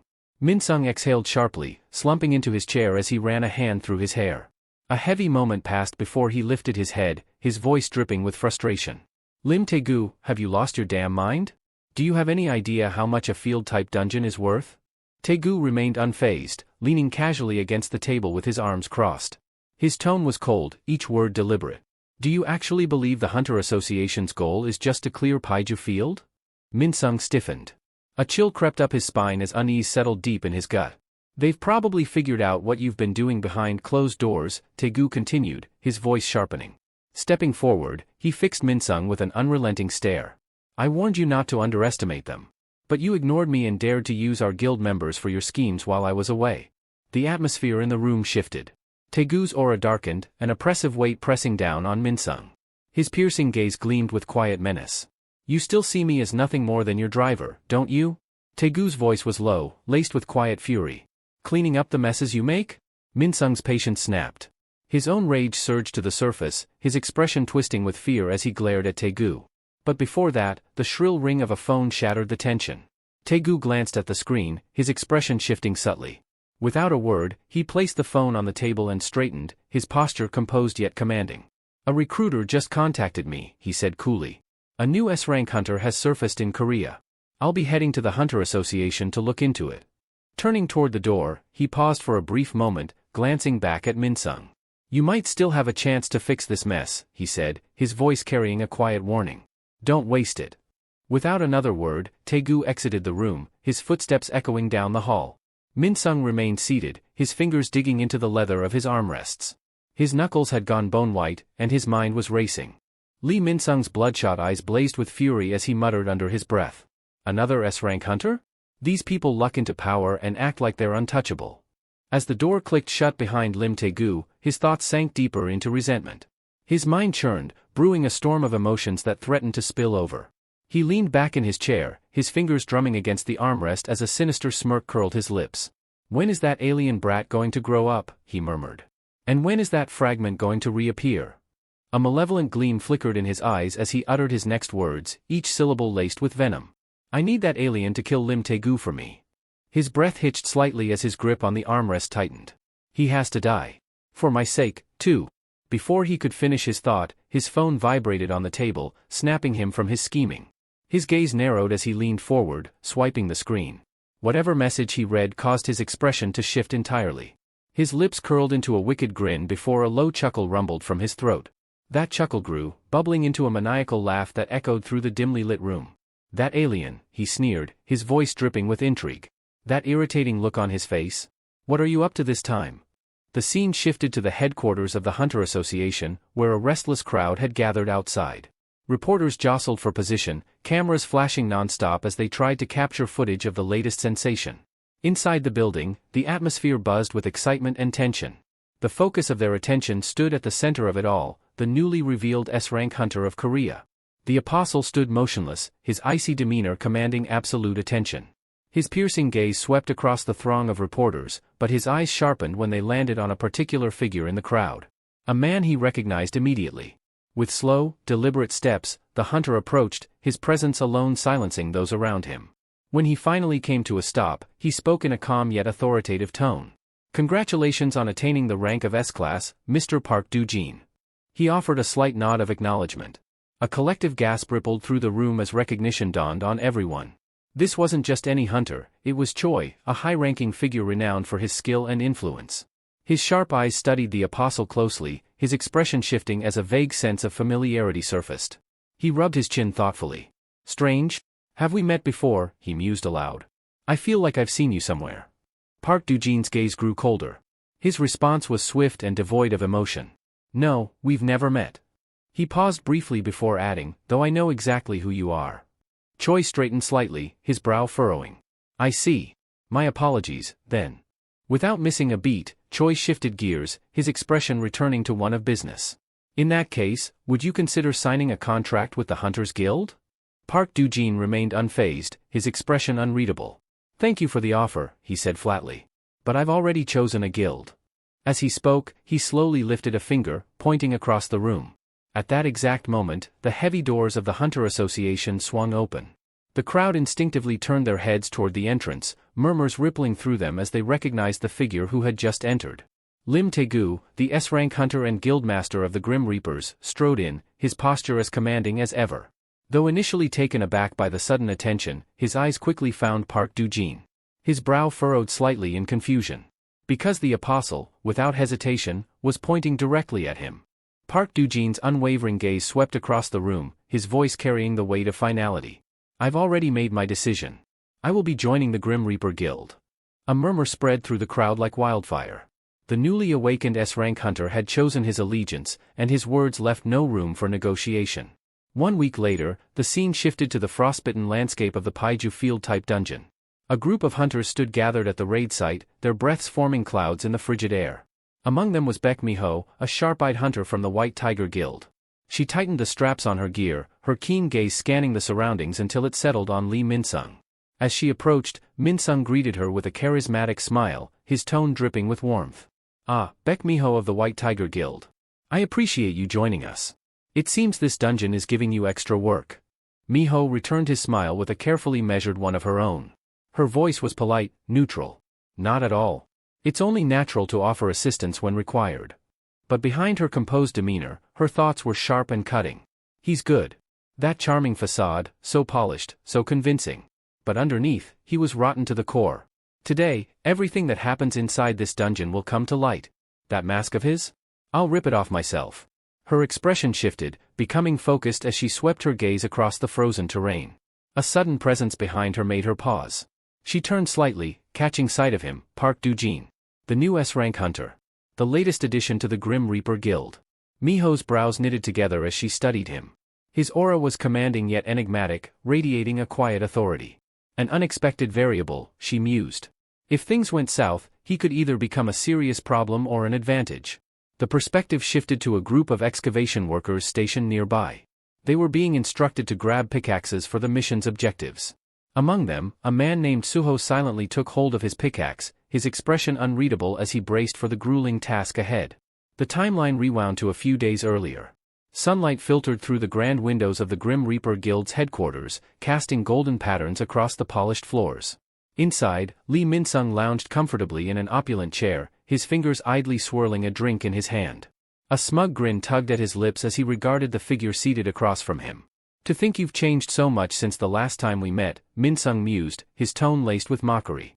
I suppose aliens evolve quickly, huh? Across the table, the apostle remained impassive, barely reacting. He lifted a porcelain teacup, taking a slow, deliberate sip. When he spoke, his tone was cool, detached. My earlier form was chosen for optimal survival, he stated flatly. Now that I have regained my strength, appearances are irrelevant. Min-sung let out a short chuckle, leaning forward with a smirk. And the name Park Do-jin, he pressed. Becoming a hunter? What's your endgame? The apostle didn't so much as blink as he set his teacup down with meticulous precision. A name is merely a tool, he replied. Park Do-jin grants me the ability to move freely in this world. Becoming a hunter ensures I can operate without restriction. The air between them crackled with unspoken tension. Each word exchanged was a calculated move in an invisible game, one where the true stakes remained obscured beneath the surface. The Grim Reaper Guild's hall, though vast, felt stifling under the weight of their conversation. The atmosphere was thick with unspoken tension, a silent battle of wills playing out between the two figures seated across from each other. Lee Min-sung's lips curled into a smile, but it was devoid of warmth. His voice carried a note of irritation as he spoke. Thanks to your little show at the airport, the Hunter Association has been breathing down my neck. They're investigating every move I make, citing civilian casualties and damages. If they dig too deep and uncover what's happening at the Paiju Field facility, we're both finished. Across from him, the apostle remained unfazed. His cold, calculating gaze met Min-sung's, his tone barely above a whisper but brimming with quiet authority. That's precisely why I joined the Grim Reaper Guild, to make sure that doesn't happen. He leaned forward slightly, the intensity in his eyes sharpening. During the raid, I'll turn every hunter in that party into followers. Once that's done, they won't find a single trace of what's there. Min-sung's arms folded across his chest as he let out a low chuckle. Externally, he appeared amused, but inside, his mind whirred with silent calculations. That's a bold strategy, he mused before narrowing his eyes. But let me ask you something, do you really think you're ready to face Lim Taegu, an S-rank hunter, right now? The apostle's expression darkened as memories of his prior encounter with Lim resurfaced. So you're asking about my promise to kill him, he murmured. He paused, his eyes glinting with something unreadable. After meeting him, I'm certain that if I were to fight Lim Taeju right now. He let the sentence trail off, leaving the conclusion unspoken but ominous. Minsung's smirk widened slightly as he studied the apostle, his mind dissecting every nuance of the conversation. Like a predator gauging its prey, he was already several moves ahead. Keep your promise, he thought, masking his malice behind a composed exterior. I don't care if you both end up dead. Just follow through with what you said. The scene shifted to the Hunter Association headquarters, where the president sat behind a sleek, polished desk. The soft glow of his monitor bathed the dimly lit office in a cool light. He gazed out the window, his fingers tapping rhythmically against the armrest of his chair, his mind deep in thought. The Paiju Field raid is set to begin soon, he murmured, his expression hardening. His sharp eyes flickered toward the documents neatly stacked on his desk. Lee Minsung and Stardust. This raid was their best chance at securing undeniable proof against them. He inhaled deeply, steadying his thoughts. Their preparations had been thorough. With the White Tiger Guild's cooperation, they had managed to secure A-rank hunter Baek Mi-ho for the mission. And if things escalated beyond control, they had an additional failsafe, Choi Jong and another S-rank hunter standing by as reinforcements. Yet, despite the solid groundwork, a shadow of doubt lingered in the back of his mind. His fingers stilled, his gaze sharpening as he focused on one particular name. Park Do-jin. The newest S-rank hunter. The wild card. His eyes narrowed. He joins the Grim Reaper Guild just as we're preparing for this raid, he muttered under his breath. That timing is far too convenient. His jaw tightened as suspicion gnawed at him. This is no coincidence. Chairman Wu leaned back in his chair, the faintest smirk playing on his lips. He had done everything to tip the scales in his favor, yet an unexpected name crept into his mind, Suho. His gaze flicked to the stack of paperwork on his desk, eyes settling on the unmistakable signature of approval. He exhaled slowly, reading the line once more. Suho, joining the excavation team, he muttered. His fingers drummed against the wood. Coincidence? Or something more? His instinct screamed at him, urging caution, but logic told him the move had already been made. He had signed off on it, yet now, uncertainty gnawed at him. Was that the right decision? He whispered under his breath. His hand clenched into a tight fist, the weight of his choices pressing down like an unshakable burden. If this was part of Suho's larger plan, then there was no avoiding it. Fine, he said, a sharp edge in his tone. If he's moving his pieces, then I have no choice but to move mine. The battlefield of the Paiju Field raid was utter chaos. The stench of burning rock and molten metal filled the air, thick smoke billowing across the dungeon as flames surged violently from a monstrous behemoth's maw. The fire-breathing colossus towered over the gathered hunters, its guttural roars sending tremors through the cavern walls. With each exhale, waves of scorching heat rippled outward, threatening to consume everything in their path. At the front of the formation, the team's tank braced himself, his shield glowing red-hot as it absorbed the brunt of the attack. Sweat dripped down his face, but he gritted his teeth and held firm. Strike team, now, he bellowed, voice strained against the inferno. I can't hold out much longer. Before the flames could fully engulf him, a sharp tap on his shoulder made him falter for just a second. His mind barely had time to process it before the monster reared back, unleashing a final, devastating burst of fire. And then, a thunderous impact silenced the beast. The ground quaked as the creature staggered, its maw spurting blood before it collapsed in a heap. A moment of stunned silence followed before all eyes turned to the figure standing at the heart of the battlefield. Miho. Her fist still smoldered from the strike, a faint wisp of smoke rising from her knuckles. She wasted no time reveling in the moment. Another beast, a second towering monster, charged toward her with terrifying speed. She didn't hesitate. With a burst of strength, she launched herself into the air, fist arcing upward in a devastating uppercut. The impact sent the creature's massive frame crumpling backward, slamming into the dungeon floor with an earth-shattering crash. Miho landed in a crouch, her sharp eyes sweeping across the battlefield, locking onto a new threat. A red-scaled, salamander-like beast lunged toward her, its clawed limbs striking with deadly precision. In one seamless motion, she ducked beneath its attack and leapt onto its back. The monster thrashed violently, trying to shake her off, but she used its momentum against it. With a powerful kick, she propelled herself upward, twisting through the air before landing against the dungeon wall, already preparing her next move. Miho's boots barely grazed the wall before she kicked off with explosive force, using it as a springboard to hurl herself forward like a human projectile. The salamander-like beast barely had time to register her movement before her fist connected with the side of its head. The impact was catastrophic. The ground beneath the creature fractured, sending cracked spiderwebbing across the stone. A deafening shockwave rippled outward, and in its wake, dust and debris erupted into the air. As the dust settled, Miho straightened, standing amidst the scattered bodies of fallen monsters.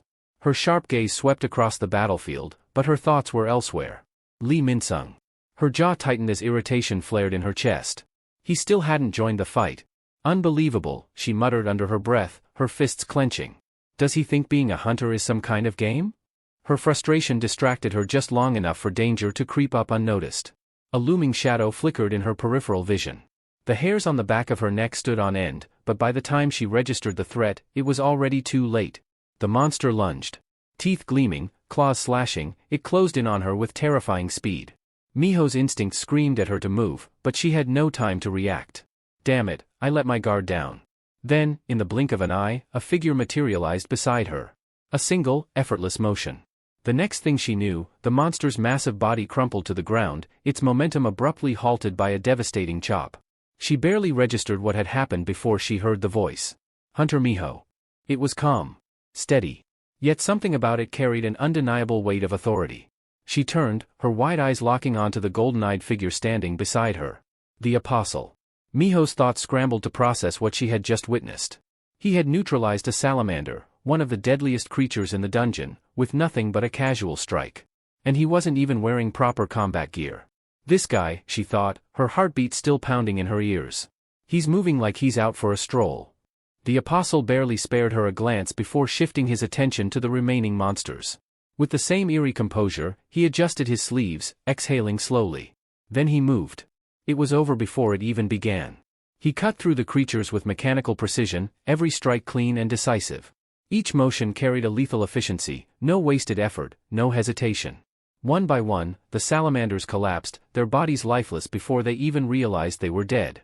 Miho could do nothing but watch, her mind reeling. S-ranks, they're truly on a different plane. As the last monster fell, the sound of slow, deliberate clapping echoed through the battlefield. Lee Min-sung strolled onto the scene, a smirk playing at the corners of his lips. Well, he drawled, amusement laced in his voice. That wrapped up faster than I expected. Miho turned to him, her brows furrowed, her thoughts still racing. Something's off, she murmured. For a dungeon of this scale, there aren't nearly enough monsters. Lee Min-sung's lips curved into a smirk, amusement dancing in his sharp gaze.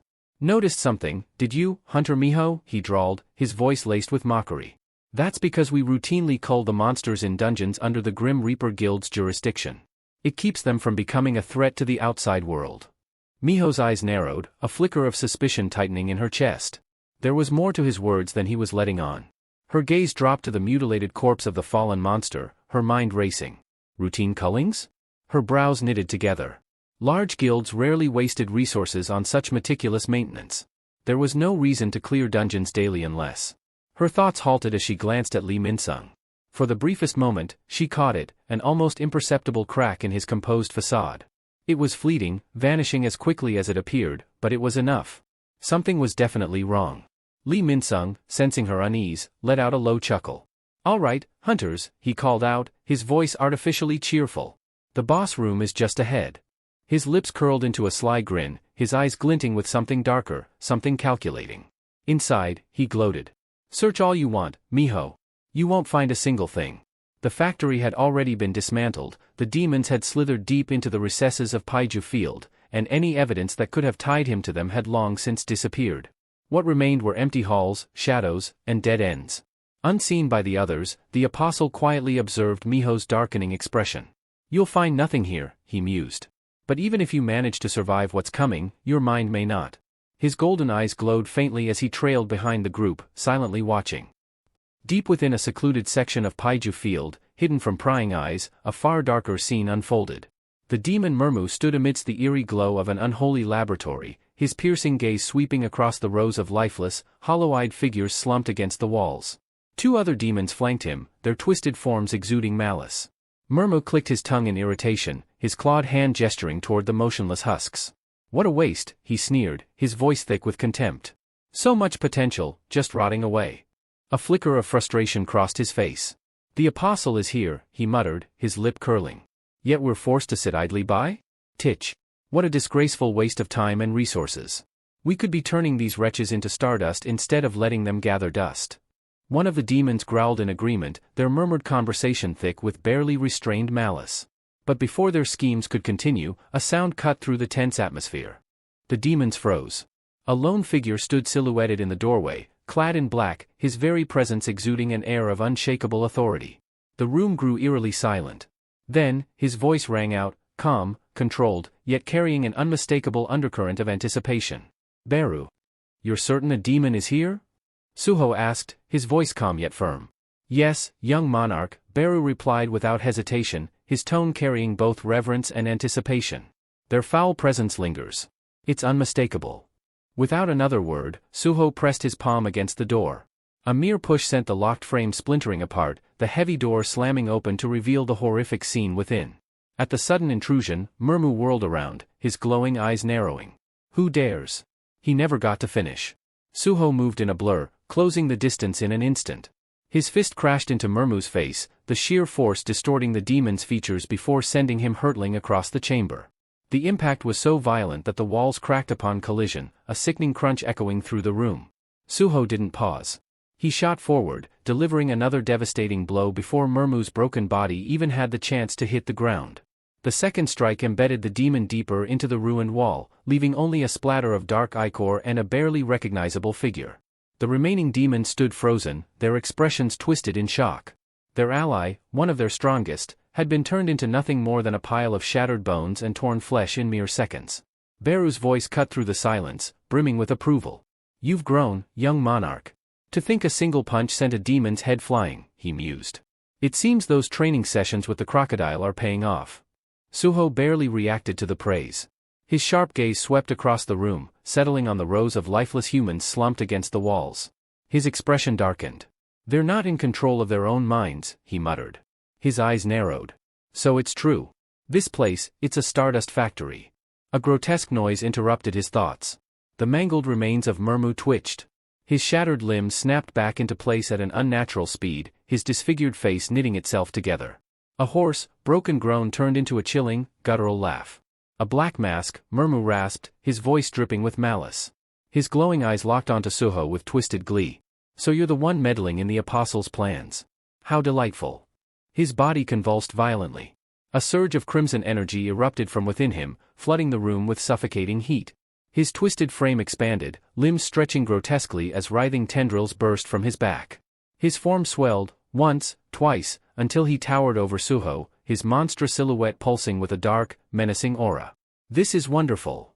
Murmu roared, his jagged teeth glinting as his laughter reverberated through the room. "You'll make the perfect offering for the apostle." Despite the towering monstrosity before him, Suho remained still. His cold, calculating eyes met Murmu's gleaming ones without a hint of fear. The air itself seemed to grow heavier as the inevitable battle loomed. Elsewhere, in the heart of the dungeon, the rhythmic clang of pickaxes echoed through the tunnels.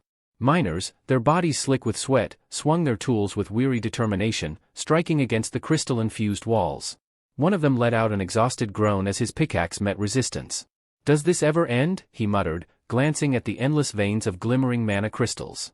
"How the hell did so many magic essence crystals accumulate here? Isn't this dungeon supposed to be under guild control?" Another miner, pausing mid-swing, exhaled sharply. "Who knows? Maybe they've got another way of making money besides selling these," he muttered, eyeing the cavernous expanse around them. For a moment, the two men stood still, catching their breath. One wiped his forehead, his face drawn with fatigue. "By the way," he said, lowering his voice, "I heard an E-rank collection member came in with us today. Did you see him?" His companion snorted. "An E-rank? In a B-rank dungeon? Now that's a joke. What were they thinking, sending an E-rank in here?" The first miner shook his head in disbelief, his grip tightening on his pickaxe. His companion chuckled, his tone light-hearted. "Come on, don't be too hard on the kid. He's still young. It's rare to see someone that age putting in real effort." The first miner smirked. "Don't tell me, you're the one who assigned him to the entrance where it's safest, huh?" He shot his companion a knowing look. "You always manage to weasel your way out of the tough jobs. Meanwhile, I'm stuck up front where it's the most dangerous." The second miner shrugged, not bothering to deny it. "Took you long enough to catch on," he said with a sly grin. "Besides, that rookie's pushing a cart loaded with 4 times the usual haul. Once we finish here, let's go help him out." The first miner let out a sigh, shaking his head. You're way too nice for your own good. Nearby, carts piled high with mana crystals lined the cavern walls. The tunnels stretched into the darkness, winding deeper into the dungeon's labyrinthine corridors, their depths untouched by natural light. Elsewhere, Suho stood motionless, facing a group of demons. His piercing gaze locked onto Murmu, silently assessing him. A ripple of energy stirred behind him, and from his shadow, Beru emerged. His voice was low and urgent. Young monarch, this one's magic power. I know, Suho interrupted, his expression unwavering. I can feel it. His heightened sensory abilities had grown even sharper, allowing him to gauge Murmu's power instinctively. The demon's strength was comparable to an A-rank hunter, on par with Randolph, the formidable foe he had clashed with in the Pyramid Field dungeon. That realization alone was enough to make Suho's stance shift subtly, his fists clenching. There was a reason the Hunter Association had tasked the Grim Reaper Guild with clearing this dungeon. That's why he had infiltrated the excavation team, to uncover the truth behind the Stardust operations. His thoughts churned, his blue eyes flashing with determination. If the Hunter Association's scrutiny on Lee Minsung intensifies, getting information about the Iterim's apostle from him will become even more difficult. His gaze snapped back to Murmu, his voice firm and commanding. Where is the apostle? The demon regarded him with cold amusement, tilting his head as if evaluating him. So, just as the apostle hunts the man in the black mask, this one is hunting the apostle, Murmu mused. Without warning, the demon's tendrils lashed out, one coiling tightly around Suho's ankle. Murmu's lips curled into a sneer. You'll meet the apostle soon enough, he hissed. More tentacles surged toward Suho, twisting and writhing like living serpents. Because before I deliver you to him, Murmu roared, I'll break you so thoroughly that you won't wake from the coma I put you in. Yet, Suho remained completely still, unbothered by the tendrils constricting around him. His expression barely shifted, save for the faint raise of an eyebrow. Let him try. You think just because your tentacles are wrapped around me, I can't break free? Murmu sneered, tightening his grip. Now that I've got you, there's no escape. My strength is absolute. Suho let out a slow breath, then rolled his eyes.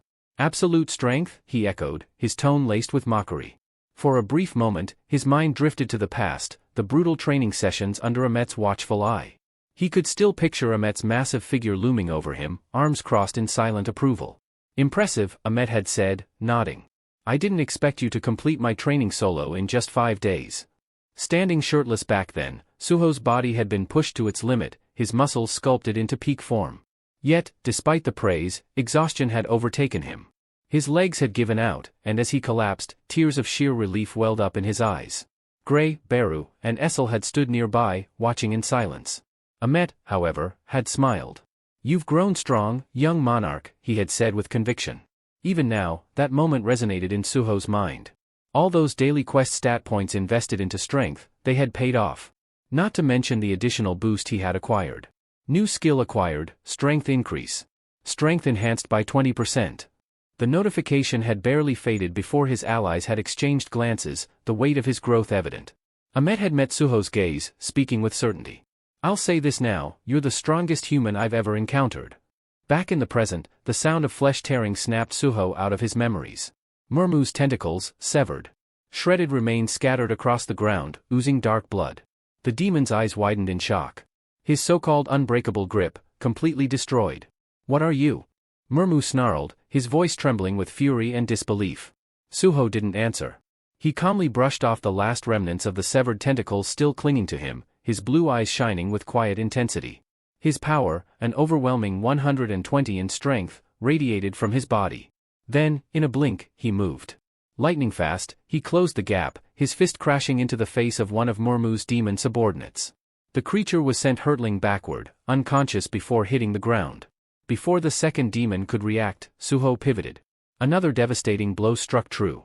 The second fell just as easily as the first. Murmu barely had time to process what had happened before Suho turned his piercing gaze back to him. Stepping forward, his voice was steady, firm. I'll ask you again. And in a flash, he was in front of Murmu, standing mere inches away. Suho's piercing gaze bore into Murmu as he demanded, where is the Iterim apostle? The demon, rattled by Suho's speed and sheer dominance, clenched his fists. His pride wouldn't allow him to submit so easily. With a defiant roar, he swung a powerful punch toward Suho. Like hell I'd tell you. Suho didn't budge. His expression remained unreadable as he effortlessly caught the incoming strike. His grip tightened around Murmu's head, fingers pressing into the demon's skull. A chilling calm settled over him as he muttered, "Is that so?" Without hesitation, Suho flexed his overwhelming strength and wrenched the demon's head clean off his body. The severed head remained intact in his grasp, its eyes still filled with shock. The lifeless body crumpled to the ground. Suho wasn't finished. Unsheathing his blade, he unleashed a merciless flurry of slashes, carving the corpse into ribbons. Blood sprayed across the cavern floor, staining the mana-infused stones beneath them. Even in death, Murmu's consciousness lingered within his severed head. A deep sense of unease crawled through him. What is this terrifying presence? The eerie sensation radiating from Suho sent a shiver through his fading mind. Suho tilted his head, his expression void of sympathy. "I'll get my answers, whether you talk or not." With that, he tossed the head toward Beru. "Time for a snack," he said casually. As Murmu's head spun through the air, his final thoughts surfaced. "Apostle. I won't live to see the masterpiece you create, but thanks to you, we erase the later household, the traitors to demonkind." Before he could think any further, Beru's jaw snapped shut. The crunch of bone echoed through the chamber as the shadow beast devoured the head whole. Beru hummed, licking his claws. "Tough, but a bit chewy." Meanwhile, deep within the shadow dungeon, Essel suddenly felt a strange sensation course through her. She blinked in confusion, flexing her fingers. What is this? My body feels lighter." Back in the dungeon, Beru wiped his mouth as Suho turned to him with urgency. "Did you learn anything about the Iterum Apostle?" Beru let out a deep sigh before replying. This demon viewed the Apostle as some kind of radiant figure. "Beyond that, I couldn't pull much from his memories." Suho exhaled sharply, frustration flickering across his face. Another dead end. His thoughts turned to Lee Minsung, the man overseeing the Stardust operation. "Looks like I have no choice but to get information from him. But first, there was a more pressing issue at hand." He glanced around the cavern, his mind shifting gears. "I need to evacuate the people here before anything else." Meanwhile, miles away, the Iterum Apostle stood in the midst of a group of hunters. His sharp eyes narrowed as he sensed a disturbance. The demon's presence? It's vanished. But not because of the Hunters Association. The raid party finally arrived at a massive set of doors, the entrance to the boss monster's chamber. Lee Minsung turned to the assembled hunters, his tone authoritative. "This is Pa Yu Field's boss room." Among them, Miho's brows furrowed as unease settled over her. Something wasn't right. "We've scoured the entire area and found nothing," she tapped her fingers against her weapon. Wasn't Pa Yu Field supposed to be the center of Stardust production? Lee Minsung, noticing her skepticism, smirked slightly. "Looks like she's struggling to figure out why she found nothing." Without speaking aloud, he transmitted a telepathic message to the Apostle. "We'll cancel the plan to brainwash the hunters. It's better if this ends quietly." The Apostle's eyes flickered with irritation. "That won't do," he muttered, displeased. Miho, still deep in thought, mulled over another possibility. Could it be located somewhere on the surface instead? She exhaled. If that's the case, then there's no choice but to shift focus. Miho tightened her grip on her weapon, her eyes filled with unwavering determination. "We'll clear the boss first," she declared, stepping forward. The hunters behind her nodded in agreement, their footsteps echoing through the cavern as they prepared to enter the monster's lair. Meanwhile, a different battle was taking place behind them. Lee Minsung's expression darkened, his mind reeling from what he had just heard. His fists clenched at his sides as fury surged through him. His voice, thick with disbelief, cracked as he spat. "What did you just say?" The Iterum Apostle remained composed, his gaze devoid of emotion. "I've already told you," he said coolly. "Every hunter here will become my follower." Before Lee Minsung could react, the Apostle flicked his wrist. A dark crystalline shard of highly concentrated stardust shot forward, embedding itself into the back of Lee Minsung's neck. His body tensed as an unnatural force invaded him, spreading like wildfire through his veins. He staggered, his breath hitching, his instincts screaming at him to resist. But the moment the energy took hold, he knew, it was already too late. The Apostle leaned in, his voice dropping to a chilling whisper. "You should have known your place. Working with an A rank like you to eliminate an S rank like Lim Taigu? It was always an absurd deal." He chuckled, his breath icy against Lee Minsung's ear. "Did you really believe you were anything more than a disposable tool?" Lee Minsung's rage boiled over. His eyes burned with fury, his jaw clenched so tightly it felt like his teeth might shatter. "S-rank this, S-rank that?" he growled, voice trembling with raw hatred. "You think I'd let myself be brainwashed by someone like you?" But before he could take action, everything around him dissolved. The world turned into an endless void, stretching infinitely in all directions. The silence was suffocating, pressing down on him like an invisible weight. Above him, a single golden light pulsed, its glow steady and rhythmic. Panic clawed at his mind. His surroundings had vanished. He was standing in nothingness. His eyes flicked toward the golden glow, and the moment they locked onto it, a sudden shift took place. His pupils constricted. A luminous cross-shaped pattern appeared in his irises, burning into his vision like an unshakable mark of servitude. Lee Min-sung's body went rigid. A command, powerful and absolute, echoed through his mind. Move as the Supreme One wills. He struggled. He screamed internally. But his limbs refused to obey. His will no longer belonged to him. He was trapped, watching helplessly as his own body became a puppet. Then, the scene snapped back to reality. Lee Min-sung stood motionless, his expression eerily serene. Slowly, his eyelids fluttered open. His once fierce eyes now gleamed with an unnatural golden glow, his pupils locked in the distinct cross-shaped pattern of the Apostle's control. The Apostle stepped closer, placing a hand on his shoulder, a smirk tugging at his lips as he admired his work. Behind him, Lee Min-sung stood lifeless, his body stolen, his mind imprisoned. A mere vessel for the Apostle's will. The last remnants of Lee Min-sung's will had completely vanished, leaving behind nothing more than a hollow shell under the Apostle's control. With a smirk, the Apostle shifted his gaze toward Miho, his piercing stare filled with amusement. Now then, he mused, his voice carrying an eerie calmness. Shall we move on to the next one? Meanwhile, outside the Paiju Field dungeon, a sleek black car sat idling in the shadows, its engine running in a low hum. Inside, Choi rested his elbow on the armrest, his fingers lightly flicking a small, ethereal blue flame in the shape of a bird. His expression remained unreadable, his eyes locked on the flickering light. If this flame dies out, that means trouble inside, he stated plainly, his voice steady. That'll be our cue to move in. For a brief moment, he observed the flame with quiet intensity before continuing, the summon of a summon, an elegant solution to bypass the dungeon's interference with communication devices. Quite the handy trick. A smirk played on his lips, but it lacked any real amusement. With any luck, we won't have to trouble the S-rank hunters with this mess, he added, his tone laced with a hint of sarcasm. Beside him, Lim Taegu remained still, his expression unreadable. But Choi knew he was listening. Sensing the tension, Choi casually pressed on. Let's just hope Lee Min-sung doesn't stir up more problems, he mused, throwing a sidelong glance at his companion. Hunter Taegu, you seem a little tense. Are you worried? Lim's eyes darkened, his tone turning sharp. Are you looking to provoke me? Choi chuckled, feigning innocence. Me? Now, why would I do that? But Lim wasn't fooled. The irritation in his gaze was unmistakable. With a scoff, he fired back, I suppose you're upset that S-rank Hunter Park Dojin joined the Grim Reaper Guild instead of yours? Choi's smirk faltered for the briefest second before he forced it back into place. Not at all, he responded, his tone carefully controlled. Our guild is already filled with exceptional hunters. Yet, despite his words, there was an edge to his voice, betraying his true feelings. Lim exhaled heavily, his fingers drumming against his knee.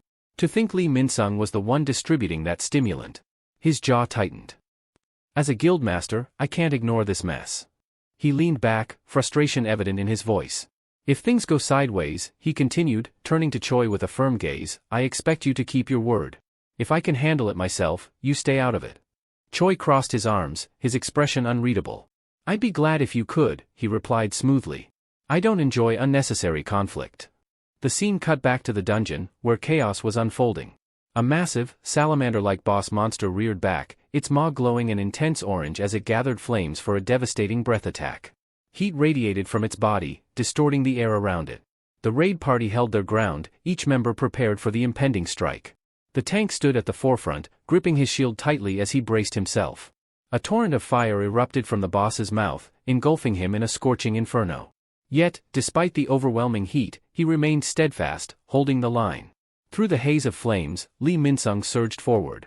His sword gleamed under the fiery glow, his grip firm, his movements unrelenting. His expression, once filled with arrogance and determination, was now disturbingly vacant. Yet, his body moved with the same fierce precision, cutting through the flames like a relentless force. The battle had begun. Miho couldn't shake the unsettling feeling gnawing at her. Something about Lee Min-sung was off. His movements were sharper, his attacks more relentless, but what truly unsettled her was the Apostle's behavior. Despite being an S-rank hunter, he remained on the sidelines, observing instead of engaging in the fight. Her gaze flickered toward him as she rushed at the salamander, her sword gleaming under the dim dungeon light. He's standing back, watching us struggle. That's typical of an S-rank, letting the lower ranks handle the dirty work. But then her brow furrowed. No, that's not right. We're his seniors in experience. Why isn't he stepping in? Shaking off her thoughts, she refocused on Lee Min-sung. Something's definitely wrong. Ever since they had entered the boss's chamber, his fighting style had changed. His aggression, his speed, his sheer ferocity, none of it was normal. It was as if he had become an entirely different person. Meanwhile, the apostle continued his silent observation, his expression unreadable except for the slight smirk playing on his lips. This confirms it, he mused. Stardust alone has no effect on hunters above B rank. But its concentrated form, the star fragment, that's a different story. As if to validate his thoughts, Lee Min-sung lunged forward in a blur of motion, his sword carving through the air with brutal efficiency. Every strike found its mark, each one faster and more precise than the last. Then, with an astonishing display of agility, he launched himself high into the air, angling for another devastating blow. Miho hesitated for a split second, momentarily stunned. She had fought alongside Lee Min-sung before, but never had she seen him fight with such overwhelming force. The sheer savagery of his attacks left her uneasy. The salamander reeled back, roaring in fury as deep gashes marred its scaled hide.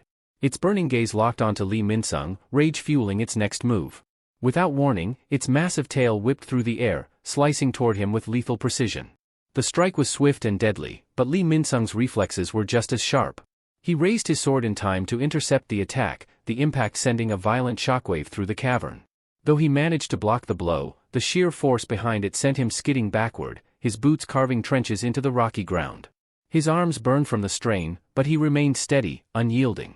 From the shadows, the apostle's expression darkened with intrigue. His eyes flickered with a knowing glint as he watched the battle unfold. Even with the awakening effect of the star fragment, an A rank still struggles against an S rank creature, he noted, his fingers tapping together in quiet contemplation.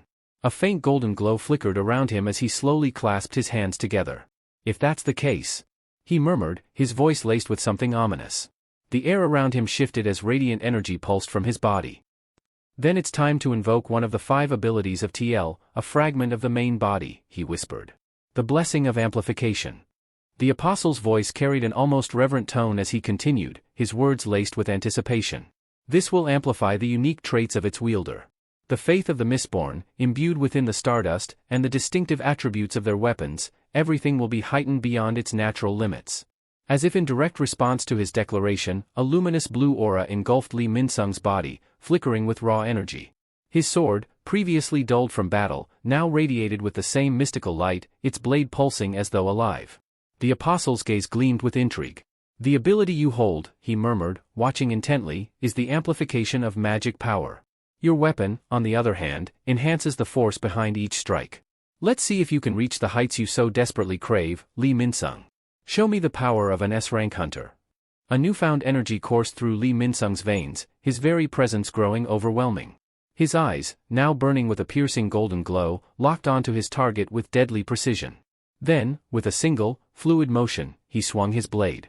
A massive surge of energy erupted from the sword, an arc of devastating power slicing through the air with terrifying speed.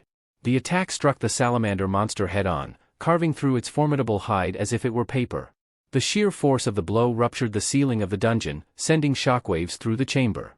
A deafening explosion followed.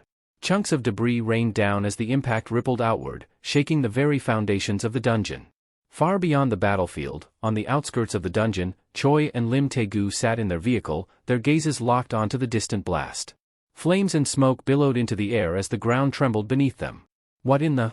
Choi's voice trailed off as disbelief settled in. Lim Tae-gu's expression darkened. That power? It wasn't something an A-rank should be capable of. Back inside the devastated dungeon, Miho stood frozen in shock. The aftermath of Lee Min-sung's attack was unlike anything she had ever witnessed. A massive crater lay where the monster once stood, its lifeless remains reduced to mere fragments scattered across the battlefield. Her heart pounded in her chest as she tried to process the sheer destruction before her. What was that? Her thoughts raced. How did Lee Min-sung achieve such overwhelming power? He's just an A-rank hunter, isn't he? Lee Min-sung remained eerily silent, standing amid the wreckage. His sword, still humming with residual energy, dripped with the remains of his fallen foe. His expression betrayed nothing, not triumph, not exhaustion, just cold, unsettling composure. The apostle, however, observed the scene with an amused smirk. Yet, beneath that facade, calculations ran through his mind. So, even with amplification, an A-rank hunter can only sustain that level of power for a fleeting moment. His fingers tapped against his arm as he studied Lee Min-sung's form. The burden on his body must be immense. The majority of that enhancement has already faded. A quiet scoff escaped his lips. How disappointing. His tone was low, but the condescension was unmistakable. It seems you lack the capacity to fully wield the power of an S-rank. The words struck deeper than any wound. Lee Min-sung's grip on his sword tightened, his knuckles turning white. His jaw clenched, but he said nothing. However, the fire in his eyes betrayed his inner turmoil. Miho, still shaken, tore her gaze from Lee Min-sung and fixed it on the apostle. Something about all of this didn't add up. That wasn't something an A-rank hunter should be able to do. Her fingers curled into a fist as her mind worked through the pieces. Stardust was supposed to be ineffective on high-ranking hunters. So how? Her brows furrowed as a realization dawned on her. Or, is there something else at play? The uncertainty gnawed at her, the air around them thick with tension. Something was off, terribly off. And the more she watched Lee Min-sung and the apostle, the more the unanswered questions piled up. Without warning, Lee Min-sung struck with ruthless precision, driving his sword straight through the apostle's back. A sharp gasp of pain tore from the apostle's lips as the sheer force of the attack sent shockwaves through the room.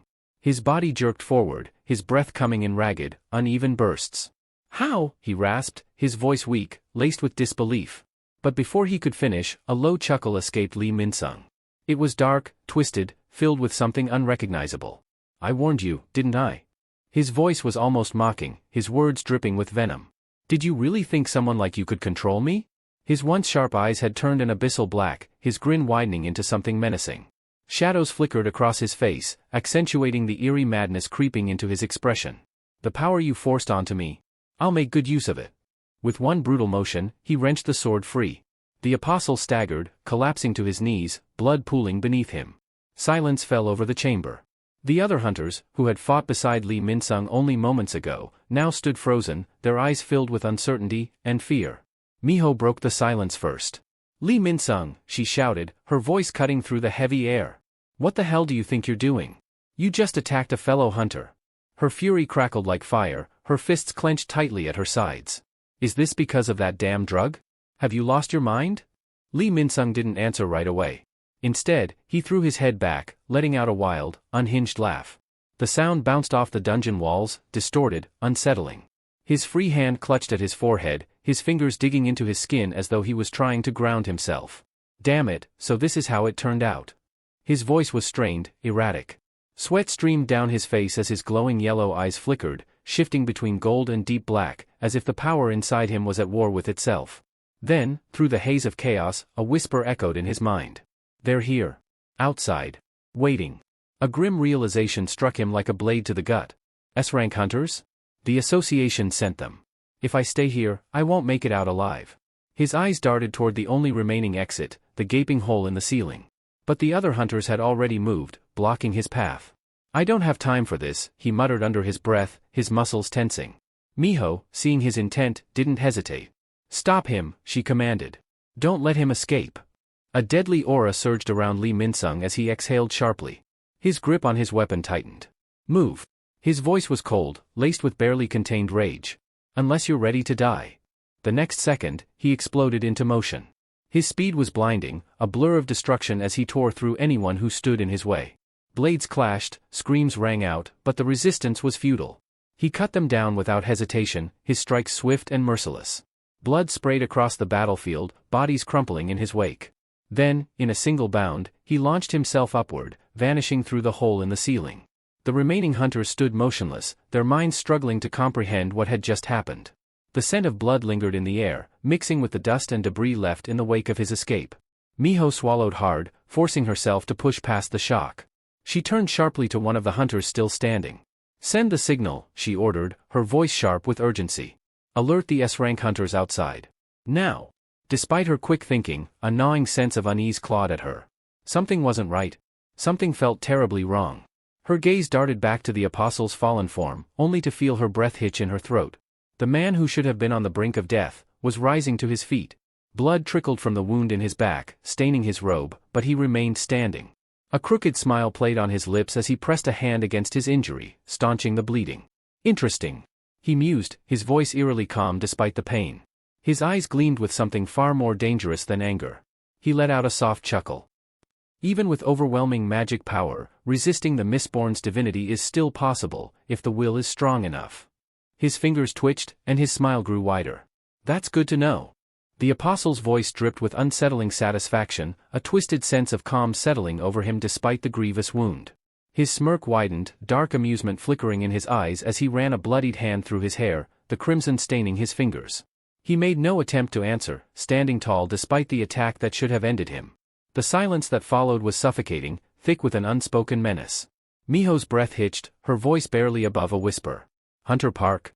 That strike should have gone straight through your heart. How are you still standing?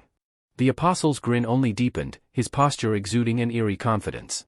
He said nothing, but his silence alone was enough to send a chill down Miho's spine. Meanwhile, beyond the dungeon's confines, Lee Min-sung darted through the dense forest, his breaths ragged, his mind a storm of frustration. His newfound power surged within him, yet he found himself on the run, hunted like an animal. An S-rank strength, and I'm still forced to flee like this? This is absurd. His muscles ached, and his thoughts raced wildly. Every faction, every force seemed to be against him. Damn those extraterrestrials, the Hunter Association, even the Grim Reaper Guild.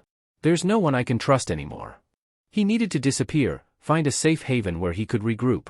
A nearby city would have to do, at least for the time being. Just as he settled on a plan, a sharp whistling sound sliced through the air. A blade.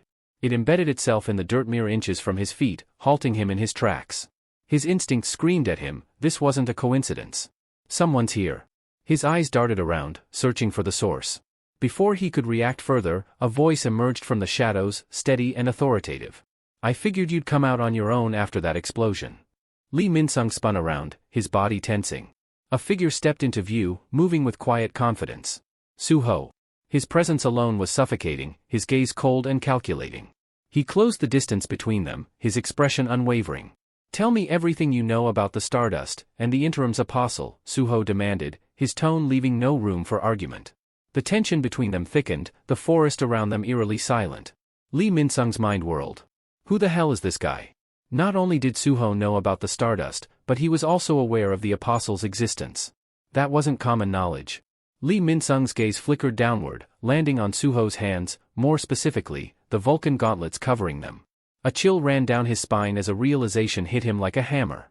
Wait, wasn't there a rumor about a masked figure who dismantled Brocky's operations and crippled the Stardust supply chain? A bead of sweat trickled down his temple. Could it be him? Lee Min-sung's sharp gaze flickered across the surroundings, calculating his options. His mind raced, but the answer was clear, he had no time to waste. If he hesitated even for a moment, the pursuing hunters would catch up. I don't have the luxury to drag this out. With that thought, he tightened his grip on his sword and lunged forward, his blade slicing through the air with lethal intent. A surge of confidence flooded his chest. Judging by the aura Suho emitted, he was far beneath him in terms of raw magic power. This fight was already won. You're nothing, he sneered, his voice filled with arrogance. Die, weakling. The attack was swift, merciless, but Suho didn't so much as flinch. He stood rooted to the ground, his expression unreadable. Just as the sword was about to connect, he shifted his weight ever so slightly, moving with an effortless grace. Then, in a motion so fluid it was almost surreal, he reached up and caught the blade with his bare hand. A sharp metallic screech rang through the forest as Min-sung's blade came to a jarring halt. His breath hitched, disbelief crashing into him like a tidal wave. His fingers tightened instinctively around the hilt, but no matter how hard he pulled, the sword refused to budge. What the? His mind reeled. How did he stop my attack, with his hand? A chill crawled up his spine. Before he could process the impossible reality before him, Suho moved. With a shift of his stance, he twisted his body and delivered a lightning-fast kick straight to Min-sung's jaw. The impact was devastating. Pain exploded through his skull as his vision blurred, his body sent flying backward from the sheer force of the strike. Blood sprayed from his mouth as he tumbled through the air before crashing into the ground with a resounding thud. His head spun, his body screaming in agony. This can't be right. He struggled to breathe, his thoughts a tangled mess. His magic power is weaker than mine. So why is he so much stronger? From the shadows, Beru watched the scene unfold, a knowing smirk playing on his lips. Ah, so that's why Min-sung is so shaken, Beru mused, his voice laced with amusement. Hunters measure strength by the size of their magic power. But true strength. His eyes gleamed as he observed Suho's fluid, unstoppable movements. True strength is something else entirely. The battle raged on, Suho pressing forward with relentless force. Each strike landed with brutal precision, pushing Minsung further and further back. The difference in power was undeniable. This wasn't a battle between equals. It was a one-sided slaughter. Beru's gaze lingered on Suho, his smirk widening. The young monarch, he's been sharpening his body, honing his strength beyond what an A-rank hunter could ever dream of. His training with Ahmet has propelled him far beyond the realm of ordinary hunters. Minsung's movements grew frantic, his initial confidence crumbling under Suho's overwhelming pressure. His sword, which he once wielded with supreme arrogance, now felt like dead weight in his hands. A realization settled in his gut like a stone. I can't win. The scene shifted abruptly to the depths of the Paiju Field dungeon, a battlefield of wreckage and despair. The air was thick with the scent of blood and dust, the remnants of a brutal clash still lingering. Miho stood amidst the destruction, her breath ragged, one hand clutching her injured arm. Pain pulsed through her body, but it was nothing compared to the shock gripping her mind. Her gaze locked onto the apostle before her, her expression a mixture of disbelief and dread. "Park, Hunter Park," she breathed, voice trembling. "You should be dead. That attack, it went straight through your heart." Yet, there he stood.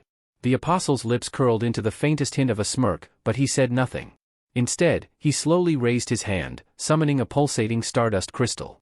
The eerie glow cast shifting shadows across his bloodied face, illuminating the quiet malice in his eyes. The sheer energy radiating from the crystal sent a chill crawling up Miho's spine. She knew what it meant. He's going to finish this. Before she could react, a sharp voice rang through the dungeon, cutting through the tension like a blade. "Miho! What the hell is going on?" Her head snapped toward the sound, her heartbeat hammering against her ribs. There, standing at the edge of the broken ceiling, were two towering figures. Relief flooded her expression as she exhaled shakily. "You made it," she murmured, her voice laced with exhaustion. Hunter Choi, and Hunter Lim Taegu. The two S-rank hunters stood at the precipice, their powerful silhouettes outlined against the dim light filtering from above. Their sharp gazes swept over the devastation, injured hunters scattered across the ground, Miho battered and bloodied, and the lone figure of the apostle standing amidst it all. A flicker of irritation flashed through the apostle's golden eyes. His mind whirred, assessing the new arrivals. 2 S-ranks. His fingers tightened subtly around the crystal in his palm. He had no intention of being reckless. Not now. Without a word, he loosened his stance, masking his hostility beneath an impassive expression. He knew better than to draw unnecessary suspicion. Hunter Choi wasted no time. With a swift, effortless leap, he descended into the dungeon, landing with practiced precision. His boots barely made a sound as he strode toward Miho, his eyes scanning her injuries. "We came as soon as we sensed the explosion," he said, his voice heavy with concern. "What the hell happened here?" Miho's weary expression darkened, the brief moment of relief giving way to grim reality. This was Lee Minsung's doing," she admitted. Choi's eyes narrowed. "Lee Minsung? The A-rank hunter?" His disbelief was evident. "You're telling me he caused all this?" Miho nodded, her fingers clenching into fists. It wasn't normal. His mana, it was overwhelming, unnatural. It was as if he had consumed something that pushed him far beyond his limits. Choi exchanged a sharp glance with Lim Taegu. Something about this didn't sit right. And they were about to find out why. Miho hesitated, uncertainty flickering in her gaze. "The drug may have pushed him beyond his limits," she admitted, her voice quieter now, "but he also attacked Hunter Park Dojin." Choi's brows shot up in astonishment. His gaze instinctively shifted to the apostle, who remained unervingly calm, standing nearby as if none of this concerned him. "Wait a second." Choi muttered, studying him more closely. "Hunter Park looks completely fine." It didn't make sense. If Minsung had really gone berserk, how was Park Dojin still standing without a single visible injury? The apostle's lips curled into an easy smirk. "I possess an exceptional recovery ability," he stated smoothly. "Nothing too special." Choi took a step closer, scrutinizing him with sharp eyes. Stroking his chin thoughtfully, he mused, "That's quite the impressive healing skill. Most hunters would be down for the count after an attack like that." But before Choi could push further, Miho snapped, frustration evident in her voice. "Enough of this," she shouted. "We don't have time for idle talk. Lee Minsung is still out there. If we don't act now, he'll reach the city and vanish without a trace." Choi exhaled, quickly nodding in agreement. "You're right," he said firmly. His head tilted upward as he called out, "Hunter Lim, you heard that, didn't you?" His voice carried an authoritative edge as he added, "Lee Minsung's caused quite the disaster, just as we feared." But then, something made him stop mid-sentence. His gaze flicked over his shoulder, and his expression darkened. Hunter Lim was gone. A surge of irritation coursed through Choi as his jaw tightened. Don't tell me he went after Minsung alone, he thought bitterly. Meanwhile, the apostle's golden eyes glowed faintly, a flicker of realization igniting within them. This isn't right, he mused. My connection with Lee Minsung hasn't been severed, so why is he resisting? His thoughts spiraled deeper, troubled by the unpredictable nature of human will. Desires, emotions. His lips pressed into a thin line. They always make things complicated. As Choi and Miho prepared to move, the apostle remained still, lost in thought. It's unlikely anyone would believe whatever Minsung says, he reasoned. But if I stand here doing nothing, I'll only draw suspicion. Closing his eyes, he reached inward, focusing his energy. A thin tendril of divinity extended from him, seeking to re-establish his control over Minsung. If I must, I'll discard him.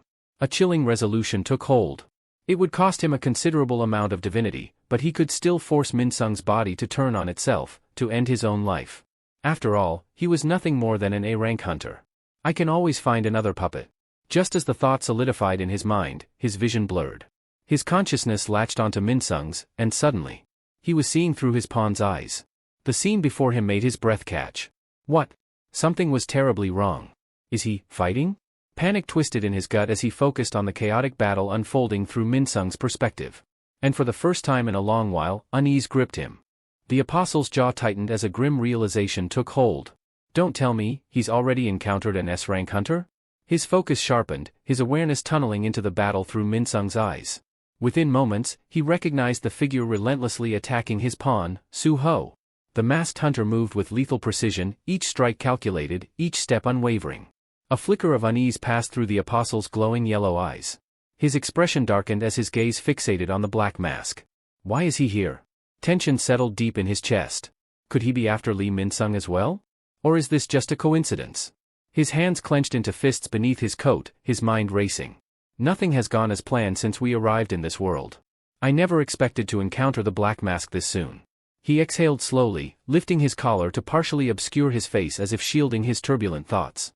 Back then, everything unfolded exactly as foretold, as if guided by the word of God. But now? A shift occurred within him. The unease faded, replaced by something far more chilling. His lips curled into a slow, twisted grin. The earlier frustration gave way to a thrill that sent a shiver of anticipation down his spine.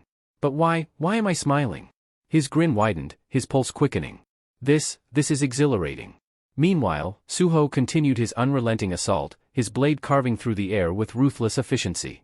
Each strike forced Lee Minsung further back, the overwhelming pressure giving him no room to counter. Minsung gritted his teeth, sweat beading on his brow. He struggled to block, his frustration mounting with every passing second. If this keeps up, I won't get another chance. Desperation flared in his eyes. Then, he made a bold move. Wait! Minsung's voice rang out, cutting through the chaos. Su-ho's instinct screamed at him to ignore it, but his body hesitated for just a fraction of a second. His sharp gaze narrowed as he halted mid-attack. What? His tone was edged with both irritation and curiosity. Minsung straightened slightly, his stance shifting as he spoke with deliberate seriousness. If I answer your questions, will you let me go? Su-ho blinked, momentarily caught off guard by the sudden shift in Minsung's demeanor. His suspicion deepened. What are you playing at? He asked coldly. You were working with the Iterum Apostle, weren't you? A dark fire ignited in Minsung's eyes, a crimson glow flickering within them. His jaw clenched as he spat out his next words with bitter resentment. That alien betrayed me. Su-ho and Beru, who had been watching from the shadows, exchanged brief glances. Betrayed? Su-ho's mind raced. Did things fall apart between them? His grip on his weapon tightened as he pressed forward. Then tell me, if he turned on you, why were you helping him distribute stardust? Minsung lowered his sword slightly, his fists trembling as he suppressed the fury boiling inside him. Lee Minsung exhaled sharply, his frustration bleeding into his voice. Because he promised me something, he admitted, his tone bitter. He swore he'd kill someone for me. Su-ho's eyes narrowed, his brows furrowing in disbelief. You allied with the Apostle, just for revenge? Minsung's fingers twitched, his hand forming a fist before he gestured sharply. His voice remained steady, yet the anger simmering beneath it was unmistakable. After the great cataclysm, everything I built collapsed. My entire life was turned upside down. And then, someone, a complete nobody, suddenly awakened as an S-rank hunter and had the audacity to look down on me. He paused, his expression twisting with resentment. To continue being who I am, there was someone I had to erase. His burning gaze locked onto Suho. And weren't you searching for that alien too? To kill him. Suho stiffened, caught off guard by the sudden shift in conversation. His grip on his weapon tightened, but his voice remained firm. No, he said, his tone resolute. I don't intend to kill him. Not if this can be settled with words. For a brief moment, silence hung between them. Then, Minsung's lips curled into a mocking smirk. You don't plan to kill him, he repeated, his voice dripping with scorn. Even though that creature is here to take over our world? A low chuckle escaped him. You remind me of a character I despised when I was an actor. Something dark flickered in his crimson eyes. The lingering power of the apostle pulsed through him, corrupting his aura with a sinister energy. The air grew thick, the oppressive force radiating from him suffocating. His grin widened as he took a step forward, his voice low and taunting. A fool who clung to hope yet had no real conviction. That's what you are. The pressure around them grew heavier, the forest itself seeming to respond to the ominous shift. His red eyes burned even brighter as he sneered. If you hadn't stumbled upon that power by sheer luck, you would have remained nothing more than a nameless extra. But mark my words, Suho, one day, you'll be forced to make a choice. A defining moment that will shatter your delusions. A laugh, dark and full of malice, echoed through the trees. And when that moment arrives, the person you'll have to kill is. But before Minsung could finish his sentence, his entire body jerked unnaturally. His breath hitched, his limbs locking in place as if an unseen force had seized control. His sneer vanished, replaced by a look of horror as his voice choked off mid-syllable. Inside his mind, the world around him dissolved into darkness. An oppressive presence loomed above him, its shadow stretching endlessly in the void. From the inky blackness, the apostle emerged, his towering form exuding an undeniable dominance. His glowing yellow eyes bore down on Minsung, his expression unreadable, yet filled with cruel amusement. You overstepped, the apostle murmured, his voice dripping with quiet menace. Before Minsung could react, ghostly fingers wrapped around him, lifting him effortlessly into the air like an insect caught in a predator's grasp. His struggles were meaningless. The apostle's smirk deepened into something far more sinister. Lee Minsung? I won't allow you to speak another word. A slow, mocking chuckle rumbled from the apostle's throat as he regarded Lee Minsung with amusement. I must admit, you've turned out to be far more useful than I anticipated, he mused, his voice dripping with condescension. Thanks to you, I've gained so much. His golden eyes gleamed with cruel delight as he added, so perhaps I was too hasty in calling you incompetent. But now. He leaned in closer, his gaze scorching like molten fire. I'll be borrowing that body of yours one last time. Panic surged through Minsung like a tidal wave. His breath hitched, his muscles tensing as raw terror seized him. What? No. I won't let you.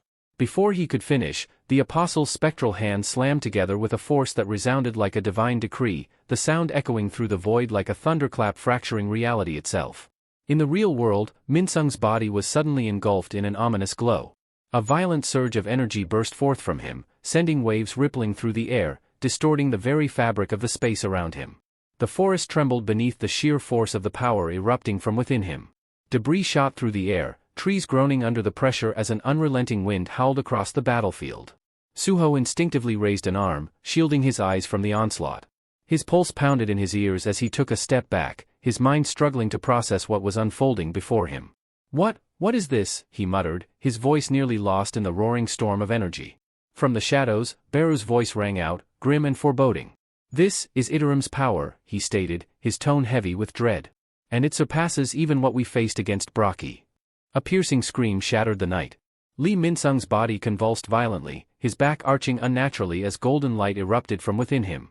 His mouth stretched wide in agony, yet no coherent words came, only a soundless, soul-wrenching wail. His very form was changing. The golden energy twisted and coiled around him like living chains, embedding itself into his flesh. His sword, which had once been merely a weapon in his grasp, fused seamlessly with his arm, its metal gleaming with an eerie brilliance. Then, as if the heavens themselves were splitting open, radiant wings unfurled from his back, vast, luminous, and pulsating with Iterim's overwhelming presence. Their glow was blinding, their edges sharp like celestial blades. The transformation was both breathtaking and horrifying, a grotesque display of divine might that defied human comprehension. Suho stood frozen, his body locked in place as he watched the impossible unfold before him. His fingers twitched at his sides, but he couldn't move, couldn't even bring himself to speak. His mind reeled. What just happened? The thought barely formed in his head before it was drowned beneath the sheer magnitude of the power before him. Lee Min-sung was gone. What remained was something beyond human, a vessel wholly claimed by the apostle. The presence that now inhabited the body radiated a force so immense that reality itself seemed to distort around it, bending to its will. Then, from the transformed figure, a voice emerged, deep, amused, and utterly inhuman.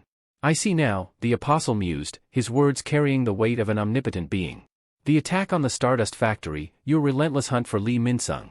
It was all just a ploy to lure me out."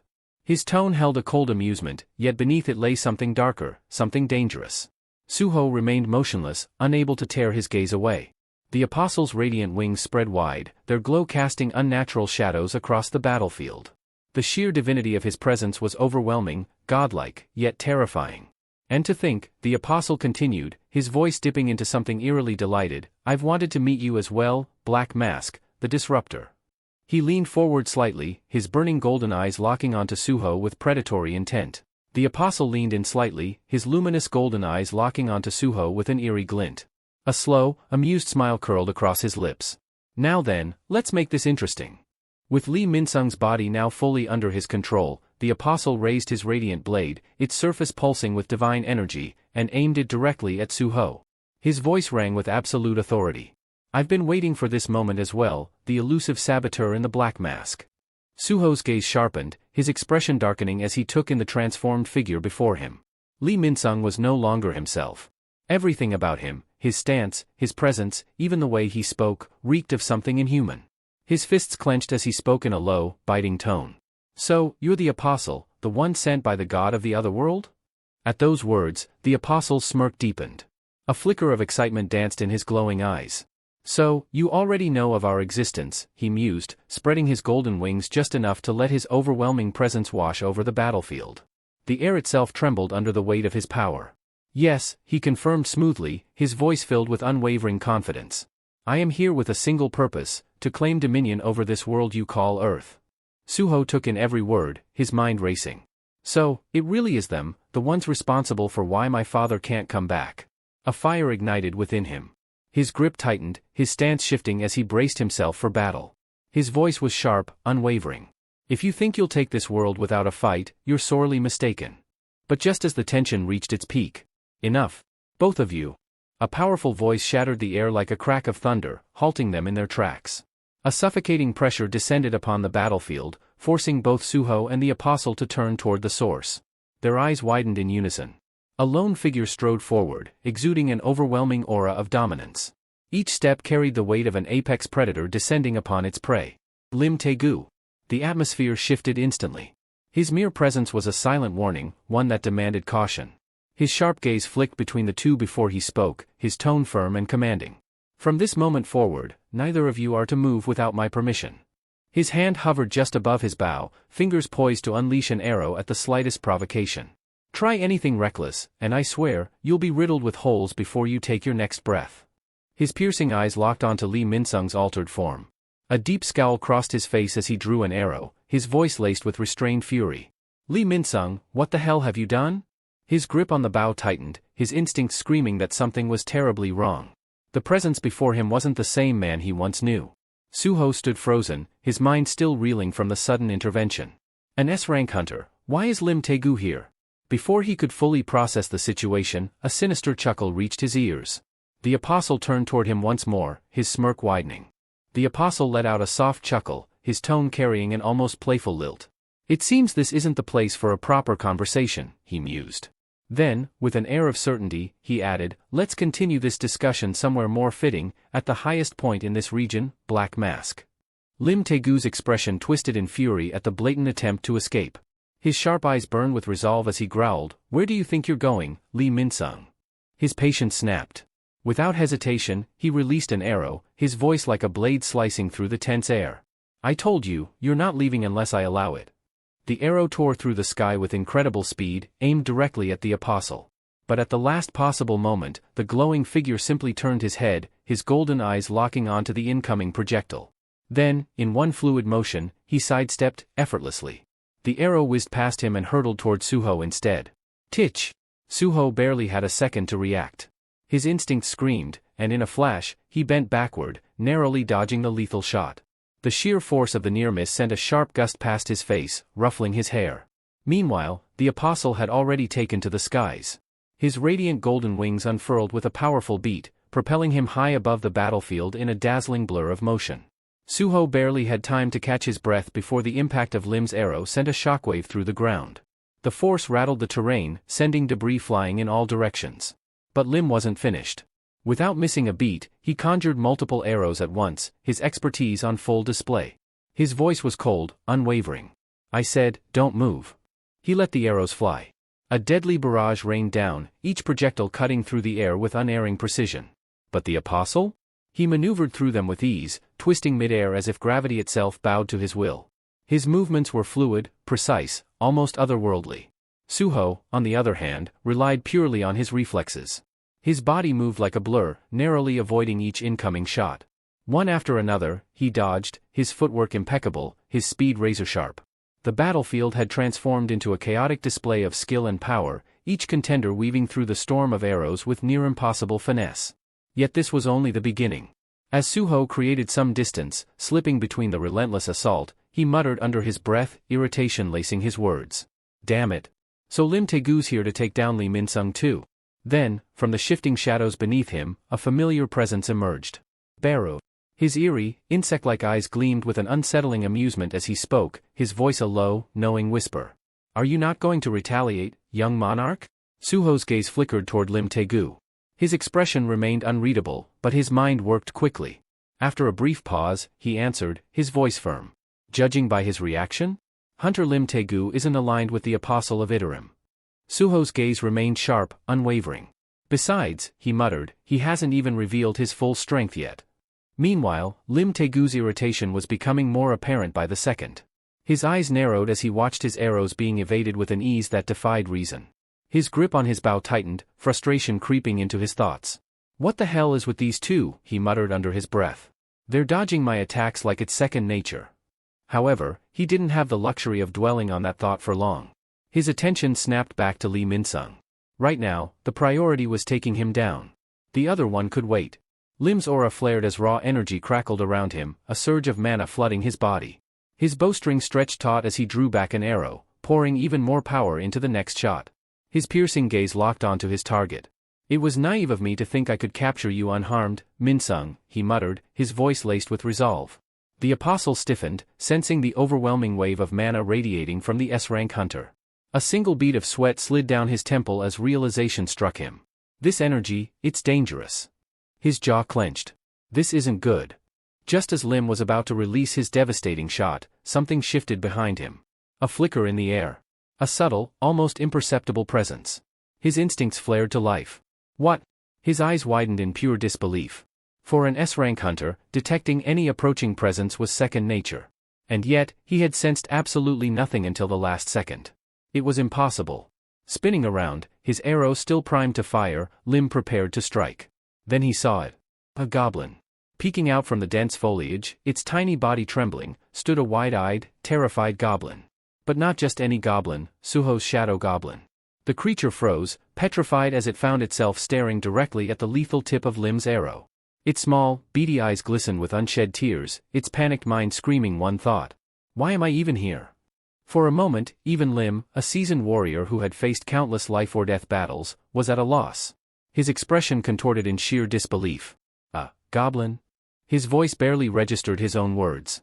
The sheer absurdity of the situation hit him like a punch to the gut. The silence stretched for a heartbeat. Then, his instincts screamed again. Lim whipped his head back toward the battlefield, realization crashing down on him. Suho and the apostle were gone. His jaw tightened as his frustration boiled over. Slowly, he lowered his bow, dismissing his energy-charged arrow. His sharp gaze swept across the wreckage left behind, the torn-up ground, the shattered remains of trees, and the lingering traces of their battle. All of it felt like a mockery. A reminder of his failure. Lim clenched his fists, his teeth grinding together. Damn it. I can't believe I fell for that. His eyes darkened with frustration. Turning his gaze back to where Lee Min-sung had once stood, an unsettling thought settled in his mind. Min-sung, what the hell are you really after? Elsewhere, in a dimly lit office, the faint sound of a phone ringing broke the silence. A firm hand picked it up. A deep, steady voice spoke from the other end. I see. So Lee Min-sung escaped. The man speaking was none other than the president of the Hunters Association. His expression remained unreadable as he listened to the full report. On the other end of the call, Lim Taegu stood with a grim look on his face, his thoughts turbulent. Beside Lim Taegu stood Choi and Miho, their expressions tense as the weight of the situation settled over them. Lim exhaled slowly, frustration evident in his posture. When he finally spoke, his voice carried a sense of bitter resignation. "I take full responsibility, Chairman. This failure is on me," he admitted, his tone heavy with regret. Lee Min-sung wasn't acting normally, his behavior was erratic, almost unnatural. "It's likely the effect of some kind of substance." He hesitated for a brief moment before continuing. "But that's not all. There was someone else there. Another hunter, wearing a black mask." Choi's reaction was immediate. His eyes widened in alarm, and he turned to Lim with an urgency that took the others by surprise. "A hunter in a black mask?" His voice rose slightly, his agitation barely concealed. "Was he built like a brawler?" Lim blinked, momentarily caught off guard by the sudden shift in Choi's demeanor. He narrowed his eyes. "You've seen him before?" Choi clenched his fists, his mind racing as memories surfaced. "At the airport dungeon break," he said, his tone grave. "I saw a hunter in a black mask, too. He wasn't just fighting magic beasts, he was leading black magic beasts into battle." A tense silence settled in the room as the significance of Choi's words sank in. Seated behind his desk, the association chairman leaned forward slightly, his fingers interlocked in deep thought. His sharp gaze darkened as a particular memory surfaced in his mind: Jinwoo's shadow army. Black magic beasts. He murmured, his voice barely above a whisper. "If that's the case, then they should belong to Jinwoo." His brows furrowed deeply, and a frown etched itself onto his face as his mind worked through the possibility. Was it truly possible that the long-missing hunter, Sung Jinwoo, had returned? His fingers tapped against the polished surface of his desk in a steady rhythm as he mulled over the thought. But then, his expression hardened, a more logical conclusion forcing its way into his mind. "No," he finally muttered. If Jinwoo had come back, he wouldn't have let this entire mess drag on. He would have resolved it in an instant. His gaze grew colder. "Which means, someone else is pulling the strings." His eyes flickered with unease. But then, who the hell is he? Atop the highest peak in the region, where the apostle had chosen as the battleground for their confrontation, Suho arrived, his steps steady and unrelenting. The air was thin, the wind sharp as it howled through the desolate mountaintop, carrying a haunting stillness between them. His keen gaze swept over the landscape before locking onto the lone figure standing ahead. The apostle stood at the mountain's edge, waiting with an air of casual arrogance. His posture was relaxed, yet his presence was anything but. As Suho approached, his expression remained unreadable, his stance unwavering. A slow, knowing smirk spread across the apostle's lips as he leaned against his sword, the blade planted into the rocky ground. His golden eyes gleamed with amusement. "No more interruptions this time," he mused, his tone laced with anticipation. This was it. A battlefield free of distractions. A fight that would be settled between them alone. With a deliberate motion, the apostle raised his sword, pointing it toward Suho with an air of supreme confidence. "How intriguing," he continued, his voice almost playful. "You helped me escape back there. I have to wonder, why?" Suho's pace never faltered. His voice was quiet, but laced with ice. "Isn't it obvious?" A shadow passed over his gaze, his eyes darkening as he met the apostle's stare. "The moment things turn against you, you'll abandon Lee Min-sung's body without a second thought." At those words, the apostle's smirk widened into something far more sinister. His true body, no longer bound by the limitations of a human host, radiated an overwhelming aura of power. A sense of suffocating presence filled the space between them. A low chuckle escaped him, dark and full of amusement. "I've heard whispers," he mused, tilting his head. "The demons speak of a being who commands the darkness itself. They call him the Shadow Monarch." His golden eyes flickered with curiosity, studying Suho intently.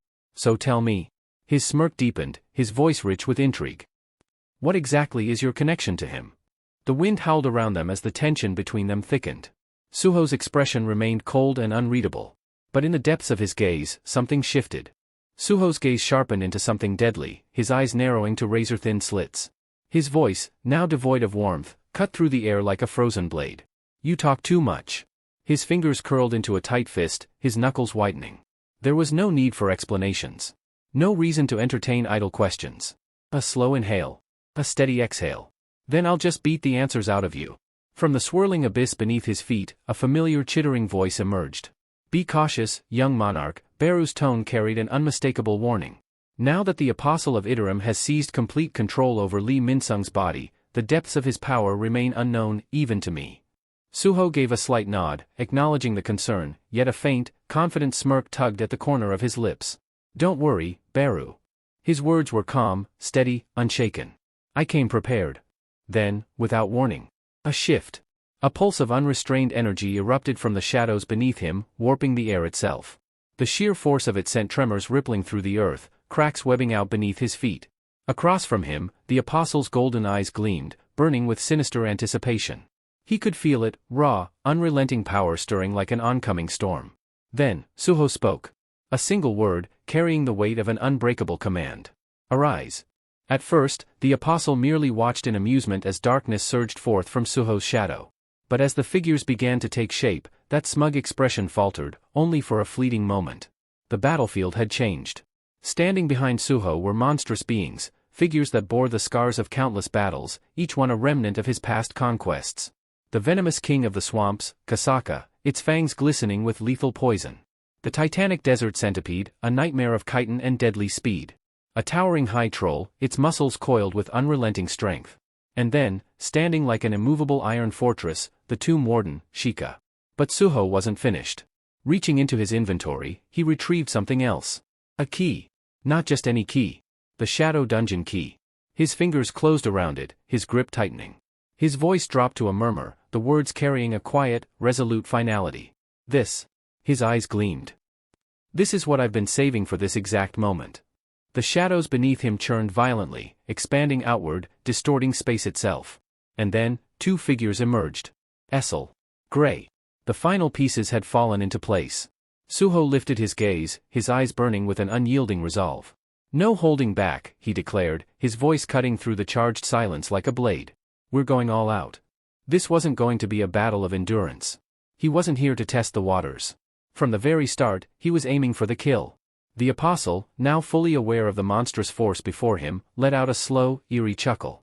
Then, his lips curled into a grin, wild, ecstatic, and brimming with uncontained hunger. The apostle's aura surged, crackling with unrestrained exhilaration. His golden eyes burned with anticipation as his lips stretched into a wide, almost delirious grin.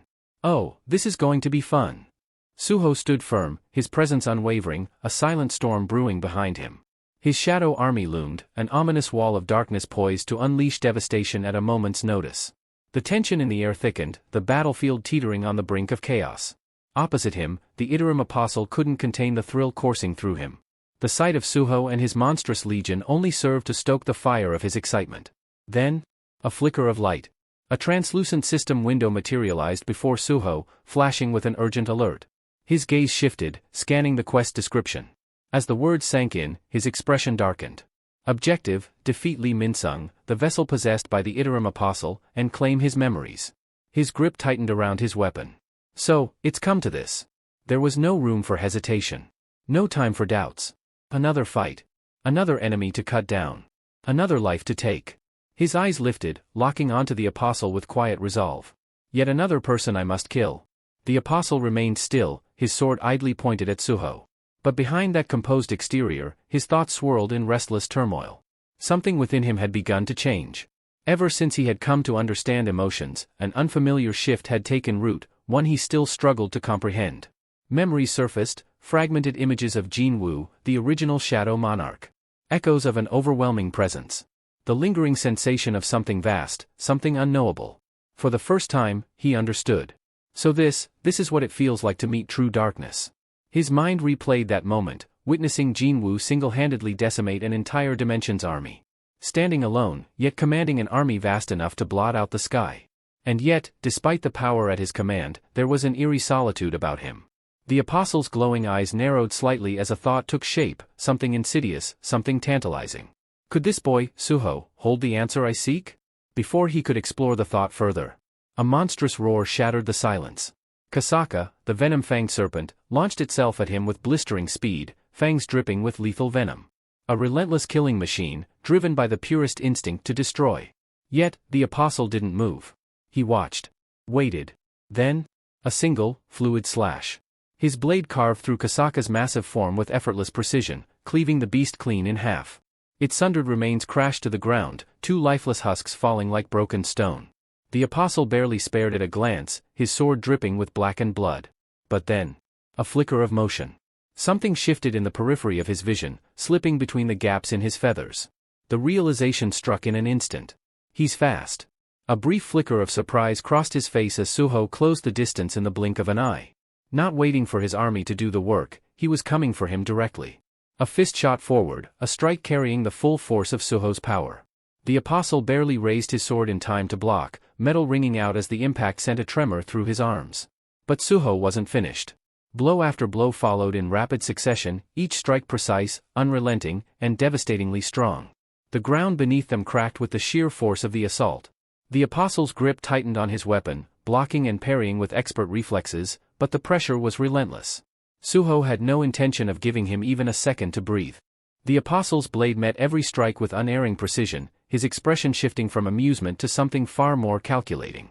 Suho wasn't just relying on his shadow army, he was actively engaging in close combat, pressing the attack with unwavering confidence. He used his soldiers to distract me, and now he's coming at me himself? The apostle's narrowed gaze followed the relentless onslaught. He must trust his abilities in hand-to-hand combat. Then, a split-second opening. Suho's stance faltered ever so slightly, an exposed angle appearing in the midst of their brutal exchange. The apostle's instincts took hold, his blade flashing forward in a precise, merciless arc. A sure kill. But at the last possible moment, Suho twisted his body, arching backward with unnatural agility. The sword's edge whistled past his chest, missing him by a hair's breadth. The apostle's strike didn't go to waste, though, the sheer force behind it cleaved effortlessly through the massive shadow centipede looming behind Suho, splitting the monstrous creature in two. Even as its severed body collapsed into inky darkness, the apostle was already moving to capitalize on his advantage. But then, his senses flared. Another presence. Closing in. Fast. Essel. She was a blur of motion, spear gripped tightly in both hands, her eyes burning with fierce resolve. This was her moment. A sharp breath. Then, she struck. The spear carved a perfect arc, driving forward with all her strength, aimed straight for the apostle's back. Yet, at the last possible instant, he shifted. A mere tilt of his head, a motion so minimal it was almost dismissive, and the deadly thrust whistled past him, missing by the narrowest of margins. Before she could recover, before she could launch a second strike, his hand shot out like a striking viper. An iron grip. Unyielding. Essel gasped, her breath catching in her throat as her weapon was wrenched from her control. Her feet left the ground as she dangled helplessly, still clutching the spear, utterly powerless in his grasp. A slow, twisted smile crept across the apostle's face. His voice, smooth and laced with cold amusement, sent a chill down her spine.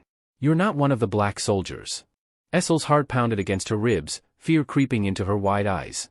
Suspended in midair, her weapon held captive, she had no way to defend herself. Panic coiled around her like a vice. Then, a blur. A force like a thunderbolt. Suho crashed into the apostle with all the momentum of a coiled spring unleashed, his body twisting as he delivered a devastating kick straight to the apostle's face. The impact was solid. Violent. Essel was instantly freed, tumbling back as her grip finally broke. Yet, the apostle barely budged. His head snapped back ever so slightly from the force, but that was it. The attack had done nothing more than inconvenience him. Then, slowly, his golden eyes flickered back to Suho. A gleam of something sharp and dangerous. His gaze, once filled with amusement, now carried an unmistakable weight. A cold, controlled fury. His voice, when he finally spoke, was firm. Almost scolding. "Why are you not making proper use of the black soldiers in the main fight instead?" Suho stiffened. What? For a moment, he was thrown off by the strange phrasing. The apostle's words didn't quite make sense to him. But then, realization struck. His expression hardened. Cold understanding settled into his eyes. He met the apostle's gaze, his voice steady, unwavering. "If that's what you want to see so badly." His fingers curled, his aura darkening. "Then I'll show you." Without warning, two colossal hands of shadow burst forth from the ground, seizing the apostle in an unrelenting grip. The force behind them was immense, their fingers tightening like iron shackles around his body. It was Sheikah, one of Suho's elite monsters, who had ensnared him. Almost immediately, the terrain reacted. The surrounding sands twisted and churned, slithering like living entities as they surged toward the apostle, constricting around him to reinforce the hold. What had once been a battlefield now became a prison, the weight of the shifting dunes bearing down to restrict his every movement. Yet, the apostle remained composed. His expression betrayed no concern, his piercing gaze shifting only slightly, to finally acknowledge the beast that dared to restrain him. Sheikah's grip tightened further. The combined force of the sand and shadow should have immobilized even the mightiest foe. But still, the apostle's golden eyes remained locked onto Suho. Unmoved. Unshaken. Suho saw it. Now, summoning every ounce of power within him, he clenched his fists. His muscles coiled like compressed springs, his entire body surging with raw energy. A dark aura pulsed around him, crackling with untamed force. The very air around him warped under the pressure, distorting as he reared back, preparing to unleash a strike that could shatter mountains. The ground beneath him trembled. A sharp, electric tension filled the space between them. And yet, the apostle did not struggle. Did not even attempt to break free. He simply stood there, unbothered, as if Suho's attack was nothing more than an insignificant inconvenience. As if the mere thought of resistance was unnecessary. Then, impact. Suho's fist slammed into the apostle's body with the force of a war hammer, detonating like a missile upon contact. A deafening shockwave tore through the battlefield, splitting the earth as an eruption of sand and debris engulfed the area. The sheer power behind the strike sent violent tremors across the ground, displacing everything in its path. For a moment, nothing was visible. Then, boom! A sudden explosion of force tore through the swirling chaos, sending the binding sand scattering in all directions. A pulse of energy radiated outward, slamming into Suho like a battering ram, knocking him back. He skidded across the battlefield, his boots digging into the dirt as he fought to stay upright. His breathing was heavy. His heart pounded. What just happened? The apostle had broken free. Effortlessly. From within the fading storm of dust, two golden eyes gleamed ominously, cutting through the haze like twin beacons. Then, a flicker. The apostle vanished. His speed was incomprehensible, his movement beyond human perception. I won't be able to feel that same thrill as before, he muttered, his tone eerily devoid of emotion. Suho barely had time to react before the apostle was upon him.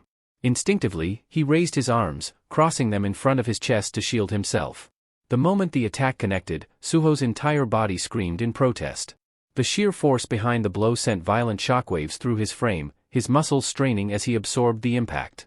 But the apostle wasn't finished. Without hesitation, he disappeared again, reappearing behind Essel and one of Suho's strongest shadow monsters, a towering shadow troll. Slash! A piercing cry echoed across the battlefield. Essel gasped as a deep gash tore through her shoulder, her spear shattering into worthless fragments. Blood dripped from the fresh wound, her strength wavering.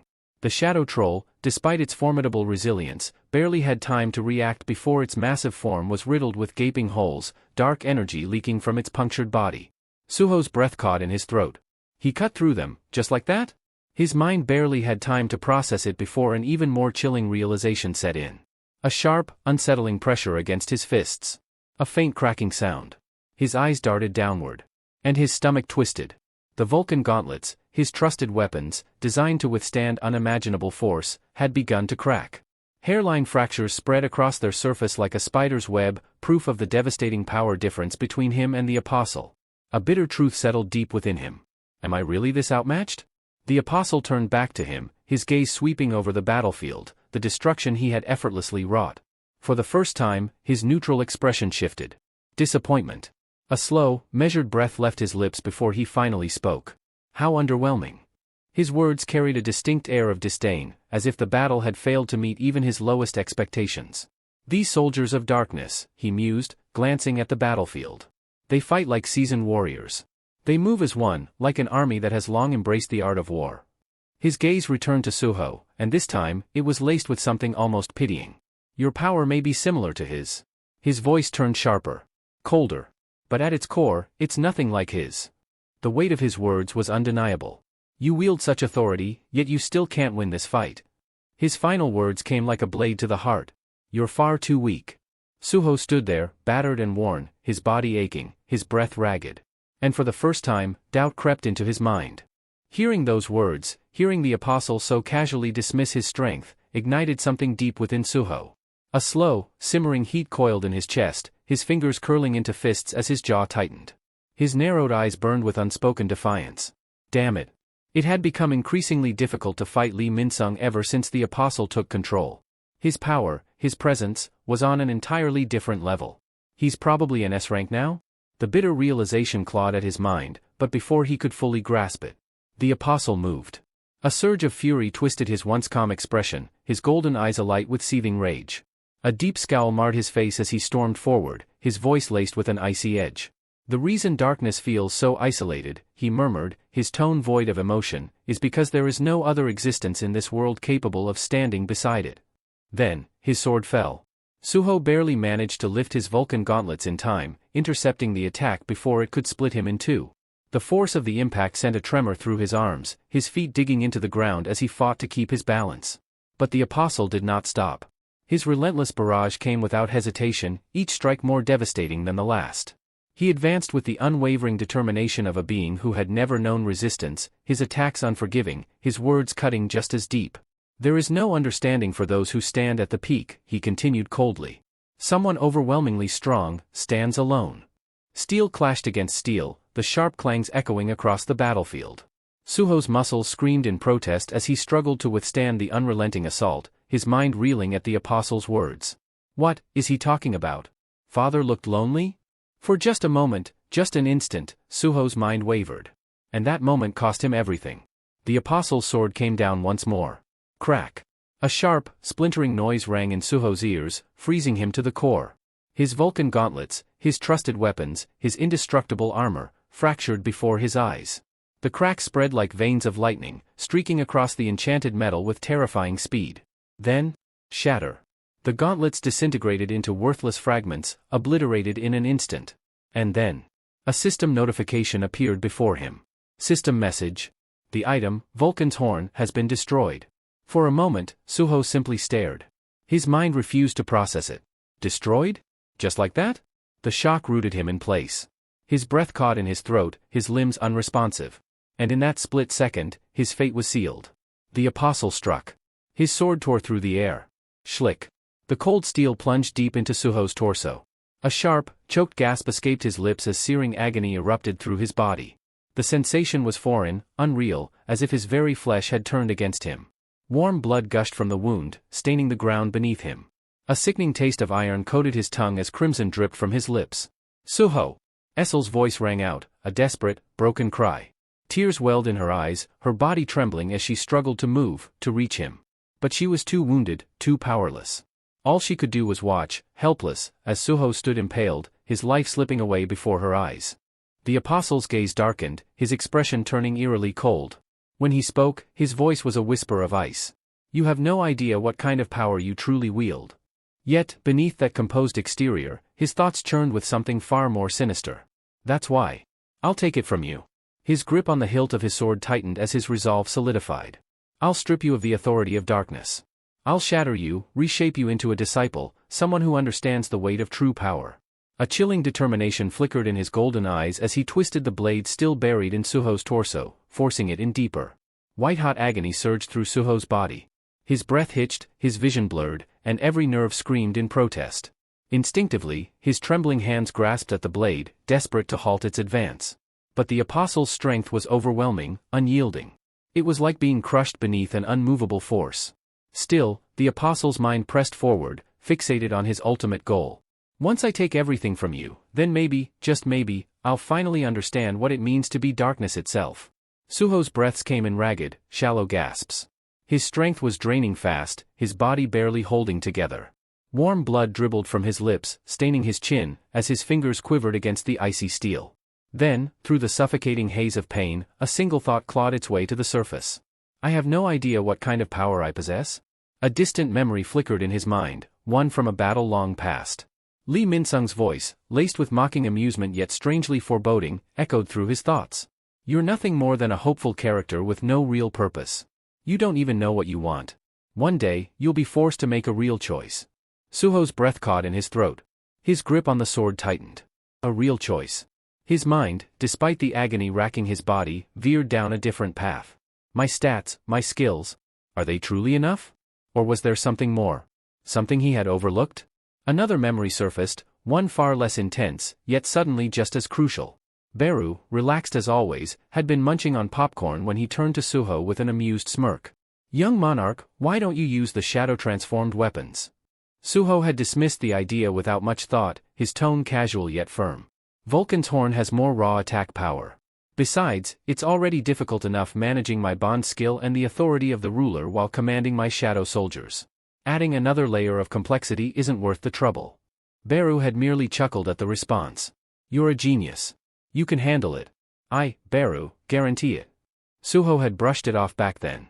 His reasoning had been clear, unwavering. It's fine. Besides, didn't you say my father never used shadow transformation in battle? There must have been a reason for that. Even if I had used it, I doubt the outcome would have changed. Beru had studied him for a moment before shrugging, his ever-present smirk remaining. If that's what you believe, then I suppose it can't be helped. But now, standing on the brink of defeat, blood dripping from his wound, Suho found himself questioning that belief. Had he been holding himself back all along? As waves of searing pain radiated from his wound, Suho's thoughts drifted into deep reflection. When did I start doing this? When did I begin accepting limits so easily? A memory surfaced, one from a time before all of this. Before the battles, before the power, before the crushing weight of expectation settled on his shoulders. He saw a younger version of himself, seated at a desk, pencil in hand, sketching with quiet concentration. His fingers moved effortlessly across the page, bringing lines to life, forming shapes that gradually took on meaning. Then, mistake. A misplaced stroke. He had frowned, hesitated, then without a second thought, set the drawing aside. I'll try again later. But later never came. Suho's chest tightened as the realization struck. Even back then, I had a habit of giving up too easily. His mind reeled. Come to think of it, I haven't drawn anything since my awakening. It was something he had once loved, no, something he had truly loved. Yet, it had faded into the background, forgotten amidst the endless struggle for power.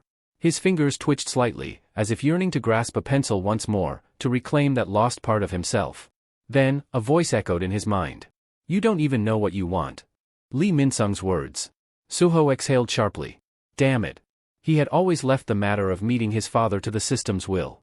He had convinced himself that finding his mother would eventually happen as long as he grew stronger. He had kept pushing forward, never questioning the reason behind his pursuit of power. I'd been chasing strength, because deep down, I still feel powerless. Then, a new thought took root, one that struck deeper than all the others. Why have I been trying so hard to walk the same path as my father? His father didn't need a copy of himself. I need to find something that only I can do. A quiet, almost imperceptible smile formed on Suho's lips. Then, he moved. Summoning every ounce of willpower left in his battered body, he lifted a trembling hand. His fingers curled weakly, just enough to let out two ragged words through blood-stained lips. Arise. The apostle's golden eyes flickered with intrigue as he studied Suho with a frown.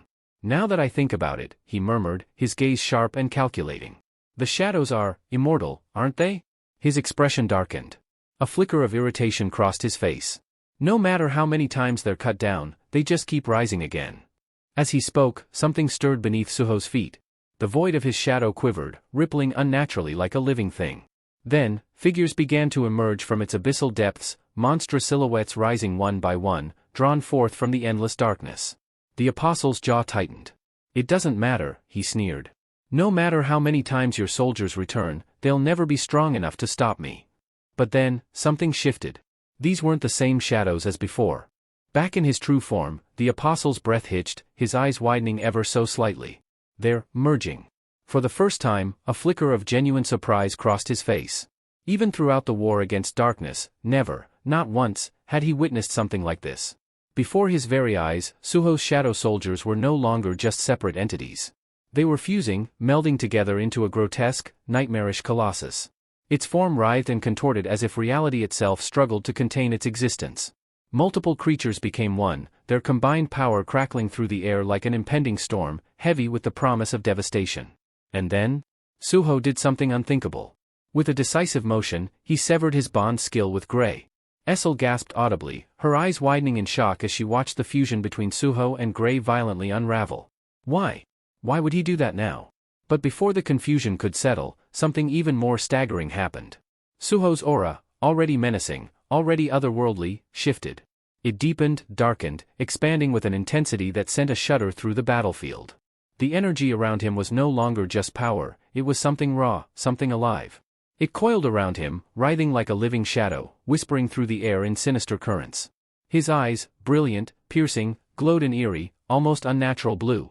Shadows slithered over his body, creeping like a second skin, reshaping themselves into something more. Armor. No, not armor. A metamorphosis. It wasn't just power. It was realization. It was awakening. And everyone who bore witness to it understood. For the first time, Suho wasn't merely wielding the darkness. He was becoming it. A memory stirred.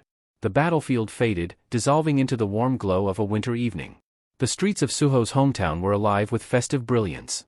Strings of golden lights draped over buildings and lampposts, casting a soft, ethereal glow against the freshly fallen snow. The crisp air carried the comforting scent of roasted chestnuts and cinnamon, mingling with the laughter of children playing in the frost-covered streets. A much younger Suho dashed ahead, his eyes gleaming with the unfiltered excitement of childhood. "I'm gonna be a cop like Dad," he declared, his voice carrying through the cold night, bursting with enthusiasm. His breath puffed out in tiny clouds as he skipped ahead, his footprints quickly swallowed by the fresh snow. Behind him, Jin-woo and Cha strolled at a leisurely pace, watching their son's boundless energy with quiet amusement. Suho suddenly spun around, hopping backward as he grinned up at his father. "Because you look so cool, Dad. Can I be one too?" His bright, innocent eyes locked onto Jin-woo's, brimming with admiration, as if waiting for a decree that would solidify his dream. Jin-woo and Cha exchanged glances, their expressions a mixture of surprise and fondness. But before either could respond, Suho, unable to contain himself, blurted out another thought. "Or maybe an athlete like Mom. Then I'll be strong like her, right?" He beamed, bouncing in place. "That's okay too, right, Mom?" Cha watched him for a moment before a warm smile spread across her lips. She didn't need to say anything. To Suho, that smile was already an answer. With the gentlest touch, Cha placed her hand atop Suho's head, her fingers weaving through his soft strands of hair. A warm, affectionate smile graced her lips as she spoke in a voice filled with unwavering tenderness. "Suho, when you were born, your father and I made a promise." His excitement faltered, curiosity flickering across his youthful face. He tilted his head slightly, his brow furrowing. "A promise," he echoed, his voice now subdued. Cha lowered herself to his eye level, meeting his inquisitive gaze with warmth. "That we would never choose your dream for you," she said gently. "No matter what path you decide to take, we'll always stand by you." Suho's expression wavered. His small hands balled into fists at his sides, his lips pressing together as if he were grappling with something unspoken. "But I want to be strong like you and Dad," he murmured, his voice barely above a whisper. Cha let out a soft chuckle, brushing a stray strand of hair from his forehead. "If that's truly what you want, then pursue it with all your heart," she said. "But promise me one thing." Suho's eyes lifted to meet hers, a silent question in his gaze. "Always ask yourself if it's what you truly desire." The memory unraveled like snowflakes dissolving upon warm skin, fading into the depths of Suho's consciousness. Why now? Why did his mother's words suddenly resurface? Somewhere along the way, he had stopped questioning himself. He had chased after strength, after power, after the image of his father, never once pausing to ask what he wanted. What am I actually good at? What do I really love? Before he could find an answer, another memory emerged, sweeping over him like a tidal wave. The scent of charcoal and acrylic paint lingered in the air. Senior Lim stood beside him, one brow arched in mild exasperation as he peered over Suho's shoulder at the canvas before them. "You're drawing that again?" There was a tinge of curiosity beneath his tone, though he tried to mask it. Suho turned slightly, the corners of his lips quirking upward in amusement. "If you look closely, there's a small—" Before he could finish, Lim cut him off with a knowing smirk. Yeah, I get it. Your drawings are different," he sighed. He stepped closer, studying the artwork with an unreadable expression. "Normally, if someone keeps drawing the same thing, they get stuck in a cycle. But you, it's the opposite." Suho blinked, slightly taken aback. "It's like the more you draw, the freer you become." Lim's gaze landed on a particular sketch, and he pointed at it with a chuckle. "Especially this one." Suho followed his line of sight, his eyes narrowing slightly as he examined the piece. Lim smirked. "At this point, can you even call that an ant?" The memory shattered like fractured glass. Reality slammed back into Suho with full force. The present came roaring back, a battlefield soaked in blood, the stench of iron thick in the air. Pain pulsed violently through his body, but his mind was sharper than ever. His fingers clenched around the apostle's blade, the cold steel buried deep in his flesh. Blood dripped from his hand, staining the weapon in a crimson sheen, yet his grip didn't waver. The shadows around him twisted and writhed, alive with an unnatural sentience, responding to his very will. His breathing was steady. His focus, unshakable. "The reason I grasped shadow form change faster than my father, was likely because the system synchronized it with my instincts." Suho's eyes burned with unwavering determination. "I won't fight it anymore. The apostle tensed, immediately sensing the shift in Suho's energy. The air thickened, charged with an overwhelming presence as shadows erupted from his body, consuming everything in their wake. Darkness unfurled like an unrelenting tide, engulfing the battlefield with an ominous force. The very earth trembled beneath the weight of his awakening. Gone were the constraints of a rigid form. His movements became fluid, wild, untamed, limitless. The power surging within him coiled outward like a storm, closing in on the apostle with suffocating intensity. Suho's irises burned with an eerie, glowing white as the shadows devoured everything in their path. Deep within the abyss of his mana, a familiar presence stirred. Beru. Hidden within the depths of Suho's darkness, the commander's wings quivered, his normally composed demeanor faltering. His keen eyes flickered with unease as he observed the encroaching shadows. "They're being drawn toward him," he murmured, his voice laced with an unfamiliar tension. "It's becoming difficult to maintain my form." Without hesitation, Beru broke free from the ever-expanding mass, his figure blurring as he streaked toward Essel and Gray. His abrupt movement startled Essel, who instinctively reached out, catching him in her grasp. Her fingers tightened around him, her expression tightening with growing dread. "Beru," she said, her voice urgent. "What's happening to the young monarch?" The shadow ant exhaled, his wings twitching as he settled onto her shoulder. His usual sharp tone wavered, uncertainty creeping into his words. "I don't know." A rare admission. His narrowed gaze flickered toward Suho, watching as waves of pure mana distorted the air around him. There was no denying it. A transformation was taking place. Beru's mandibles clicked as he muttered, "But one thing is certain, he's shedding his former self." Meanwhile, the apostle silently observed, his cold, calculating gaze fixed on Suho. His mind churned, processing every detail with ruthless precision. Was this hidden potential lying dormant all along? An unsettling sensation curled in his chest, a feeling he rarely experienced. His fingers tensed around the hilt of his sword, jaw tightening as an unpleasant realization settled in. This could become a problem. I must drive him to the brink of death and administer the star fragment before it's too late. But before he could act, a sudden surge of danger gripped him. His instincts screamed. A razor-edged shadow spike was already slicing through the air, a mere breath away from his throat. Reacting on pure reflex, the apostle twisted backward, his wings flaring as he propelled himself out of the attack's trajectory. At the same moment, he wrenched his blade free from Suho's abdomen. Blood splattered across the ground in thick, crimson streaks. And yet, something felt off. His muscles tensed, his gaze sharpening as shock rippled through him. What just happened?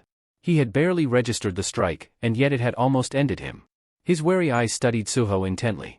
This shouldn't be possible. By all logic, a hunter's abilities were predetermined, fixed within a set limit. Evolution beyond that boundary was unheard of. Unless... His grip on his weapon tightened. Could this be a reawakening? But before the thought could settle, his breath hitched. Suho was no longer merely standing. He was looming. His presence swelled, an oppressive force pressing against the battlefield. The sheer weight of his mana grew suffocating. His wounds, once gaping, were knitting together with unnatural speed as shadows crawled over his body, encasing him in armor woven from the abyss itself. His transformation was no longer in progress. It was complete. Suho's gaze locked onto the apostle, the remnants of human warmth stripped away, leaving only something cold and lethal in its place. His irises, now a piercing white, glowed with unwavering intensity, a silent declaration of his deadly intent. Shadows coiled around his right arm, shifting and morphing like a living entity, their movements seamless and precise. Behind his stoic expression, a revelation crystallized. Is shadow transformation merely the ability to weaponize darkness? His mind sharpened with the realization. Shadows were not bound by shape or form. They could shift, morph, and adapt at will. If that were the case, their applications should be limitless. Before he could fully explore the thought, a shadowy beast erupted from the ground beneath the apostle. Its gaping maw stretched wide, fangs glistening as it lunged with the intent to tear him apart. But the apostle's reflexes were razor-sharp.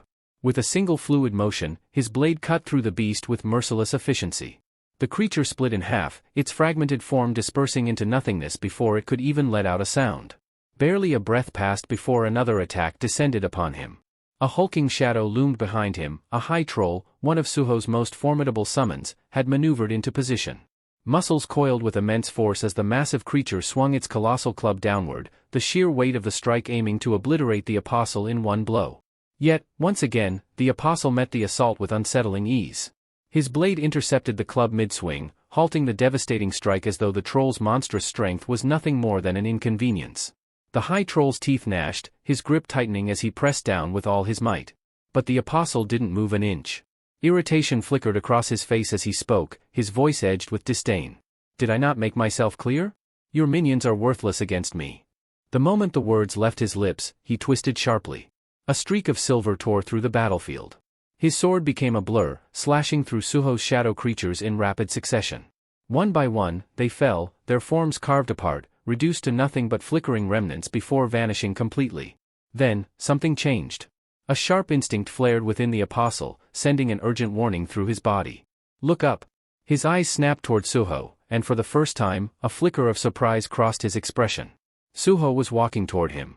But this time, there was something different. He wasn't just wielding shadows. He wasn't just exerting the overwhelming presence of a ruler. The very air around him crackled with something new. Power coiled around his arm, not of darkness, but something far more volatile. A deep crimson aura flared to life, pulsating with raw, untamed energy. It twisted and surged, alive with intent, wrapping around him like a predator waiting to strike. Suho's expression remained unreadable, but when he finally spoke, his words sliced through the silence like a blade. If this doesn't work either, then it's over. A sudden flicker in his vision signaled an unexpected system notification. Bonding skill activated, Demon Strike. At that moment, a drastic change overtook Essel. Her dark hair turned an ethereal white, her mana surging outward in torrents, pouring directly into Suho without restraint. She wasn't holding back, offering everything she had for one singular, overwhelming strike. The moment her energy merged with his, Suho moved. A deafening boom erupted as he launched himself off the shattered ground, the sheer force of his takeoff fracturing the battlefield beneath him. Cracks splintered outward like veins in stone as he shot forward, his entire being infused with an unprecedented combination of shadow form, the ruler's authority, and the devastating power of Demon Strike. Across the battlefield, the Apostle's instincts flared. His body reacted before his mind could fully process the danger, propelling him backward in a blur. His sharp eyes locked onto the incoming force, his pulse quickening at the sheer magnitude of energy barreling toward him. That mana, it's lethal. Yet, despite the warning bells ringing in his head, a smirk curved his lips. But an attack that obvious won't touch me. With calculated precision, he countered. His sword flashed in a rapid series of slashes, each strike forming deadly arcs of light that sliced through the air like relentless waves of destruction. Suho barely had time to react before the first cuts landed. Blades of energy carved into his body from multiple angles, tearing through flesh and muscle with vicious precision. The impact snapped his head back, crimson mist spraying into the cold night. For a brief moment, his vision wavered, the blinding pain surging through his nerves. The Apostle inhaled deeply, reveling in the scent of Suho's blood. His smirk widened. You should still be able to use your authority, he said, tilting his head mockingly. Even while missing a leg. Suho wavered, his body battered and broken. His breath came in ragged gasps, but amidst the pain, a realization dawned. His eyes flickered, not with despair, but with clarity. So, this is possible with shadow form? The Apostle's confidence faltered for the first time as a strange shift rippled through Suho's aura. The immense energy he had gathered in his arm, the fusion of shadow form, the ruler's authority, and Demon Strike, suddenly disappeared. But it hadn't vanished. It had been transferred. From the depths of the Apostle's own shadow, a figure emerged like a phantom. Sheikah. A split second. That's all the Apostle had to register the presence behind him before mana erupted around Sheikah's clenched fist, boiling with violent intensity. Then, boom. The force of the strike shattered the very air. The Apostle's mind blanked, his body unable to process the devastating impact that had just crashed into his skull. A fusion of three destructive powers, stacked into a singular, catastrophic attack, obliterated his defenses, hurling him across the battlefield like a broken doll. His once untouchable form smashed into a distant rock formation with such force that the earth itself trembled. The shockwaves from the impact tore through the terrain, sending debris and dust billowing into the sky. For a moment, everything was silent. Then, as the dust settled, Suho and Sheikah stood amidst the wreckage, their gazes locked onto the destruction they had wrought. The Apostle lay sprawled at the foot of the shattered rock, his once pristine form now reduced to something broken and bloodied. Crimson dripped from his mouth and eyes, a stark contrast to his former untouchable state. Yet, the wounds that plagued him weren't just physical, they dug into something deeper, something fundamental. His breath came in uneven gasps as he muttered in disbelief, transferring your skills, to a soldier? His lips trembled, his mind struggling to process the sheer audacity of the technique he had just witnessed. This use of authority. Even the darkness itself has never wielded such an ability. The revelation sent a shudder through his very being. But as he wrestled with his thoughts, something within the battered body he possessed stirred. Deep inside Lee Min-sung's ravaged form, an unsettling shift took place. The apostle, still attempting to exert control, was met with something unexpected: resistance. He commanded the body to move, to respond, but something was wrong. Min-sung's mouth remained still. The apostle frowned, willing his host's jaw to move. Nothing. He tried again, only to realize the grim truth: his host's jaw had been completely shattered. A flicker of frustration crossed his features as he tested the body's mobility, flexing his fingers experimentally. The limbs still functioned. He could still fight. But this body was failing. He needed more power. If I replenish this vessel's mana by sacrificing its life force, I should be able to. A voice suddenly cut through his thoughts. Irritated. Defiant. Familiar. What the hell is this? The apostle's eyes widened in shock. That voice? It was Lee Min-sung. The consciousness that should have been suppressed had resurfaced. The once proud S-rank hunter, now reduced to a grotesque mess, twisted his disfigured face into a furious scowl. His shattered jaw, hanging at an unnatural angle, only made him look more monstrous, more inhuman. Did that brat do this to me? Min-sung's voice, dripping with venom, echoed through their shared mind. The apostle remained silent, masking his unease. But Min-sung could feel it. A scoff, bitter and mocking, rang through their fractured connection. What's wrong? His tone sharpened with cruel amusement. Did the almighty S-rank just get humiliated? And by someone weaker than him? The apostle's fingers twitched. His patience was wearing thin. Lee Min-sung, he warned, his voice edged with cold fury. If you don't shut your mouth, then what? Min-sung interrupted, his wicked grin widening. What's the worst that could happen to me? A dry, mirthless chuckle followed. You think I'm afraid of dying? His trembling hands curled into tight fists, rage boiling beneath his skin. What I hate, Min-sung whispered darkly, his breathing growing heavier, is being looked down on. His eyes burned with something unhinged, twisted, raw emotion. What I despise the most. With a sudden, violent motion, he drove his own hand into his chest. Mana crackled wildly around his fingers as the impact sent shockwaves tearing through his body. A guttural, primal roar erupted from his throat, filled with hatred so deep it felt almost tangible. Is being ignored. His ragged breaths came in sharp, uneven bursts as his gaze locked onto Suho. And then, he grinned. A slow, twisted grin that spread across his ruined face, the madness in his eyes flaring. Come, you little brat. Suho didn't hesitate.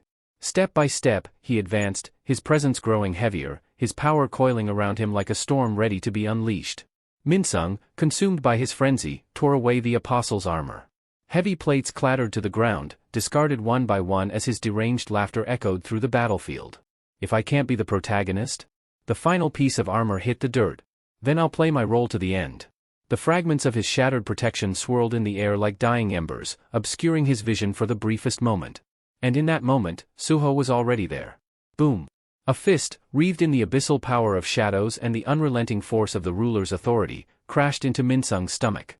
The battlefield shook.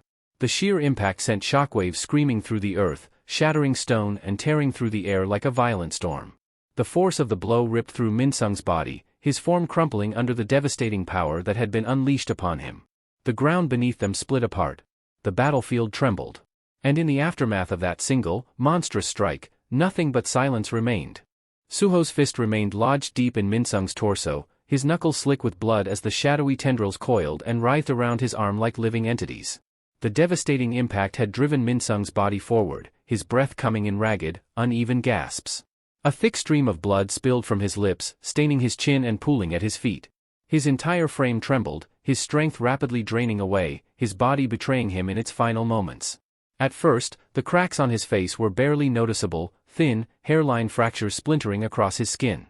But within seconds, they spread like a spiderweb, splintering wider and deeper, as if his very existence was shattering from within. The apostle's power, once an overwhelming force that consumed him, was now crumbling away, peeling off in jagged shards. The armor that once encased him, that had given him the illusion of invincibility, was disintegrating piece by piece. All that remained was a broken man. Min-sung's fingers twitched, weakly reaching for his shattered jaw, as though trying to hold himself together, to regain some semblance of control. He attempted to speak, to force out a final statement, something, anything, but all that escaped were low, garbled noises, barely recognizable as words. Each effort sent a new wave of agony through his fractured form. His vision blurred, his limbs shook, but his thoughts remained sharp, screaming in defiance. Not only is there a damn hole in my stomach, I can't even say my last words. A bitter laugh died in his throat. His body swayed, unsteady, but his mind refused to accept the inevitable. When that thing first appeared in front of me, his thoughts wavered, interrupted by the steady drip of blood from his lips, splattering onto the ruined ground beneath him. His body convulsed, every nerve screaming under the weight of impending death. For so long, he had convinced himself that he was different. That he was chosen. That he had the power to bend the world to his will, to reshape it into something better, something that belonged to him. But in the end, he was no different from the rest. He was dying, just like everyone else. Then, a sharp, piercing pain stabbed through his skull, but this wasn't from his injuries. It was something else. A memory. A memory he hadn't thought of in years. Lim Taigu. His body stiffened, and for a moment, the burning rage in his chest outshone the pain. Why the hell am I thinking about that idiot right now? The image of Taigu flashed through his mind, his ever-present smug expression, the face that had always looked down on him, taunting him even in death. Minsung's fingers twitched. Anger roiled inside him, bubbling just beneath the surface, but his body had long since passed the point of obeying him. He was too weak to fight, too weak to lash out, too weak to change anything now. Still, he forced his arm up, trembling violently as he struggled to lift his hand. Even if his voice failed him. Even if his body collapsed. Even if death clawed at him from all sides. There was one thing he refused to allow. With the last remnants of his will, he raised his trembling fingers, defiant to the very end. Don't you dare look down on me. The thought clung to him like a dying ember, flickering weakly before fading into the cold. He willed his body to move, to hold on to the last shreds of defiance, but his limbs betrayed him. The strength that had carried him this far had finally abandoned him. His trembling hand, once raised in protest, fell limply to his side. The fight was over. He tried to laugh, to mock his fate with one last sneer, but his shattered jaw turned it into nothing more than a broken wheeze, pathetic, weak, unworthy of the name Lee Min-sung. The so-called superstar, the one who should have been celebrated, acknowledged, revered. His bloodied gaze drifted toward Suho, his vision blurring at the edges, darkening like a curtain closing on his final act. Even as the world slipped from his grasp, he could still make out those eyes staring back at him. Cold. Unwavering. But worst of all, filled with pity. His lips curled slightly, a final mockery twisting on his ruined face. Why? Why are you looking at me like that, brat? But the answer never came. His fingers twitched one last time before falling still, motionless against the blood-soaked dirt. His chest, which had risen and fallen in ragged defiance, gave its final shudder before ceasing altogether. The battlefield, once a storm of chaos and violence, sank into eerie silence. A notification chimed in Suho's mind. You have gained experience points. Level up achieved. Another window appeared. Urgent quest, eliminate Lee Min-sung, vessel of the Apostle of Iterum. Quest complete. Suho didn't move. He remained still, staring at the lifeless body beneath him, as though trying to make sense of something that could never be understood. Slowly, he lowered Min-sung's corpse to the ground, careful, almost reverent, despite the brutal battle that had just ended. Behind him, a surge of celebration erupted. Beru, Essel, and Gray cried out in victory, their voices carrying over the battlefield with unrestrained relief. The weight of their triumph settled in, pushing aside the horrors of the fight. Beru, unable to contain his excitement, stepped forward, his golden eyes gleaming with admiration. You did it, young monarch, he declared, his voice brimming with enthusiasm. The Apostle of Iterum has been defeated. But Suho didn't acknowledge him. His gaze remained fixed on Min-sung's body, unreadable, distant. There was no satisfaction in his expression, no relief. His shoulders remained tense, his fingers curling slightly against the dirt. When he finally spoke, his voice was low, heavy with something unspoken. In the end, it was probably Lee Min-sung who laughed last, wasn't it? The words hung in the air, unmoving, carrying a weight that no celebration could shake. He had never truly known Min-sung. They had never shared a real conversation, never walked the same path. And yet, as he looked down at the man who had fought so desperately to carve out his own place in the world, he felt something gnaw at the edges of his mind. Min-sung had clung to his desires until the very end. Beru, who had been so eager to revel in victory, faltered as he watched Suho's expression. This was different. The young monarch, so fierce, so unshakable, was weighed down by something new, something unfamiliar. A thought surfaced in Beru's mind. This must be the first time. The young monarch has killed one of his own kind. Even for someone as strong as Suho, there was a gravity to this moment that could not be ignored. Still kneeling, Suho exhaled slowly, his thoughts drifting elsewhere, drawn toward something deeper. something that had been gnawing at him since the fight began. "There's something I realized, thanks to him," he muttered. His voice was quiet, almost as if the words weren't meant for anyone else to hear. A fragmented memory surfaced in his mind, his father, his mother, the choices that had brought him here. And the path that still lay ahead. He had stepped onto this path for a reason. To find his mother. To stand beside his father. That had always been his purpose, hadn't it? But now, as he stood amidst the aftermath of battle, a strange uncertainty gnawed at him. Had he ever truly considered his own ambitions? His own goals? A memory surfaced, unbidden. Minsung's voice. That sharp insult, cutting deeper than any wound. "You're nothing but a hollow character, lacking any real ego." His jaw tightened. He had dismissed the words at the time, but now, they clawed their way back, demanding to be acknowledged. His mind drifted further, back to the beginning, the tutorial. That first, brutal battle against his father. He could still remember the sheer dominance that had radiated from him, the kind of power that defied reason. Standing before that overwhelming force, he hadn't questioned his own strength or purpose. No. In that moment, all he had wanted was to be like him. To reach his level. To wield that same strength. His fingers pressed into the dirt, the tension coiling through his body. Even now, the frustration from that loss lingered, a wound that had never fully healed. Back then, his thoughts had been simple, almost desperate. If only I could be as strong as him. A slow breath in. Then out. His hands curled into fists as he pushed himself to his feet. His voice, quiet yet firm, cut through the silence. "Because I was so obsessed with surpassing him." His gaze wandered over the battlefield, the echoes of the fight still vivid in his mind. The loss he had suffered that day had fueled his determination, but he had never stopped to ask himself why. The wind howled over the mountain's peak, carrying with it the scent of blood, dust, and something else. Something heavier. Something resolute. Suho stepped forward, reaching the edge of the cliffside. Below him stretched the vast, open world, a reminder of how much more there was to achieve. His voice, calm yet laced with newfound clarity, broke the lingering quiet. "I always saw my father as something untouchable, too far ahead to ever reach." His words drifted into the wind, heavy with the weight of long-buried realizations. "I thought that was enough of a reason to push forward. But until now, I never really questioned why I wanted it so badly." Silence followed, his companions, Beru, Essel, and Gray, watching intently. Their faces bore no immediate answers, only the quiet understanding of those who had fought alongside him.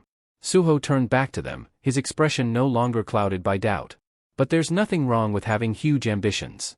His voice carried a new strength, a certainty that hadn't been there before.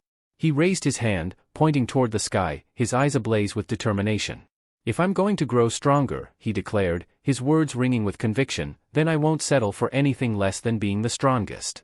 A ripple of energy surged, not from any supernatural force, but from his sheer will alone. It radiated outward, unshakable, unrelenting. His stance firmed, his voice sharpened. "Stronger than the apostles of Iterim." His fists clenched. "Stronger than the monarchs." His eyes burned. "And even strong enough to surpass my father." The final words struck like thunder, reverberating through the still air. It was no longer just a desire. No longer just a dream. It was a declaration, one that shattered every limit he had once imposed upon himself. His companion stood before him, momentarily struck speechless. The weight of his words hung in the air, sinking in. For the first time, Suho wasn't just walking a path laid out for him, he was forging his own. Beru was the first to react, though even he seemed uncertain. A nervous chuckle escaped him, his usual confidence slightly shaken. "Young monarch. I can't say I see that happening, but hey, I'll be cheering for you anyway." His words were laced with amusement, but beneath them lay an unwavering loyalty. Essel, still processing the sheer magnitude of what Suho had just declared, tilted her head slightly, her brows knitting together. "Wouldn't surpassing Lord Jinwoo be, well, nearly impossible?" she asked, her voice filled with genuine curiosity rather than skepticism. Suho sighed dramatically, crossing his arms. "Wow, thanks for all the encouragement," he muttered, his words dripping with sarcasm. Of course, this was how they'd react. He wasn't surprised. Why would they believe him? To them, his goal probably sounded absurd, unrealistic. But that only fueled his determination further. Rather than dwell on their doubt, he turned his focus to something more immediate. "I should check my rewards." The moment the thought crossed his mind, a soft blue glow flickered into existence before his eyes, summoning his system window. A flood of notifications filled his vision. "You have gained experience points. You have leveled up. You have unlocked a class change quest." Suho's brow arched slightly in interest. A class change quest? His eyes scanned the new prompt that had appeared. Do you accept the class change quest? Understanding dawned on him. So once you reach level 40, you're eligible for a class change? He hadn't expected it to happen so soon. Quickly pulling up his status window, his gaze locked onto the updated details. Level 40. Class, None. Subclass, Wolf Slayer. A smirk tugged at his lips, excitement sparking in his eyes. Looks like that empty class slot is finally getting filled, he murmured under his breath. Deep in thought, he remained immersed in the possibilities ahead, unaware that he was being watched. Far beyond the reach of his perception, something lingered. A presence. The Apostle of Iterum had not vanished. Even after losing control of Lee Min-sung's body, he remained silent, observing, waiting. Above the battlefield, beyond the reach of any ordinary being, the Apostle hovered in silence. His massive wings spread wide, blending seamlessly with the night sky, his presence completely concealed. From this vantage point, he observed Suho with an expression of quiet intrigue, golden eyes gleaming as if he were studying something fascinating. A slow, amused chuckle escaped him as his fingers absently combed through strands of silver hair. How careless of me, he murmured, his voice laced with amusement. To think the black mask held such potential. His amusement, however, was short-lived. His expression darkened, lips curling into a sinister smirk as his gaze fixated on Suho with newfound intensity. As expected, someone like you will have to become ours. Power stirred within him, ancient and potent, as he reached inward, tapping into something long forgotten, an ability that had only recently been restored. A whisper of power surged through his body as he mused to himself. One of the authorities of my true form, the scales of equivalent exchange. His smirk widened, his voice a quiet whisper of malice. With this, I can convert what I possess into something of equal worth. The moment his power was unleashed, an invisible force spread outward like ripples in a pond, latching onto all those who had dared to consume stardust, the forbidden substance that granted power beyond their limits. A heartbeat later, chaos erupted. Nearby hunters let out strangled cries as their bodies seized uncontrollably. Their limbs trembled, their veins bulging as an unseen force wrenched something vital from them. One by one, they collapsed, writhing in agony as their very essence was siphoned away. Screams turned into pitiful gasps as their strength, their vitality, everything they had gained from the tainted substance was drained away. Flesh withered, eyes dulled, and bodies crumpled like empty husks. And all of it, every last drop of stolen life, flowed into the Apostle. A surge of raw, unfiltered mana pulsed through his veins, his body trembling with its intoxicating rush. He exhaled slowly, relishing the feeling as his wings flared behind him, catching the wind with renewed vigor. His fingers tingled with unrestrained power, and he clenched his hands into fists, a breath of satisfaction escaping his lips. Yes, this is the feeling, he whispered, his voice carrying a cruel delight. A flicker of light gathered in his palm, swirling as he condensed a fragment of pure stardust, an unstable yet deadly essence. A new, wicked idea took shape in his mind as he molded his mana, crafting a bow of pure energy with the stardust fragment as its arrowhead. The weapon pulsed ominously, the sheer force of its existence distorting the air around it. Drawing back the bowstring, his golden eyes locked onto his target. Far below, high on the mountain's peak, Suho stood motionless, completely unaware of the impending danger. On the mountaintop, Beru's sharp gaze flickered with unease. A gnawing sense of foreboding settled deep in his chest as he turned toward Suho, his instincts flaring with urgency. Young monarch, Beru spoke abruptly, his voice firm yet laced with concern. I will search through Lee Min-sung's memories to uncover anything about the Apostle of Iterum. Suho's expression darkened as he cast one last glance at Lee Min-sung's lifeless body. His jaw tightened, and after a moment of silence, he gave a small nod. I'll leave it to you, Beru. His mind drifted as his gaze lingered on the fallen foe. What had driven Lee Min-sung to this point? Had he come to resent the world after the cataclysm? If I had never become a player? Before he could complete the thought, agony exploded through his body. A searing force tore through his core, violent and excruciating. His breath hitched as his eyes widened in shock. The pain was unlike anything he had ever felt before, raw and consuming. His entire body convulsed as a brutal shockwave ripped through his nerves, the sheer impact sending tremors down to his very bones. It only took him a fraction of a second to realize, he had been struck. His gaze snapped downward, his mind struggling to comprehend the sight before him. Embedded deep into his abdomen was a glowing, pulsing mass, a fragment of pure stardust. A guttural, strained cry ripped from his throat as his blood splattered onto the ground, staining the rocky terrain beneath him. His vision blurred at the edges, his breath coming in sharp, ragged gasps. His body instinctively fought to contain the pain, but it was overwhelming, spreading like wildfire through every fiber of his being. His companion stood frozen in horror. Beru's face was stiff with disbelief. Essel's eyes widened, her fingers tightening around her weapon. Gray took a step forward, his lips parting as if to speak, but no words came. The golden light of the stardust fragment pulsed ominously, its influence creeping through Suho's veins like a living parasite. He clenched his teeth, forcing himself to move, to turn his head, to see. An attack, but from where? Who? His thoughts were violently cut off as his body spasmed once more. A foreign energy surged within him, something unnatural, something invasive. Above, far beyond reach, the apostle hovered, watching the scene unfold with smug satisfaction. A slow, sinister grin spread across his face, his golden eyes gleaming with twisted amusement. Perfect, he murmured to himself, his voice dripping with sadistic pleasure. One step closer. He flexed his fingers slightly, feeling the resonance of the stardust fragment now embedded in Suho's body. The connection was formed. A thread of control, subtle yet binding, tethered the young monarch to his influence. Below, Suho dropped to his knees. His hands dug into the dirt as his entire body trembled, his control slipping away. Shadows rippled violently around him, writhing chaotically as if they no longer obeyed his will. Each breath he took was shallow and strained, his insides twisting in unbearable agony. It felt like something was crawling through his mind, clawing at his very essence, attempting to overwrite his consciousness. A foreign presence. Something trying to take hold. As the thought surfaced, the system notifications flickered before his eyes. Permanent effect, longevity, active. Immunity to all diseases, poisons, and abnormal status effects, active. A brief, fleeting relief washed over him. But then, status effect dispel attempt, failed. A cold shiver ran down his spine. The system frantically attempted to identify the foreign energy invading Suho's body. It classified the anomaly as mist burn infection, a data-based affliction linked to an external force. Immediately, the system initiated countermeasures. Analyzing. Attempting to purge mist burn infection data. Dispel failed. The message flashed before him, followed by another attempt. System instability detected, cause, interference from otherworldly substances. The system's internal defenses struggled against the unknown force. Longevity is attempting to heal using mist burn infection data? Failed. Retrying in 3, 2, 1. Failed. The notifications kept coming, each one marking another failure. Above, the apostle's smirk widened as he watched Suho writhe in agony. A sinister satisfaction glimmered in his golden eyes. Yes, he murmured, his voice barely above a whisper. With this, the authority of darkness is within our grasp. But then, something shifted. His smirk faltered. His expression twisted. A flicker of uncertainty passed through his gaze before it turned to outright shock.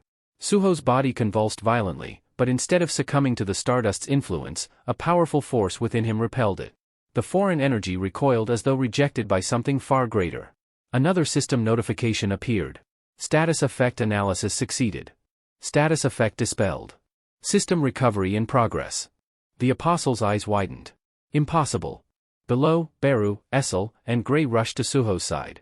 Panic was evident in their faces as they saw him trembling, his skin pale and drenched in sweat. His breath came in sharp, erratic gasps, his body still racked with pain. Beru clenched his fists, frustration and helplessness twisting his features. Young monarch, hold on, he urged, his voice unusually unsteady. Just, hold on. Essel bit her lip, desperately searching for a way to help, but the sheer intensity of Suho's suffering made her stomach twist in dread. Gray remained silent, yet the tension in his stance spoke volumes. Despite the unbearable pain, Suho forced himself to think. His only hope, longevity, had activated. His vision blurred, a crushing weight pressing down on him, making his head spin. The voices of his companions grew distant, their cries muffled as though coming from far away. His HP was dropping. Too fast. His fingers twitched as he struggled to focus on the system window. If this keeps up, I won't make it.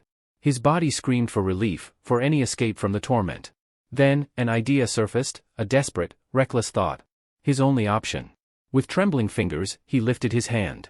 Barely able to move, he pressed the confirmation button. Class change quest, accepted. The system's response was immediate. Class change quest will begin now. Before anyone could react, the ground trembled violently. A massive shadow dungeon gate materialized before them, its swirling black mass absorbing the very light around it. A new system notification flickered. Only the player may enter the class change quest. To ensure smooth progression, the monarch's descendants will be transported inside the shadow dungeon. Beru's eyes widened. What? Essel and Gray staggered back, staring at the ominous gate. Even the apostle, hovering high above, felt an unexpected wave of shock. His golden eyes locked onto the portal, trying to comprehend what had just unfolded. Meanwhile, Suho was on the verge of collapse. His HP had nearly dropped to zero. And then, boom! An explosion of raw energy erupted from his body. A deafening shockwave tore through the battlefield, sending dust and debris flying in all directions. The force of it was so immense that it was visible for miles, a raging black surge of power, chaotic and unrestrained. Then, silence. Darkness swallowed everything. Suho's consciousness snapped back. His eyes fluttered open, but there was nothing. No sky. No ground. No light. No sense of direction. Where am I? Everything was pitch black. His own voice echoed faintly, like it was coming from somewhere far away. For a brief moment, a terrifying thought crossed his mind. Am I dead? But the pain in his limbs, the burn still crawling across his skin, told him otherwise. He could feel everything. It hurt. I can still feel it, he whispered hoarsely. Suddenly, a soft flicker of light appeared in the distance, a delicate blue flame dancing in the void. It cast a dim glow, chasing away the oppressive blackness around him. His breathing steadied. He was alive. His heart thudded rapidly in his chest as clarity began to return. As his eyes adjusted to the faint illumination, his gaze swept across his surroundings. What he saw next made his breath hitch. He was no longer outside. No battlefield. No mountain. He sat on smooth ground, fully healed, no trace of injury, inside an expansive, endless corridor that stretched far beyond sight. The architecture around him was alien, ancient, and grand. His throat tightened as he swallowed hard. What is this place? Elsewhere, back on the mountain summit where the brutal confrontation had just taken place, the battlefield lay eerily silent. The air still crackled faintly with leftover energy, and the ground bore the marks of an intense clash. But the victor was gone. In a blur of golden light, the apostle descended from above, landing gracefully on the scorched earth. His eyes scanned the terrain with sharp precision, immediately settling on Lee Minsung's corpse. The body was broken, lifeless, unmoving. But something else was missing. No Suho. No shadow soldiers. No traces of the allies who had been there. The apostle's expression hardened as he examined the area. No residual mana, no spatial rift, he muttered under his breath.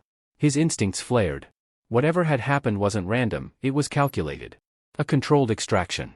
A gate must have opened, he surmised, narrowing his eyes. But only they were pulled inside. A slow grin spread across his face. Ah, a selective gate. How curious. His hand brushed his chin, thoughtful. Darkness, and that black mask. Every time I encounter them, something unexpected happens. There was a gleam in his eyes now, not of anger, but fascination. What a thrilling mystery this is becoming.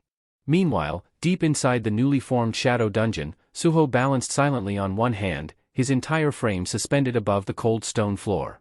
His posture was immaculate, unmoving, save for the occasional droplet of sweat that slid down his temple and fell onto the ground. His breathing was slow and measured. He wasn't meditating, he was testing his own body. There was no grimace, no pain. His face remained unreadable as he muttered quietly. The wound in my abdomen, it vanished on the way here. His fingers curled slightly as he shifted weight. My body feels stronger. Perfect. With a fluid twist, Suho landed lightly on his feet, rolling his shoulders to ease the tension. He opened his mouth, beginning to mutter a thought. If there's an issue, it's probably. But he never finished. A sudden flash of light blinked into view in front of his eyes. The familiar digital glow of a system notification interrupted him, displaying a harsh message across his vision. System alert, advancement quest conditions prohibit the presence of other monarch successors. His brows knitted together. Immediately, he reached for his shadow dungeon key, instinctively attempting to summon the space that had always been his refuge. But before he could even channel mana into it. System alert, the shadow dungeon key is currently disabled. His eyes sharpened. So, bond skills are sealed. Even my dungeons locked away? He turned to face the corridor ahead, stretching endlessly, filled with flickering blue lights that danced along the walls. As he took a few steps forward, the weight of realization settled over him. This place, he murmured, running his hand along the cool, stone surface beside him. It's the same dungeon. The one from my tutorial. Familiar and yet different. He remembered it well. The trial my father prepared, where I bled, suffered, and came out reborn. A shadow passed over his face. The Suho who had endured this dungeon once was long gone. But the memories remained, etched into him like scars that refused to fade. As he wandered deeper into the dim maze, something else gnawed at him. No shadow knights waiting. No enemies lurking in the distance. No weapons or tools offered. And worst of all, Vulcan's horn was shattered. His fists clenched at his sides. Everything was being stripped from him. It wasn't just a test of power. This quest was designed to leave him bare. He opened the system interface, hoping for guidance, some kind of quest description, even vague. But there was nothing. Just a blank space where details should have been. No instructions? No objective, he muttered, the irritation creeping into his voice. If they expect me to ascend some tower again, how am I supposed to survive without my weapons? Without even bond support? The long, winding corridor continued ahead, twisting and warping with every step. The further he walked, the more reality itself seemed unstable. The walls glitched at the edges, as though part of a digital illusion on the brink of collapse. And then he stopped. Something finally broke the monotony. A door. He blinked, surprised. After what felt like an eternity of wandering the endless halls, a door had suddenly appeared. Exhaling slowly, he raised an eyebrow. A boss room? Here, in the middle of nowhere? He stepped closer, pressing a palm to the cold surface. It didn't feel ordinary. Was this all slapped together carelessly, or is something deeper behind it? The air shifted. His heartbeat quickened, not from fear, but from the rush of anticipation. If I clear this advancement quest, will I return to that level of strength? Will I reclaim what I lost? His mind wandered back to his first ever challenge, the moment his legend began. The one who awaited him back then. A knight, Igris. As the door groaned open, it revealed a shadow-filled chamber that stretched far beyond what his eyes could make out. The silence was unnerving, wrapping around him like chains. At the far end, barely visible, a staircase rose into the darkness above. Suho's eyes narrowed, adjusting to the gloom. Too dark. I can't see what's ahead. Suho's eyes remained fixated on the darkness ahead, every instinct in his body sharpening to a razor's edge. Then he saw it, a silhouette sitting atop a raised platform, motionless like a monarch upon a throne. The pressure in the air shifted, growing denser, almost suffocating, as though the chamber itself had begun to acknowledge the presence Suho was now facing. The moment Suho stepped closer, the seated figure stirred. A slow, deliberate movement. It stood. Suho's breath caught. His steps faltered as his mind reeled against the sight unraveling before him. A form began to emerge from the gloom, descending from the throne with the weight of something ancient, something powerful. The closer it drew, the more defined its outline became, and then the light struck its face. His pupils contracted. No. There was no mistaking it. The face that looked back at him was his own, but not as he was now. No, this version was different. Sharper. Harder. Colder.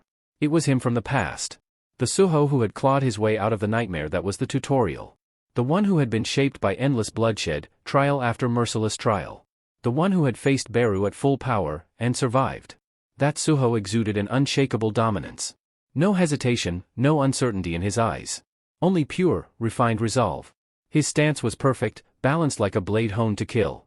Suho swallowed hard, recalling the monstrous force Beru had once embodied, the savage massacre of the Mistburn warriors, the crushing pressure that had left seasoned veterans frozen in terror.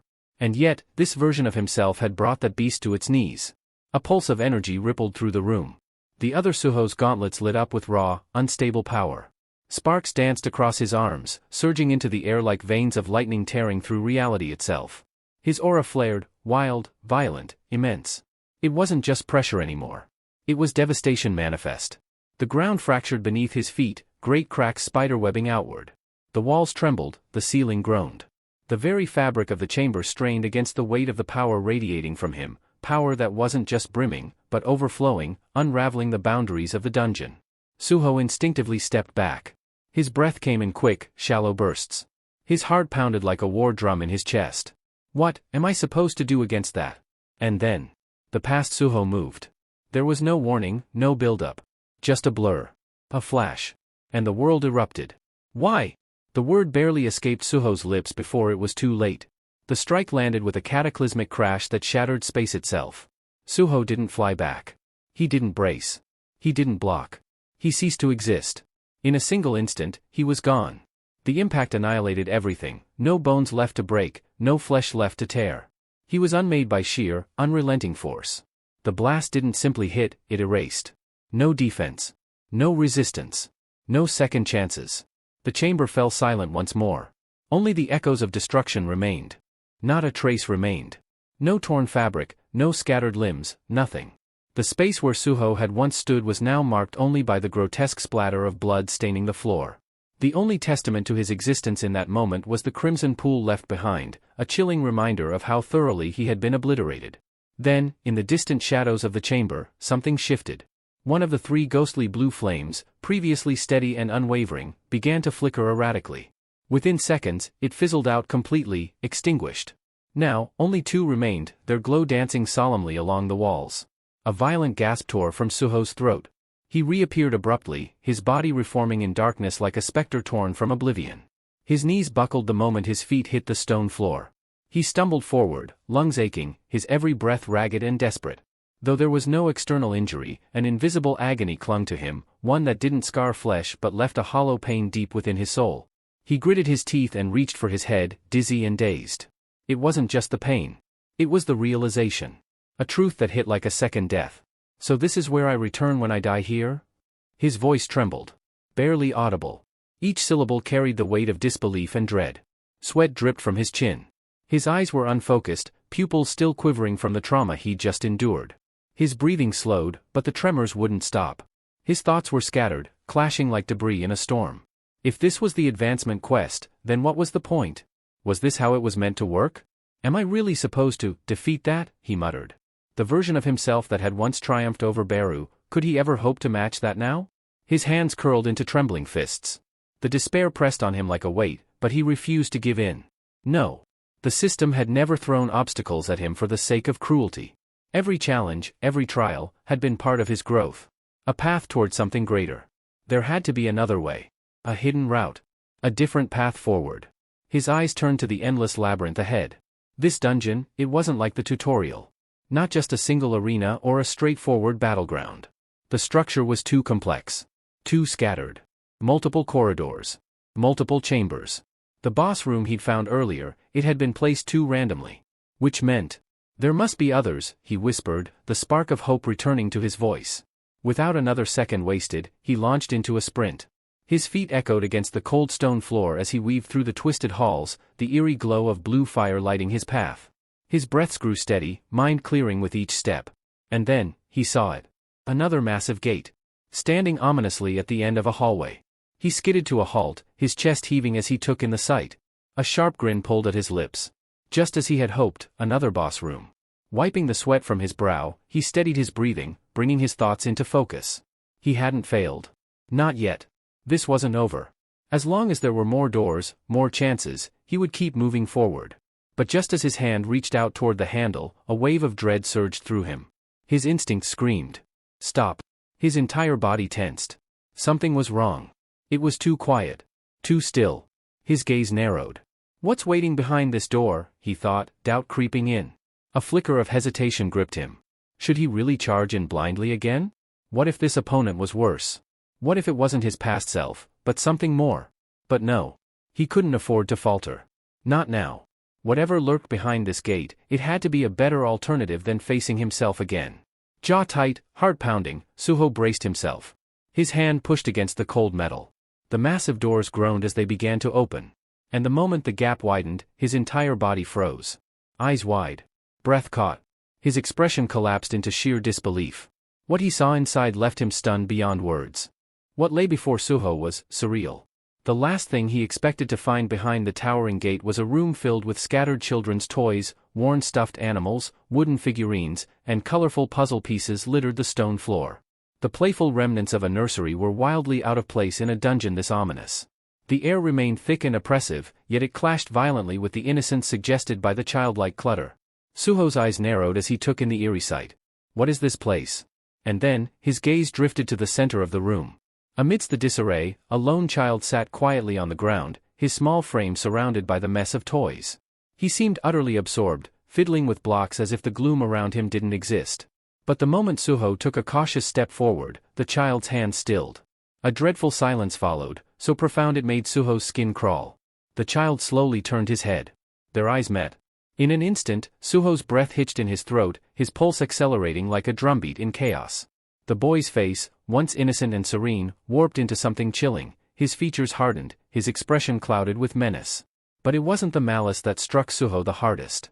It was recognition. A sickening chill ran through his veins as realization dawned like a hammer blow. That's me. His childhood self. The boy in front of him, sitting so still in the heart of a battlefield of toys, was unmistakably him, years younger, but with eyes that gleamed with something far too powerful, far too dangerous. Suho staggered back a step, struggling to reconcile the image. What kind of twisted nightmare was this dungeon dragging him through? Was he really being forced to confront himself, again? But this time, as a child? He clenched his jaw, trying to dismiss the thought. This had to be some illusion, some trick. There was no way the system expected him to fight a kid, even if that kid was himself. But before he could fully deny the idea, the boy moved. And everything changed. Every toy on the floor, the dolls, the wooden horses, even the puzzle pieces, began to rise into the air, slowly and silently. The sight was disturbingly unnatural, as though some unseen puppeteer was pulling them upward on invisible strings. But the true terror came next. The child himself began to float.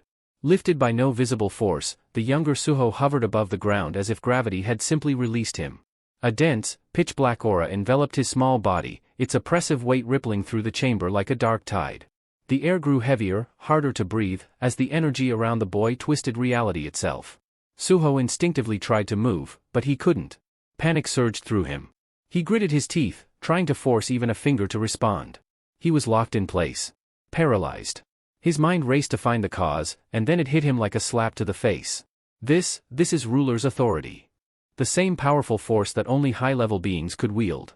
Suho had experienced it before, but never like this. Never from himself. And yet, the proof hovered just meters away, staring him down with cold, merciless eyes. Still suspended mid-air, the younger Suho slowly lifted one hand. He raised a small finger and pointed directly at Suho, not with aggression, but with unsettling calm, like a child idly choosing a toy to play with. Then, with the slightest motion, he shifted the angle of that finger. That tiny movement was all it took. A sudden, nauseating sensation struck Suho. His vision blurred, warping violently, as if the entire world around him had started spinning out of control. Reality twisted and cracked, the air growing unstable. Then, snap. A blinding pain exploded through Suho's neck as his head was yanked violently to the side, the sound of bones twisting echoing through the chamber. A howl of agony caught in his throat as his entire body convulsed, helpless under the crushing grip of his own childhood's power. He couldn't move. He couldn't fight. And for the second time, Suho was reminded. The greatest enemy in this dungeon wasn't a beast or a monster. It was himself. His breath hitched. But he never got the chance to let it out. Darkness surged in from the edges of his vision, swallowing everything in a haze of numbness. The pain vanished just as quickly as it had come, replaced by a terrifying emptiness. He couldn't even register what had gone wrong. No warning. No resistance. One moment, he was staring at the floating child, and the next. He was gone. Like a candle extinguished by a gust of wind, his consciousness winked out. And in the darkness of the respawn chamber, a second ethereal blue flame sputtered violently, then died. Only one remained. With a harsh gasp, Suho's body rematerialized in the suffocating dark. His lungs screamed for air as he instinctively clutched his throat, the memory of the snap still fresh in his nerves even if the injury was gone. His fingers trembled as they traced the unbroken skin at his neck, still half expecting to feel bone protruding. He was drenched in cold sweat. His knees buckled beneath him, and he collapsed into a sitting position on the icy floor, body shaking as panic clawed at his mind. The scene from seconds before played over and over, refusing to let go. He had died. Instantly. Killed by a child. No, a younger version of himself. He choked back a shudder. His nails scraped against the stone as he leaned forward, his body curling inward like he could physically protect himself from the overwhelming truth pressing in. This is madness. It didn't matter whether it was his past self, the Suho who'd once stood victorious over Beru, or the innocent-looking child now wielding devastating power. Neither opponent was within his reach. He couldn't even scratch them. He was being crushed. Repeatedly. And without any way to fight back. Frustration and fear surged inside him like twin storms colliding. How the hell am I supposed to beat this? His breath quickened, his heart slamming against his chest. And then, another thought struck him like a dagger to the gut. His eyes shot to the wall. There it was, the final flame. Still flickering, still burning, but barely. His stomach twisted. In the tutorial? I had 3 lives. 2 were gone. 1 remained. His breath grew shallow as he stared at that fragile wisp of light, realization crashing over him like a tidal wave. If he died again, if he failed one more time, it would be over. But then, something strange pulled at his attention. Movement. Blue light, faint, but everywhere. He blinked rapidly and looked up. His eyes widened. The chamber wasn't just holding his lone flame. There were hundreds of them. Blue fire danced along the walls, high into the ceiling, scattered across every surface. An entire graveyard of lives burned quietly in the shadows of the dungeon, each one a silent witness to failure. His breath caught in his throat again. But not out of fear this time. Confusion. Something was wrong. Not all the flames were behaving as they should. Some flickered violently, others twitched unnaturally, distorting like corrupted data. A few even glitched entirely, vanishing momentarily before sparking back into existence. The air around them shimmered, like the very system holding the dungeon together was beginning to unravel. His instinct screamed at him. And then, the screen blinked before him. A system notification. System error detected. Anomalous interference from an unknown external entity. Contamination of environment confirmed. Suho stared, his jaw tightening. What? External entity? Was something messing with the system itself? He didn't have time to process it. Another alert appeared before the first could even fade. Mission directive. Eliminate the entity beyond the gate before all allotted lives are lost. The words hit harder than any attack. The entity beyond the gate. The being that had ended him in a blink. Twice. Whether it was the adult version of himself or the twisted child, both were beyond him. Yet the mission was clear. He had no choice. And the next notification stripped away any false hope he still had left. Dungeon escape disabled. Class change process must be completed before exit. His breath seized in his lungs. There was no exit. No failsafe. This wasn't a trial. It was a trap. He stood there, frozen, staring at the screen as the cold crept up his spine like a whisper in the dark. One death away from oblivion, surrounded by glitched flames and unraveling code, with monsters that wore his own face waiting behind every door. There was no running. The only way out was through. Suho's breath came in ragged bursts, his chest rising and falling unevenly as he stood amidst the sea of flickering blue flames. The ghostly light danced along the chamber walls, casting shifting shadows that seemed to breathe with every second. His wide eyes scanned the endless torches, each one pulsing faintly, as if alive. "What are these?" he whispered, voice nearly swallowed by the eerie silence. A knot formed in his stomach. Do these represent lives? The thought alone made his skin crawl. If that were true, then either he had more lives than the system said, or, something much worse, these flames belonged to others. Perhaps challengers who had come before him. Or failed versions of himself from other timelines. Echoes of those who never made it out. He didn't know which answer was worse. Even if these were his, what use were they? He clenched his fists tightly, fingernails digging into his palms. What was the point of having multiple lives if he couldn't grow strong enough to survive even one encounter? There's no leveling system here, no mobs to grind, no gear drops, no training. Nothing. Just death. His voice was hoarse, nearly breaking as he said it. His gaze shifted to the series of translucent messages still floating before him. Their text remained unchanged, still flashing ominously with the same cold, mechanical clarity. System error.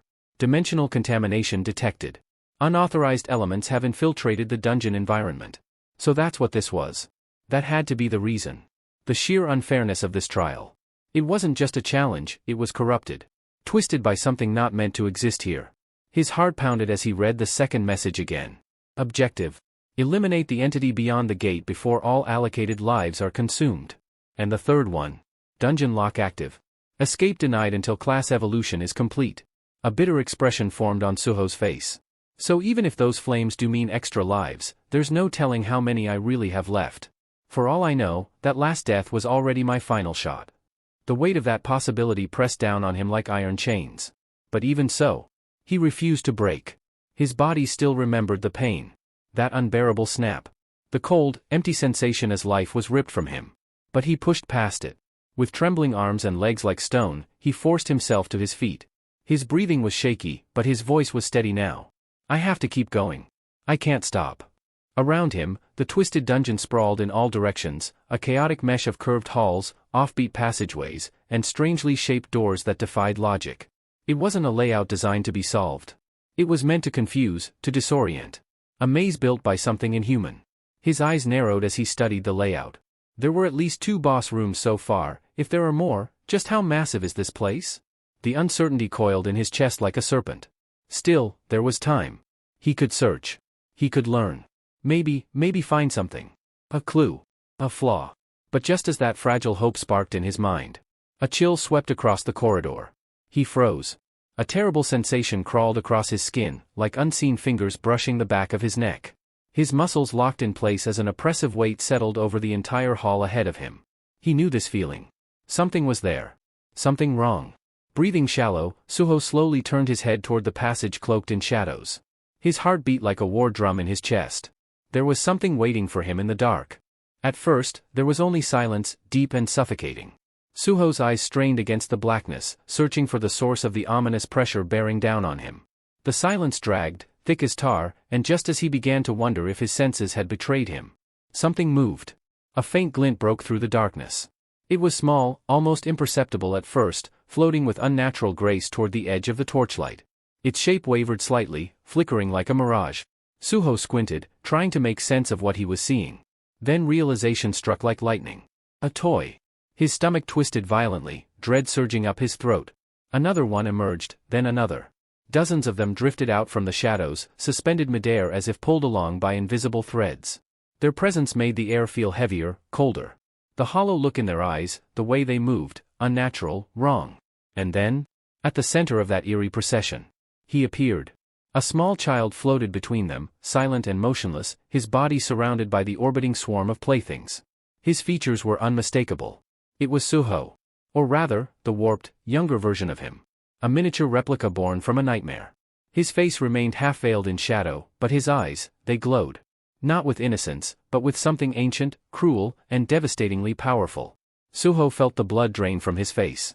Every muscle in his body froze. He couldn't breathe. That thing wasn't just a version of him. It was him, and yet something entirely else. "Why is he here?" he whispered hoarsely, stumbling a step backward. His thoughts were spiraling. Did the gate open? Did he leave the boss room? His instinct screamed at him to move. To run. Without thinking, Suho spun around and dashed into the twisting maze of stone corridors, his heart thundering in his chest. "I need to get away, I need to escape." But he didn't get far. With a sharp pop, a searing pain exploded in his leg. A deafening tear filled the air as something ripped clean through his calf. The force of the impact flung him to the ground with brutal force. His palms scraped across the stone as he caught himself, teeth clenched against the agony. He gasped, breath stuttering. Blood gushed from a gaping wound, his leg shredded by the blast. Trembling, he looked behind him, and saw it. One of the floating toys was gone. In its place, a trail of smoke drifted through the air. It exploded on me. The realization sent another wave of nausea washing over him. He turned his gaze back toward the child, toward the warped version of himself. The boy still floated, calm and silent, unaffected by the carnage. He didn't even blink. Suho's eyes widened in horror. This power? That level of control? How can he manipulate so many objects with such lethal precision? Just with his authority alone? The question spiraled unanswered.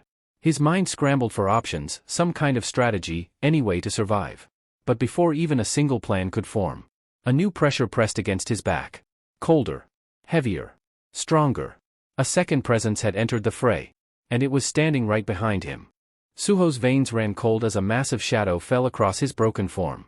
A single footstep rang out, measured, deliberate, and with it came an overwhelming force, thick enough to crush the air in his lungs. He didn't need to look. Every nerve in his body already knew who was standing behind him. But instinct overpowered reason. He turned. And immediately regretted it. There he was, his old self. The one forged by the brutal, unrelenting hell of the tutorial. The Suho who had once killed him with a flick of his wrist now stood tall, a walking storm of destruction wrapped in Vulcan gauntlets that radiated lethal heat. The sheer aura surrounding him was suffocating. It pressed down on Suho like the weight of an entire mountain. Suho's breath hitched. His body shook uncontrollably from a mix of pain and terror. Blood still streamed down his mangled leg, and his limbs refused to respond properly. His voice cracked from sheer desperation. No. No, not again. But there was no pity. No hesitation. Tutorial Suho's figure moved with inhuman precision, vanishing for a split second before reappearing right in front of him. The blow came instantly, a single, brutal swing of his leg. The world went dark as Suho's head was severed clean from his shoulders.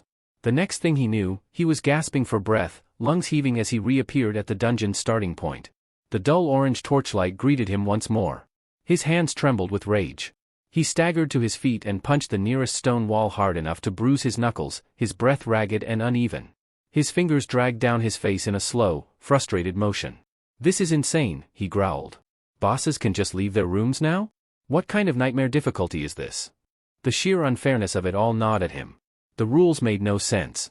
If bosses were allowed to roam the maze, if they could attack him outside their designated areas, how was anyone supposed to survive?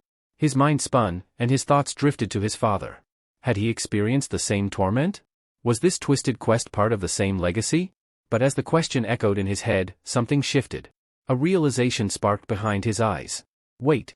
A flicker of understanding gave way to a grin, one filled not with amusement, but with raw, stubborn resolve.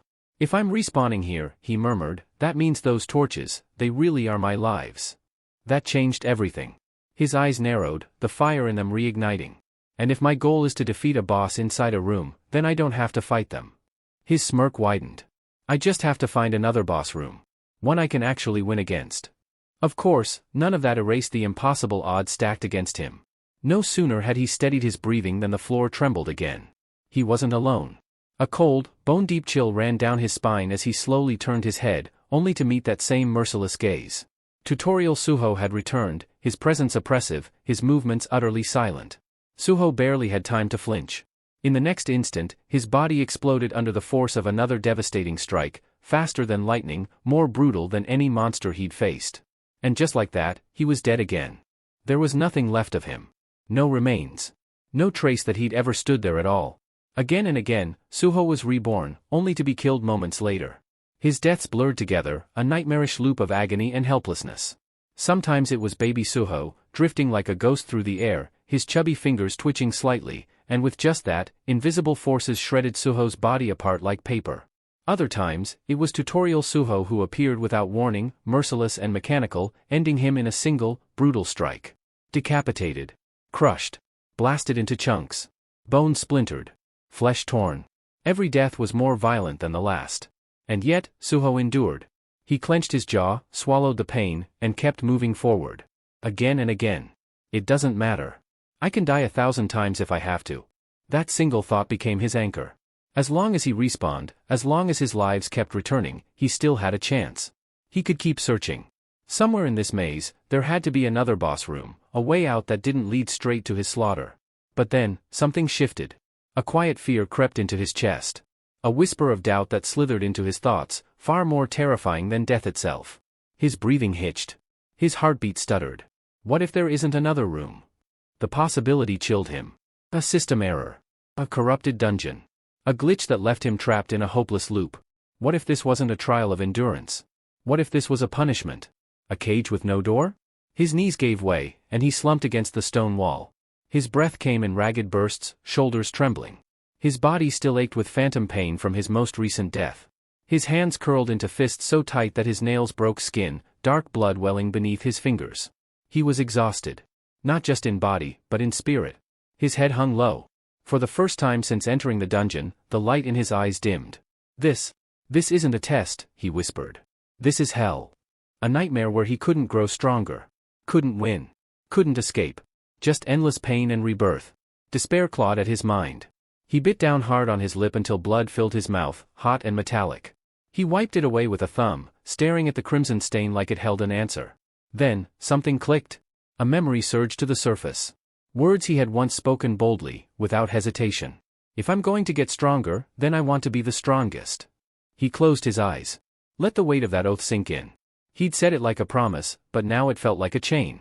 And yet, it gave him something solid to hold on to. No. He wouldn't break. A shaky breath escaped him as he dragged a hand through his damp, sweat-matted hair. His frustration boiled over, but he didn't scream. Didn't cry. Instead, he lowered one blood-slicked hand to the floor and began to press his finger against the stone. Slowly, deliberately, he started to draw. Marking the cold surface with lines, his own blood serving as ink. If I can't win, he muttered, voice steady, then I'll map every corner of this maze. Every death would become data. Every attempt a new route. I'll leave a trail. I'll create my own path. His eyes hardened with renewed determination. The hopelessness didn't vanish, but it was now tempered by something stronger. Resolve. Outside the dungeon, chaos was beginning to spread. A breaking news alert interrupted every major broadcast. The Hunters Association had declared an emergency ban on the use of stardust. The stimulant, once used in secret by countless hunters, had been revealed to cause severe memory degradation. Entire weeks, months of experience, erased in moments. An investigation was already underway. The authorities moved swiftly to trace the drug supply lines, determined to uncover the group responsible. Then, the real shock came. Breaking, former vice guildmaster of Reaper Guild, Lee Min-sung, found dead on a mountain trail. The headlines exploded across news networks and social media. Early that morning, a hiker had stumbled upon the lifeless body of the famed hunter. Once revered as a hero, praised for his strength, charm, and strategic mind, Lee Min-sung had become a central figure in a sprawling drug conspiracy. The revelation sent shockwaves through the world. A beloved public figure, now exposed as the mastermind behind a black market empire, and found dead under mysterious circumstances. The Stardust crisis had just begun. And deep in the dungeon, Suho still bled. Still died. Still fought. Unaware that the world above was beginning to unravel. The betrayal hit like a knife to the gut, especially for those who had once looked up to Lee Min-sung as a symbol of strength and honor. The Reaper Guild, caught in the fallout, swiftly released an official statement, promising full cooperation with the Hunters Association as the investigation unfolded. But even as the world around them adjusted to the shock, for some, the damage cut far deeper. In a private meeting room dimly lit by a single overhead light, Lim Taegu sat with his elbows on the polished table, head bowed slightly, fingers pinching the bridge of his nose. A long, exhausted sigh escaped him. More than just fatigue, it carried the weight of guilt and the ache of memories that refused to fade. His eyes, bloodshot and weary, stared blankly ahead as the same question haunted him over and over again. If I hadn't let him slip away, would any of this have happened? He dropped his hand, leaned forward slowly, and murmured with a voice thick with self-reproach, "This all started because of me." His knuckles whitened as he clenched his fists, the nails pressing painfully into his palms. Regret pooled in his chest like a lead weight. Across the table, the chairman of the Hunters Association studied him with a measured gaze. "Don't carry all the blame, Hunter Lim Taegu," the chairman said in a calm, composed tone. "You did what you could at the time." But Lim barely reacted. The words washed over him, leaving no impression. His gaze sharpened, lips tightening as he laced his fingers together in front of him, resting them just below his chin. "There's something off about Min-sung's death," he said quietly, but there was a steel edge beneath his words. His corpse, it was distorted. Mutated, even. But he never possessed any transformation abilities. No shape-shifting. No enhancement-type traits. The silence that followed was heavy until Choi, who had remained quiet until now, finally leaned forward. His brows furrowed, eyes narrowing slightly.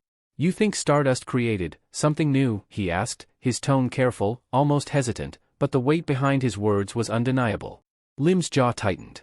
He didn't answer right away, turning the possibility over in his mind. "I don't know for sure," he admitted.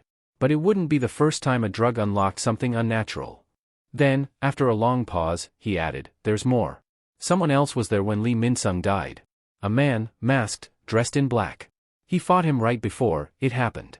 Choi's gaze sharpened instantly. Recognition flickered in his eyes, and the mood in the room shifted. A new kind of tension took hold. "A masked hunter?" Choi said, voice low. "Then it's possible, he wasn't just there, he could have been the one who killed him." That possibility landed like a thunderclap. Silence settled over the room again, but this time, it was heavy with suspicion. The chairman leaned back, his expression unreadable, but his mind was clearly racing. A black mask. A hidden identity. A detail too precise to ignore. As the air thickened, Choi reached into the inner pocket of his coat. With deliberate movements, he pulled out a small photograph, slightly crumpled, edges worn from handling. He studied it for a second, fingers brushing over its surface, then laid it face up on the table. The atmosphere in the room subtly shifted, the once casual air turning dense with implication. Choi's voice remained composed, but the tension in his words betrayed the gravity of what he was about to say. "On another note, one of the expedition's miners has gone missing." With a soft scrape, he slid a photograph across the polished surface of the table. A name, bold and unmistakable, was printed beneath the grainy image. Sung Suho. Lim Taegu's brows furrowed. The chairman beside him leaned forward slightly, his jaw tightening as he read the name. Their eyes met across the table, silent understanding passing between them. Something wasn't right. Choi's fingers tapped rhythmically against the wood, each beat echoing louder than it should have. He spoke again, this time with a sharper edge. "Officially, he's categorized as a low-tier hunter. But considering recent events, I suspect that's just a cover. He might be a false ranker." Those words sent a ripple through the room. At the far end of the table, a figure who had remained motionless until now stirred. Park Dojin, the apostle, cloaked in silence throughout the meeting, slowly leaned forward. His presence, usually quiet and restrained, now felt palpable. Dangerous. His expression remained unreadable, but his gaze had changed. Something dark flickered behind his eyes, subtle but chilling. "Let me see it," he said, his voice flat and emotionless. Choi didn't hesitate. "Of course. You're involved in this case too, Hunter Park." The apostle lifted the photograph, examining it with slow, deliberate movements. His eyes, cold and dissecting, lingered on Suho's face, committing every contour, every shadow, every fragment of his expression to memory. His thumb subtly slid across the image, tracing over Suho's features as if peeling back a mask only he could see. From his seat, the chairman remained silent, but his thoughts were in turmoil. His gaze never left the photo in Park Dojin's hand. He didn't need confirmation, he already knew. Sung Suho was the black-masked hunter. There was no more room for doubt. The movements, the skill, the aura of that mysterious fighter. It had all pointed toward one truth. But now, Suho had vanished. No reports. No traces. Just gone. Just like him. A chill ran down the chairman's spine as his thoughts drifted to another name lost to time and shadows, Sung Jin-woo. Another anomaly. Another ghost who had once shaken the world and then disappeared, swallowed by the unknown. What is happening to this world, he wondered bitterly. Two extraordinary hunters, both veiled in mystery, both now missing from the pages of reality. He could only grip the edge of the table, jaw tight with silent anxiety. He didn't know where Suho was. But with the eyes of powerful forces beginning to turn his way, he could only hope the boy was still alive. Apostle's fingers shifted slightly, purposefully obscuring the lower half of Suho's face. A beat passed. Then, without a word, a slow, almost predatory smile began to spread across his lips. Recognition had dawned. That expression said it all, there was no longer any doubt. The man in the black mask wasn't just some mysterious interloper. It was Sung Suho. And now, Park Dojin had found his prey. Far beneath the surface, in the winding, shadow-choked depths of the dungeon, Suho sat in eerie stillness. The frigid stone wall pressed against his back as he rested, body still, but mind running at full speed. His breath was slow, measured, every inhale deliberate. Yet behind his steady exterior, his eyes burned with purpose. Spread out before him was a sprawling map, drawn by hand, etched with precision, and soaked in the dark red ink of his own blood. He had used his very body as a tool, carving out a record of his journey through the ever-changing nightmare of the labyrinth. Each corridor, each room, each trap, every death, every rebirth. It was all there. His fingertip glided across the lines, retracing his own path over and over again, searching, calculating, eliminating dead ends. Each mark, each symbol, told a story of failure, pain, and learning. He wasn't just surviving anymore. He was strategizing. Piecing together the maze, one bloody thread at a time. And somewhere, far above, forces were closing in. But Suho wasn't planning to die again. Not without making it count. That's it for today. Thank you so much for watching. If you enjoyed the video, don't forget to hit that like button and subscribe for more. We'll see you in the next one.